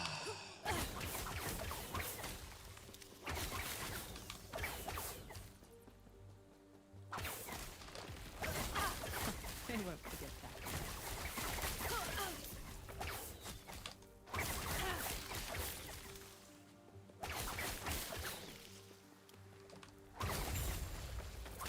Okay, let's all relax now. Let's take a deep breath.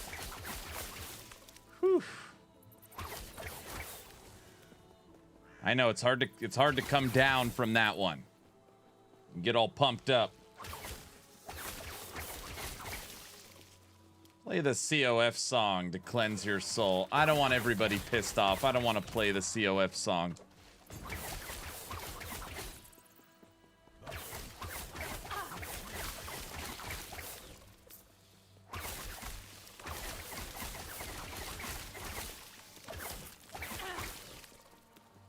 The rap battle?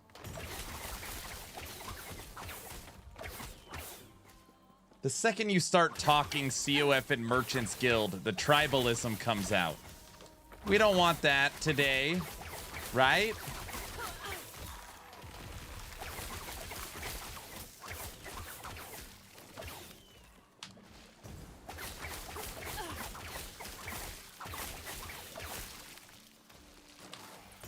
Look, he's already starting. COF for life. Better today than tomorrow. Oh, brother. In the game last Epoch, there is a choice. This choice sets up the stage for how you plan on playing. In one corner, you have the Merchants Guild. In the other corner, Circle of Fortune. Enjoy the song, Prophets and Prophecy. In the left lane, the Prophecy King, Grind God of the Monolith, Circle of Fortune. And on the right, the Gold Stack Boss of the Bazaar, Merchants Guild.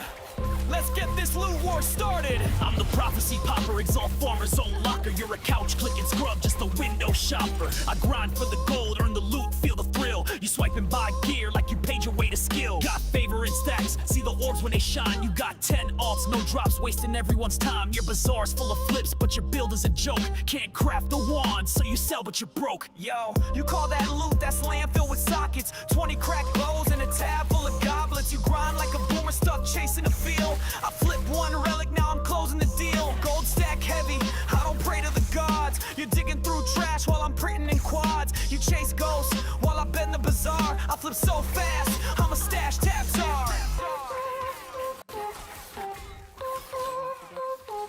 Speed? You mean greed, ain't no pride in a swipe. You log in the shop while I live the fight. You hoard gold like dragons but can't make a flame. Flexing uniques that you bought, that's lame. Every crit I land's got prophecy in the threads. You flex ledger lines, I flex monsters dead. I saw your build, it's a copy paste ghost. You ain't even playing, you just mark it and post.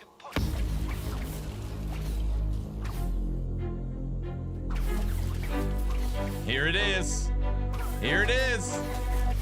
Yeah, I post and I profit while you're trapped in RNG. I'm a businessman, baby, loot flows to me. You brag about favors and farming like it's divine, but you spend 20 hours for one upgrade line. My stash, pristine yours, a garbage pit full of fractured dreams and untradeable shit. You're a loot hoarder, I'm a loot lord. I make the build, the sale, and the scoreboard.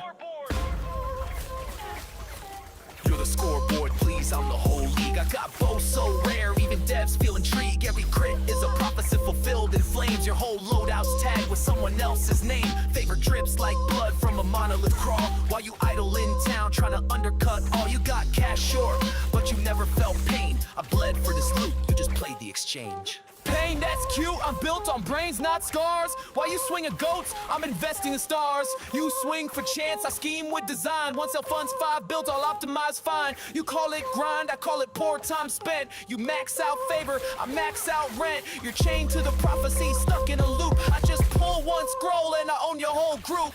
That's the drop. That's the clash. Profit or prophecy. Grind or gold. No refunds, no trades. Only one walks away with the crown. You decide who runs last Epoch.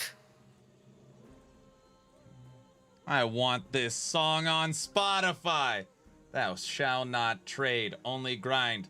Prophecies are scripture, read them, obey them, profit. All loot is sacred. If it drops, it's meant to be. Merchant's Guild is a test sent by the devs to weed out the impatient. To craft is to pray. To farm is to meditate. To drop a 4 LP is to be reborn. Here we go. MG wins unless you are a meta slave. Falconer nerf to shiz sucks. I had a 4 LP Talon. There was no nerf. They didn't nerf Falconer. They just fixed the bugs. Yeah, no nerfs. Where is the other song we had before? What song? I ain't playing the COF song. Then everybody just goes ballistic. I try not to play that song. It has to be like heavily requested. It has to be heavily requested. It was a 30 to 40% damage nerf on the class that does 3 billion damage. Yeah. Yeah.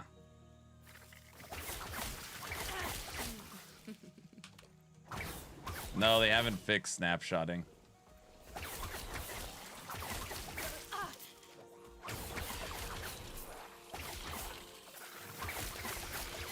I heavily request the COF song. Nice try. You know, I think about this. EHG reached out to the community. They did 2 different surveys and then released the results of the survey. And the results of the survey were very, very, like, clear as day. If it is a bug, if it is unintended, you could switch it mid-season. If it is a mechanical oversight, for example, like an imbalance, it's too strong. Judgment Paladin, Erasing Strike, right? If it's something where it's just too good, that doesn't get touched. If you read what they did to Dive Bomb, I mean, it's very clear. Fixed a bug, fixed a bug, fixed a bug. Literally just written in the description that it's not supposed to do something it was doing. And it was killing Uber Aberoth in like seconds. It's very unhealthy for the game. Does suck. I'm not saying it doesn't suck. If that's a build you are working on, I get it. But I guarantee it's still super good. It's probably still 1,000 corruption build, right? It just brought down to a normal level, I think.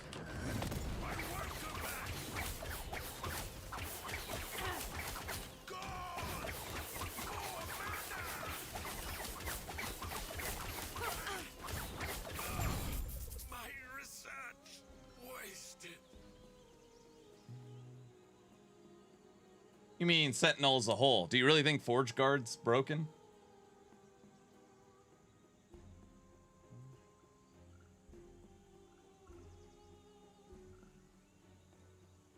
Judgment is allowed too many instances at once. It should just copy over the original and not stack.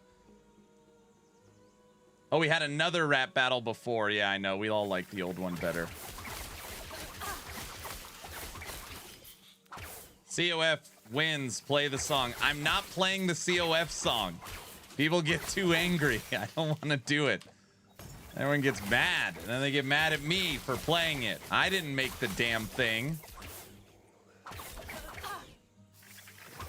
Oh, you... All right. COF song. Oh. All right. I'm counting it as your guilty pleasures. Mark is complete. Everyone, a song dedicated to Circle of Fortune in Last Epoch. Have fun.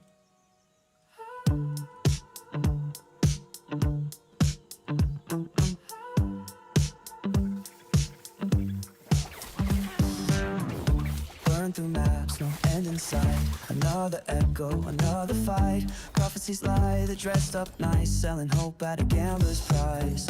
I roll the dice, I chant the lines, stacking luck like it's divine. But the stars just shrug at me while I chase that rarity. Told myself it's fate, but I'm circling the drain. I keep playing brave, but it's always the same. This is circle of fortune, feels like a cycle of futility. Every lead's another ghost, every drop's just a possibility. I've been chasing that spark in the dark, like a fool with a need for clarity. This is circle of fortune, but it's pulling me beautifully. I've memorized the drop tables, wrote my luck in twisted fables. Farming bosses, bruised and blind, still convinced there's gold to find. Scribes are silent, or they lie. Another altar, another try. Just one more, I always say, but the dream just drifts away. Thought I had the plan, but the map just folds. I'm a junkie for the hit, but it never holds. This is circle of fortune, feels like a cycle of futility. Every chest just laughs out loud, like it's in on the conspiracy. I keep dancing alone with the ghost, trading sanity for mystery. This is circle of fortune, but it's fooling me beautifully. Yeah, maybe I'll chase too much, the swing before the touch, but hope's a game I never win, and still I'll play again. This is circle of fortune, feels like a cycle of futility. Every lead's another ghost, every drop's just a possibility. Still I chase that shimmer in the dark, cause maybe it was meant for me. This is circle of fortune, and it's killing me beautifully. Yeah, maybe I'll This is propaganda. See, I didn't want to listen to it. But hope's a game I never win, and still I'll play again.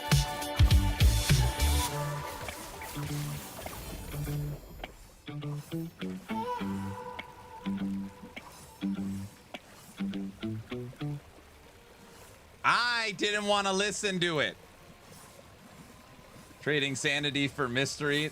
It's propaganda. I get that COF is not the best at gearing. I just feel when I drop a 3 LP Now's Tooth after 2 weeks of farming, I get a rush. That's great.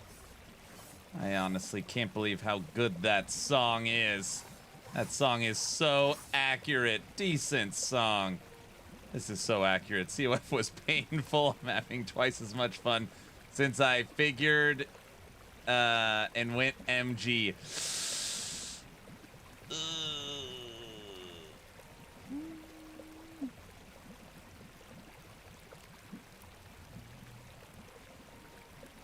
You having fun with LE?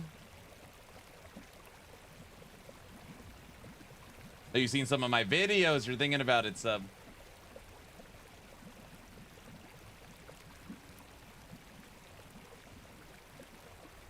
Traitors. What? Exatheus. And don't blame me. I don't push MG.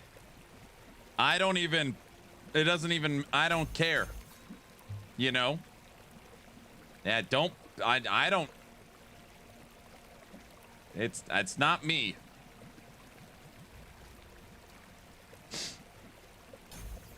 Guys. COF forever. Every day you talk about MG is to push MG. No, says the King of the Bazaar. I'm not King of the Bazaar. I don't even go there.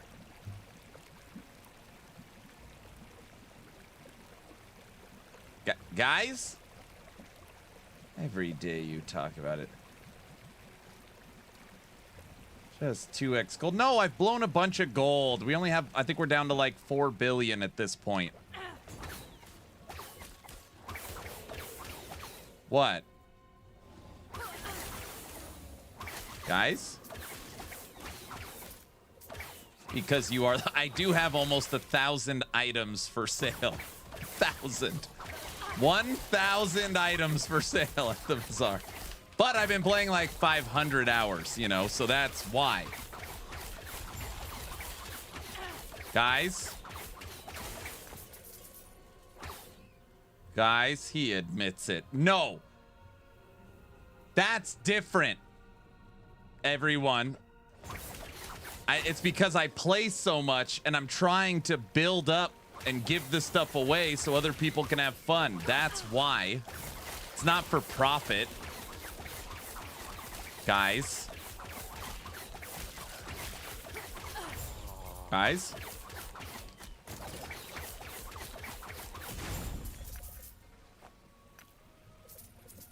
You believe me, right?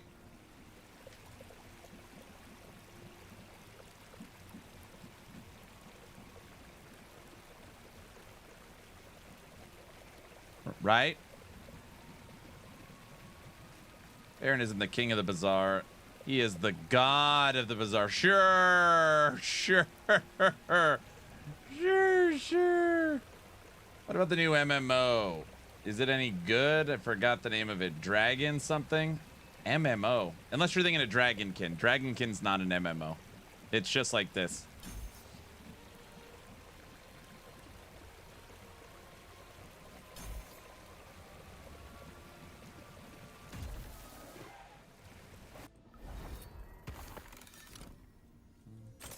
He's so rich, he even has mounts in the game, which is impossible. Listen, this is why I didn't want to play the COF song. I kept saying I don't want to listen to it. And then I got to listen to all you guys. It wasn't me who played it.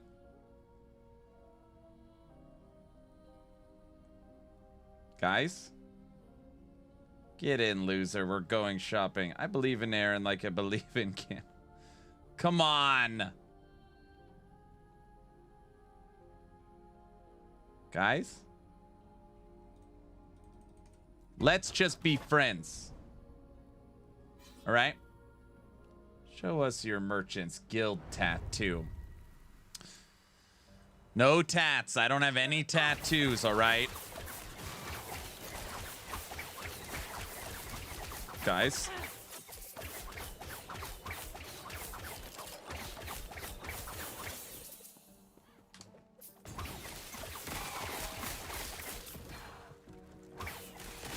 Remember when Aaron was all COF before the dark time?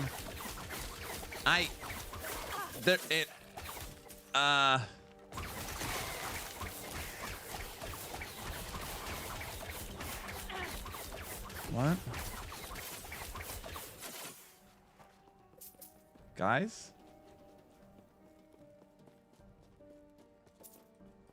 All right, we need to change the subject. Did you guys see they nerfed dive bomb? Freaking EHG just said they weren't, you know, gonna nerf anything, and then they just go in and I don't know why they did that. You know?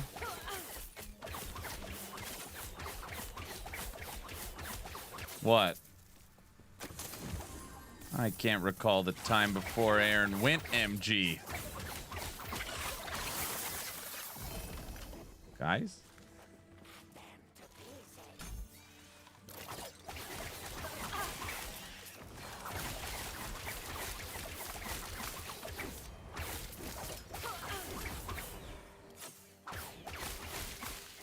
I lose. I regret having gone MG. I actually like Circle of Fortune better. See? There you go. There you go. Thank you.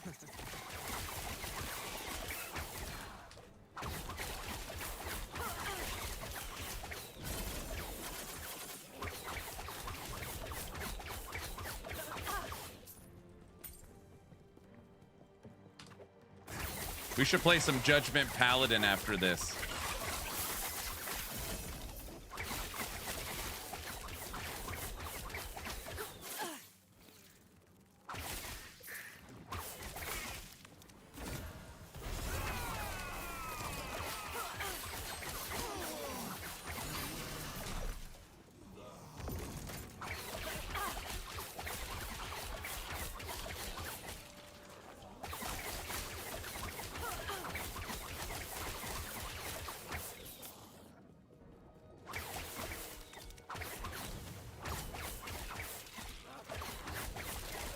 I'm just farming the meta. Think it's a good idea? Make a Judgment Paladin, you know?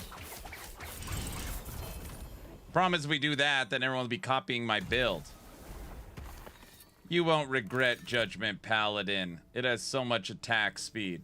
No, we would play the Consecrated Ground RF version. We wouldn't hit. No, I would not play it that way. Silly.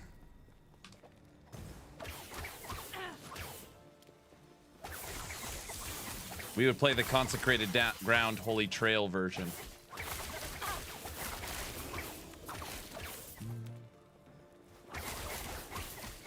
Easy. Too easy.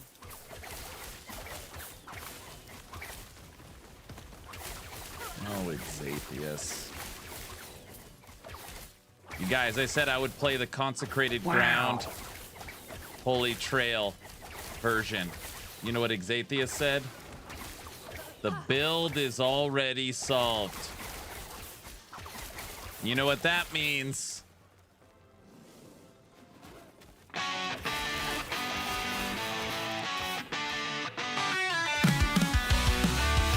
this point, I'm numb to everything, so it doesn't matter. This is for Exatheus. You used to be a player with your own way to play. Now you're stuck chasing builds that the forums all say are the best of the best. Gotta follow the crowd. Lost your spark, lost your edge, but your game is so loud. Every patch note you hang on the line, waiting for the nerfs to crush your design. You're not a player, just a pawn in the game, grinding out the meta while you crush your own name. Meta slave chain to the build. All your fun's been killed. Bastion. The guy, don't think twice. Meta slave, where's your dice? Can't break free, you're in too deep. Reroll your soul, but you'll never sleep. You had a rogue that you specs for a flare, but the damage was low, so you didn't dare. Now it's paladin this, sorcerer that. You follow tier lists like a rat in a trap. Every hot fix is a nail in the plan. Playing like a Honey, do we have a straight jacket? That's probably better. Trade your freedom for a win-loss stat, but you forgot what it's like to just have a laugh. Meta slave, chained to the build. All your fun's been killed. Copy paste the guy, don't think twice. Meta slave, where's your dice? I have a feeling this will not end. Too deep. Reroll your soul, but you'll never sleep. Remember when the game was fun? When you didn't chase the number one? Every class was fair game to try. Now it's all spreadsheets, do or die.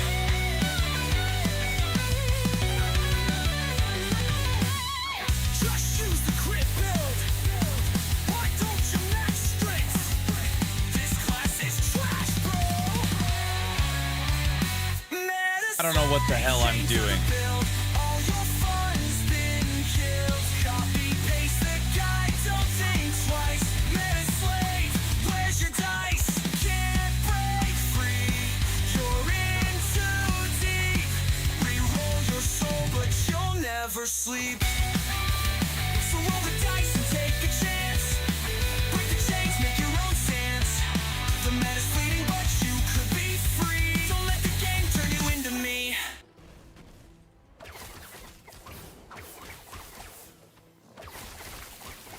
Judgment Paladin. Next thing he's gonna know, next thing we know, he's gonna say that the build uses red rings or something. Hi, Luce.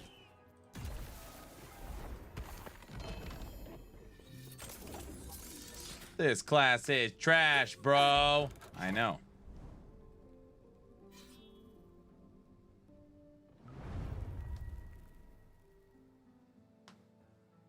Well, it does. Yeah. Does it?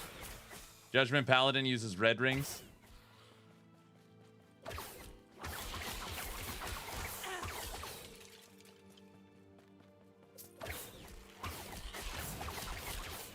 They should add to it, you need a Orin's Eye as well.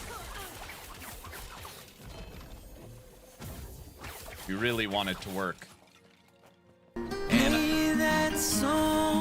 And a ravenous void or something.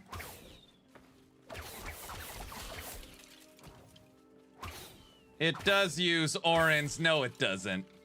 Come on.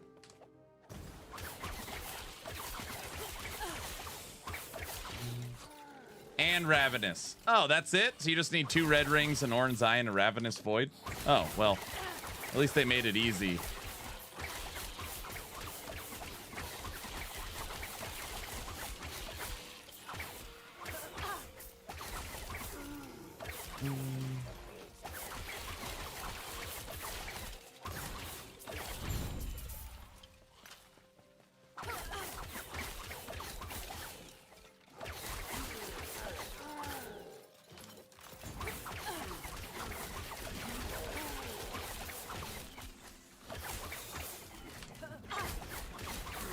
You need 20 red rings. All right, well, that makes more sense. That I can get behind. All right, everybody, let's say this. 30-minute warning. 30-minute warning. In 30 minutes, we're going to be drawing a max level Woven Legends supporter pack for Last Epoch. $60 value. As long as you are following the channel on Twitch or subscribed on YouTube, type in !giveaway. Join today's giveaway. Woven Legends supporter pack for LE.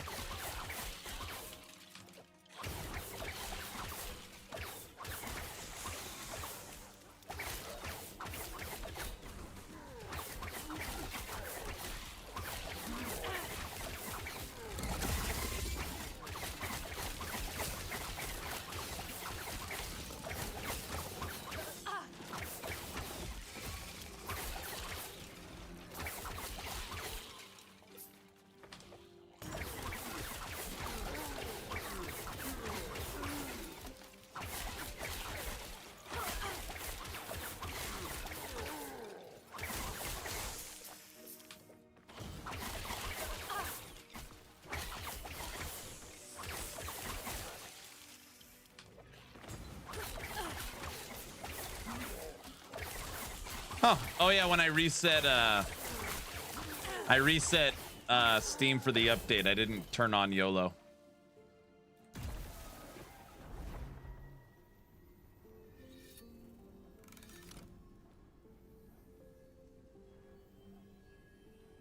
That's okay. Right? I think. All right, let's stand up. Oh, I need a stretch. Also, I got watermelon.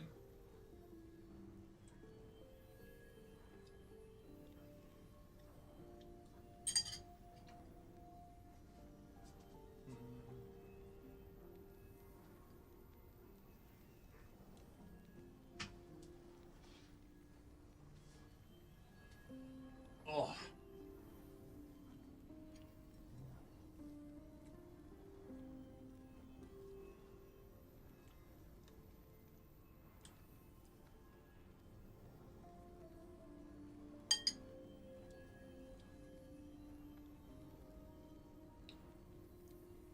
Tekken says, I'm gonna install Diablo 4 and test Necro this weekend.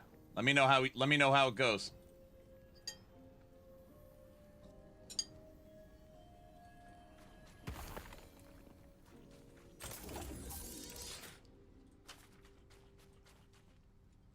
Put salt on it? No, then I gotta go walk and do stuff.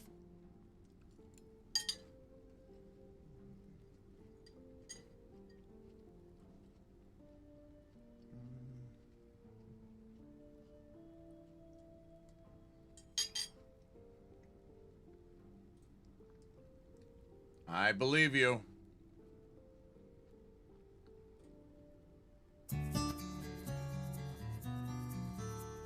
All right, 25-minute warning until today's giveaway.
MG is super OP early. Getting all your exalted gear at level 40 and 50 is nuts. What?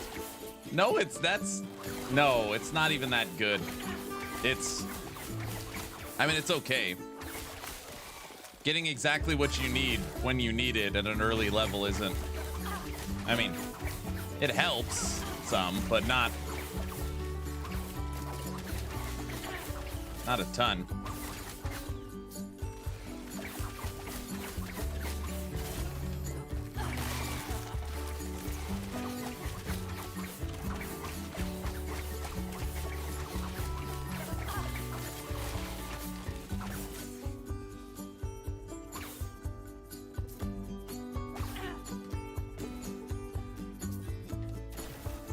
Watermelon's good.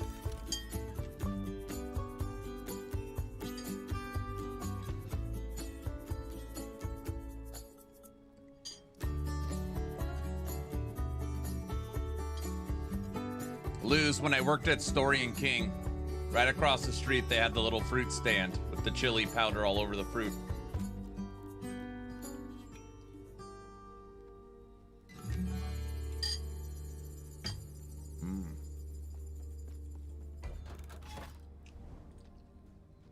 Nom noms. Multi-shot with the bow. Of course a bow. What else would I be using?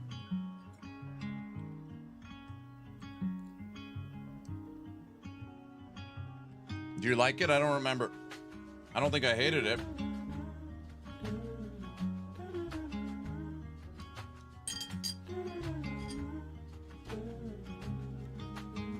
Ooh, a shotgun's a good idea.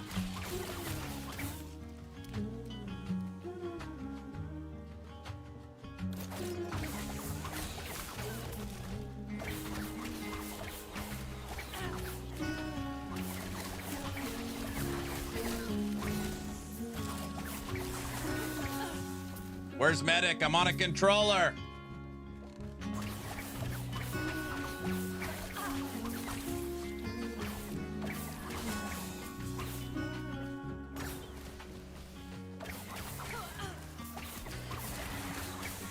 That is true.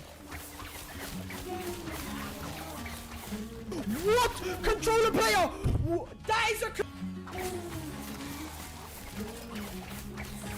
This is just we use a bow, shoot a lot of arrows.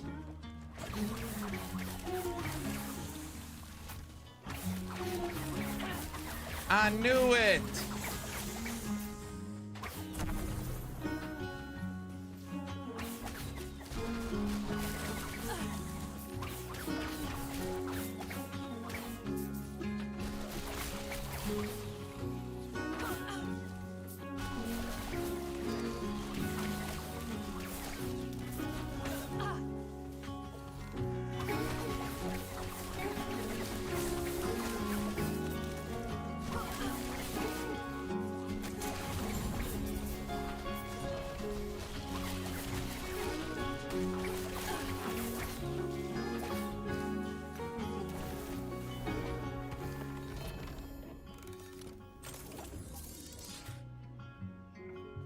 UI and quality of life functions with the controller still need work. Combat feels really good. I think it does.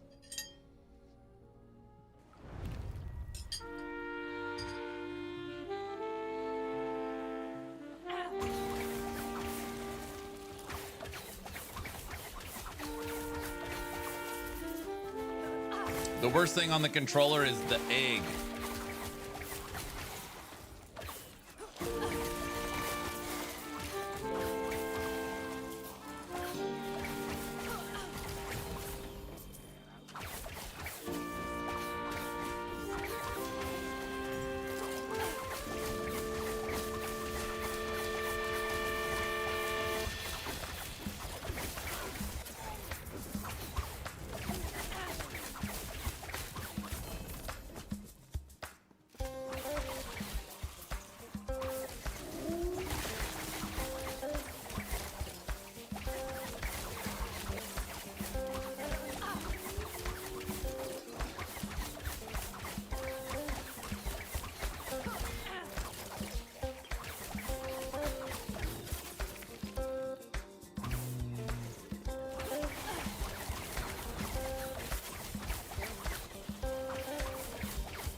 Browsing cosmetic shop on controller? Oh yeah, I've never tried that.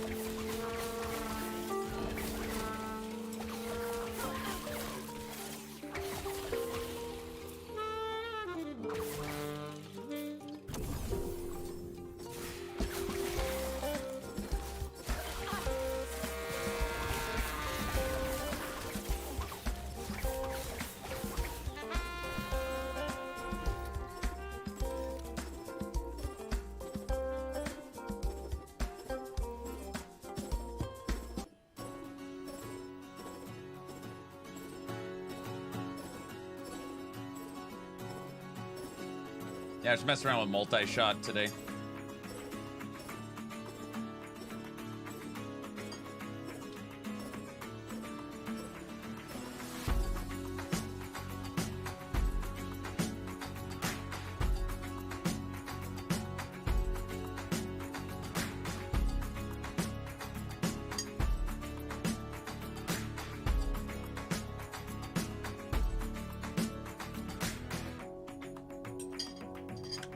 I ate all my fruit, Mom.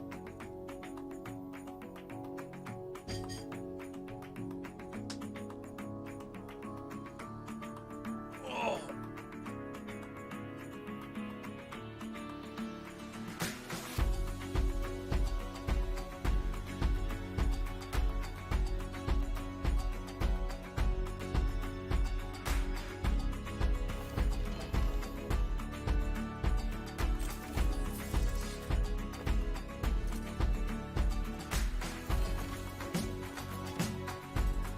Oh, I like hard-boiled eggs too.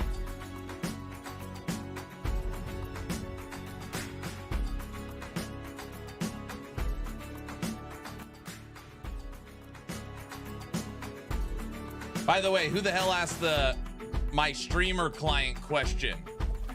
Who asked that? Which one of you did it? Native?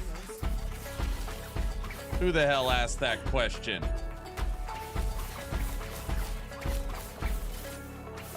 That wasn't funny.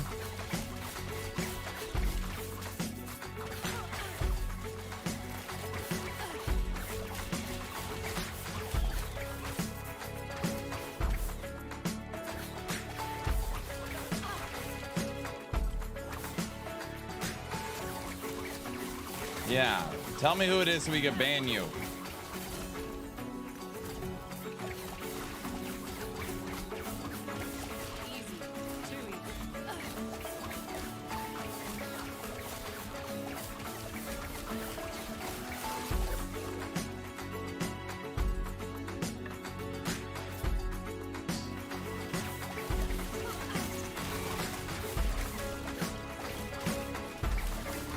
Asking that question gets you a prize. Miracle Whip. Oh, you got to stay away from that stuff. No, no, no. Can't eat that.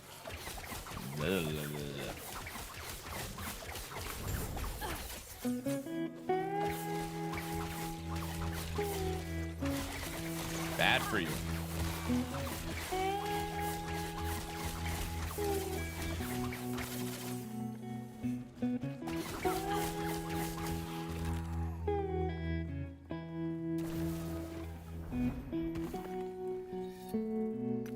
Anything regarding a whip is bad. Oh, here we go. Either Team Mayo or Miracle Whip. Wars have been started over this. Oh, I'm sorry. I can eat Miracle Whip or Mayo. Not a big deal. I just try to stay away from that stuff. Weirdly, something I could put on almost anything is mustard. I'm a big mustard guy. I like mustard. A lot of people are like, oh, mustard's disgusting. So I don't know. I like mustard.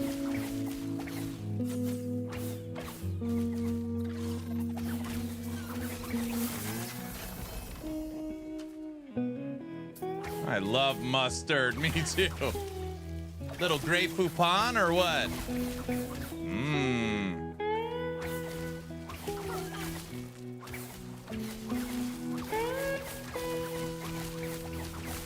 Pretzels and mustard. I've never tried that.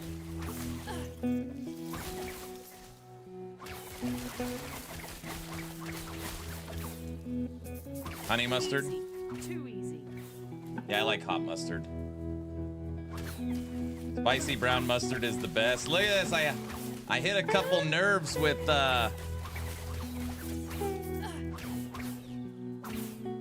when I eat pretzels, I eat peanut butter pretzels. I mean, literally 99% of the time I eat them the exact same way.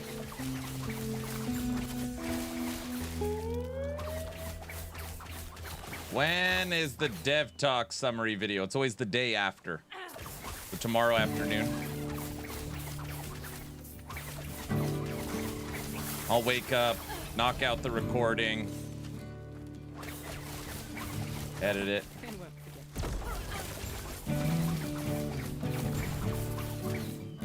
Everybody, my kids are now on summer vacation. School is out. I can't believe it.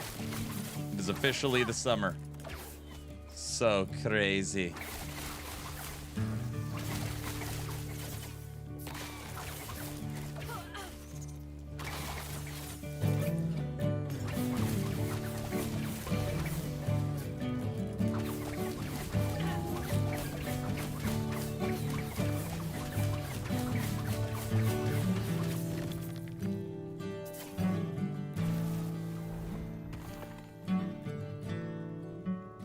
Yeah, they got out today. They go back August 13th. They have 10 weeks.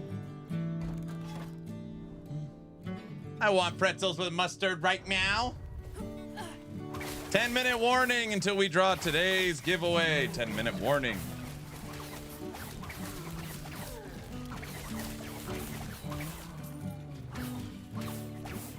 By Monday, Aaron will try to enroll them in summer school. No, they've got camps and stuff. I want summer right meow.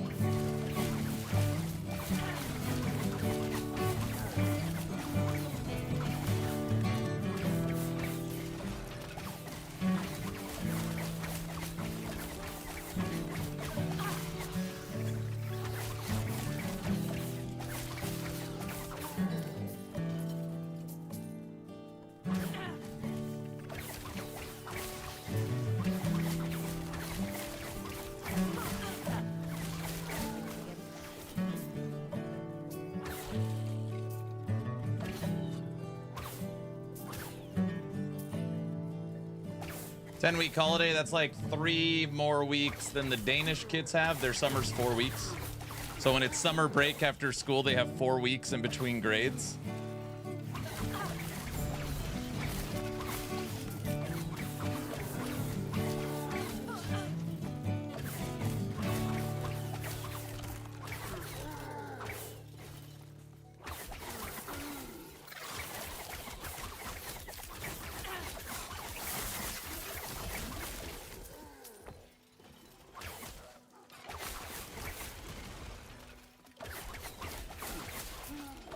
No, I can't remember if they get 6 or 7 weeks. I bet you it's more than that. Unless they get a ton of breaks throughout the school year. Theo likes mustard. All right, let's do this. I know I said it's going to be longer, but we've got 7 cities to play. 10 weeks is crazy. Is it 10 weeks? They go back August 13th. Today is May 23rd.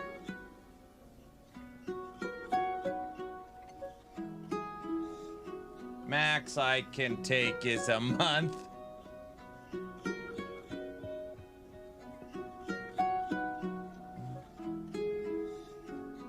I never got 10 weeks when I was a kid. No? American summer break, it's like our Christmas break.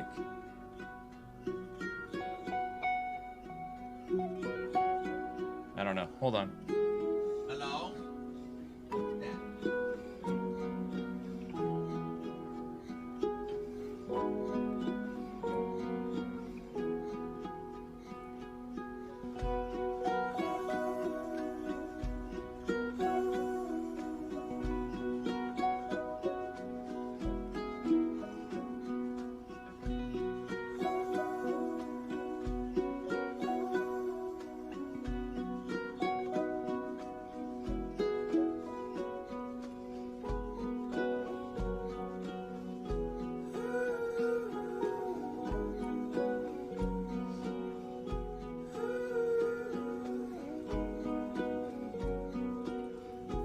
All right, let's do it. Everyone, as long as you are following the channel on Twitch or subscribed on YouTube, type in !! giveaway. This is for a max level supporter pack for Last Epoch. Woven Legends. Woven Legends supporter pack. Get in. Don't forget to join the Discord. Linked right here. That's how you claim your prize. Send me a DM.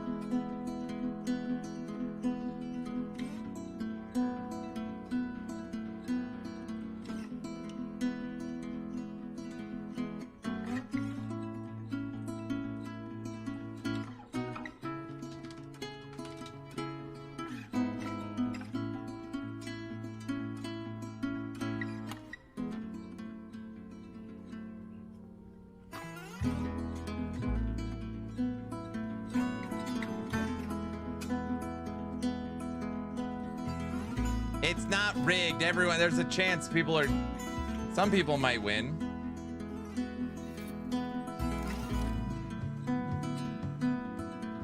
After exams, I had like 3 months, but normal it's about 8 weeks.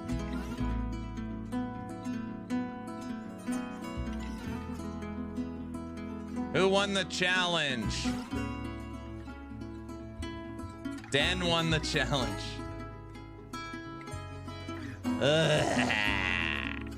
There was a winner.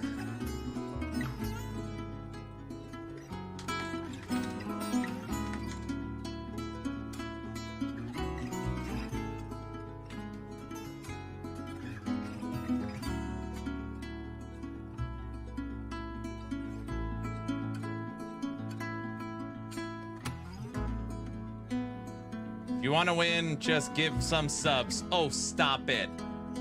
Don't say that. Challenge the treasure hunt event. All right, let's do this. Starting the countdown right meow. As long as you are following the channel on Twitch or subscribed on YouTube, type in ! giveaway. 10, 9,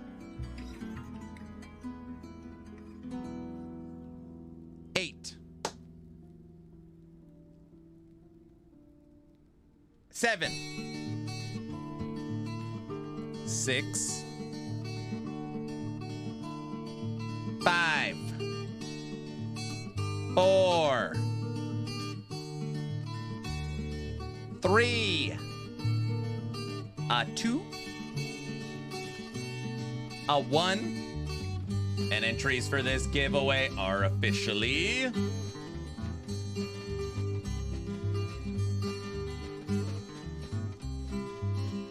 closed. And the winner of a max pack Woven Legends $60 value supporter pack is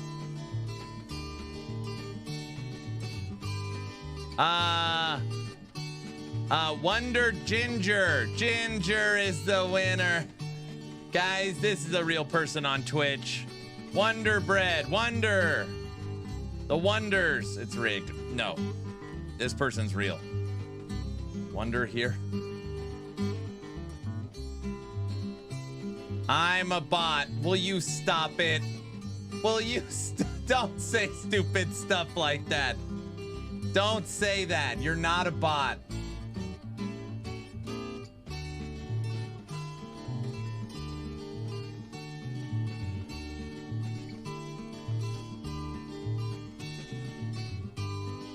I popped chat out accidentally.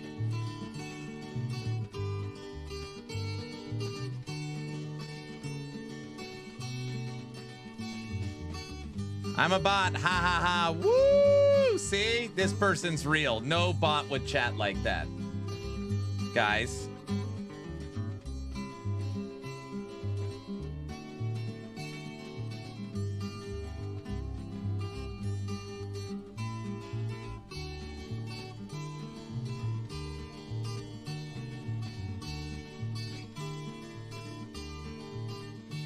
He's real.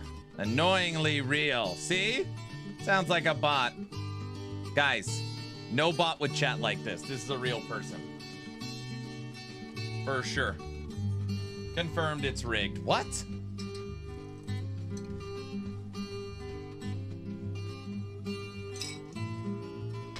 You'd never expect a bot to pretend to be a bot. Okay. So just so we're all on the same page. If somebody wins and they're here, they're a bot. Doesn't matter what they say. If somebody wins and they're not here, it's one of my alt accounts. If it's YouTube, it's rigged. If it's Twitch, it's rigged. So the only way it's not rigged is if you win. Is that correct? Okay. That does just about sum it up. Right. Okay. Yep. Sounds about right. Nah, when I won, it was rigged too.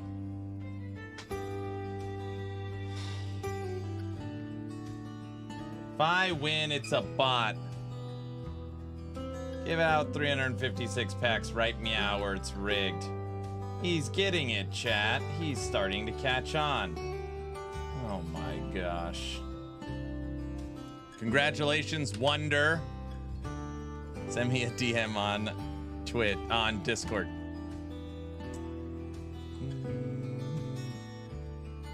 Next giveaway, Action RPG hat. It's a Wonder bot. No, Guilty's the first one in the new giveaway.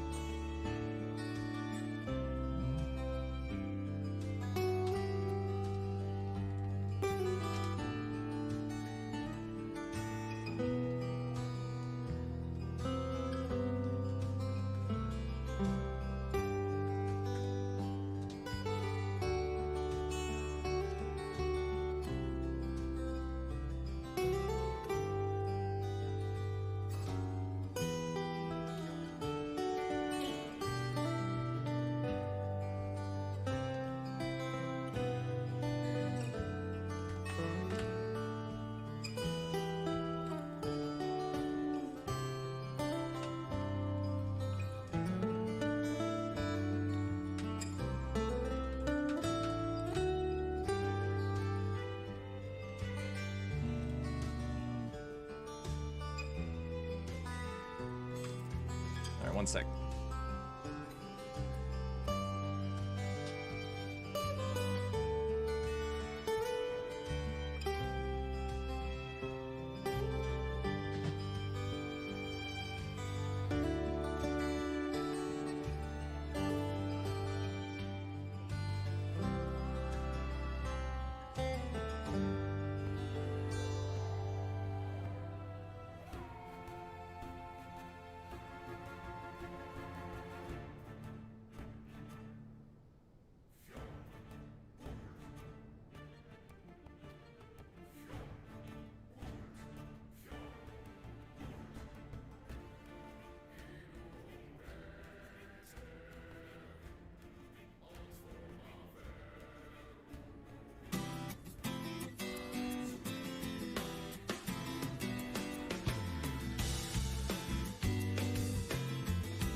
Honey, do we have a straight jacket? That's probably better.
All right, everybody. This is going to feel weird.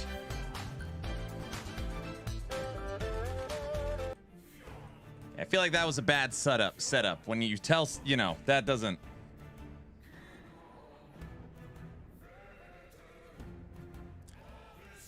Last Epoch. Exit.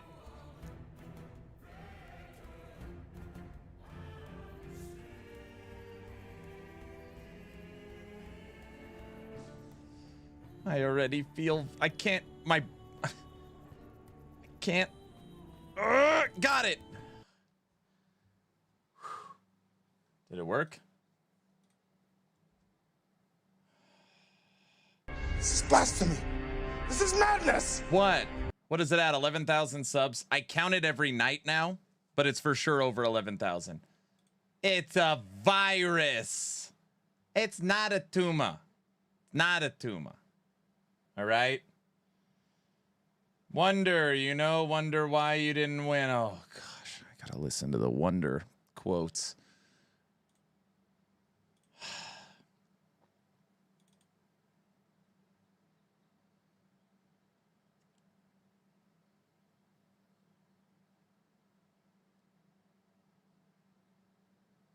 Hurry up. Me?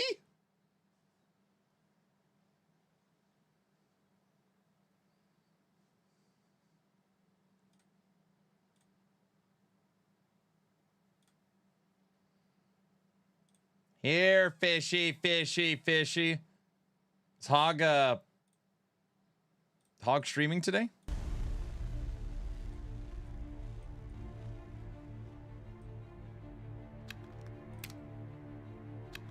Seven cities. Now, I just want to start by saying, anytime I play a smaller indie game, right off the bat, Aaron's being paid to play this. This must be a sponsored stream. How many hours do you have to play it? That is not the case. It's not the case, okay? I'm friends with the developer of Seven Cities. They released an update. They asked if I would check it out. I said, sure. Okay? Not getting paid a cent. So, sponsored by his own voice blurbs. Oh, brother.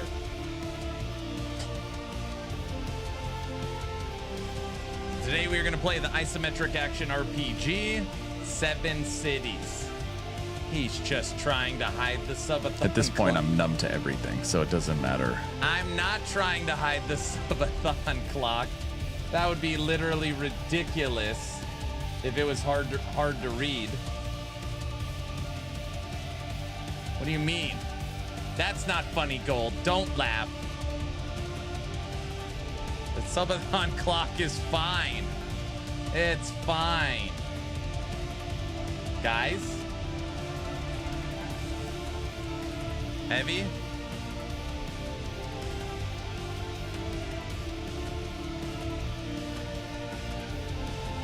It's fine.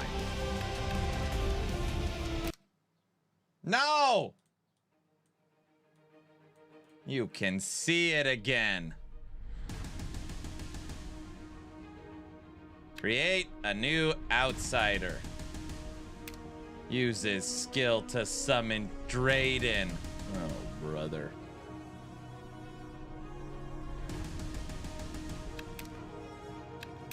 The tech nerd.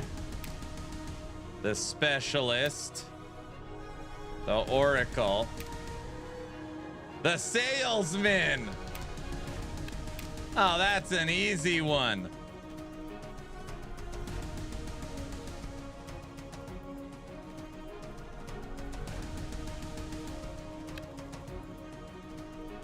Wait a second. Back in the bazaar again.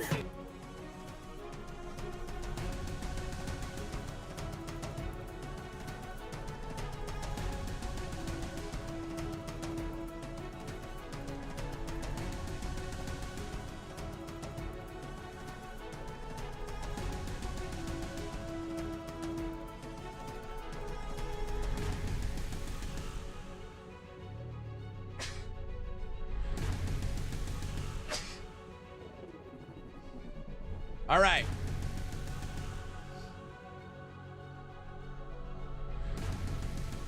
It's perfect. Right? Oh God, this is not good. What? I'm trying to identify with the character, the salesman. Where is the logo for the beanie? It's a happy face. I don't know. Is it a Walmart beanie? I don't know. I just grabbed it out of a beanie. It's a hobo Aaron. Now I gotta listen to this. Head color. Beanie color. We'll go some action RPG orange. Wait.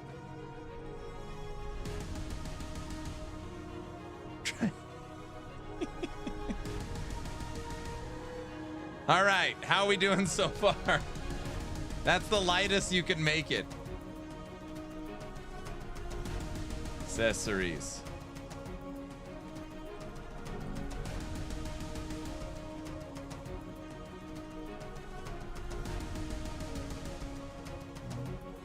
The gray doesn't work. That's gray. It looks like black.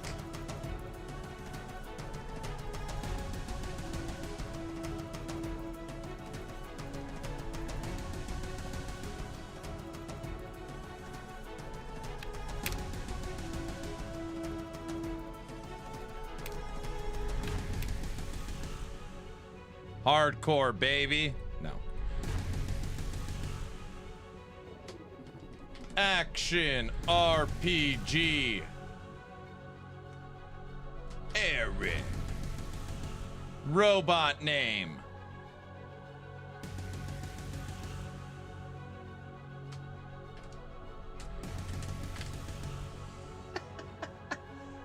Topper.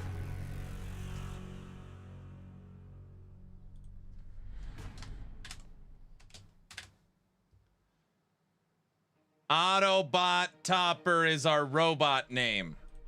It's perfect. Yeah, Autobot. What?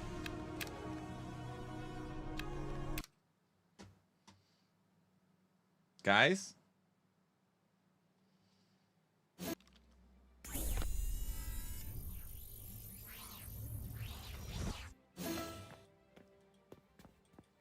All right, let's see what we got. All right, a little glitchy.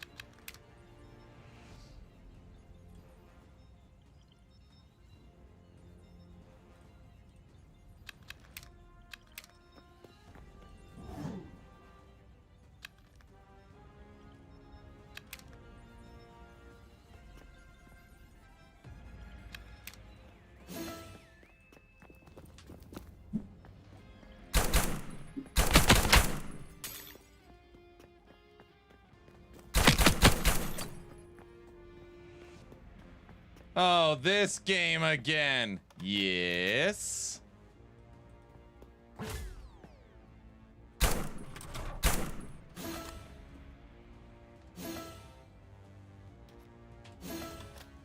Yes, yes, yes. I hate it when the game tries to teach me stuff. I'd rather just get mad. What the hell?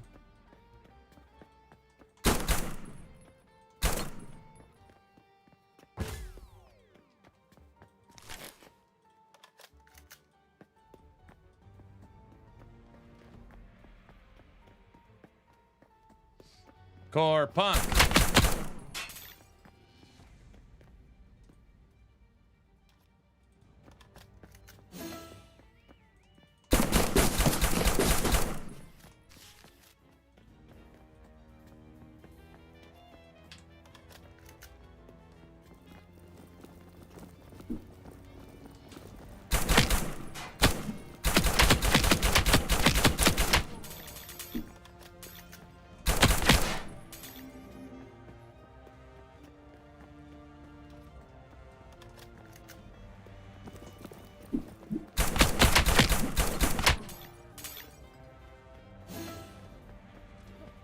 All right, we got roll.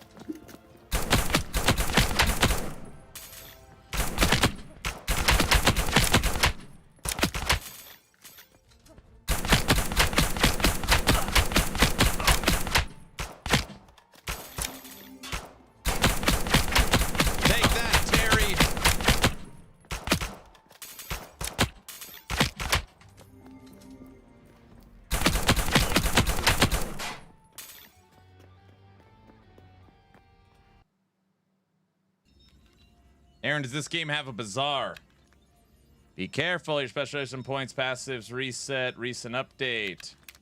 Yes, yes.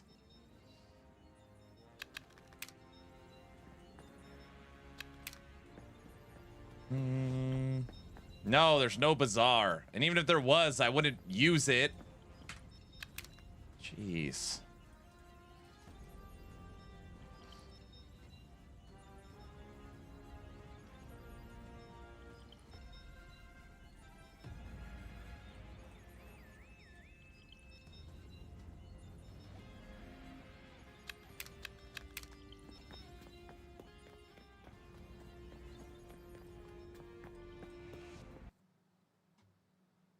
If there was, he would be there. Well, I'd already be decking it out. Okay, listen, guys. I probably should have said this at the beginning. I don't plan on dying this whole stream. So, you should probably just buckle up for just Sorry, a I can't lot. focus when there's gold to be made. It's going to be hard for anything to kill me with my level of knowledge in this one.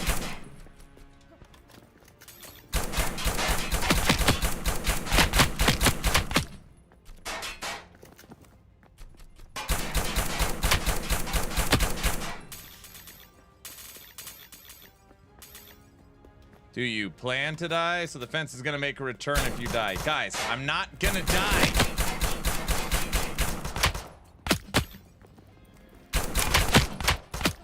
Why they keep shooting me?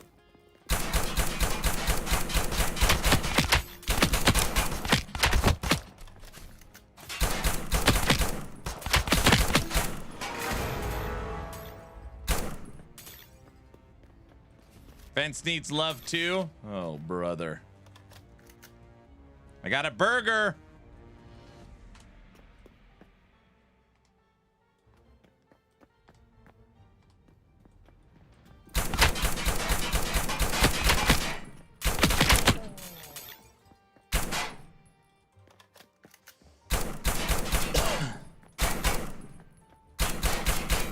Level 1, baby. Done. Get out of here, dogs. Devil dogs. This game is so bright. It is very, very bright.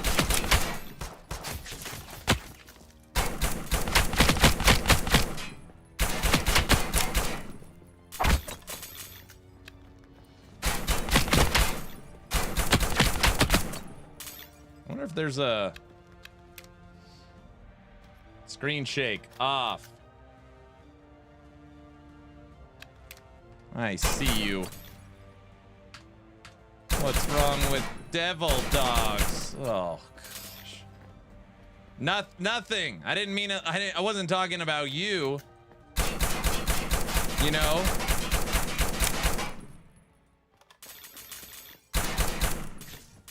Guys, that's not funny.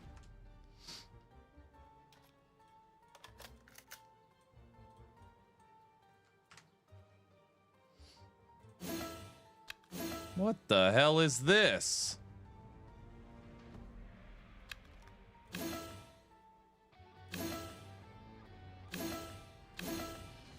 Okay, listen, I want to be clear. I didn't read any of that. But you got to pick which one.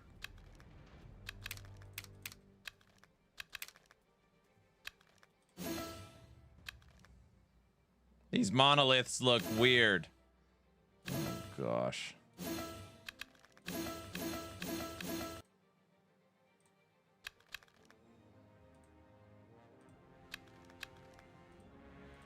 Unlocks at level 5. All right.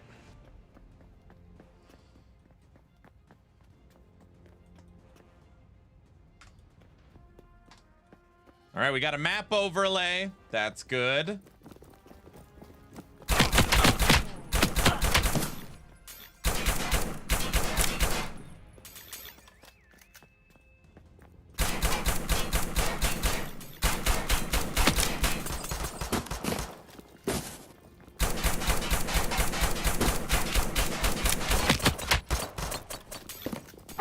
Oh, come on. It's going to take forever to kill all this crap.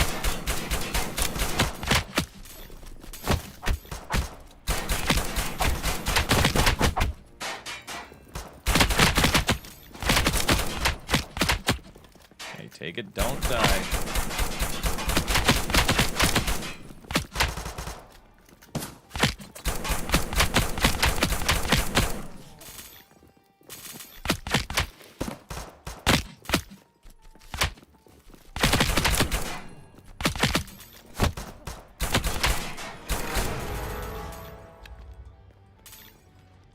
That's it.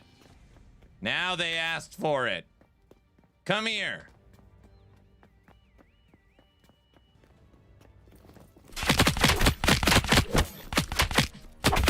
This is their town portal.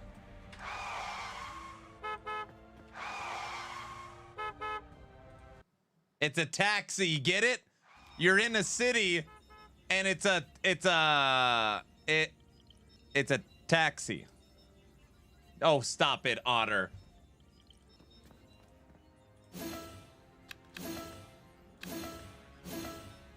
Get in, loser. We're going shopping.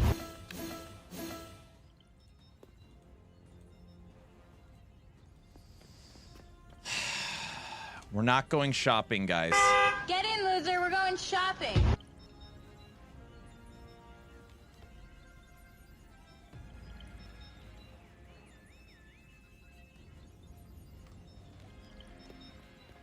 Stop it. Get some help. Guys, we're not going shopping. All right, Otter. He's back in the bazaar again. Oh, brother. Wait, what? Honey! They're going nuts again. He's back in the bazaar again. Patiently waiting for Mortal Kombat. You guys. Drayden's not coming. Do you understand?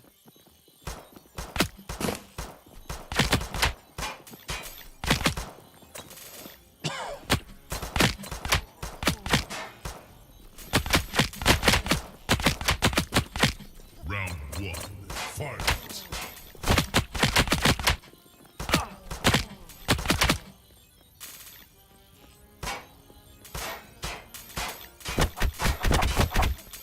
Finish him.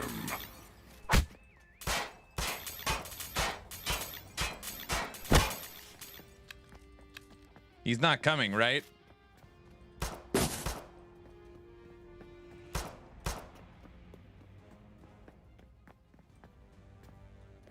You know, if you don't get keep the Sub-A-Thon going, you're not getting your 70-30 next month. We have hit it the last 2 months.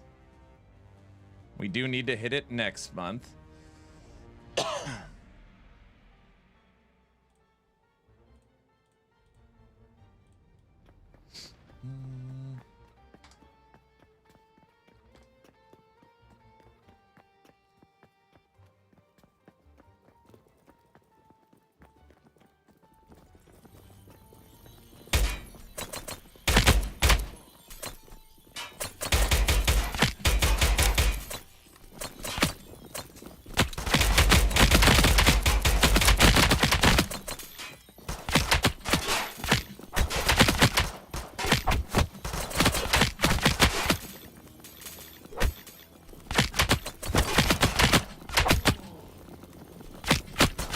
Oh, come on!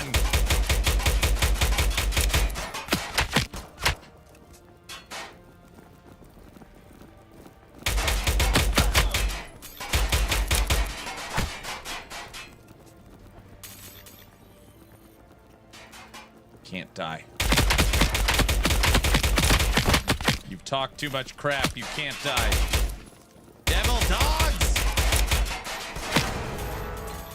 Take that. See that? All right. You're doing good. No deaths. You're getting rocked. No, I'm not. I haven't even started. Trying.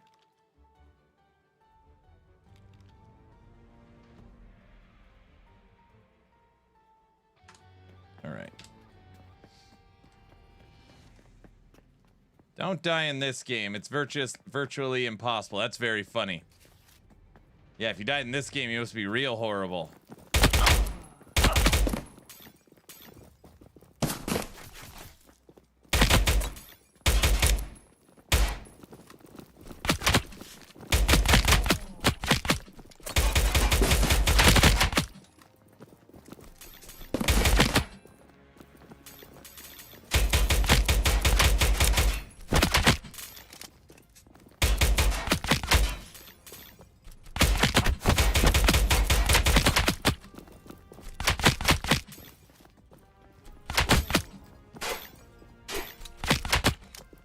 I don't know why they keep standing still.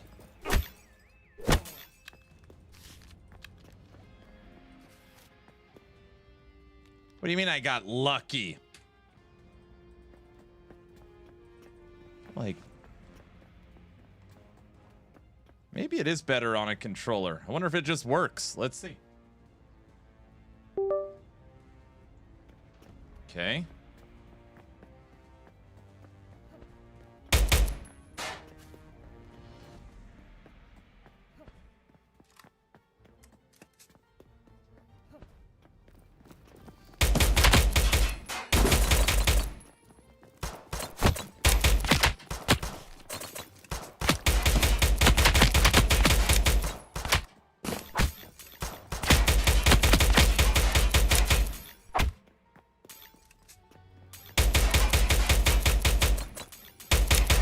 I didn't realize how loud the game audio is.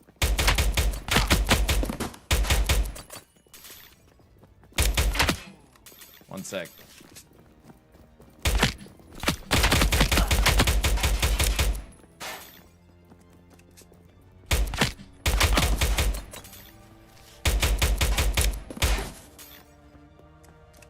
Is he wearing a beanie? Yes, to identify with my character who's wearing a beanie. See his beanie? See my character? I am.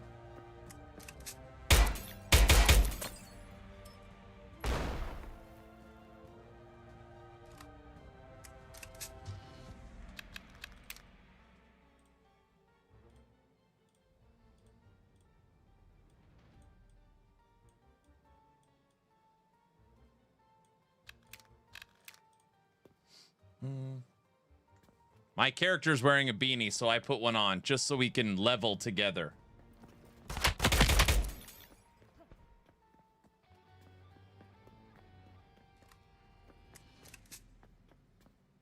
Security cameras on the other side.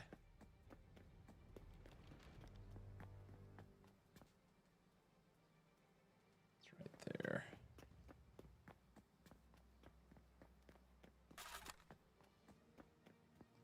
I'm gonna go play some LE. Someone has to. You're right. I just haven't played enough last Epoch.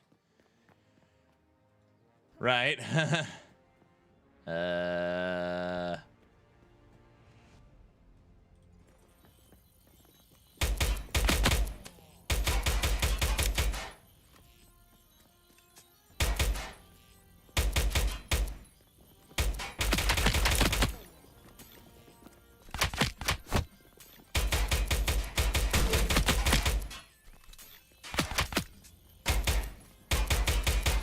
Take that, devil dogs!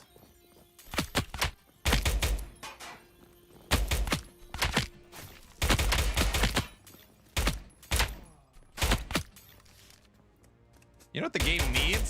Some kind of like music or something.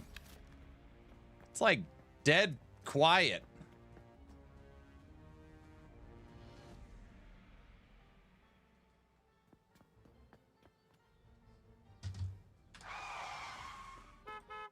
I was about to say that. Yeah, polka would be nice. Okay, first off, listen. Don't just bring up polka out of the blue. Okay?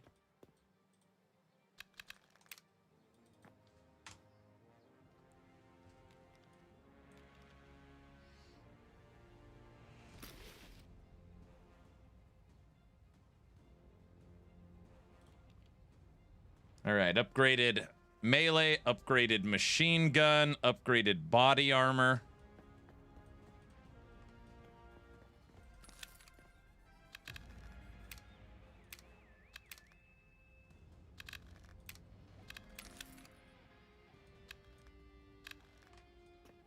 sell all the crap.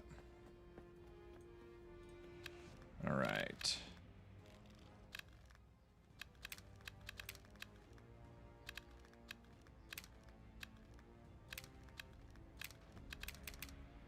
Increase weapon damage. Specializations. This is not, that's the skill window. Items, I don't know why I'm already screaming at you guys. Okay, I'm literally just playing the game in a manner that I'm supposed to. Sorry for yelling. Okay. I don't have the mental capacity. Judd, you ever want a shill that won't sell out to you? Give me your streamer client and I'll do it. Listen, look what I got. Now I got to listen to this.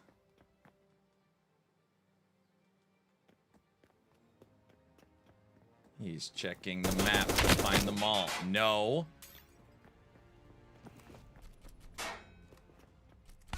At this point, I'm numb to everything, so it doesn't matter.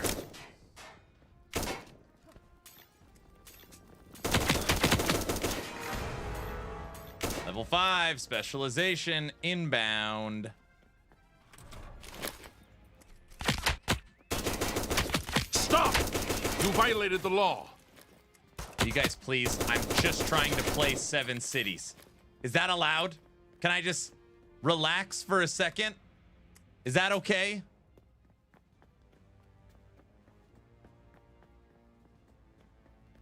No, it's not. No. Oh, bother.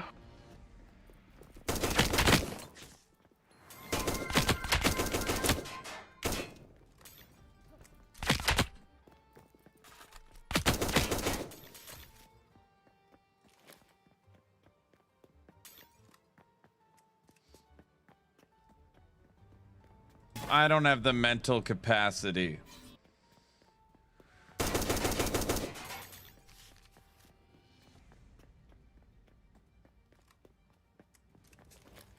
Serenity now! Serenity now! Serenity now. Sanity later.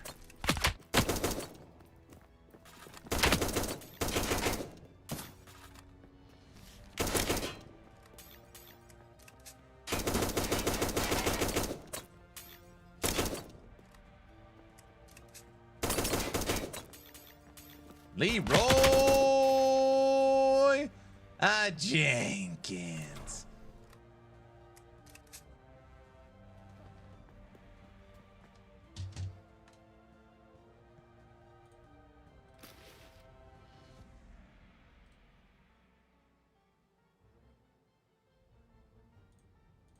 Got crafting mats.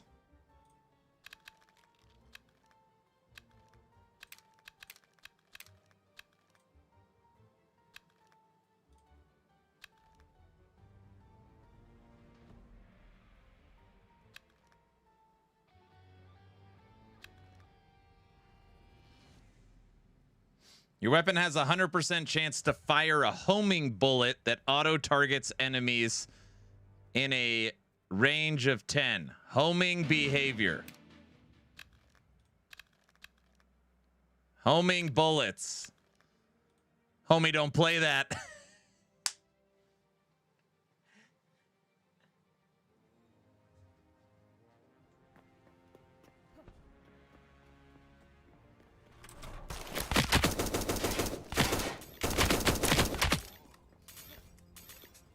Your age is showing again. Hey, but I'm on a controller. I'm lost. I know.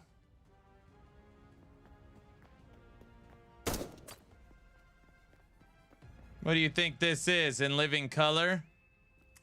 No. Homing bullets are kind of cool.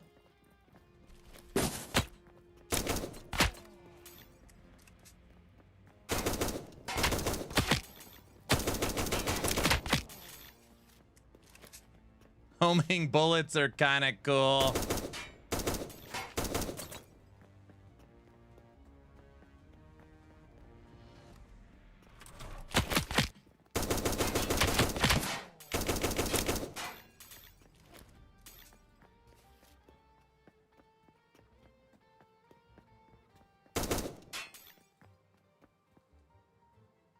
It's a big one.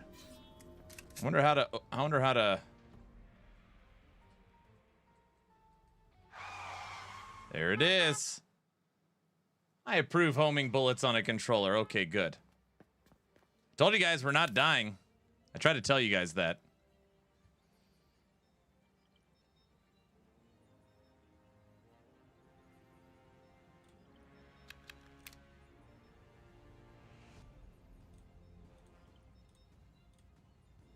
Sentry in.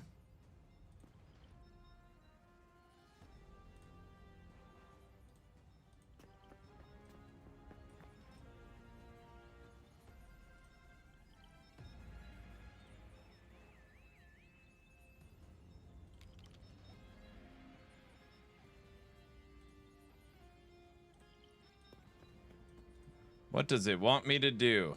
Oh.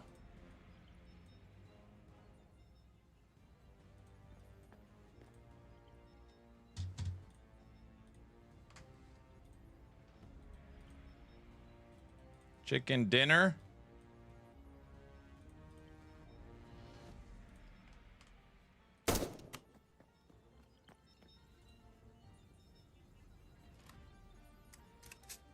Talk to the engineer.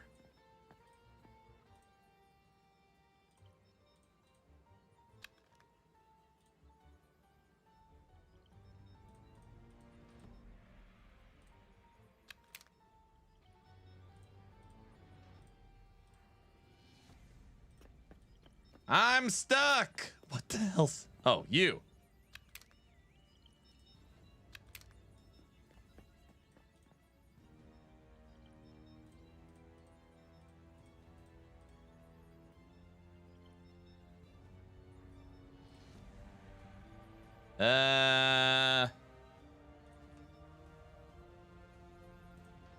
There's for sure.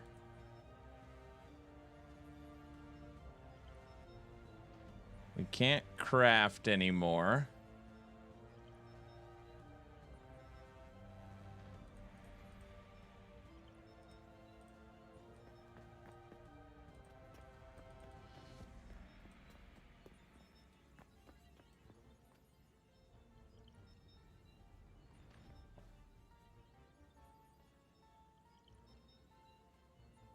Locate the position of Dr. Marcus Reed in Metro C1.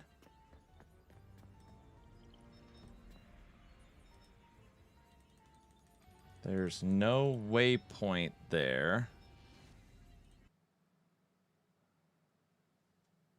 I don't know.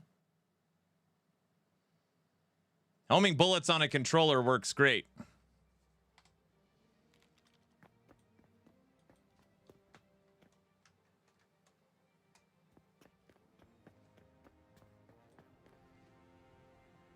There's no way it wants you to do this again. Huh. All right, hold on.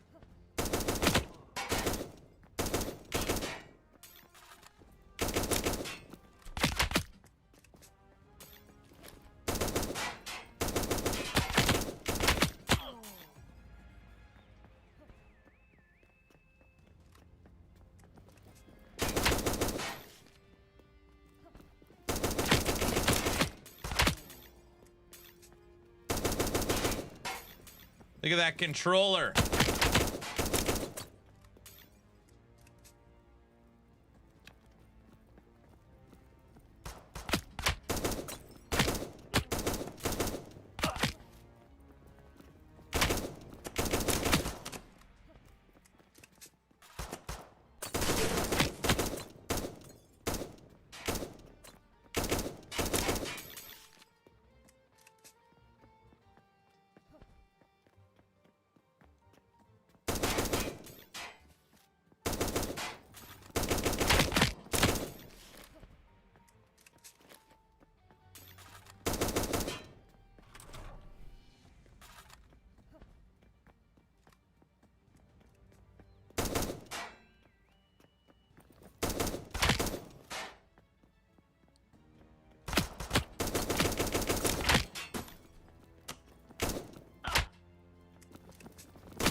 right, let's see. Does this take us to the next zone?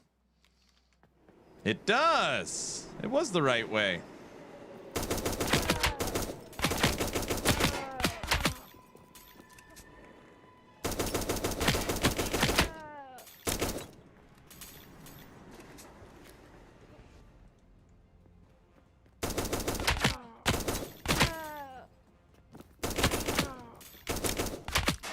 Game needs soundtrack. I concur. It's so quiet. It also needs a brightness turn down.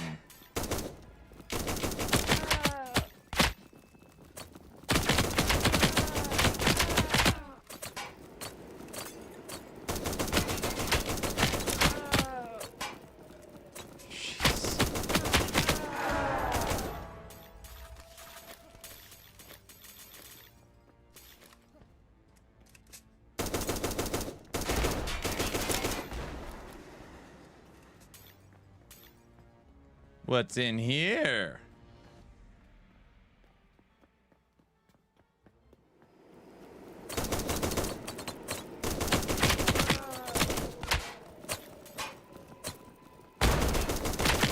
Do you know the way? Yes, I know the way.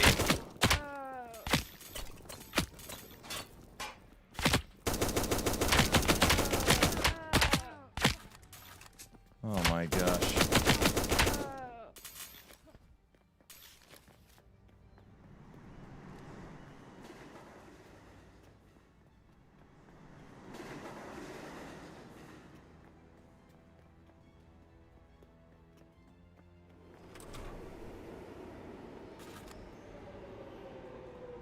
I'm here to save you. Get up. Where'd you go? Hey.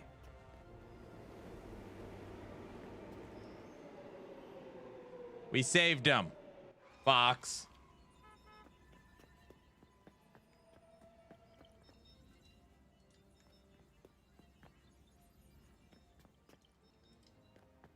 It is really quiet.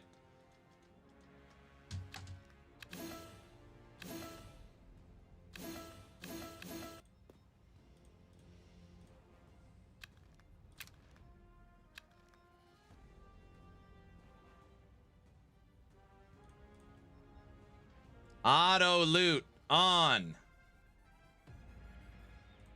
Yes, auto loot everything. There, we got our little robot. What? Yep, you heard me right.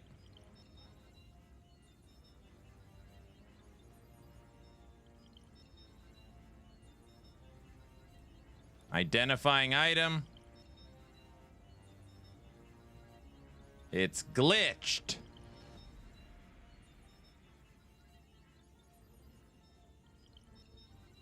Freeze damage.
All right. We're all caught up.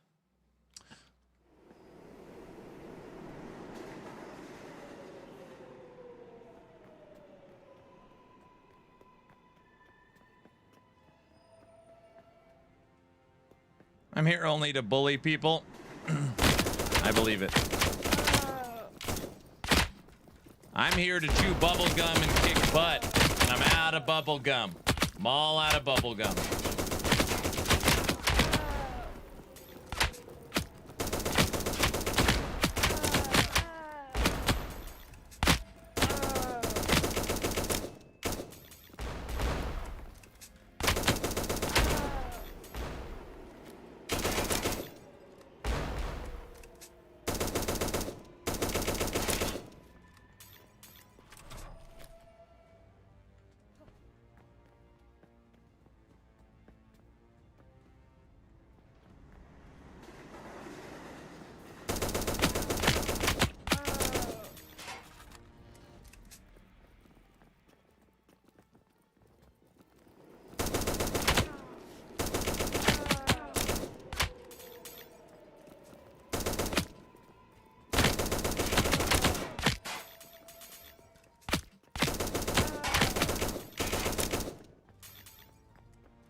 And now I want to watch Dazed and Confused. Oh, jeez.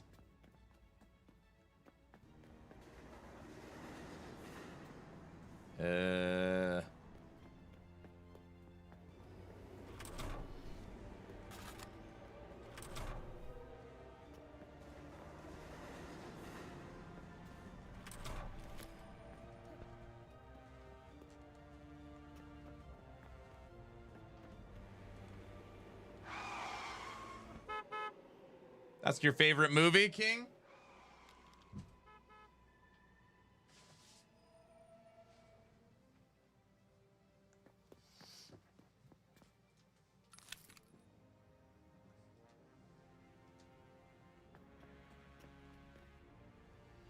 Prevent newspaper from the hackers' propaganda. Why in the hell?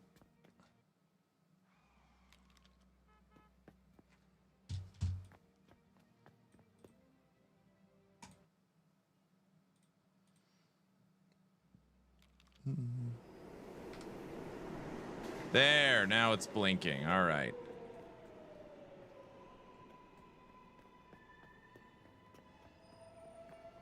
What's up, Logout?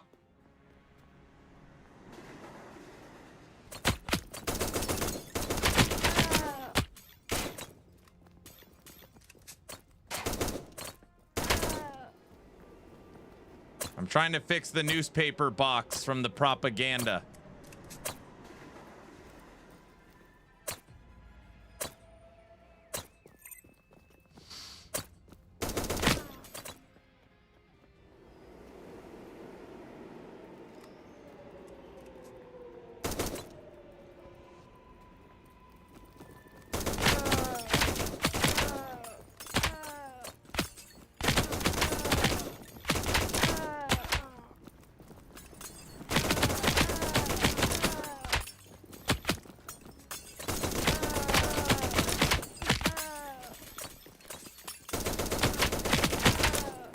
Inmates have taken over the asylum.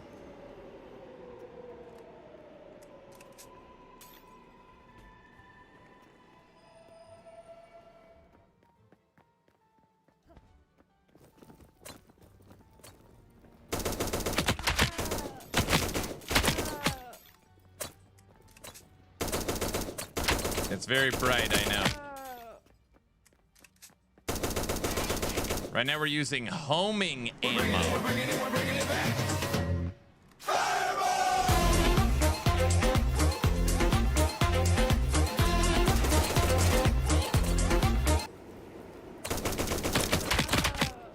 Think it's a fireball kind of night?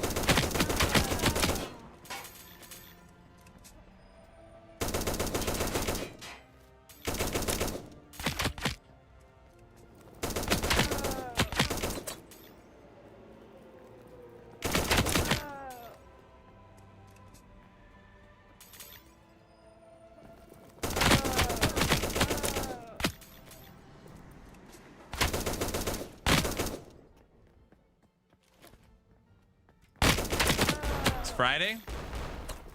True.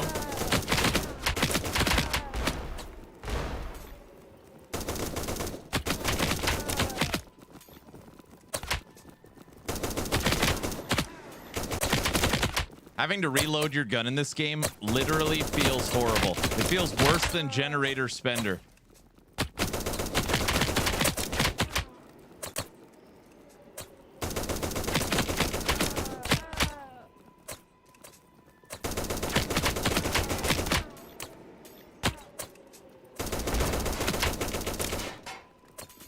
Oh my gosh.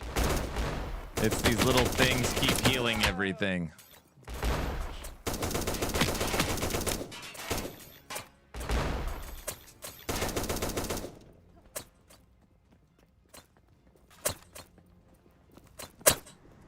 What is that sound?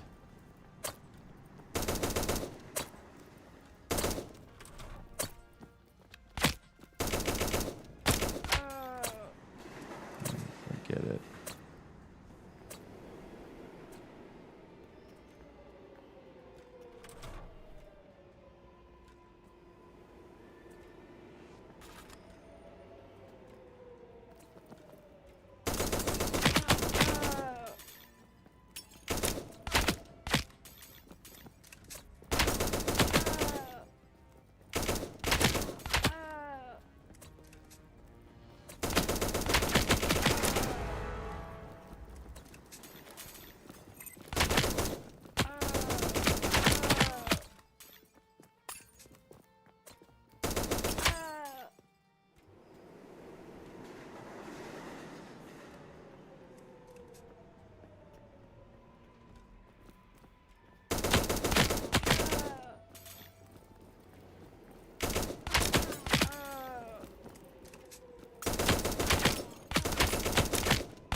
What?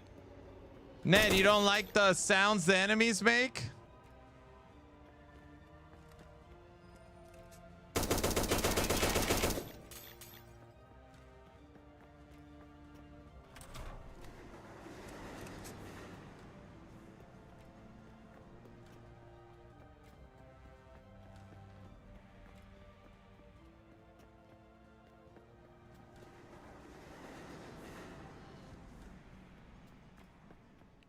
It's something.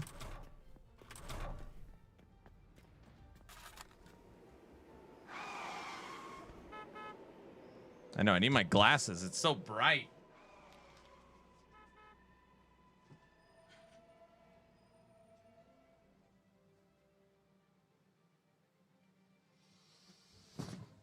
If you're wondering why I'm wearing a beanie, it's to identify with my character. He's wearing a beanie, and I try to give him the same color shirt I was wearing. In case anyone cares.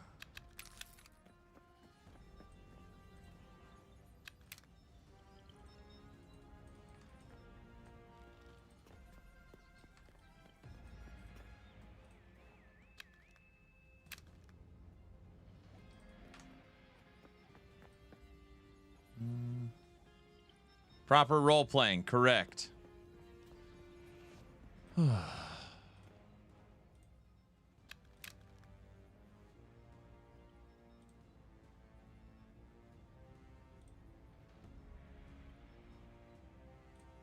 Auto loot everything.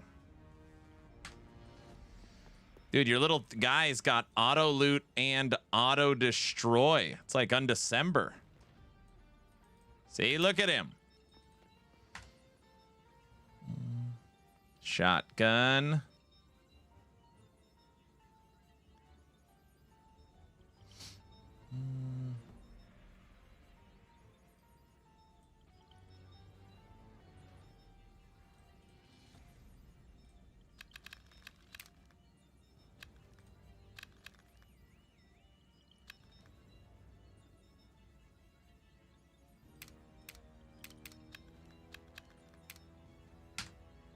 All right. What's the name of your character? Aaron Action RPG. And my little robot's name, Raven, is Autobot Topper. He picks up all my crap for me.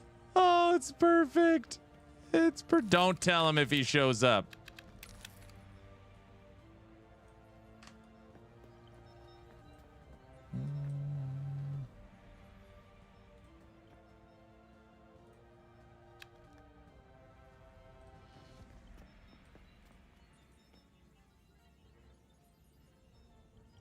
How the hell do I get up here? All right, I need to go locate the 5th Avenue.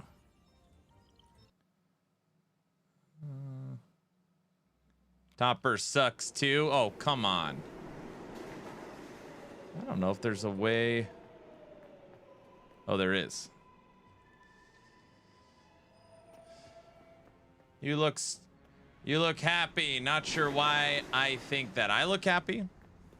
Is it the beanie?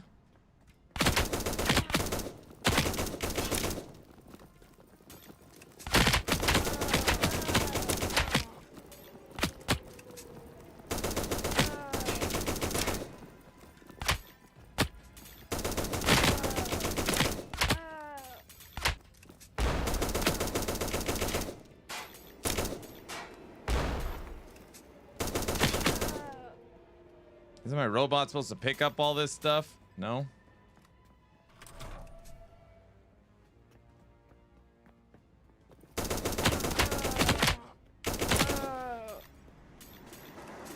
I keep saying I want to look if there's a brightness setting.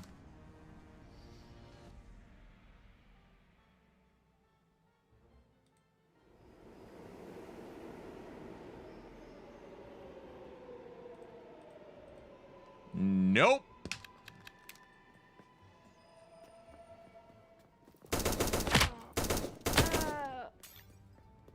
Okay, number 1. I would like to be able to turn the brightness down on the game. Number 2, I want to be able to shoot a little bit longer before reloading. Number 3, there's no music in the game of any kind, which you probably don't realize how important that is. So you can only hear combat. There's no background music. All right, guilty.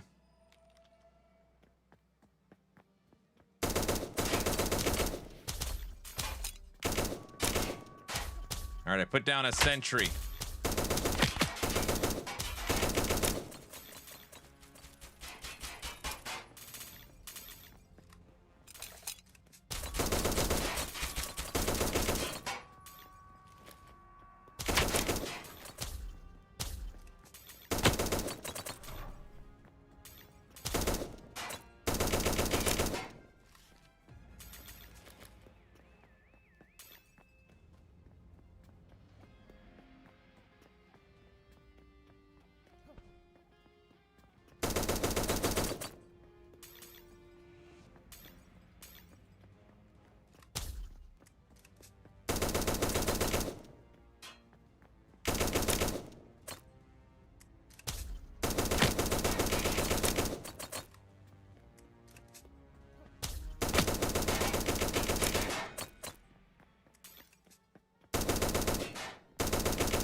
Some polka would be nice background music.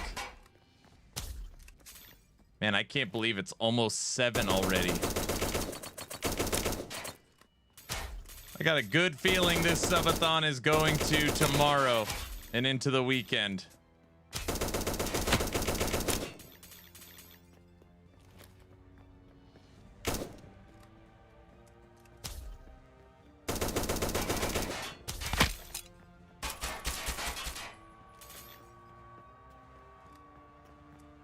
Bells?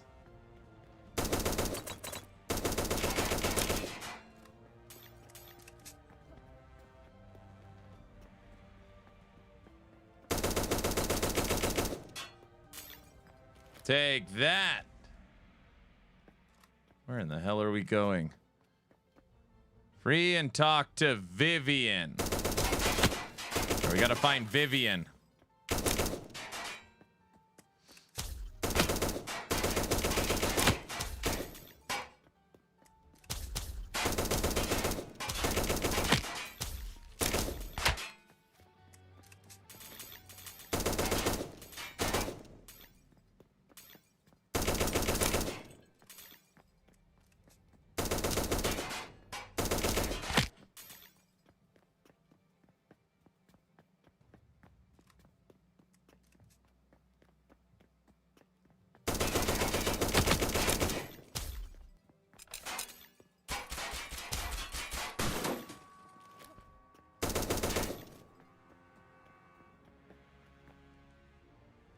Almost there.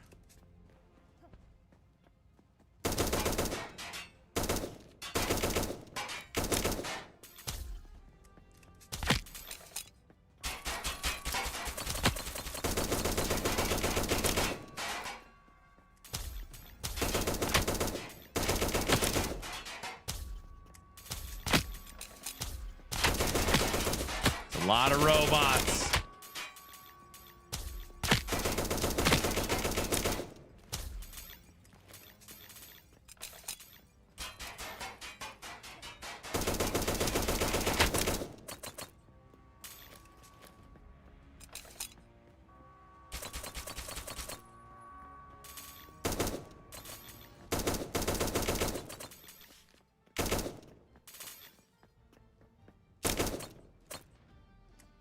Snake, what's wrong? Right now we're checking out the update for 7 cities. You're not allowed. Polka, all that stuff, last Epoch, that stuff's all thing of the past. Ginger, don't laugh at that. Don't do that.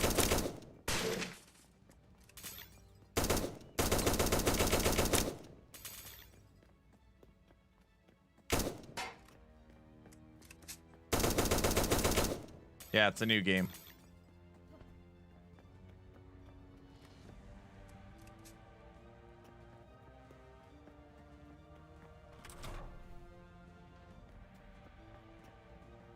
Is this Diablo 4? No, this is Diablo Immortal we're checking out.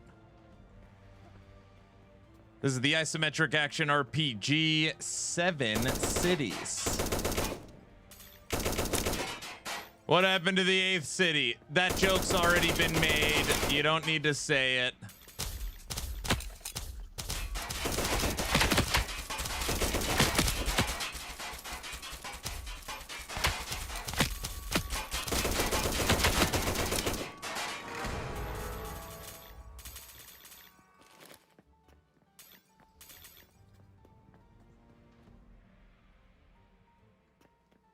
What happened to the 8th city? That's real funny, Raven. You are so funny.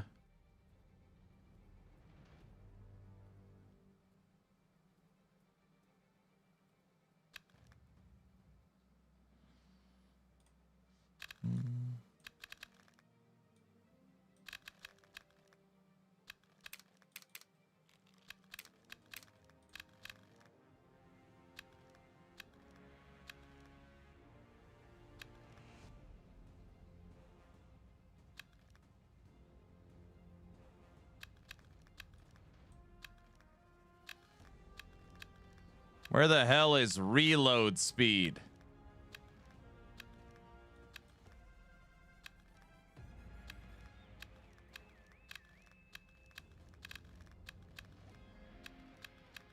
Reload speed.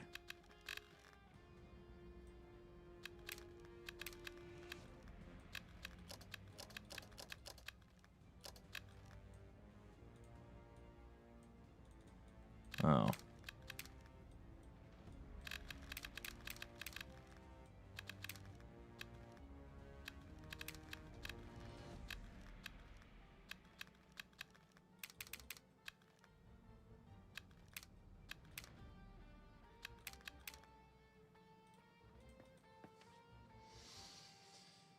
What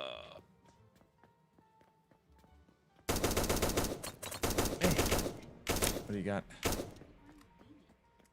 I'm wearing the beanie to identify with my character. I made my character. There's not a good angle, but if you saw my character, his name is the salesman, and I put it in the same color shirt, and he defaults to have a beanie. You can't change it. 7 cities. This is the one where he wanted us to fly us out for his wedding in France. Dude. Yeah.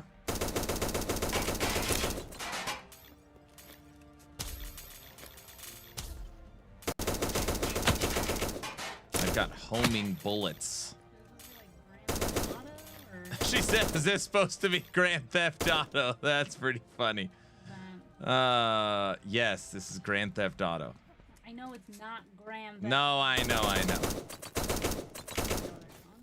No, it's an ARPG. It's got standard items and crafting and map overlay and. Interesting. Yeah. And he's running around on a football field, or? No, this is like the what is it? It's okay.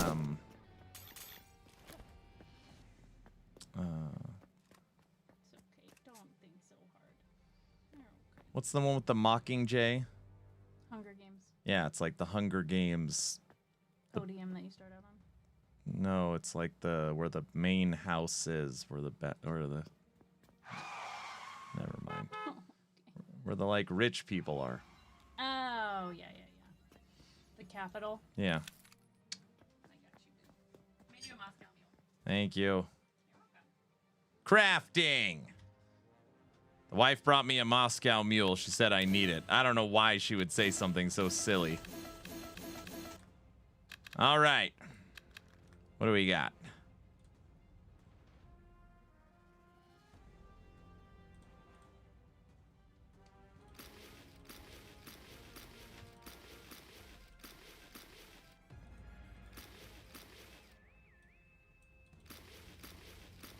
There's got to be a hot key for auto transferring in. There it is.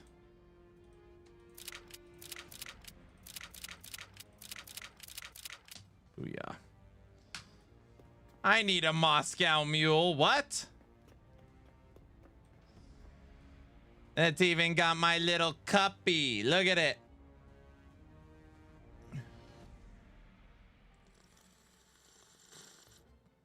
Mmm. Tastes so yummy. That's an authentic mule mug. That's right. What do you think of that? Guy, what do you think of it?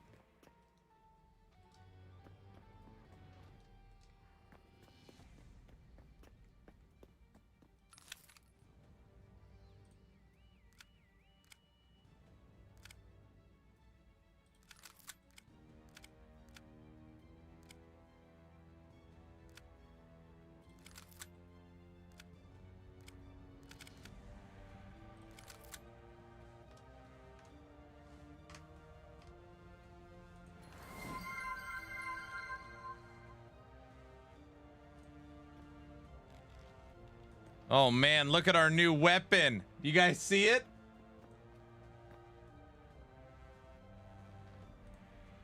It's camoed.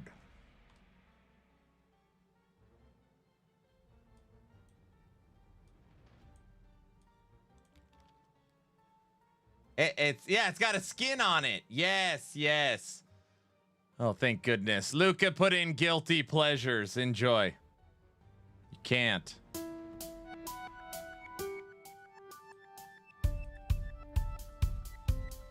When you scroll, it switches to the axe.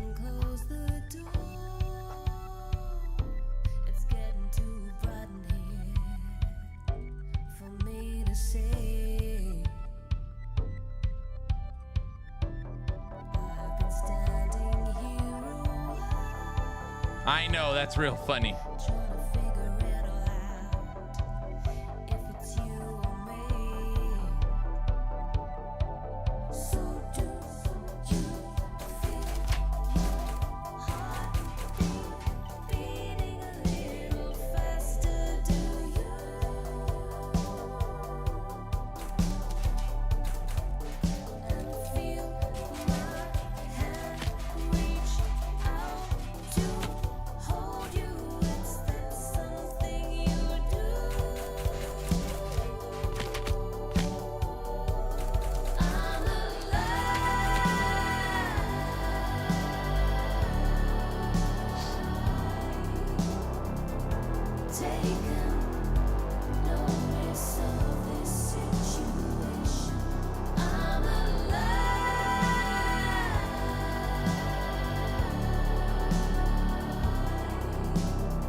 No, the axe is like you can hit spin to win. See?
Where'd the music go?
Is there a reason he is playing this game or just for fun? I like supporting indie studios. The developer reached out, not sponsored, just said, "Hey, Aaron, are you willing to check out my new update?" And I said, "Sure." So I don't think it's, I've played 500 hours of Last Epoch straight. So I said, "Sure, I will check out your game." I don't think there's anything wrong with that from time to time. It's an isometric action RPG. It's got deterministic crafting. It's actually got, believe it or not, decent character customization. It's very indie. So, yeah, that's all.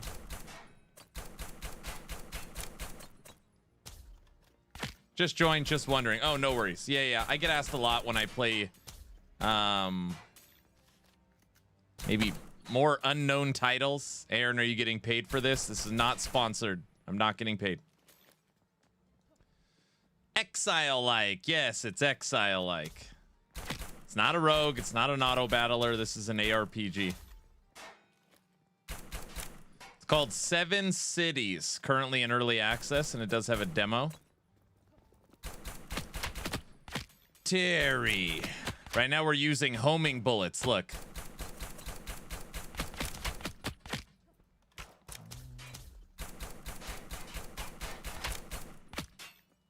Sentry.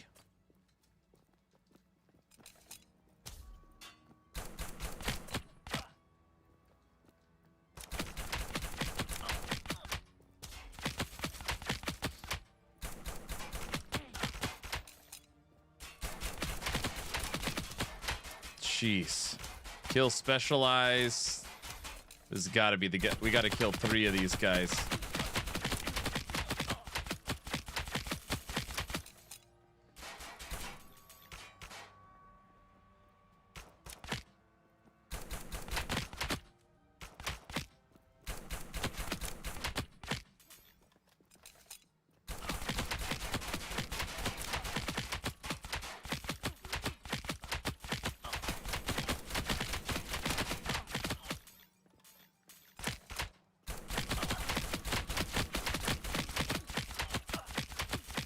Take that.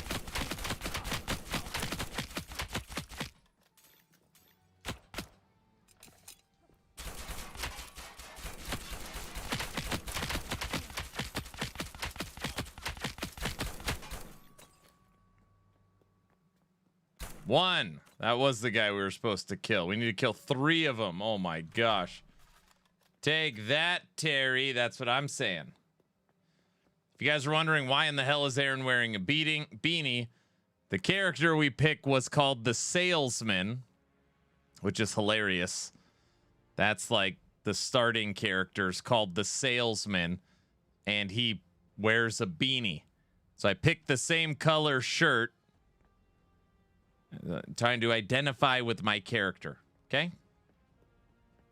Just so you're aware. Terry should probably have a bigger gun. Yeah, that's probably true.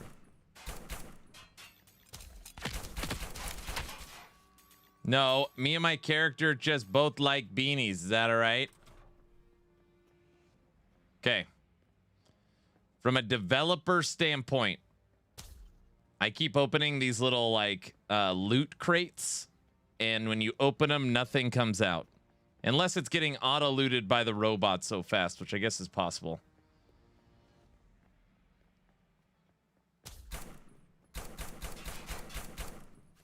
Holy moly.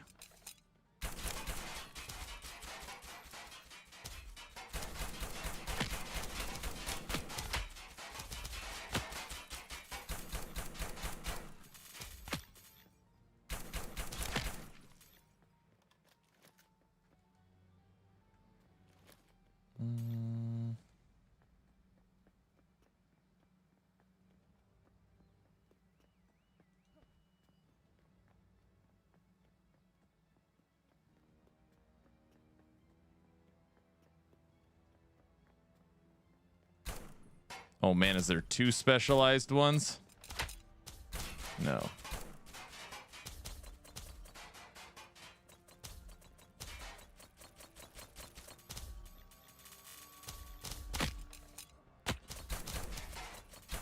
No!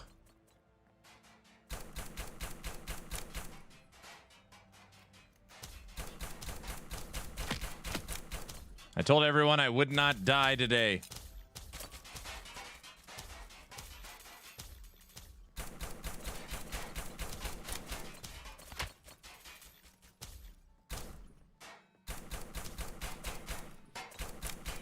Dude, there are so many red dots on the map. I'm having Diablo 4 Nightmare Dungeon thoughts.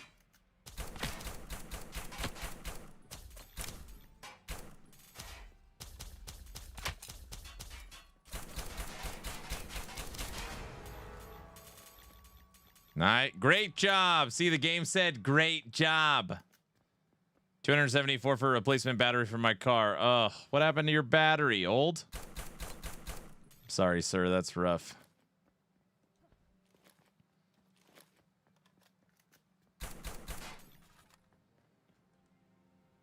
There's one. All right, before we go fight Terry again, let's see what we got. Oh, get out of here.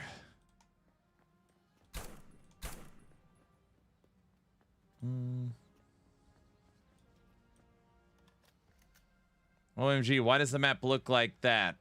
Hey, Autobot. I got to name my robot. Its name is Autobot Topper. It picks up all my loot. Get it? Because you're a bot. You probably don't get it.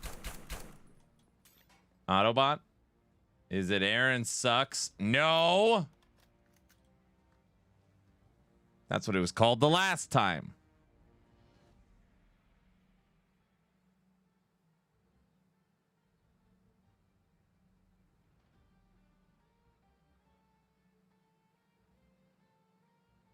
Mod abuse. No, it's not mod abuse. It's just well, I mean, Stop!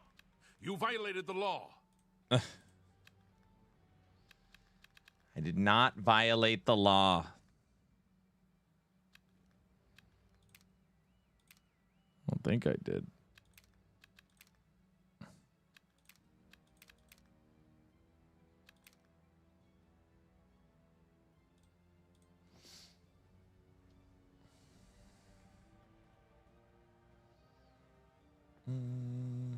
All right. Terry, where are you? Let's get back to the dying. Oh, wait a second, Autobot. I think you can change this, actually. Hold on.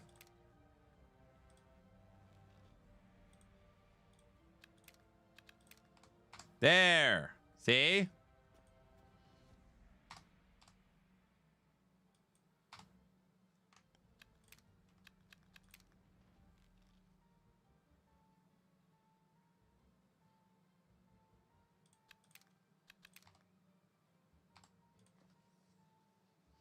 All right.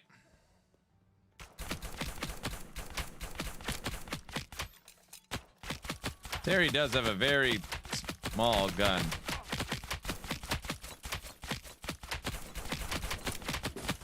Hoofprint, I'm not trying to kill the Sub-A-Thon. I like it when people say that. He's milking it. He's doing this. I literally said 2 days ago, Friday evening, we're playing 7 Cities to check out the new update. After the Twitch drop event for Ellie.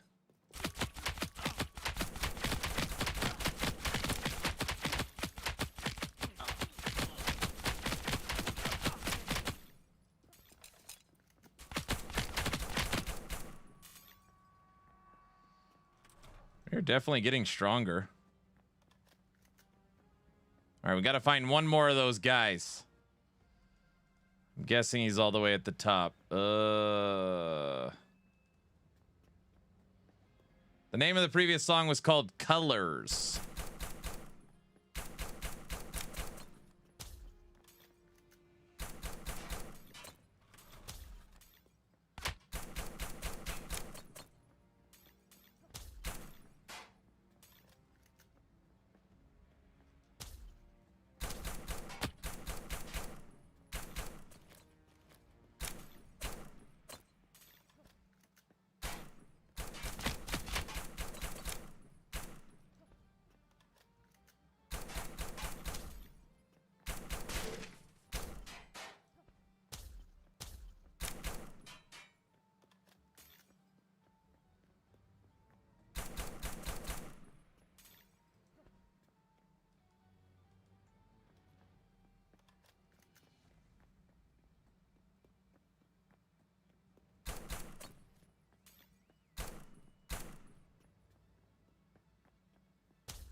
That's called alive. Issue with Slormancer is the battlefield always burns me out. Not a fan of the layouts of those. All right, I guess we'll go check over here. Terry, where are you?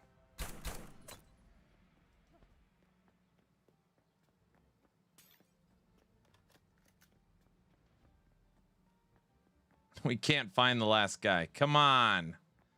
Can't be that hard to find.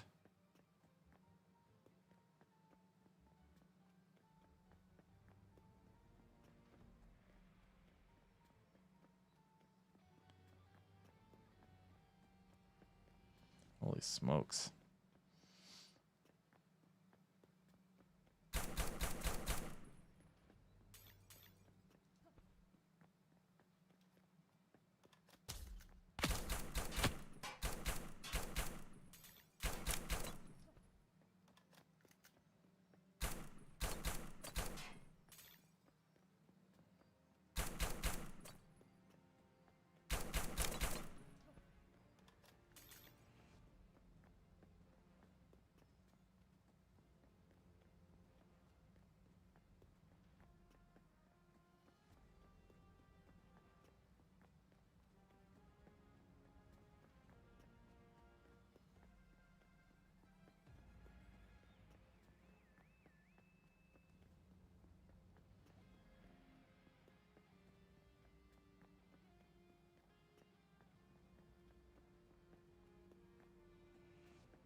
And that's gonna do it for 7 cities. Oh my gosh, I am not running this quest again. I will lose my effing mind. Okay.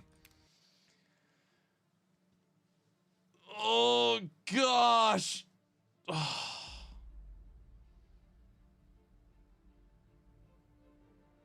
I literally went up twice and down twice looking for the third big guy, and we found 2 of 3. Oh, okay. I just need a mental break. I can't. I just.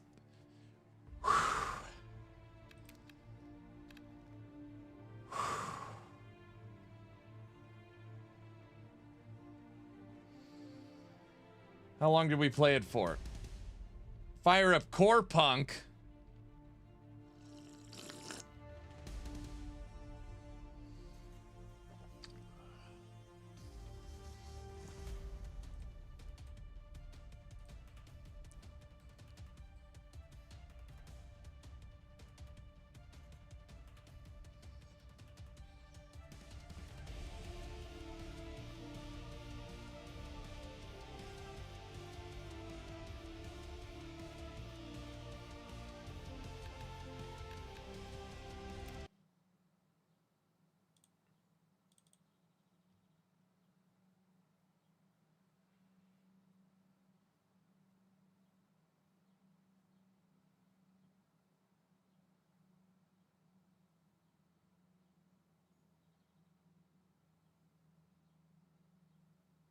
Aaron, I'd like to enter the giveaway for this game. I'll give you a key. You're good.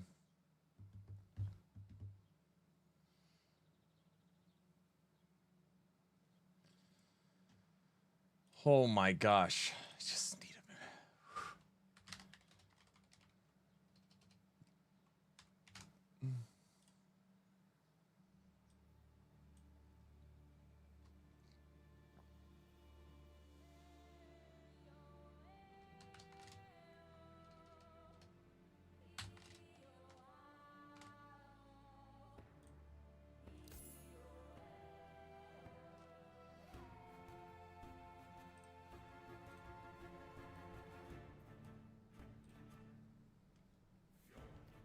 Sorry, I can't focus when there's gold to be made.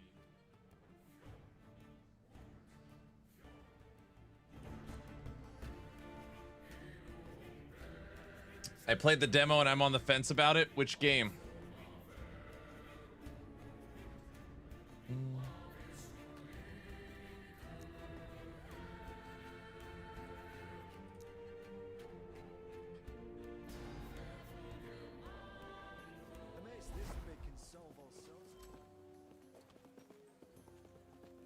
Why is LE glitching now?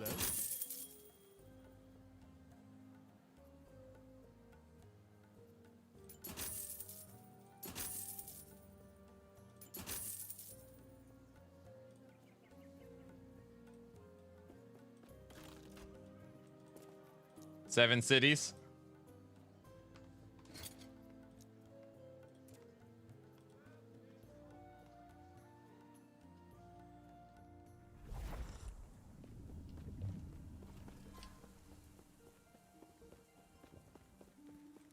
Hello, traveler.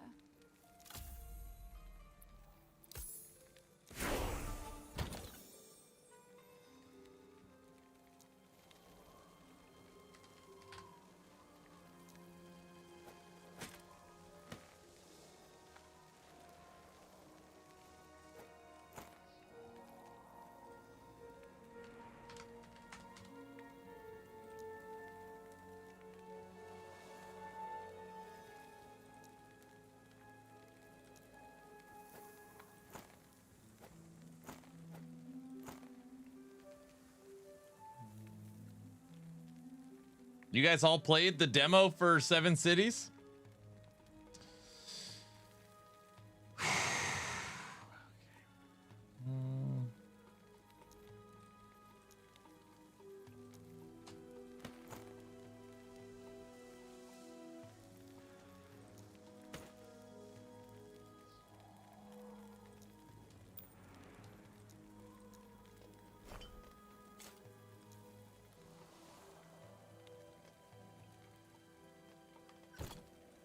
Do not dwell on the regrets.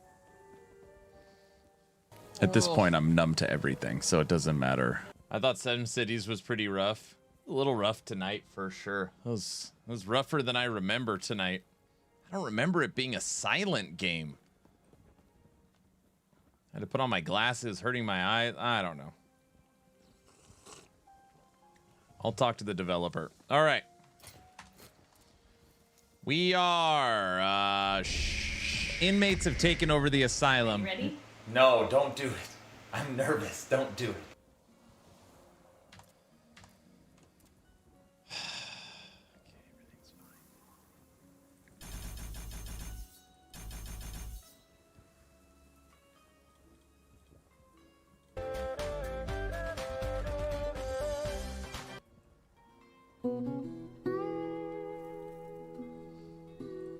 Guys, I'm gonna spec back into my normal machine gun Spriggan.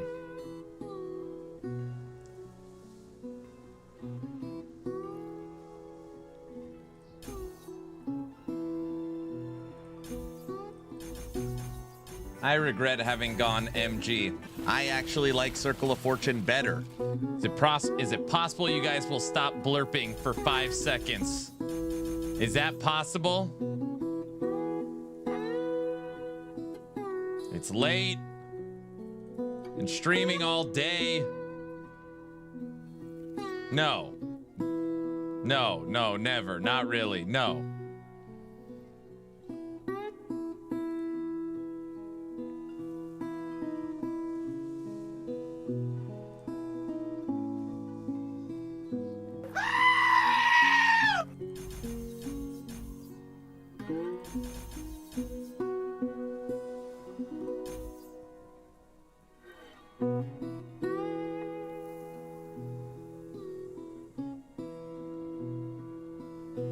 Autobot, start banning people.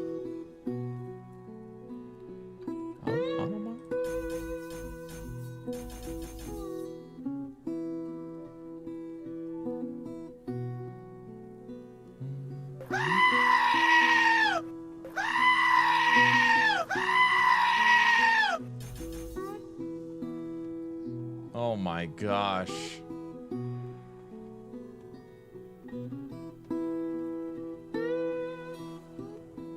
I already banned Raven 3 times today. Okay, that's a good start. Do it.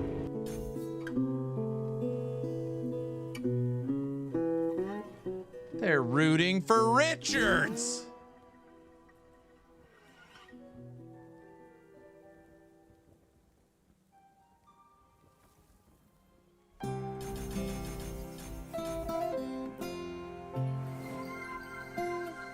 Rapid, thanks for the tier 1 sub.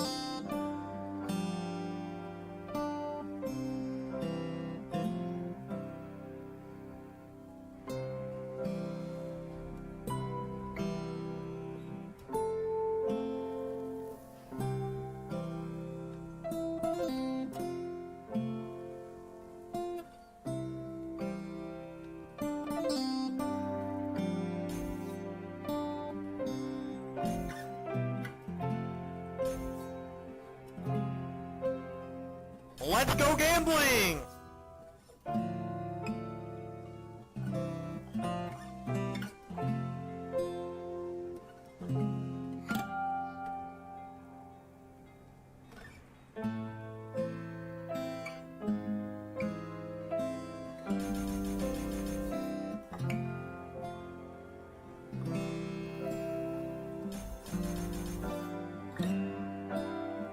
I don't have the mental capacity.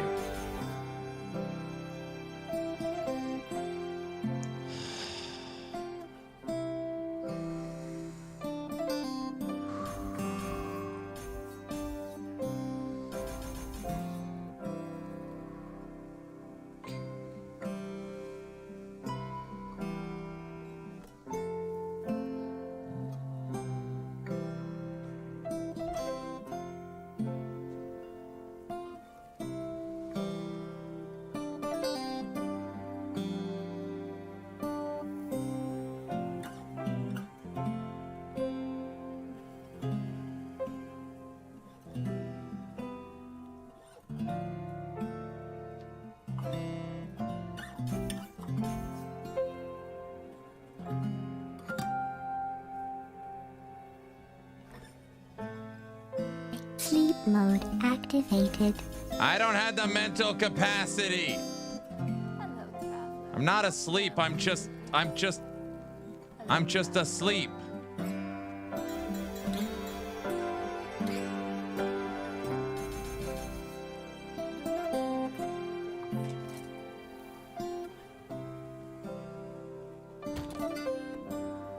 That's a funny fence.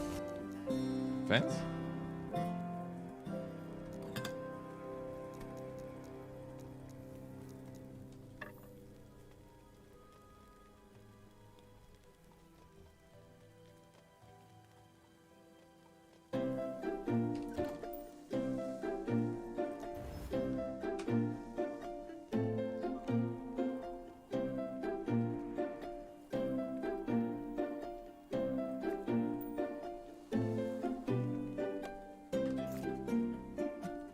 Still day there? Look at it. There's cars. I saw a car. See? It's real. It's real. Guys. Okay.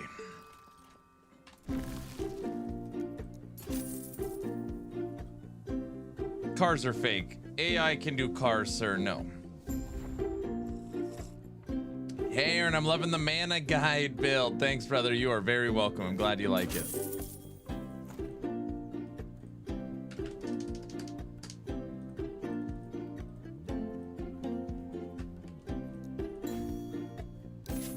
It's also fake sunlight. Yes, well, of course it's fake sunlight.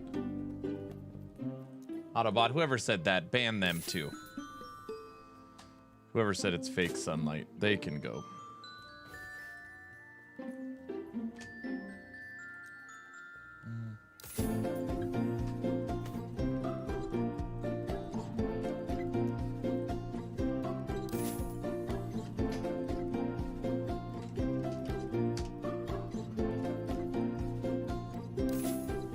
Yeah, it's 7:30 Mountain Time. You are correct. Operation failed. Everyone knows the sun is fake. What? Look,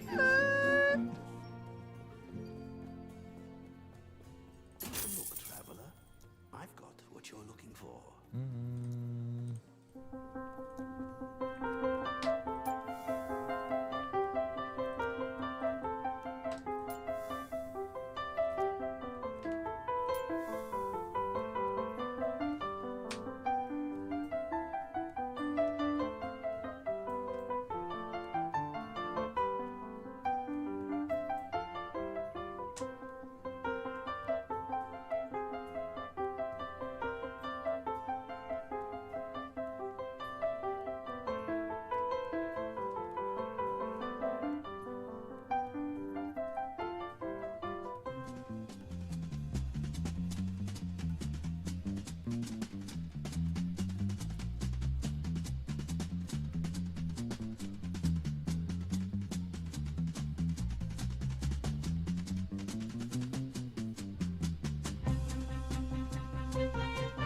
Autobot, I bet I can learn to play this. What instruments is it on?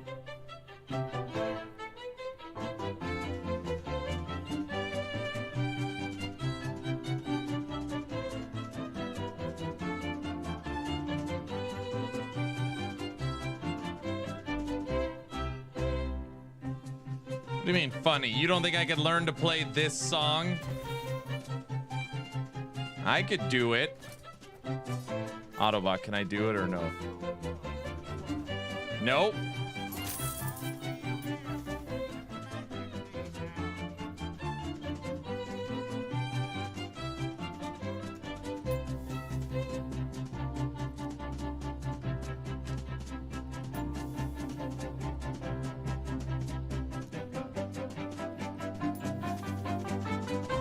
You gotta love it when 4 LP is 2 million gold.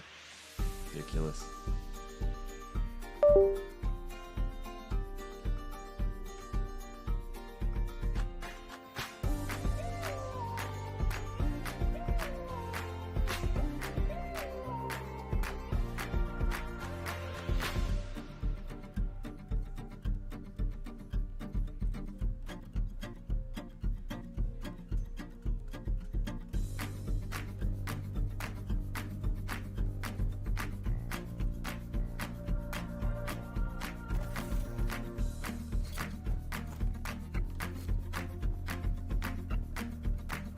Try hot cross buns first. What?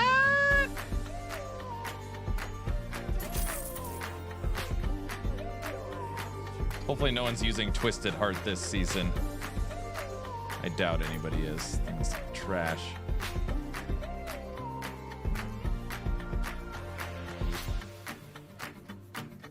Hell.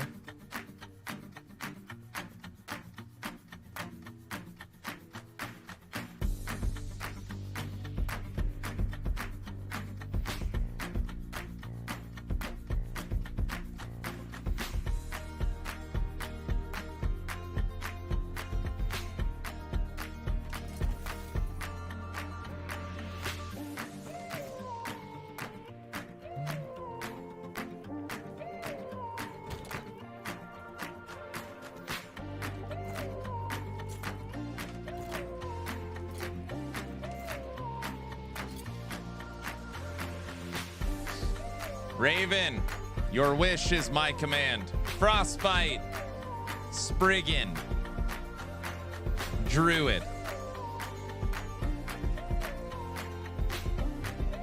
I good listener.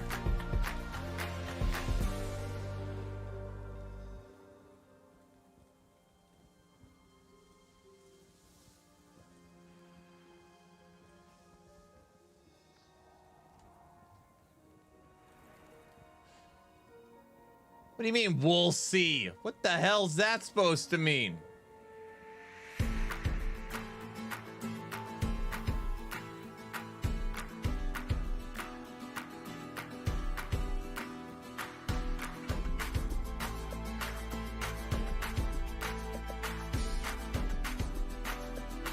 We'll see, he says.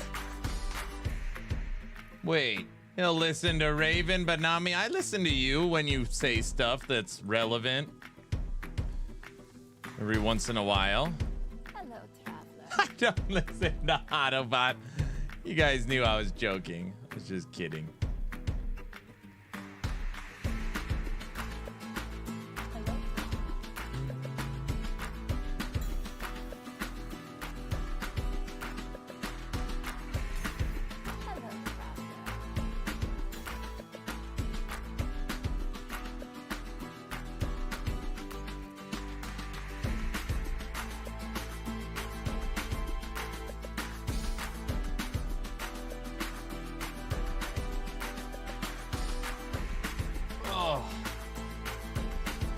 Autobot knows what's happening.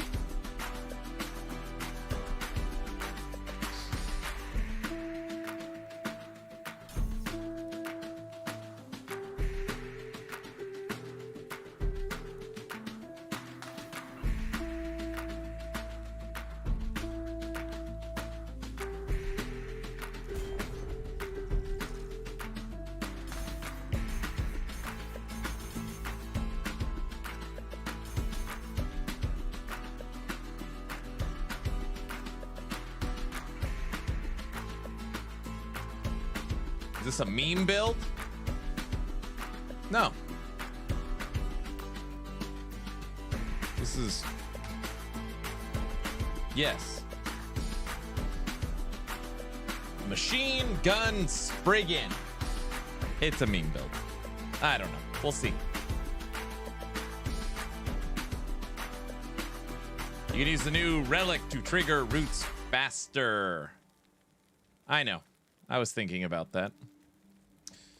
I've already got one. Look at the one I have. 4 to Spriggan.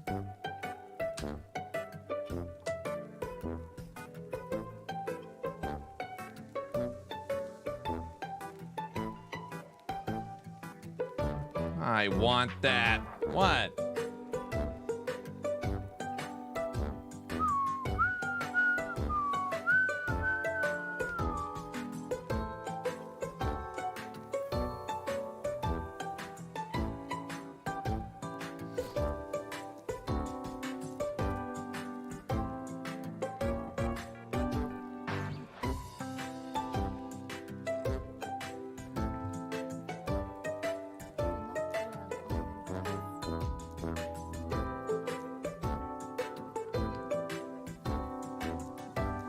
Waiting for someone to say, what the hell is Aaron listening to?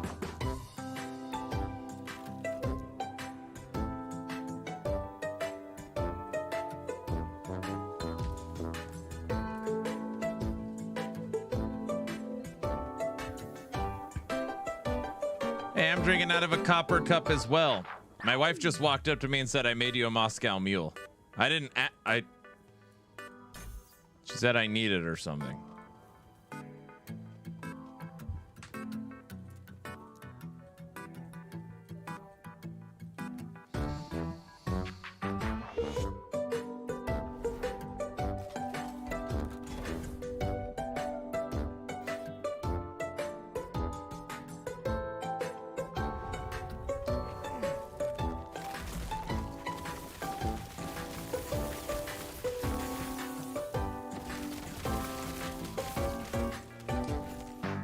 Oops.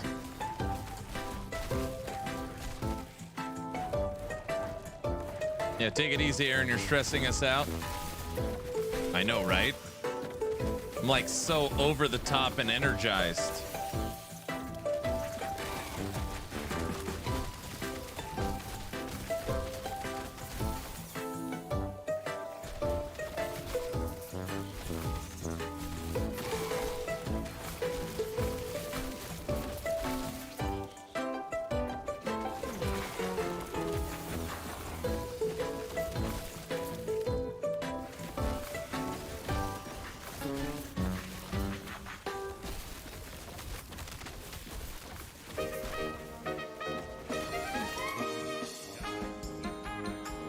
Step right up. Check out the cold Spriggan, the ninth wonder of the world. Once a tree, now transformed into a menacing enemy demon slaying monster. This Spriggan is a cold version using frostbite. Step right up. Come now. Guys, get it? Kind of matches the theming of the song. Aaron finally lost it. What? I haven't lost it.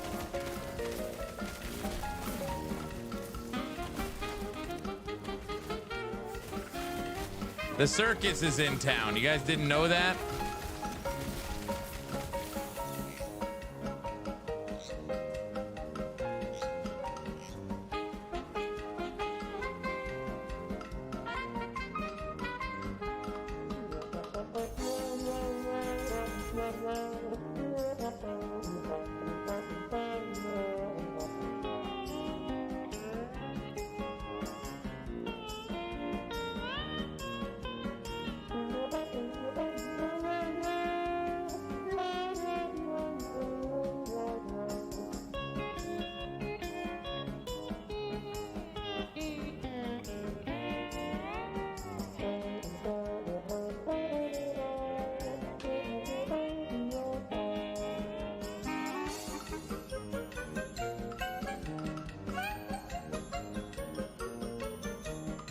He lost it days ago. Guys, I'm fine. I don't even... Where the hell are we? I'm fine. Guys.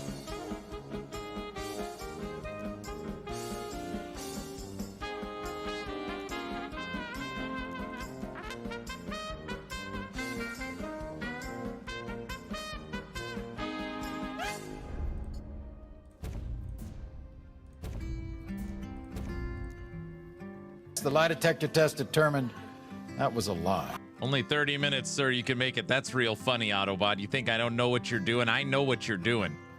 Oh, yeah.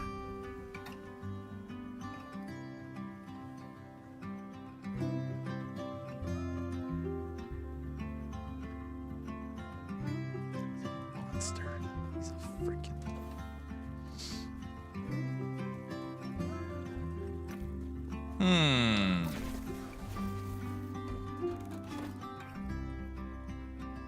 What, me? Yeah, I know what you're doing. You think I can't figure it out? Well, I mean, I can't all the time figure it out. I'm looking forward to the solid hour of Polka. It'll be longer than that, I figured. I don't know if I have the mental capacity.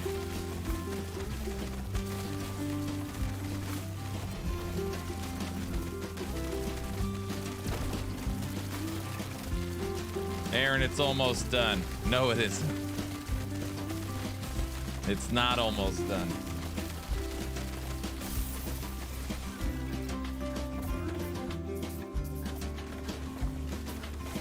Autobot knows it too. He's right now smiling. He's got that...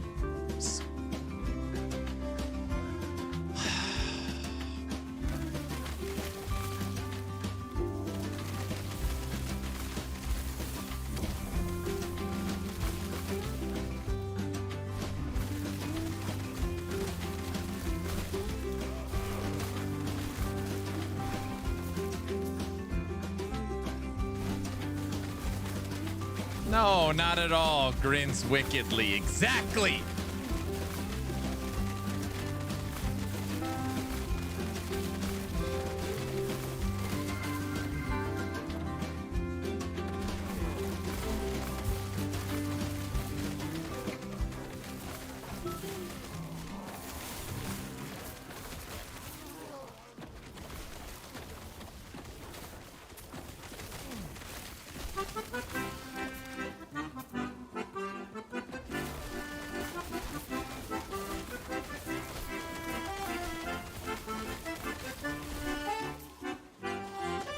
Why is your Thorn Totem not Frost? Thorn Totem? We're not playing Thorn Totem.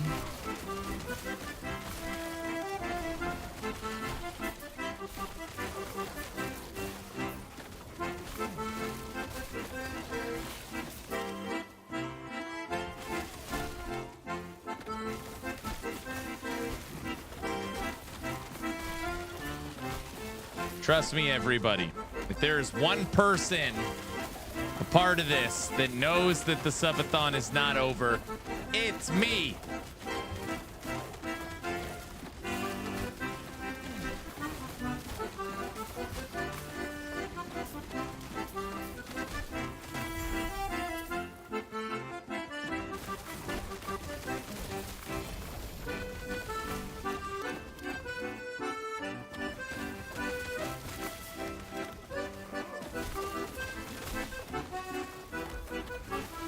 You never know, so it could be the end. That's real funny. That's real funny.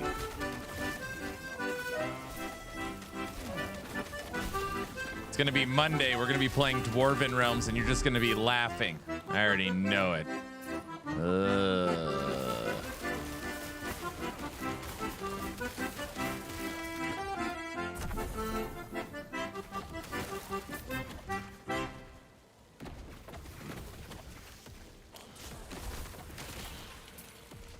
And kicking your butt? You've been practicing. That's cheating.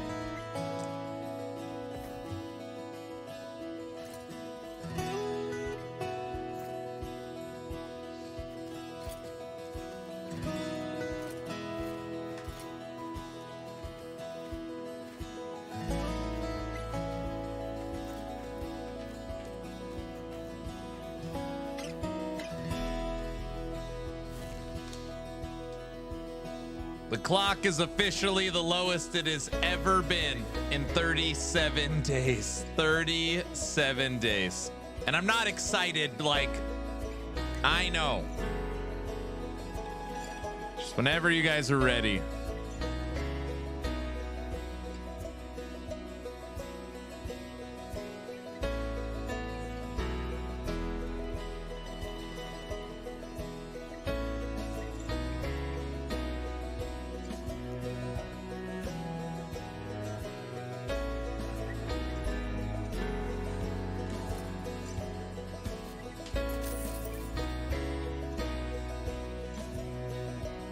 It's more fun to watch the hope fill your eyes, sir. Oh, I see. I see.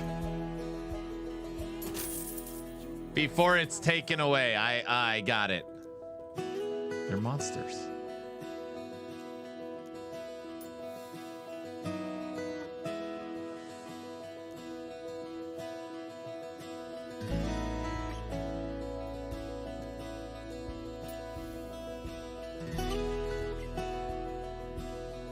So true. That's not funny, guys.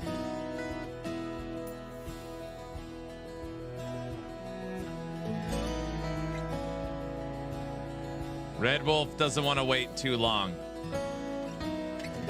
Thanks for the sub, Red Wolf.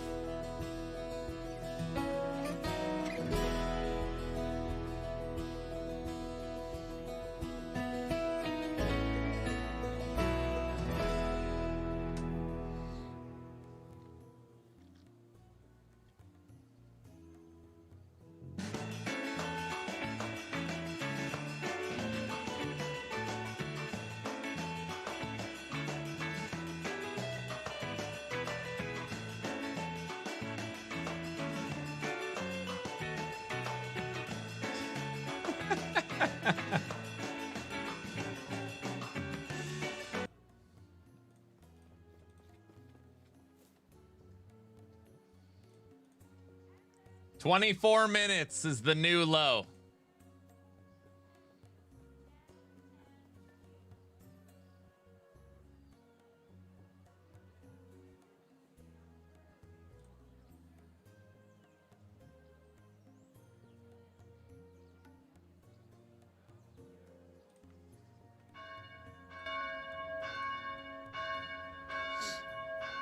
I ain't even looking at anything.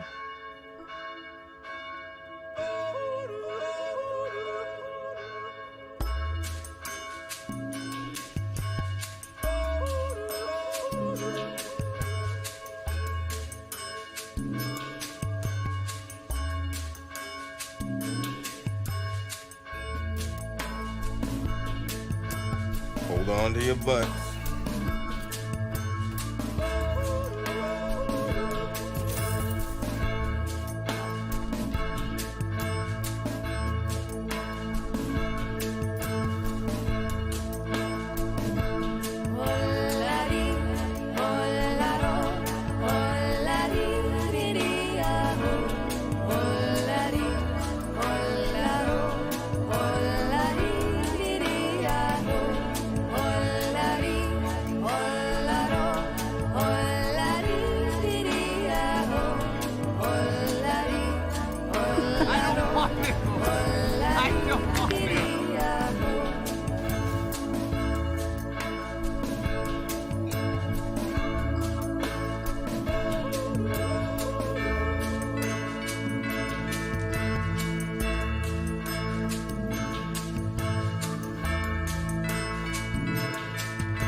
I remember when you went full-time in February last year. Now you are on this level. Thanks, Joe.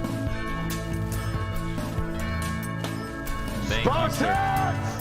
What is your profession?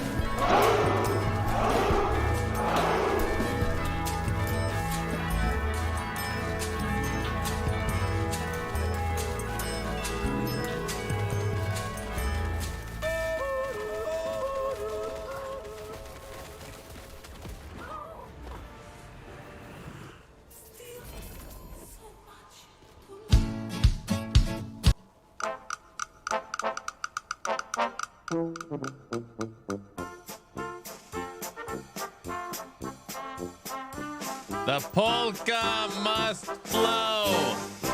The polka music will not end till the hype train is over.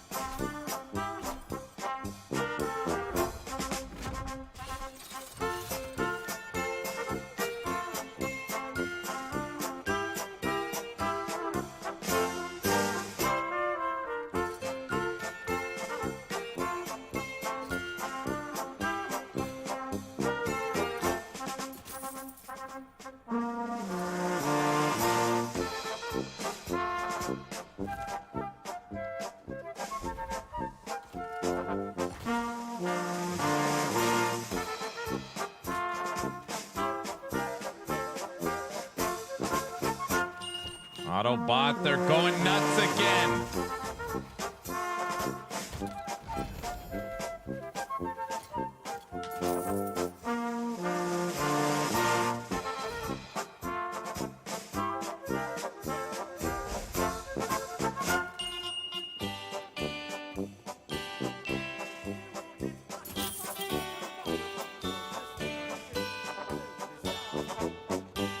Honey, they're going nuts again.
Nice try, Raven. I refunded your points.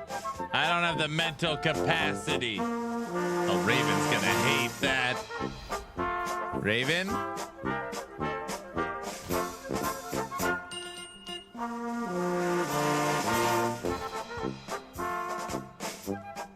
So many trains, I know. What a ripoff. What a ripoff. All right. Are we done? Can I turn the polka off, guys? I keep switching playlists. Can I turn the polka off, guys? Guys?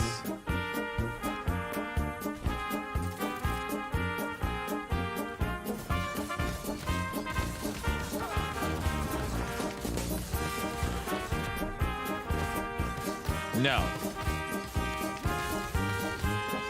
You hope the 1 LP fails?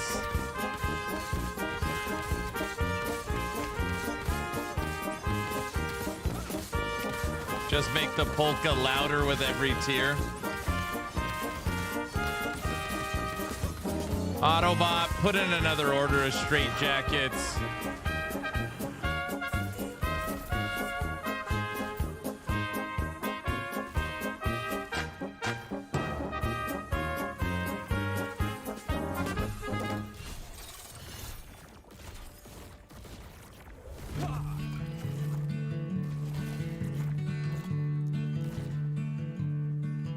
Sorry, they won't let us get any more. Ugh.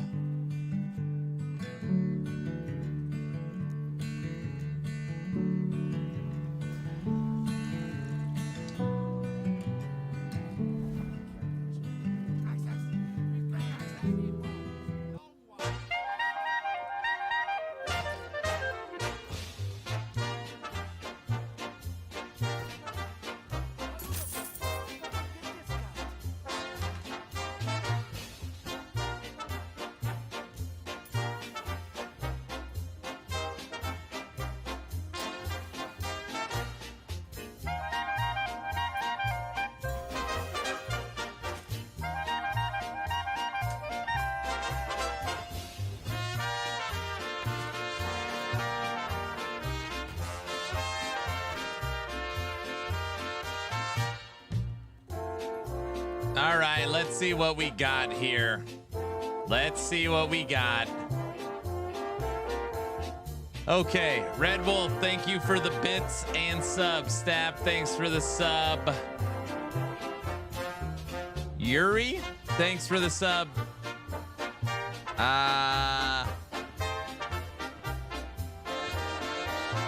Tricky, thanks for the 5 subs. Voltan, thanks for the bits. Douglas, thanks for the sub. Volt, thanks for the sub. Bad Boy, thanks for the 5 subs. Theo, thanks for the subs. Heavy, Doug, Red Wolf, Biz. Thanks, everybody. Thank you, thank you.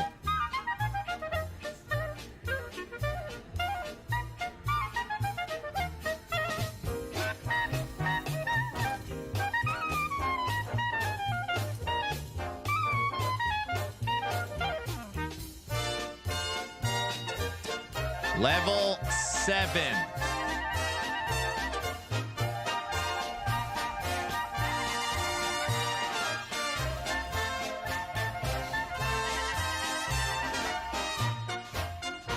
No. Who was the sub to? Hog got a sub?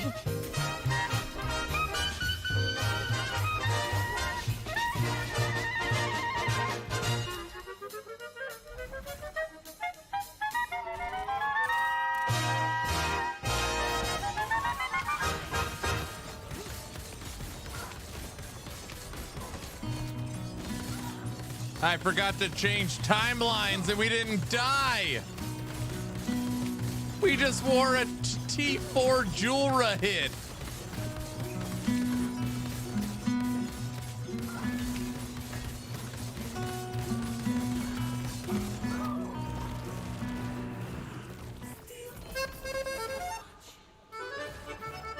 You guys have earned this. You're all insane. You'll love it.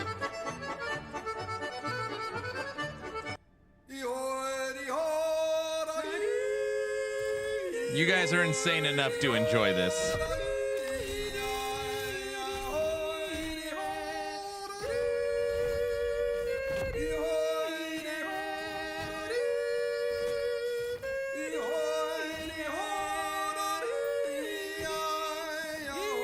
Look at them. Look at them all. Look at them. How dare you assume, but you are right. I know. From experience, dude.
Thanks for the 10 subs, sir. Thank you.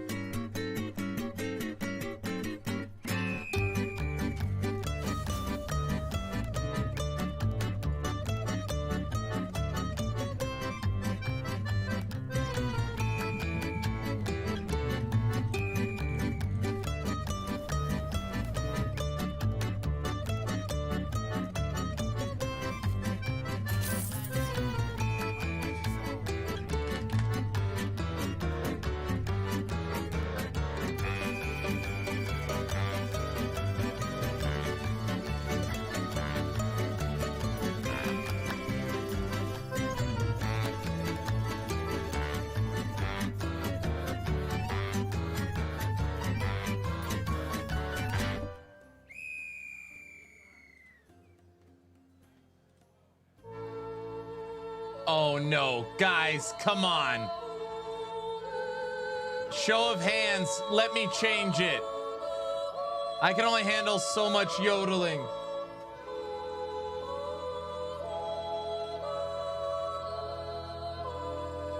No. Oh, they're nuts.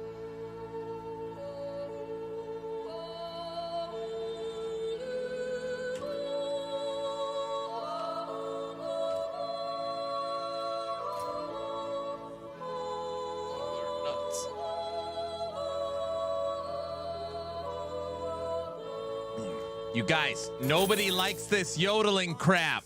Can I turn it off? Guys?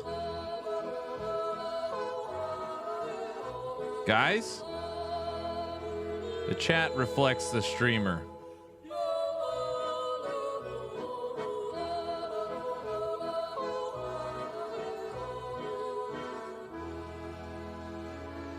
Fellow German here, yodeling is life. He's insane too. Oh no.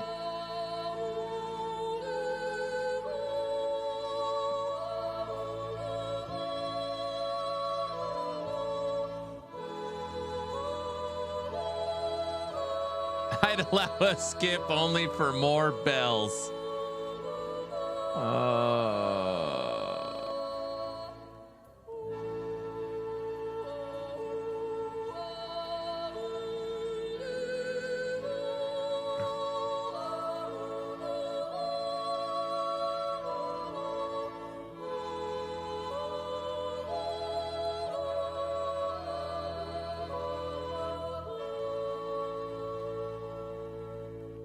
Or the shopping song.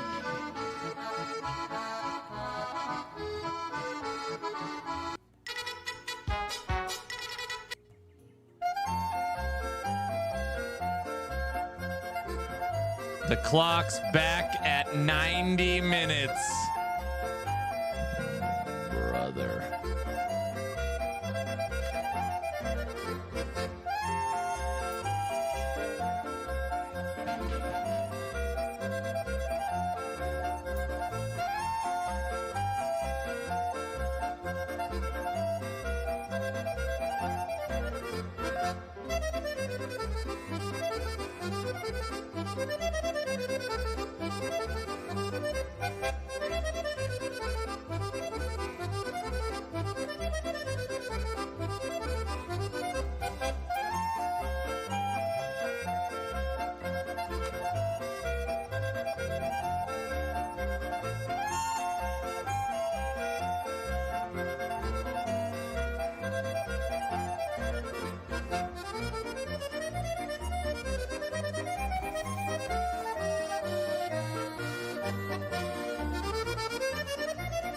All right, are we done?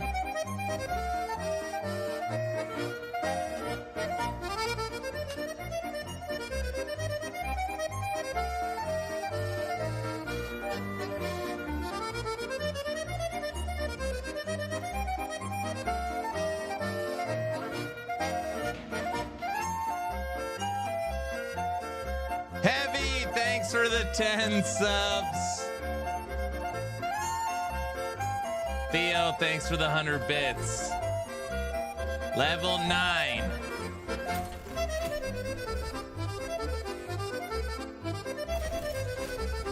Be right back, chat. Enjoy the polka.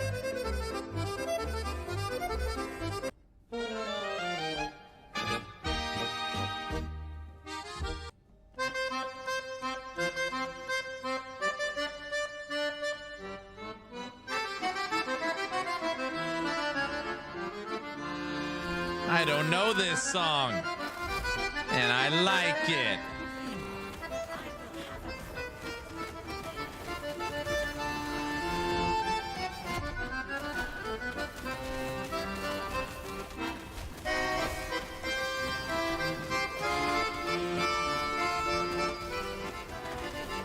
Just made a new character, Paladin. What's the fastest way to level? Jumping through the dungeons, or leveling gear, or phone a friend.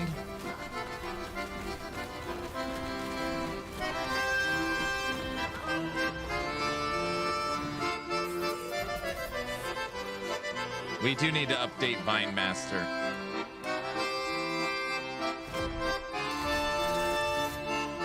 All right, guys, I don't even care. To show there's no streamer client, I'm letting fate decide. We're not even gonna pick an affix. I don't care. Seal. And we got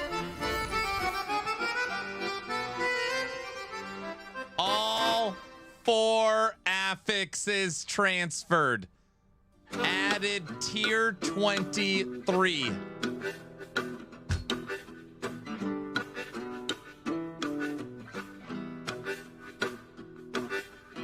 We did it. We did it.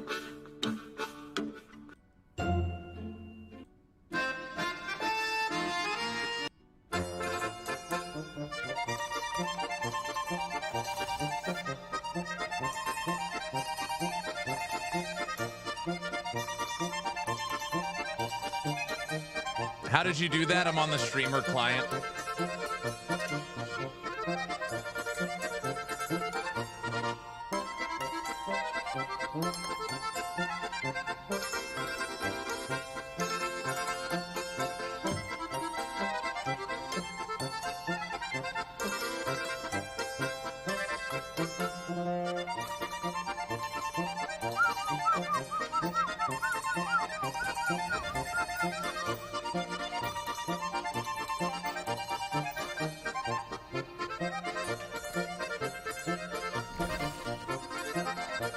He finally admits it. There's no streamer client. I'm just kidding, guys. It doesn't exist. We all know that.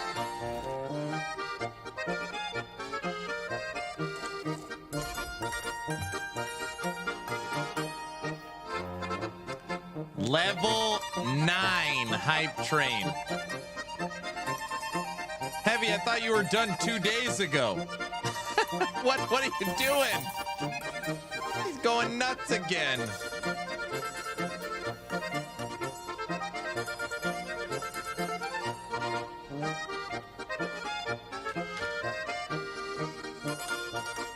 He's stuck here in this endless game. You got it. Oh, you finally knocked out the kidney. Saw the bomb that never ends. Aaron's fate, it just depends. All right, it looks like we're done.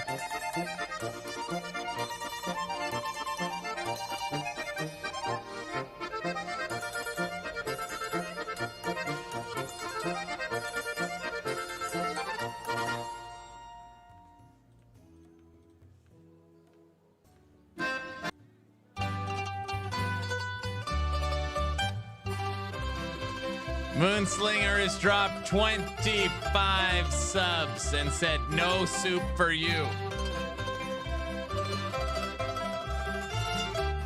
Thank you, sir, for the 25 bomb.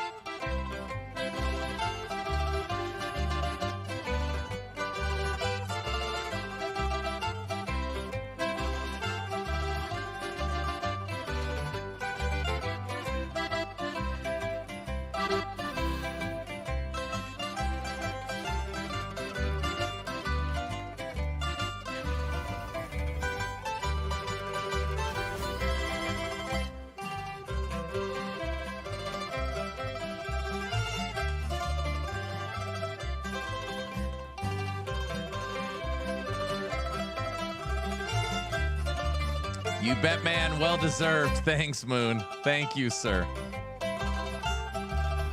No soup for you.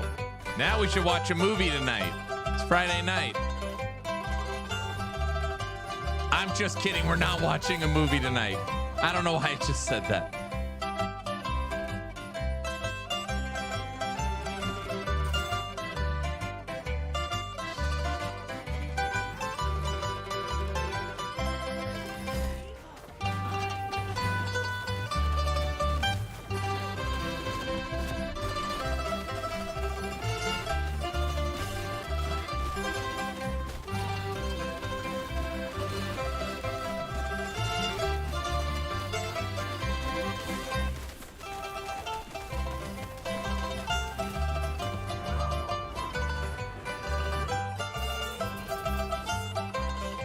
A 3 LP? 3?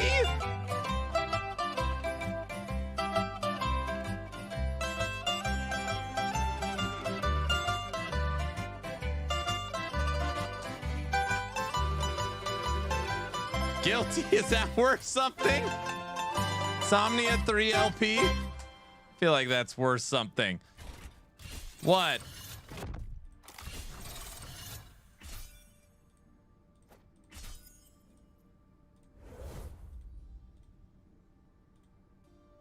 Uh-oh.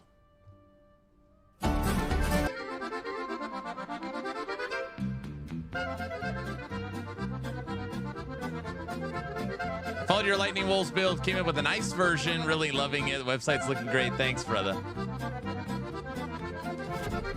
We're working on it.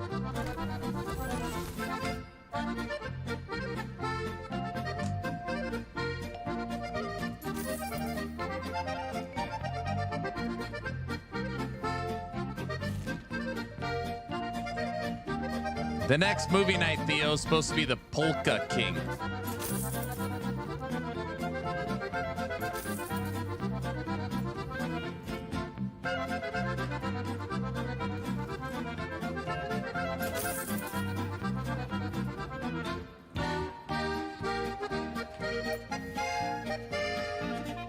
Oh, 3 LP Somni is not that much. 12 million.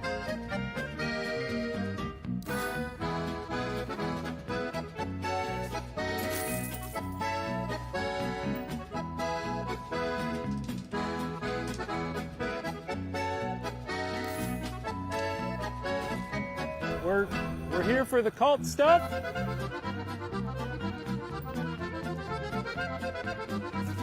All right. Guys, Spartans! What is your profession? can we get back to gaming now? Are we good? You guys had your little polka fill?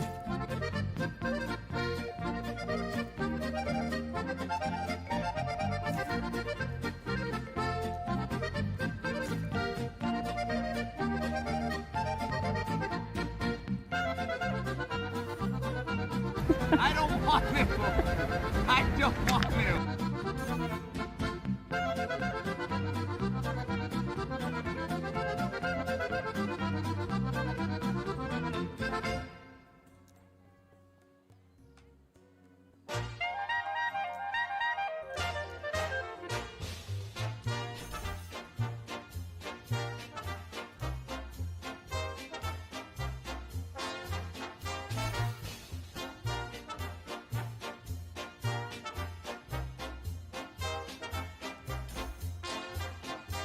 Red Wolves donated 7 subs to the channel.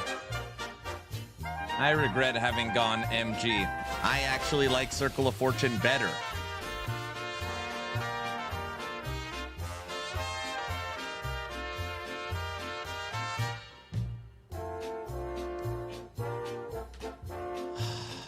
It's fine. It's fine. It's no big deal. It's no big deal.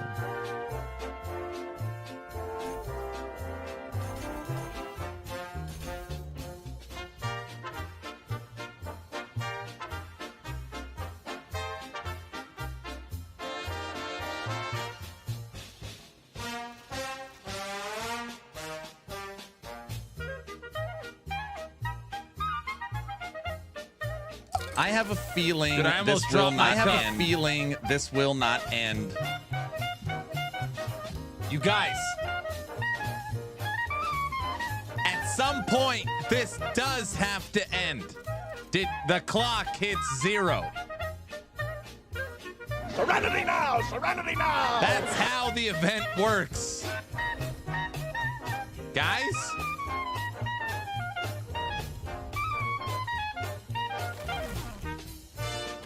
Oh, bother.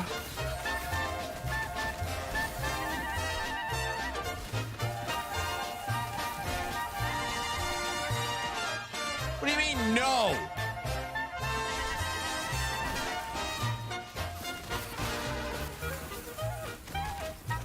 I don't think so, sir. This isn't the new normal, right?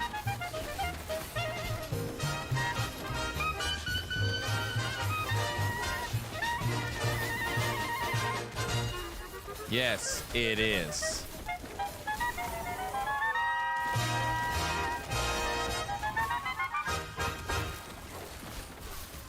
This...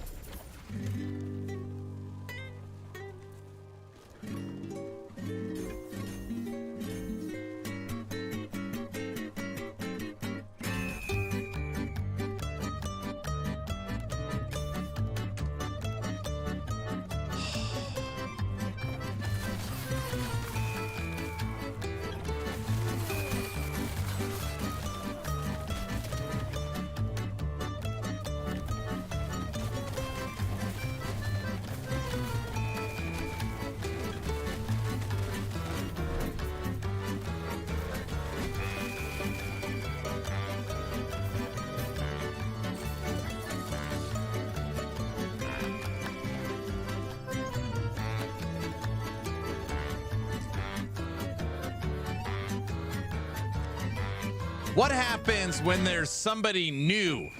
What happens when a new person comes to the channel? What are we gonna tell them? Guys, they're joining a cult.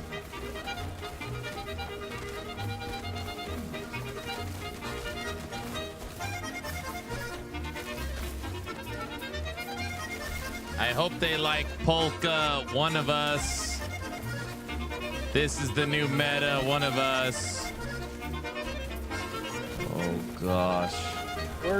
We're here for the cult stuff.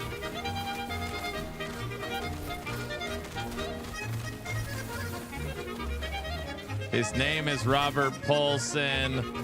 Pay homage to the Polka King. Is this a replay? Why is the clock so high?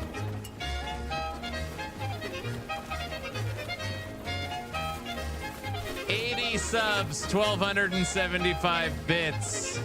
Thank you.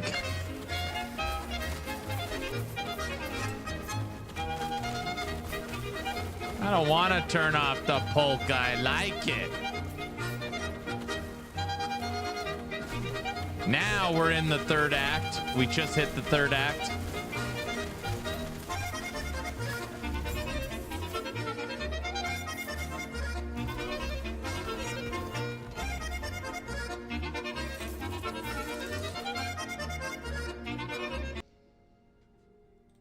You guys freaking killed it.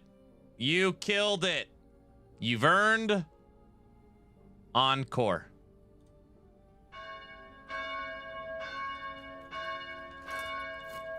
Since anybody new's already left, might as well.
Just shown up to. I don't know how to describe it. What I can say is you can still get away. Just get the hell out of here as fast as you can. Click on some normal something else.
Hey, Aaron, I'm thinking about starting a YouTube and Twitch channel. Any advice? Like, how's your channel going?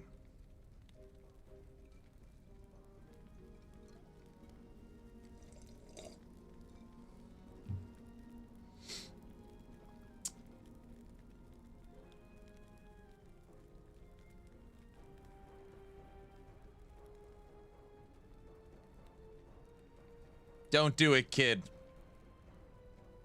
Don't do it. Amazing community, LOL. Kudos. Now let's see the noggin. 110,000 sub goal was me shave my head. It's great for my viewers like the polka more than me.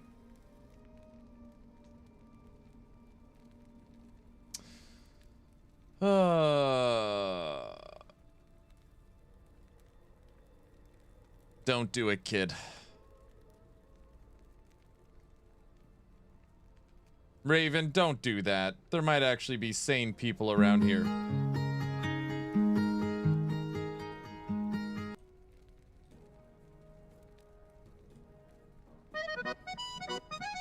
Yo, lights, flash, cams on, time to engage. He swore he was freeze, but he's back in the cage. Sub-A-Thon 3, yeah, welcome to hell.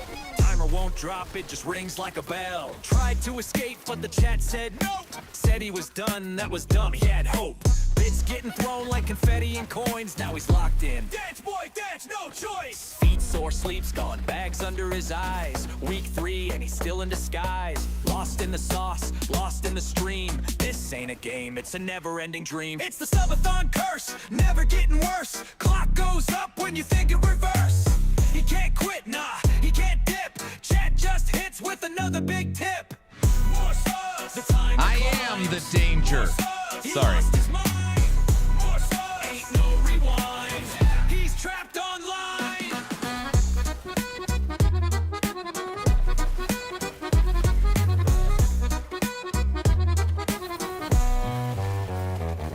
What is this life? Somebody explain. He's a hostage now, got a sub in his veins. No intermission, no breaks, no pause. He's lost his mind. I haven't lost my mind. Goes back with a vengeance, rage. Feet on fire like he's trapped on stage. Chat said jump, so he hopped on cue. Spin in a circle, slap your shoe. This is absurd, but the bits don't stop. 10 more gifted and he drops like a prop.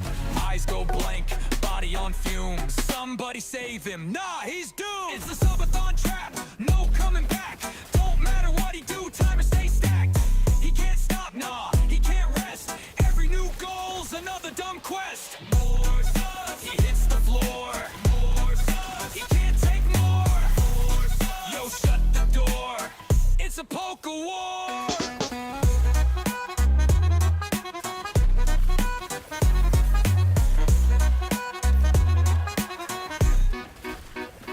Look at his face, he's slumped in the chair. Lost in the stream, lost in despair. Somebody tell him, how does it end?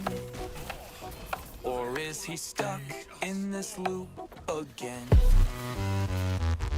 It's the Sub-A-Thon plague, never gonna fade. One more sub and he's digging his grave. He can't run, nah, he can't flee. Timer just laugh like you stay with me. More subs, the lights go dim. More subs, it's swallowing him. More subs, the chat just grins. But it starts Thanks, again. Red Bull. Have a good one, brother.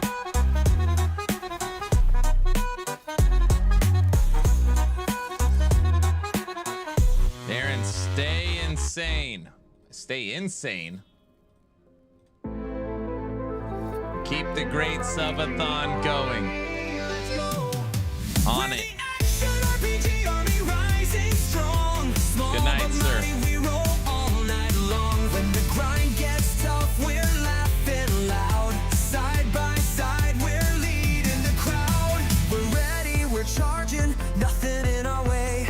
All together we rise today. Feel the rush, we have the power. In this fight, we own the hour. Let's go!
charging, nothing in our way.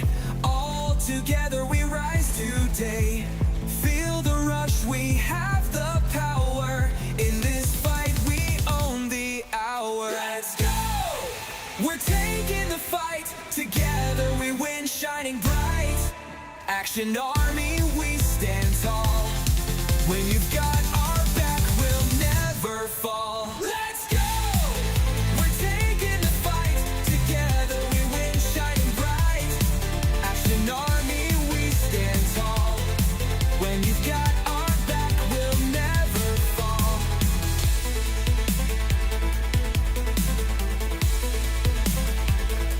Let's go! When you've got our back, we'll never fall. All right. Well, now, Aaron, what is the lowest the clock has ever been? Don't quote me. Right about 22 minutes. 22 minutes, I believe, is the lowest the clock has ever been.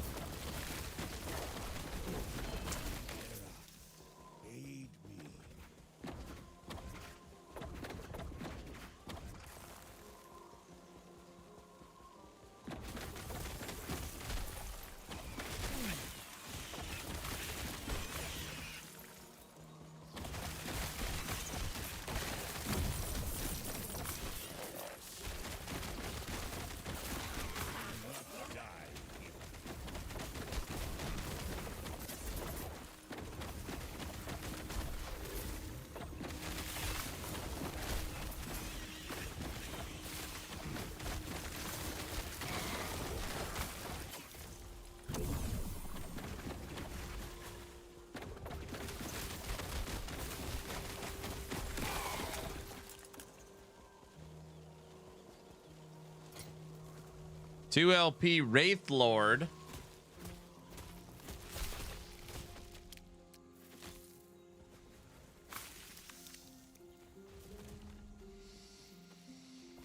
Increase cold damage per active totem. Oh, man.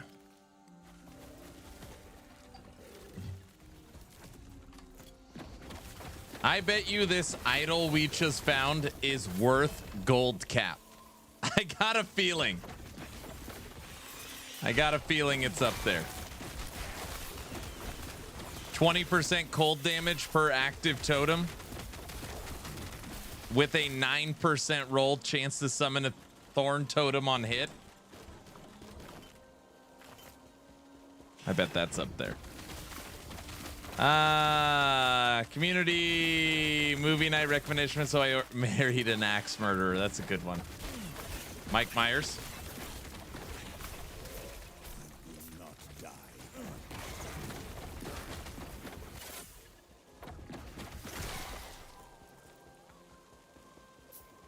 Dude, that is a crazy, crazy idol.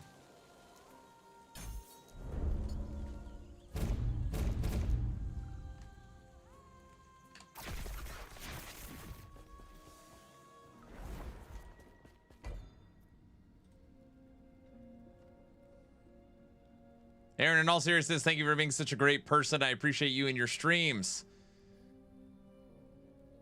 If you ever bring this up, it will be denied. Screenshot. I got evidence. Thanks, Mikey. Call me when you're at 22 seconds. Oh, brother. It's going to be a build or just doing it for fun. Machine Gun Spriggan's already on actionrpg.com. This is the build we were working on. This is the build we were working on as a shaman dropping Avalanche, which, by the way, would be an unbelievably ridiculous, sweet build. EHG has added into the set a 1-second cooldown on Avalanche. If it was literally a half a second, it'd be a build guide. The 1 second is too long. Photoshop propaganda. Now I screenshotted that. Is that still Photoshop propaganda? You don't need screenshots. You got YouTube VODs forever. It's called Machine Gun Spriggan.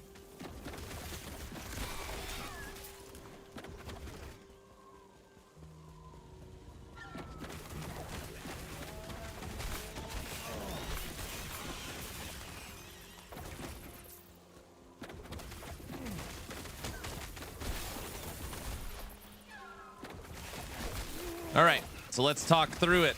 Clock has 2 hours on the clock. I do have a decent feeling that we will make it to tomorrow. Tomorrow we do not have a game planned, which would default to last Epoch, so we'll talk through it. I said I wanted to try after Hotfix 2, and I believe they're on Hotfix 4. I said I would jump back to No Rest for the Wicked to see how Bo feels. Believe it or not, I still want to try Wicked. And then Sunday starts Dwarven Realms Season 4. It's a lot better now. Yeah, it's kind of what I want to see. Thinking maybe tomorrow we play some Wicked. I don't know.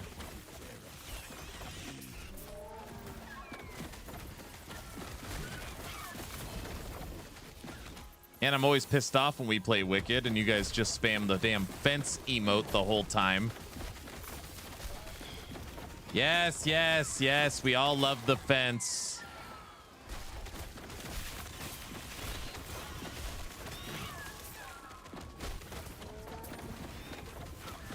Oh, gosh.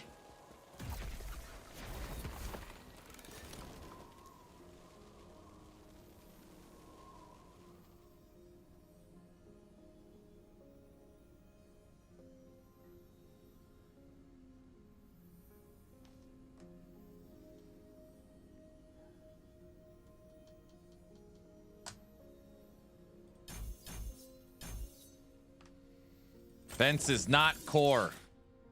Dude, it is beautiful in Idaho, man.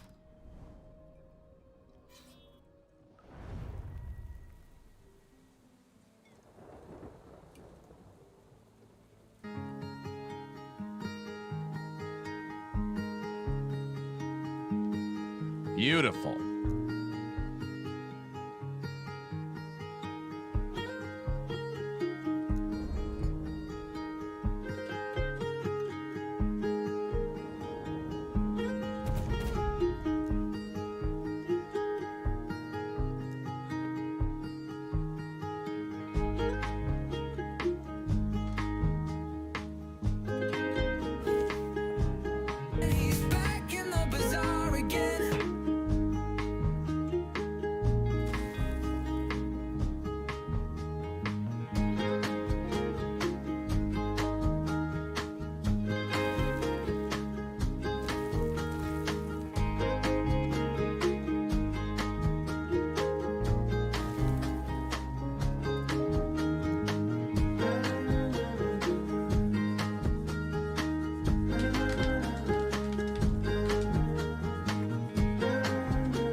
Anybody ever use entangling roots? I don't know why I was under the impression root wave causes your minions and other allies it hit to deal additional spell damage. Do we not count as other allies? I guess we don't.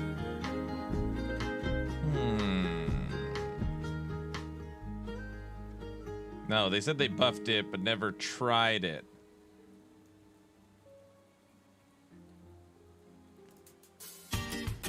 Man, I thought we got that 40 base spell. It would totally make sense why we don't. Apparently this game goes by the rule of you being your own worst enemy. 40 base spells crazy. Also, I don't know if I ever noticed this node. Root Wave causes your wolves and bear hits to improve its base critical strike chance for 8 seconds. And 50% critical strike multiplier. That sucks. This skill is linked. It's locked to Druid.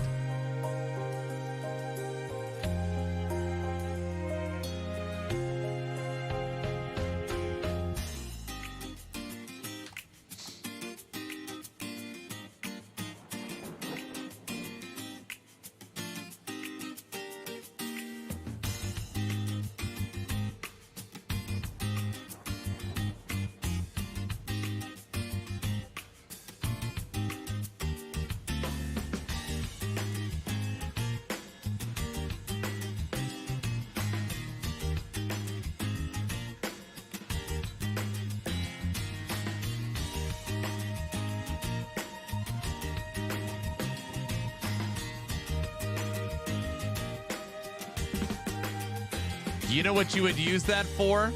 You would go Druid. You would put 10 effing points here in nature, which would give you 40 base companion spell. Then you take roots. Follow me for a second.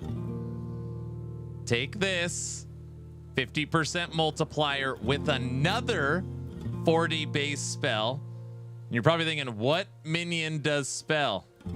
You do the stupid summoning Briar Thorns bear. Your bear now casts Briar Thorn, a ranged spell. Right?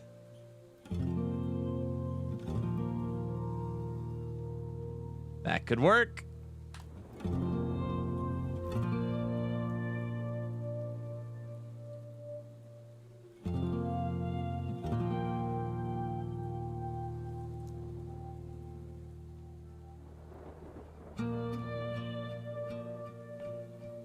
Yeah, but this node doesn't work for Spriggan. It only works for bear and wolves. So you would take... Leap gives you spell damage. So that would give your bear spell damage. Leap. Bear. That's 2.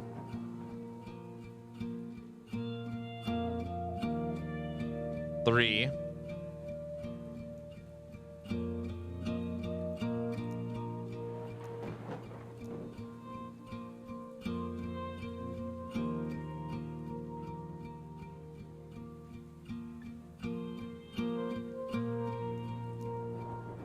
Wolves don't have spell damage. Oh, lightning retaliation. Storm bolts. I don't think it would work for storm bolts. Okay, hold on. Druid, leap, bear, entangling roots.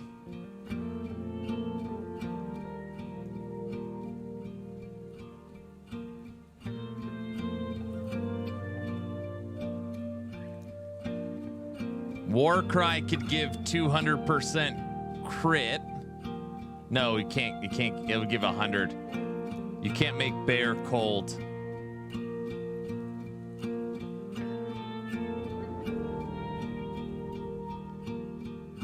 No, we would only have one companion, so you could only have bear.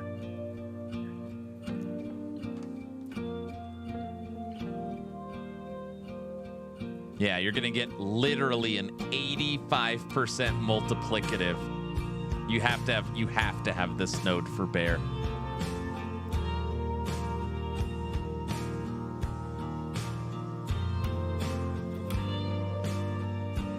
Your bear will probably also, because of natural duality, be unkillable. 75% multiplicative life node. So ridiculous. Which, by the way, we don't need those points anymore. We spec'd out a Spriggan.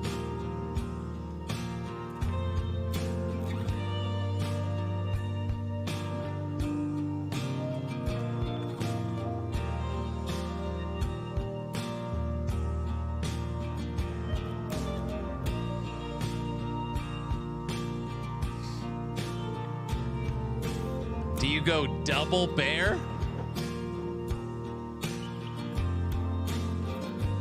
When you use Maul and hit at least one enemy, your minions deal. That's exactly what you do. Oh my gosh, we're gonna be required to try this. You go double bear. Your bear can buff your bear.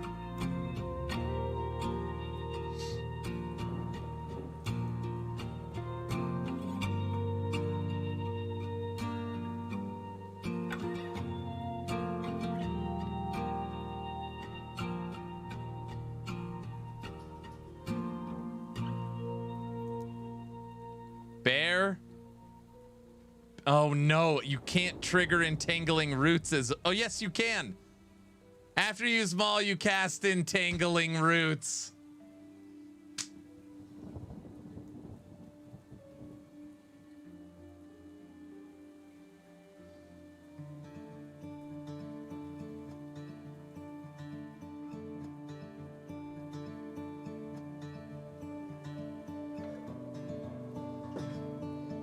He's bear maxing. I need to see this. Okay. Bear, bear, Tangling Roots, Fury Leap. That's 4.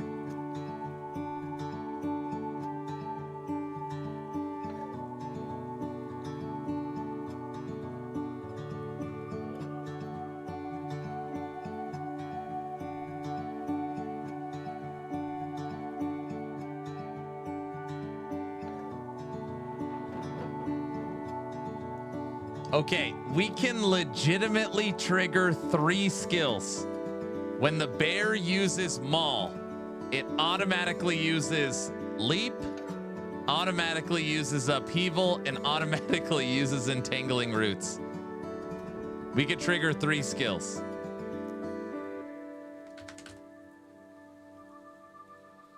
Is there anything in Upheaval that helps us? Earth Armor, you have to manually cast it for it to work.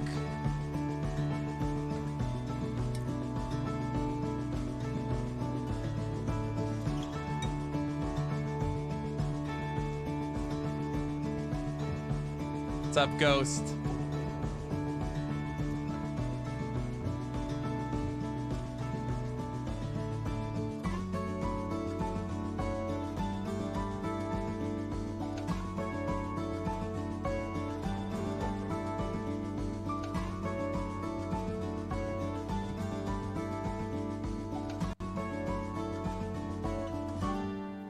Oh yeah, so stupid.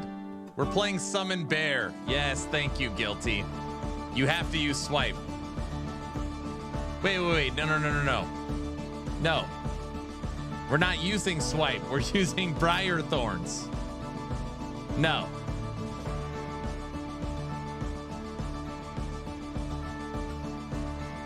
The lie detector test determined that was a lie.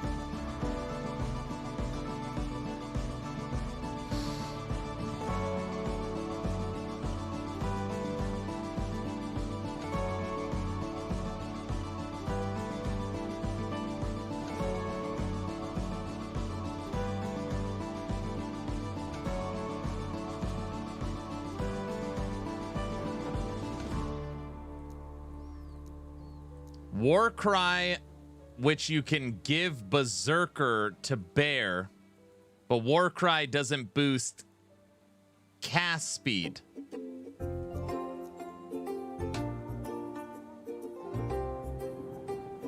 I don't know crap. Yeah, it's cast speed. Increased cast speed. Briar Thorns. God, I hate this stupid thing.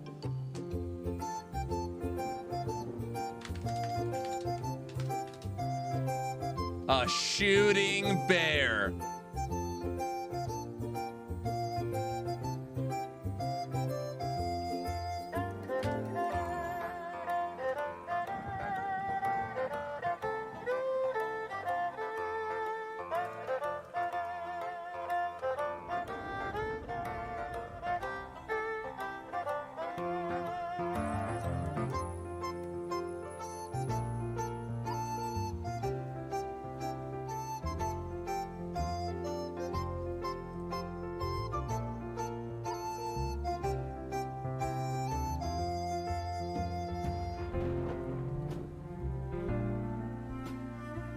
Mystic Thorns. Mystic.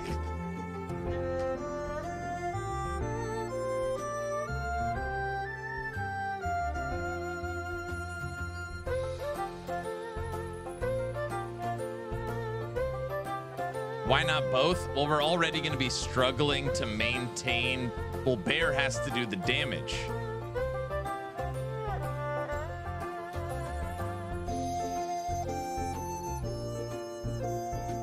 One.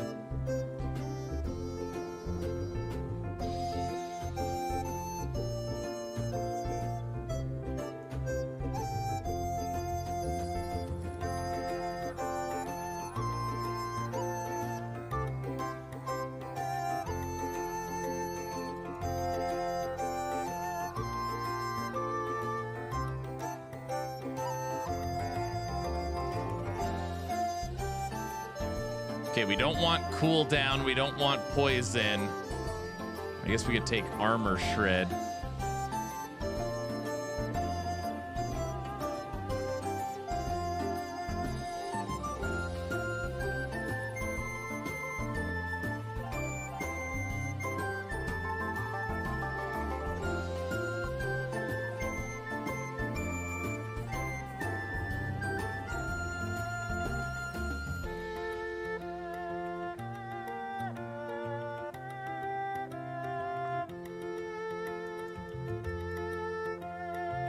All I know is we can give it 40 base spell and an additional 40 base spell. So we could give the Briar Thorn shot 80 base companion spell, which is crazy. Also, this is going to give it a 50% critical strike multiplier with Bushstalker. Oh, and another 10. Sorry. 90. 90 base spell, because it's a physical.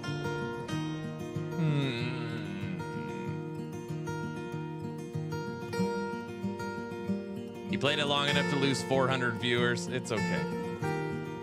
What kind of mule are you having? I don't know, whatever the wife handed me. Moscow mule? All right, I got it. Stop! You violated the law.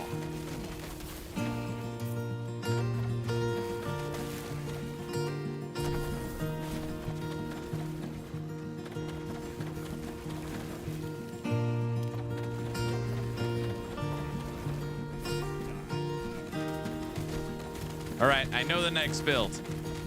My brain won't stop thinking about the bear, so that'll be next. It's on the docket.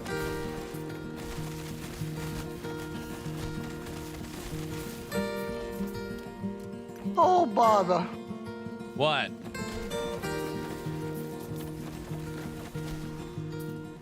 I will die if we can make a summoning, casting, double bear Briar Thorns build work. I will die.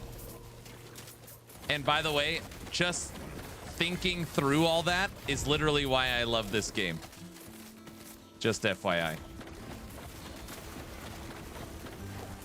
It's literally why I love this game. They're like, how the hell can you keep playing this? That is literally what we just did there, is why I could keep playing it. I was here. That is why.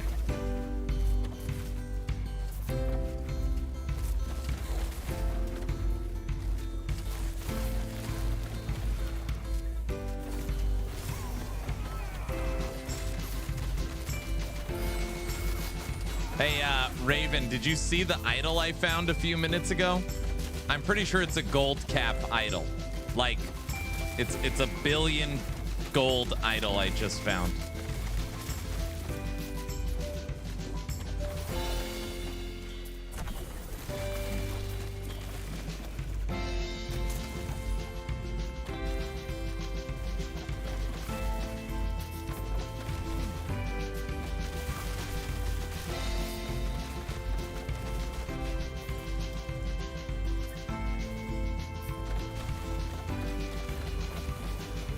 Oh, this build is...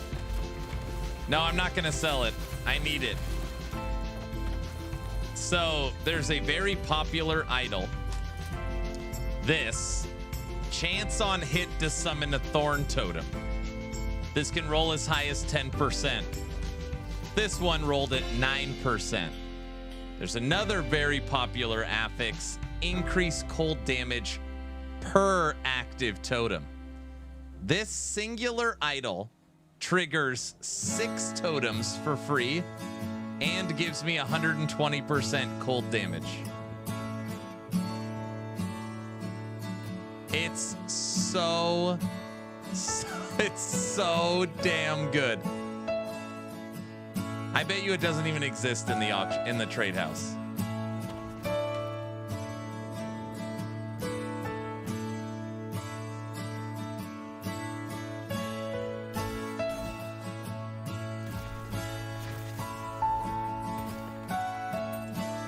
No, I'm not excited. I don't even give a rat's say. You know, I don't care about that kind of stuff. You know? I just want to make a casting bear, Trevor.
Spriggan is probably like the best controller build in the entire game.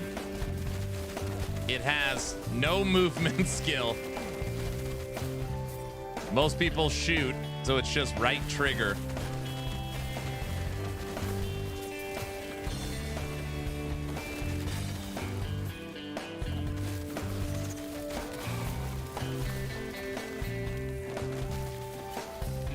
That bear summoner is going to cost a lot of gold.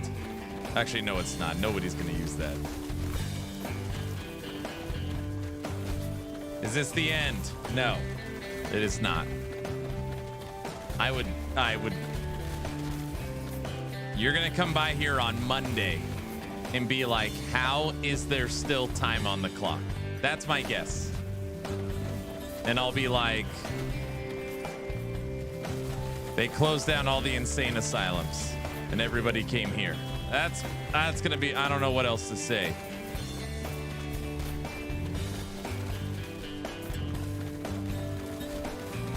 You keep forgetting that on Monday, Drayden will be back.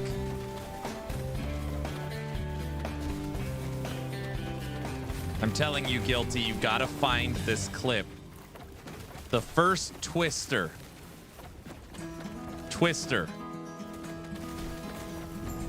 The guy goes, "What's wrong? What's wrong?" And she goes, "You're all crazy, you know that?" And she's the craziest one of all of them. That needs to be a blurb. Have you seen Twister?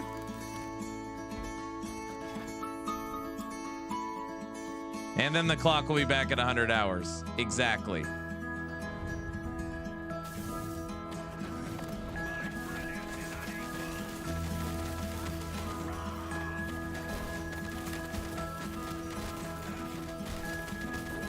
Damn, we just threw up 600 stacks of frostbite. That was pretty quick.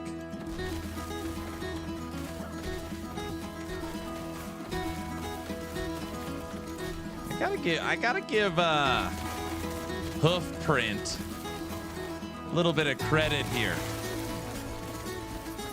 Kind of knows how Sub-A-Thons work. We need to keep the timer around 2 hours. The first Sub-A-Thon ended because there wasn't enough time on the clock to basically start the next day. So I get on stream, there's 20 minutes on the clock, not enough time for people to join, stream's over. That's how the first event ended. There wasn't enough time to literally start the day.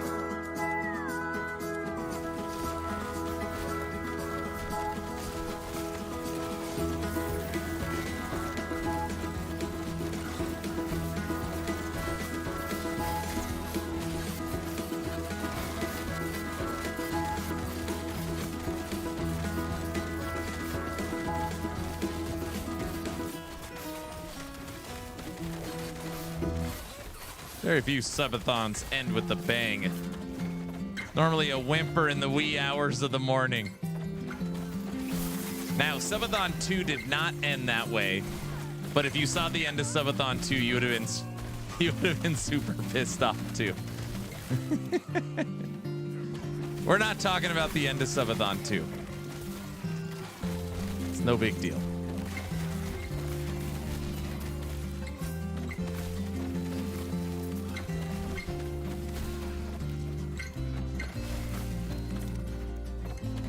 I love those crazy builds.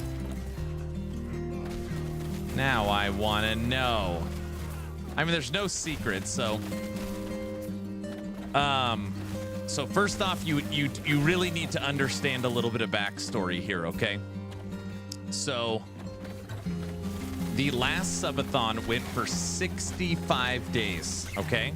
So let that sink in. 65 days. That's 30 more days from where we're at now, right? 28 more days. The clock went to under 5 minutes. Again, I'm not exaggerating. Probably 100 times. I mean, literally 10 minutes, 5 minutes, 2 minutes, back to 2 hours. It pinged off a minute 100 effing times.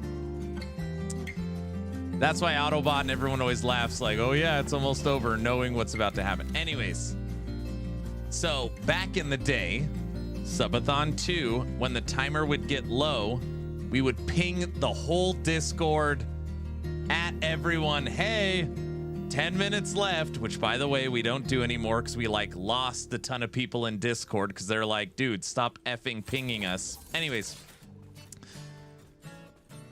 So we would ping the whole Discord. We would do this big announcement. Hey, Sub-A-Thon's about to end, and then it never ended.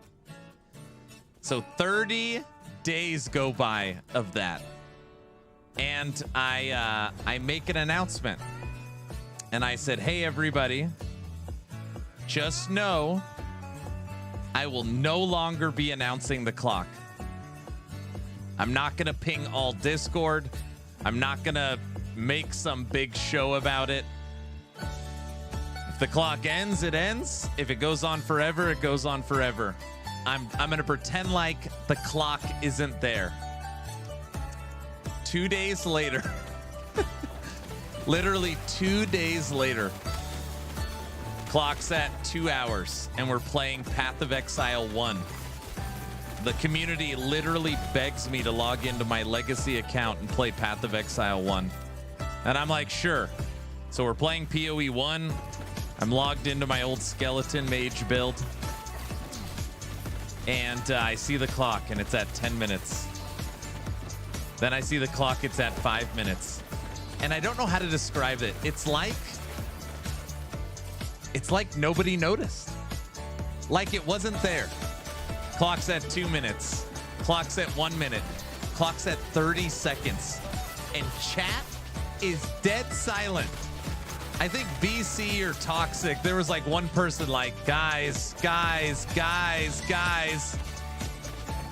Literally 10, 9, 8, 7. And I'm like, oh, it's about to happen. And 0. And I literally...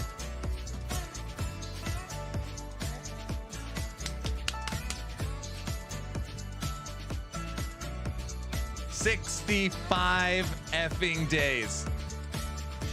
I was driving. I couldn't believe my eyes. It was over. And literally chat was like, what do you mean? Like, what? It's like, it's over, guys. Clock said 0.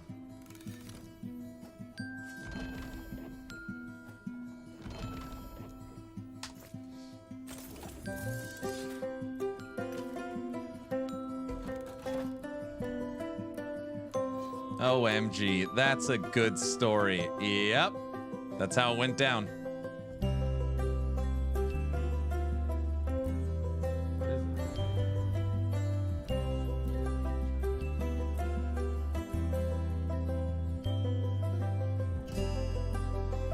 Oh, you want me to have it? Yeah, I'll eat it.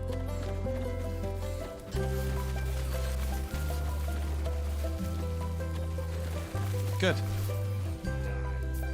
Hour and 43 minutes. Yeah. Trevor, want to eat it?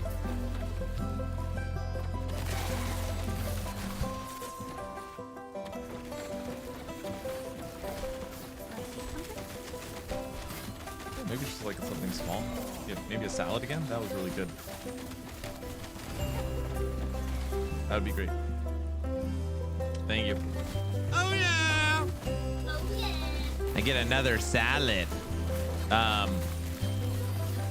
But the joke is that everybody was so enamored that I was playing Path of Exile 1 that nobody, like, PoE 1 killed the last Sub-A-Thon. That was kind of the thing. PoE 1 killed the Sub-A-Thon.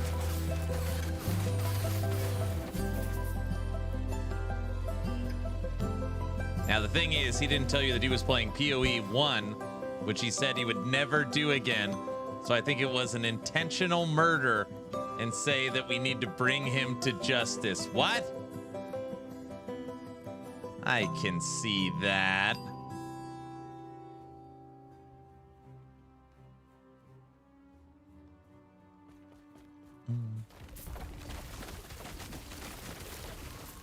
And, you know, obviously we like having fun here and joking around. It was honestly like, you know, and I know it's fun. After a while, it actually did become like a little mentally taxing. 100 times the clock goes to 2 minutes and then jumps back up to 5 hours, you know?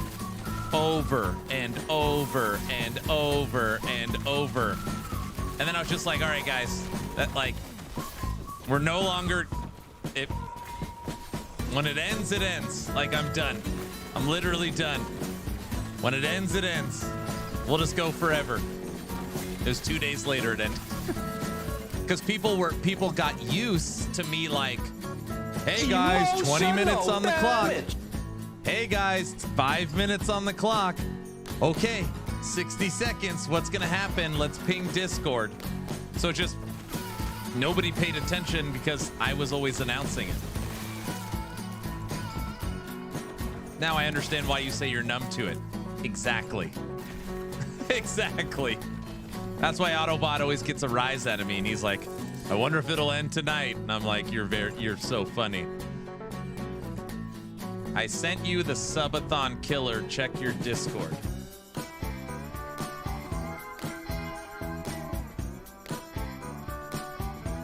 Hoofprint, I am gonna be so mad at you. Like, banned forever. I normally do not play stuff I have never heard before unless it's through Brow. Hoofprint sent me something to play. Hoofprint, it'll be a permanent ban from this channel if it's something bad. I'm just asking. I'm a very trustworthy person. I'm just saying. Is it clean and fine? I just...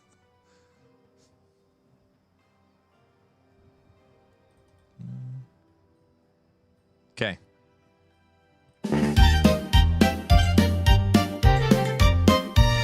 The clock ticks up, it never never slows. The chat keeps throwing in their doughs. Aaron's trapped in a digital cage. Polka plays, fueling his rage. Yodelay hee ho, the subs don't stop. Blurps ring and the vibes just pop. Yodelay hee ho, he's lost his zen. The Sub-A-Thon, it never ends. Yodelay do do do do do do do do do do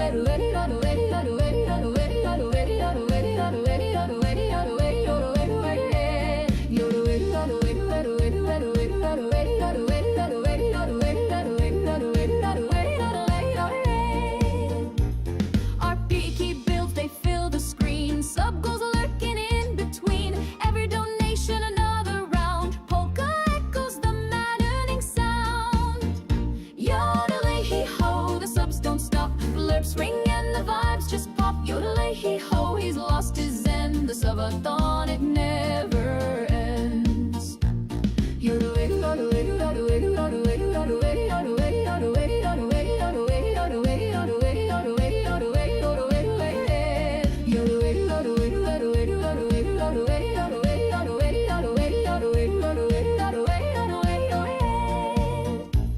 the timer climbs, no mercy shown. The endless grind he can't disown. Aaron yells, but they only cheer. He's a streamer held by his own fear. Yodelay hee ho, the subs don't stop. Blurps ring and the vibes just pop. Yodelay hee ho, he's lost his zen. The Sub-A-Thon, it never ends. Yodelay do do do do do do.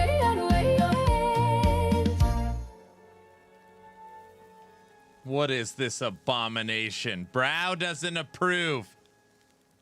Brow wants to know what the heck that was. Right, Brow? Brow?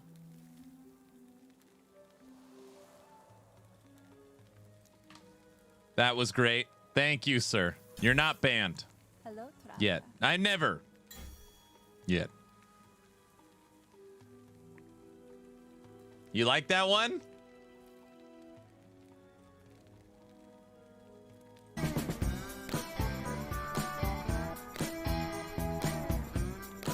Can I get banned? Autobot.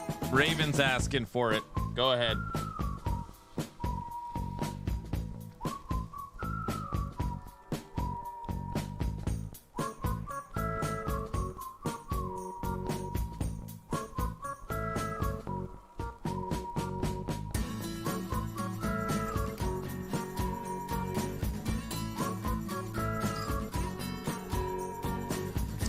The chat does like a good yodel. I can agree with that.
Look at us now. We got our front tail. What did Aaron just say?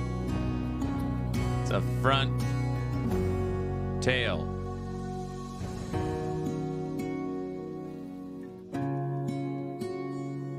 Guy. Oh no, what? Guys? Not again. Hold on. I didn't mean that. I did just joking. I'm just joking. Not again. What?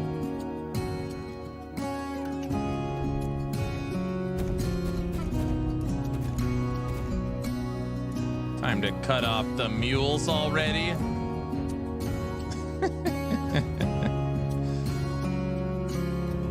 You put that, no, very funny. You almost got me to read that.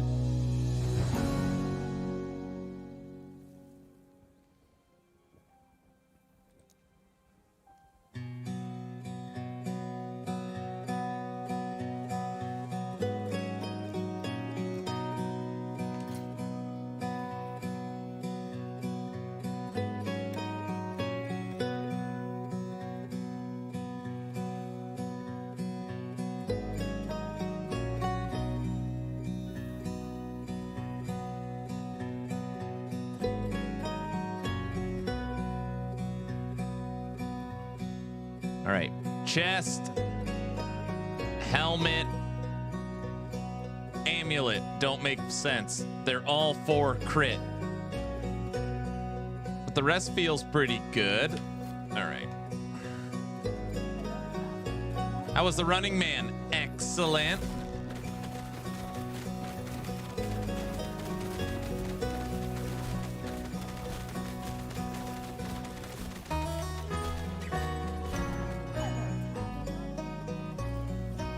Next movie is called The Polka King.